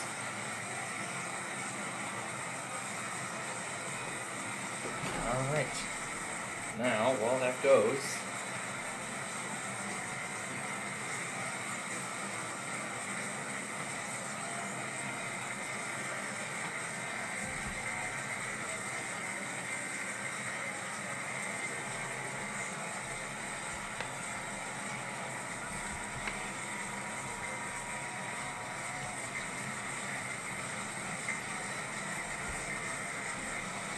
and then after that test, I'm in the opening stages of getting Verizon Mania ready on the other computers. Well, on the other laptop. We're waiting for Comcast Cap to take it. They haven't taken Nevada. They have not taken Nebraska. They better be taking Missouri. Then afterwards, we're going to go back on WRKE. We're going to put everything in the order that we have so far. And then we are going to be using Millionaire. We're going to continue playing. We will continue with her game, and she'll play for $2,000.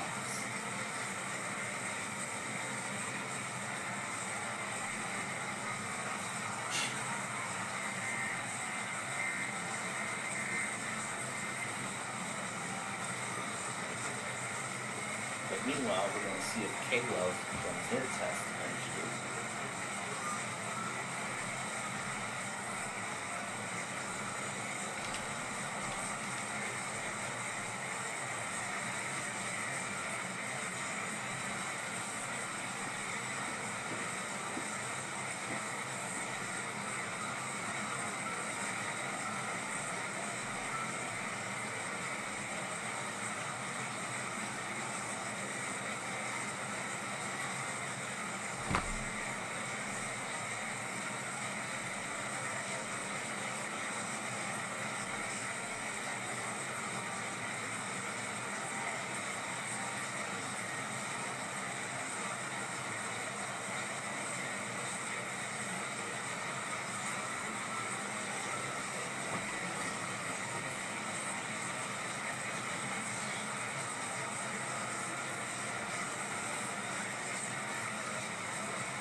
Alright, I'm gonna end it there.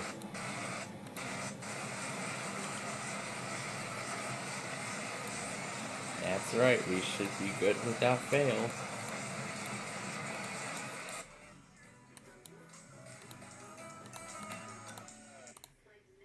Alright.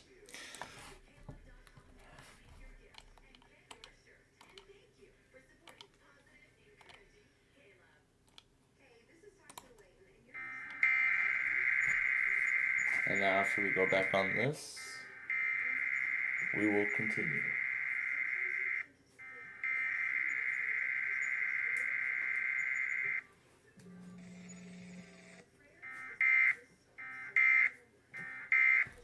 Alright, there we go.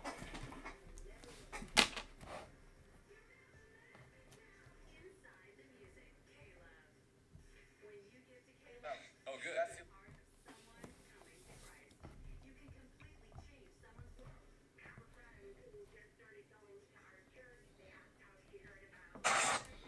Alright, so putting everything else in order. We're still waiting to hear from VMM. They have not tested it all this week, and I'm not surprised because the Pennsylvania monthly is literally tomorrow night.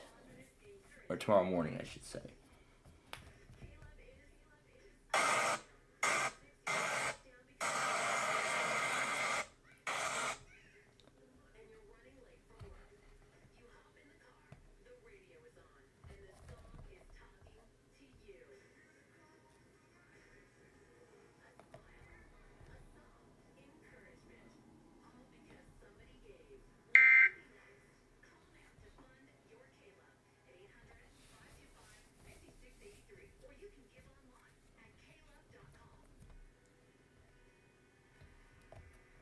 Alright, now that everything's in the right place,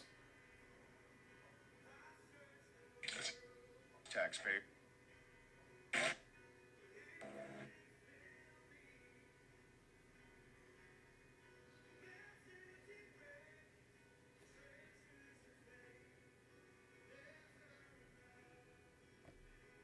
We didn't talk about your companion, Trevor Killian. Hi, Trevor. How you doing?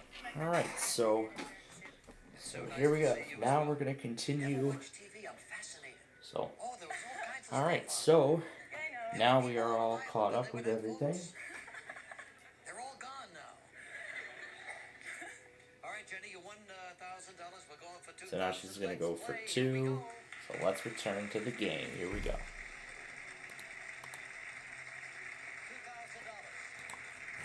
What gold medal winning runner wore gold colored shoes in the 1996 and 2000 Olympics?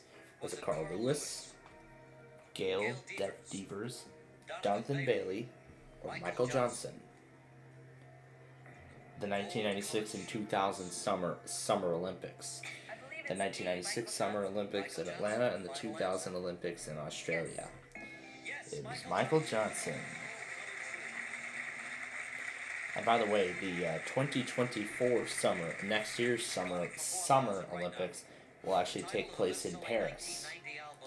Titled best-selling 1990 album is Please Hammer Don't What? Leave 'em, hurt 'em, believe 'em, or scare 'em? B. Hurt 'em. Hurt 'em? Please have a don't hurt 'em final answer. That's my final answer. D. Final answer, and that is correct.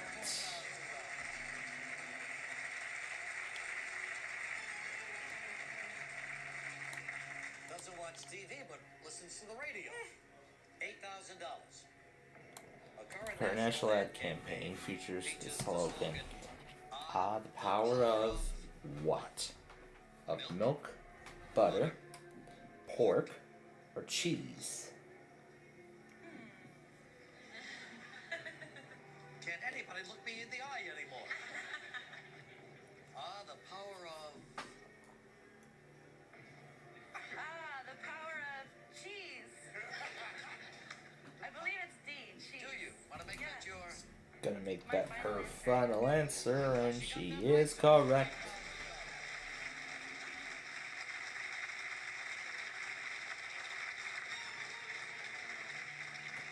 Here we go for 16,000. Now for 16,000. The equation E equals MC squared is derived from the work of what scientist? Is it Edwin Hubble, Enrico Fermi, Albert Einstein, or J. Robert Oppenheimer? I'm pretty confident this is C, Albert Einstein. Final answer? Yes. It is definitely Albert Einstein.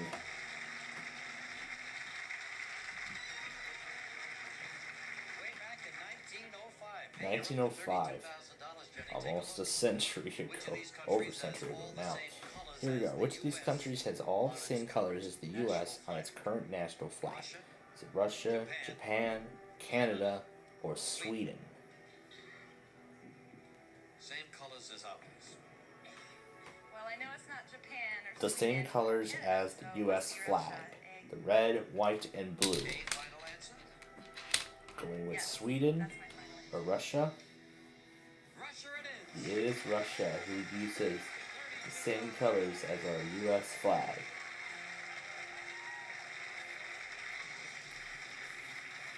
Man, she is on a roll. She has not yet touched a single lifeline. She's going for 64,000. Martin Short's Saturday Night Live character, Ed Grimley, idolizes what game show host? Is it Monty Hall? We'll see. Is it Monty Hall, Alex Trebek, Bob Barker, or Pat Sajak? He loved one of those hosts. I'm going to use the crowd's help on this one. So ask the audience then. So we know Monty Hall was the original host of Let's Make a Deal. Alex Trebek was the original host of Jeopardy. Bob Barker is the original host of Price is Right. And then Pat Sajak was the original host, of, and is the current host for one last time before Ryan Seacrest takes his place next year. So anyway, that's what 41% of the audience says, Pat Sajak. Then I assume that it was Wheel of Fortune. Then I assume it was part of a Saturday Night Live skit, and she got it right.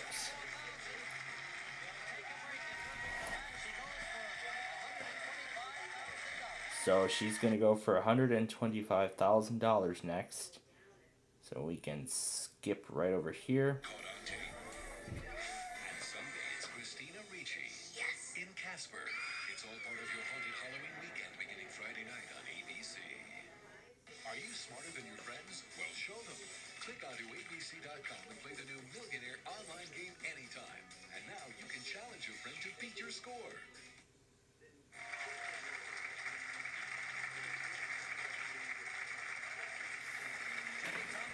Yeah, during this time, ABC was heavily promoting the Who Wants to Be a Millionaire online game that ABC made available for play on their website. So she's down to, she's got 64,000 right now. She's gonna go for $125,000. Here we go.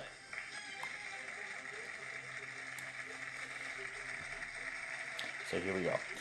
Whose mural for the RCA building in New York was destroyed because it portrayed the Russian leader Vladimir Lenin?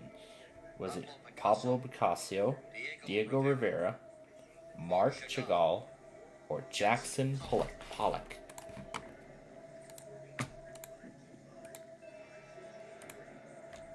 So meanwhile, I'm getting all the other Verizons ready on this computer.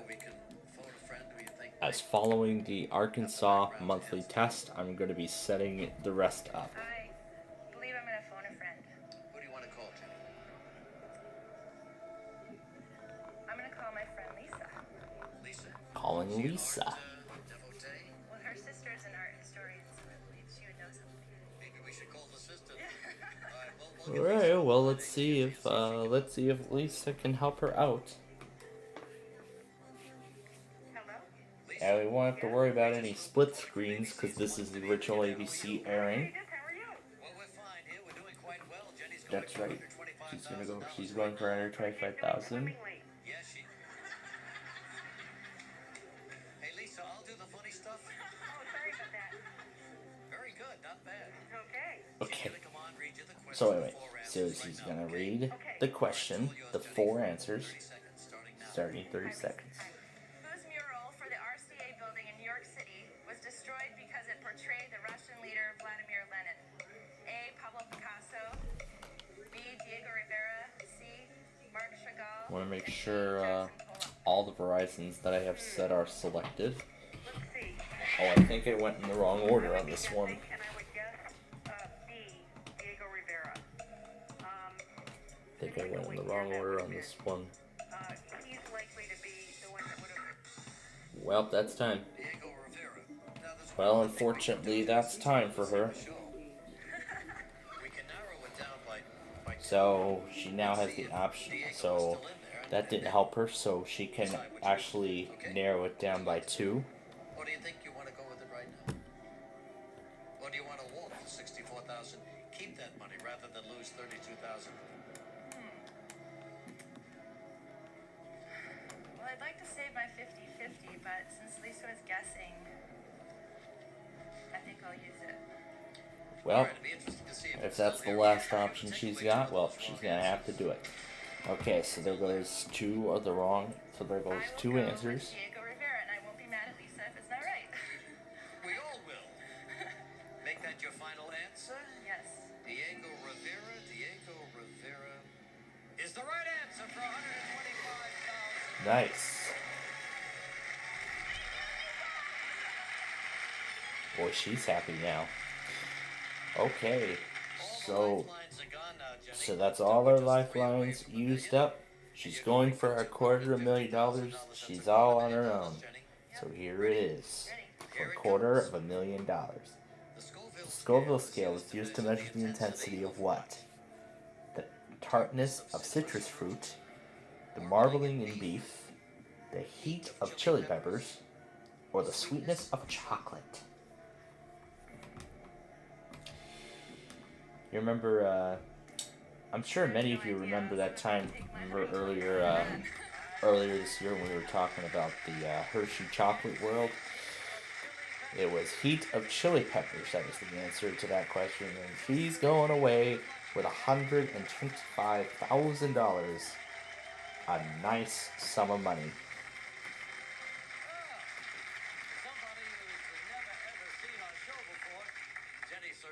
She's a quick learner and a great competitor. We all knew that. But now the games must continue. So here's the That's right. So now the next fastest finger question for the remaining Olympic champions. Wants the following Australian cities in geographical order, starting in the north. We have Canberra, Brisbane, Sydney, and Melbourne. And Melbourne also shares its name with a city in Florida, by the way. In the correct order, starting with the north, we have Brisbane, then Sydney, then Canberra, and then Melbourne at last. And in the fastest time, it's Julie Foudy. Or Fody, whoever it is. But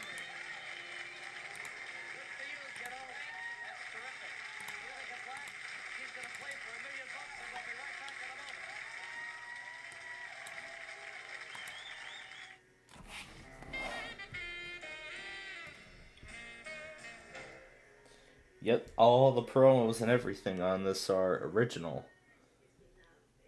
So yep, everything on this recording is original. So Now you can get it all. Then consider it done. Verizon. Yay, a Verizon commercial in the year 2000, which is of course my wireless carrier.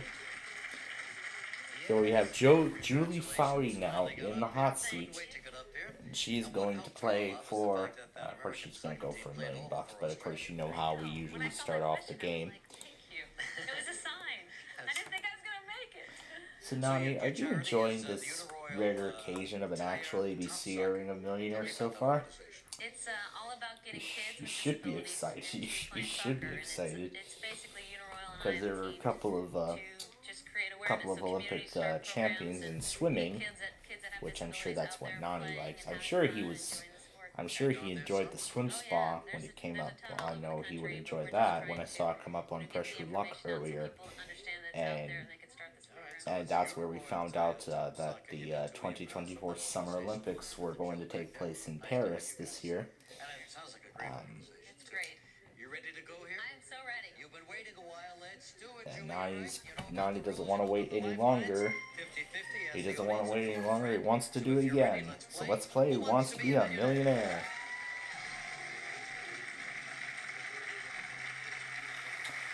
So here we go, all over again for $100.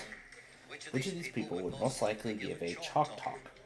A sea captain, a football coach, fireman, or undertaker? I was really worried about the $100 question, and I know this one. B, football coach. Football coach it is, yep. $200. Person dealing with someone else's responsibility is said to be left holding the what? Bag, rope, barbells, or kids? Am I just nervous? Or am I lame? I'm going to say Regis A. Left holding the bag. Good idea. Going very confident on her answer, and that is right. $300. Which of the following is a slang term for sunglasses? Slang term for sunglasses is blinds, curtains, shades. Really, really cool. C, shades. Shades it is, yep. Now for 500. A monogram usually consists of a person's what? Picture, initials, DNA, blood type. B, initials. Initials it is, yep. And now for $1,000. Which of the following is an event in the Summer Olympic Games?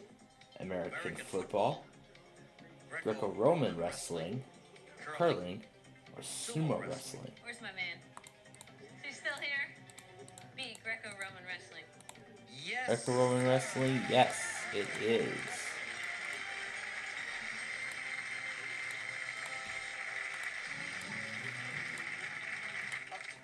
Now for 2,000.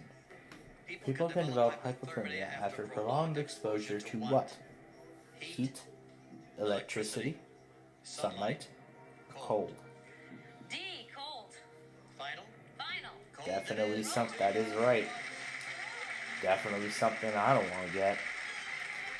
I'm sure that's definitely something he doesn't want either. He loves the heat. Anyway, former chapstick spokeswoman Susie Chaffee competed in what Olympic sport? Was it skiing, gymnastics, ice skating, or swimming? I'm sure I'm sure Nani was definitely waiting. I'm sure Nani was waiting for me to say that. And he got it. And she got it. $4,000. I see the EAS plug got a random test from a station. I'll confirm the pattern. Here we go. Which of the following actresses played Jo on The Facts of Life? Was it Kim Fields, Nancy McKeon, Christy Mickle, or Lisa Wetchell?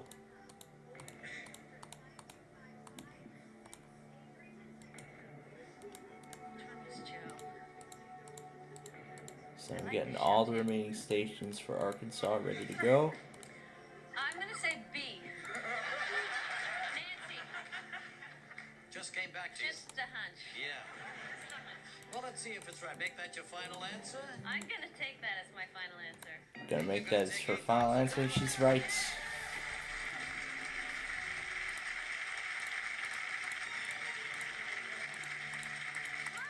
Julie's up to 16,000.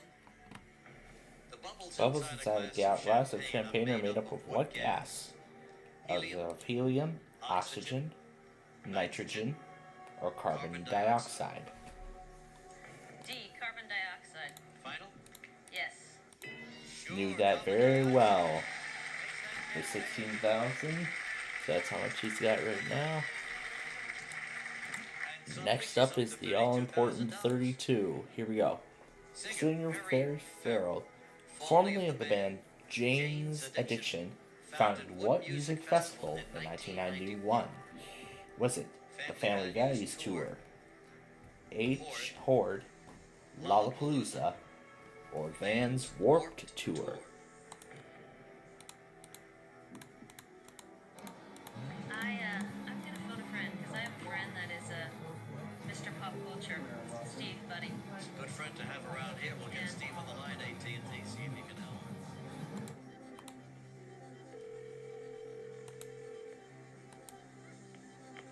Hello? Hello, Steve? Yeah? Yeah, Regis Philbin calling from New York. How are you? Good, Regis. How are you? Got Julie here, doing quite well. Going for 32,000, needs your help. Gonna read you the question, the 4 answers. One of them's the right answer. Julie, take it away. 30 seconds. Seconds starting now. Singer Perry Farrell, formerly of the bands Jane's Addiction, founded what music festival in 1991? A. Family Values Tour. B. HORDE. Horde, yep. C. Lollapalooza. D. Vans Warped Tour. Lollapalooza. That's what I thought. All right. Thanks, Steve. Lollapalooza. Thanks. All right, bye-bye. Right near the lake. C. Steve's the man. He wouldn't miss it. Make it your Lollapalooza. final answer. Make it that her final answer, and she is Steve's right. correct. Alright, and now we're gonna skip the commercials, and she's gonna go for $64,000 next.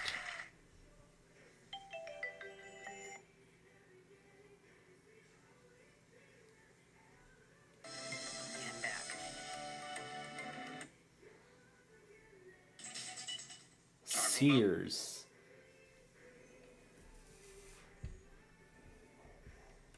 $1 million and then some.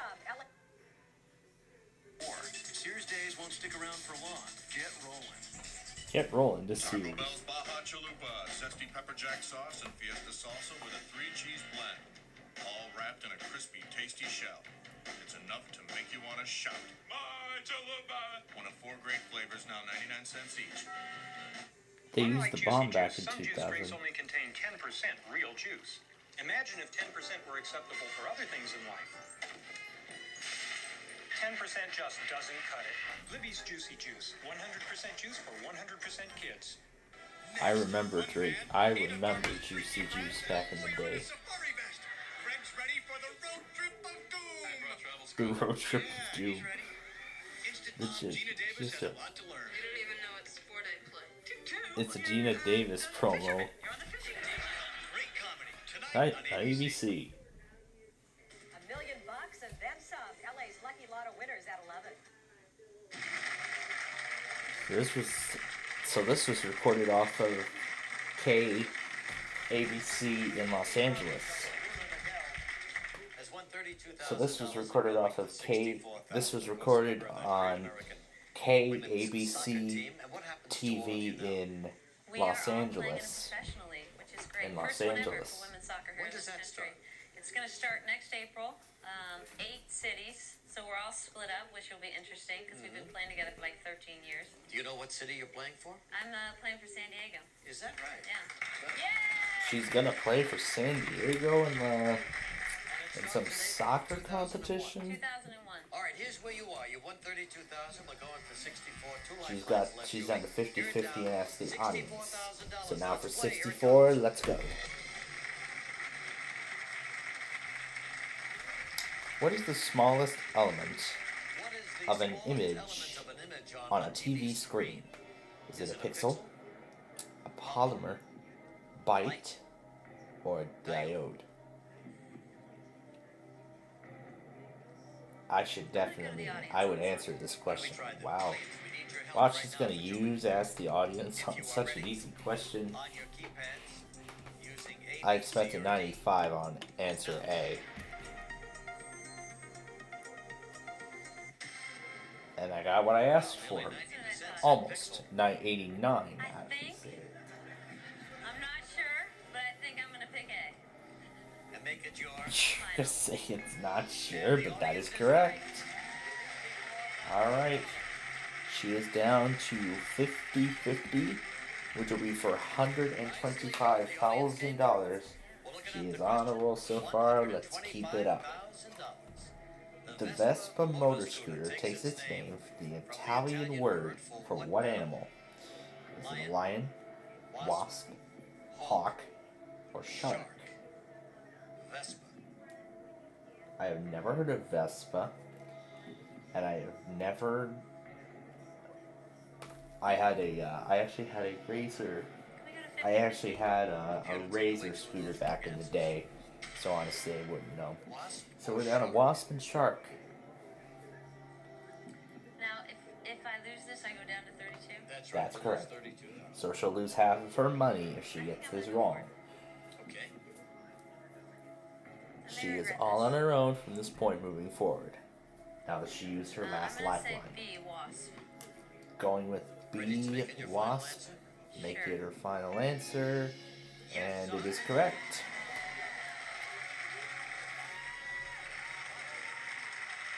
Wow.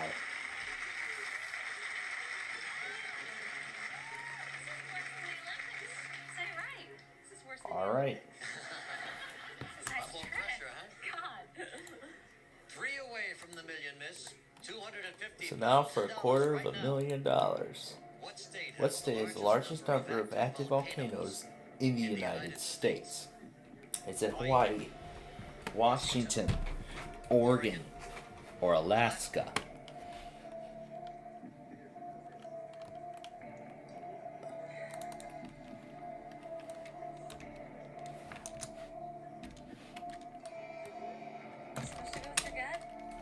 Supposed to go with your gut, that's helpful, but you also got to take into consideration you'll lose 93,000 here if you miss. On the other hand, you'll get 250,000, but you could walk away with 125,000. Seems so obvious. I think I'm, because it's for the charities, I think I'm gonna, walk. She's going to take the money and walk away. And the answer was...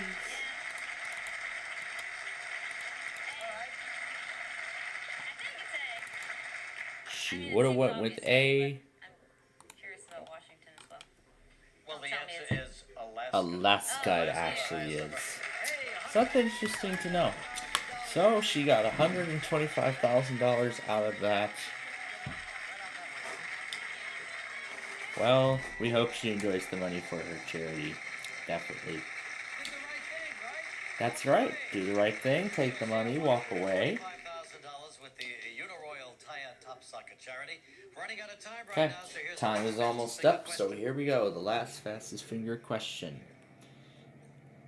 Put these musical acts in order by when their first album was released, starting with the most recent. We got the Pointer Sisters, TLC, the Bangles, and Bewitched. Yes, it's that time again. Let's see the answer in the correct order, starting with the most recent.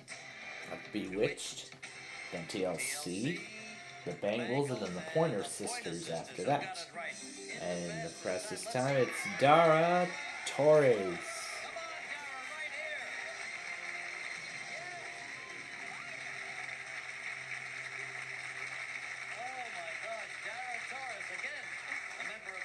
Olympic swimming team. Congratulations. Thank you. Finally. Oh, finally It's it's right. nerve-wracking. It's great to see you again, and you look so good. And we're going now for the $100 question. Okay, we're going to start right out. You know the rules, Dara. That's you right. know about the lifeline. We're going to get So through let's this play quickly here. Who Let's play Who Wants to Be a Come on. Millionaire.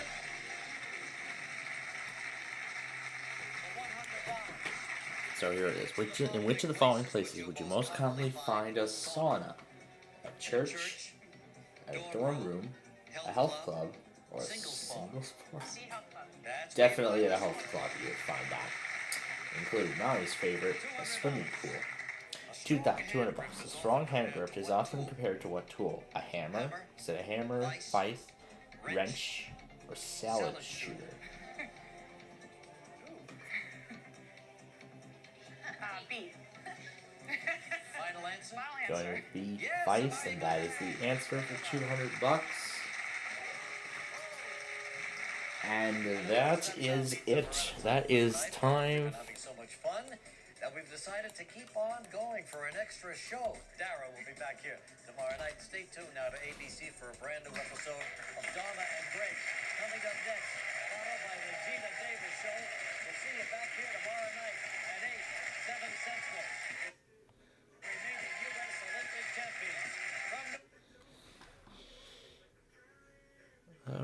we are almost done.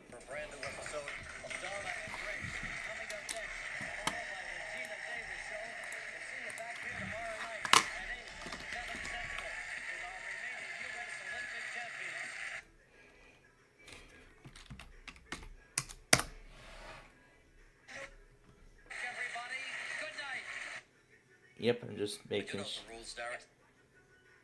Alright.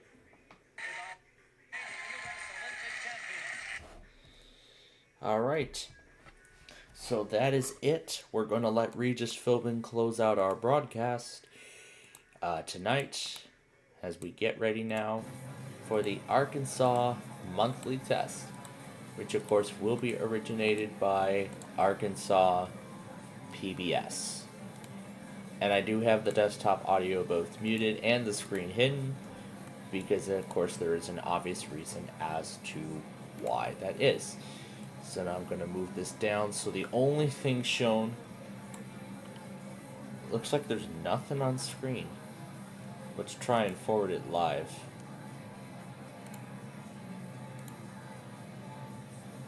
Oh, there we go. So what are they doing? NMR & Co. It looks like it's a public sponsorship program or something. I don't know what it is. Alright, so we are going to get the Arkansas monthly test, and then we will be done for the night. And then that will be the end of our program. Hi, Una. Hi, Nani. Are you two ready for Verizon Mania tonight? Well, you two should be. What the fuck? What the frick? Why are all these crashing messages coming up on screen? I have to keep hitting yes on every single one of them.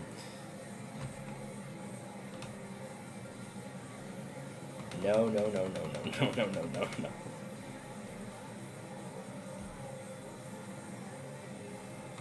I can not gonna remember how everything was selected. Because now I have to update VLC on here, and after I do that, then we'll start the Verizon madness, so. Alright.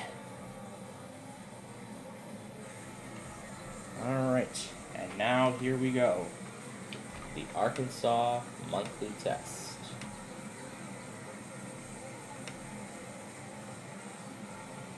It only closed one, it didn't close all the others. Okay, we are ready. Then I'm going to get all the Verizons in order and set up the rest of the stuff, and we will be done. Let's see if Arkansas still runs their monthly despite the national test several weeks back. It looks like yes they are. And here it goes. As I now get all the Verizons in order. So yep, the national test did not stop Arkansas from PBS from still running the monthly.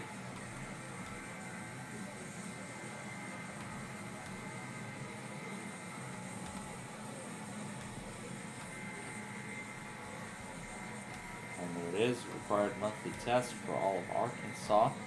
And I'm getting everything in order.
Alright, now to start all the Verizons on here. And now to sort them in the correct order. I know where I'm going to put everything. It's only 14,000 is there, the 9,000 here, 8,000, 7,002, 5,001, 6,004, the 6,001, 4,003, and the 15,003.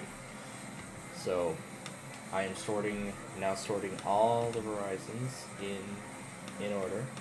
Well, not really in order, but in the best order that I can put them. So that's really what I'm going to say here in this circumstance.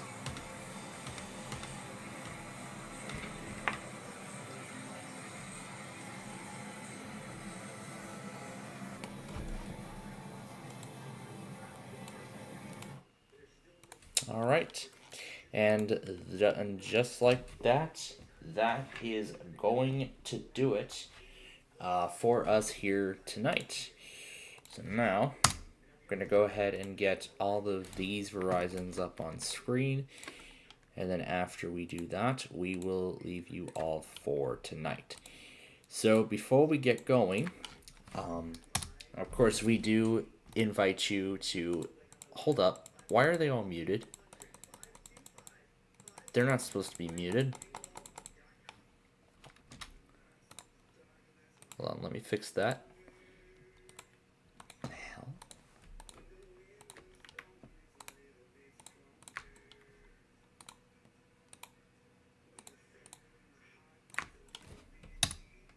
There we go.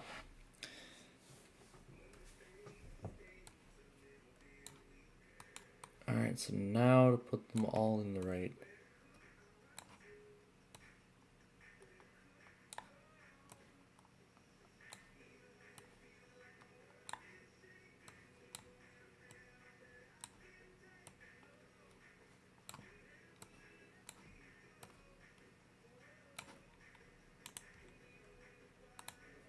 And I'm just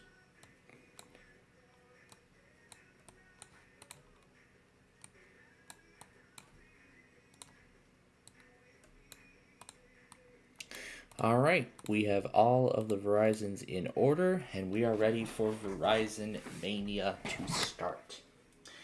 So, as we get ready to leave you all for tonight,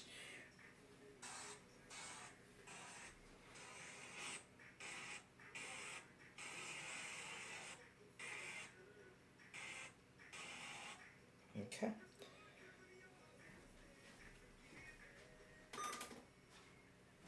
Alright, so now ending the Tuesday compilation, and I'm going to get the Wednesday video started. So, with that, I want to thank you all again for watching us today. So I want to thank you all again for joining us today. We hope you enjoyed our Roblox program, and of course, Who Wants to Be a Millionaire, among other things. And now, of course, in typical fashion, we are going to let Regis Philbin close out our broadcast tonight, as we have let him do so for a while now, as I render the Tuesday test. And we invite you again to join us tomorrow as we bring you the Wednesday weekly test extravaganza. It's gonna be a lot of fun. We're gonna play around with chiptune and maybe a whole ton of other stuff. And finally, for the first time in a while, we are actually going to have a perfect weekly test Wednesday program, a perfect weekly test Wednesday status. We could have that happen, but the only way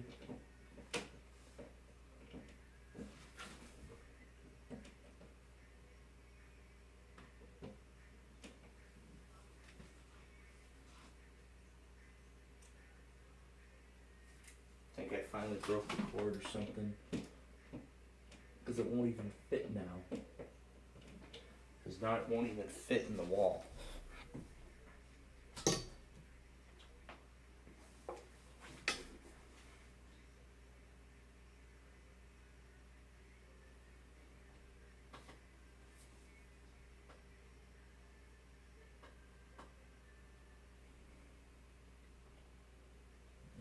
The damn cord won't fit now.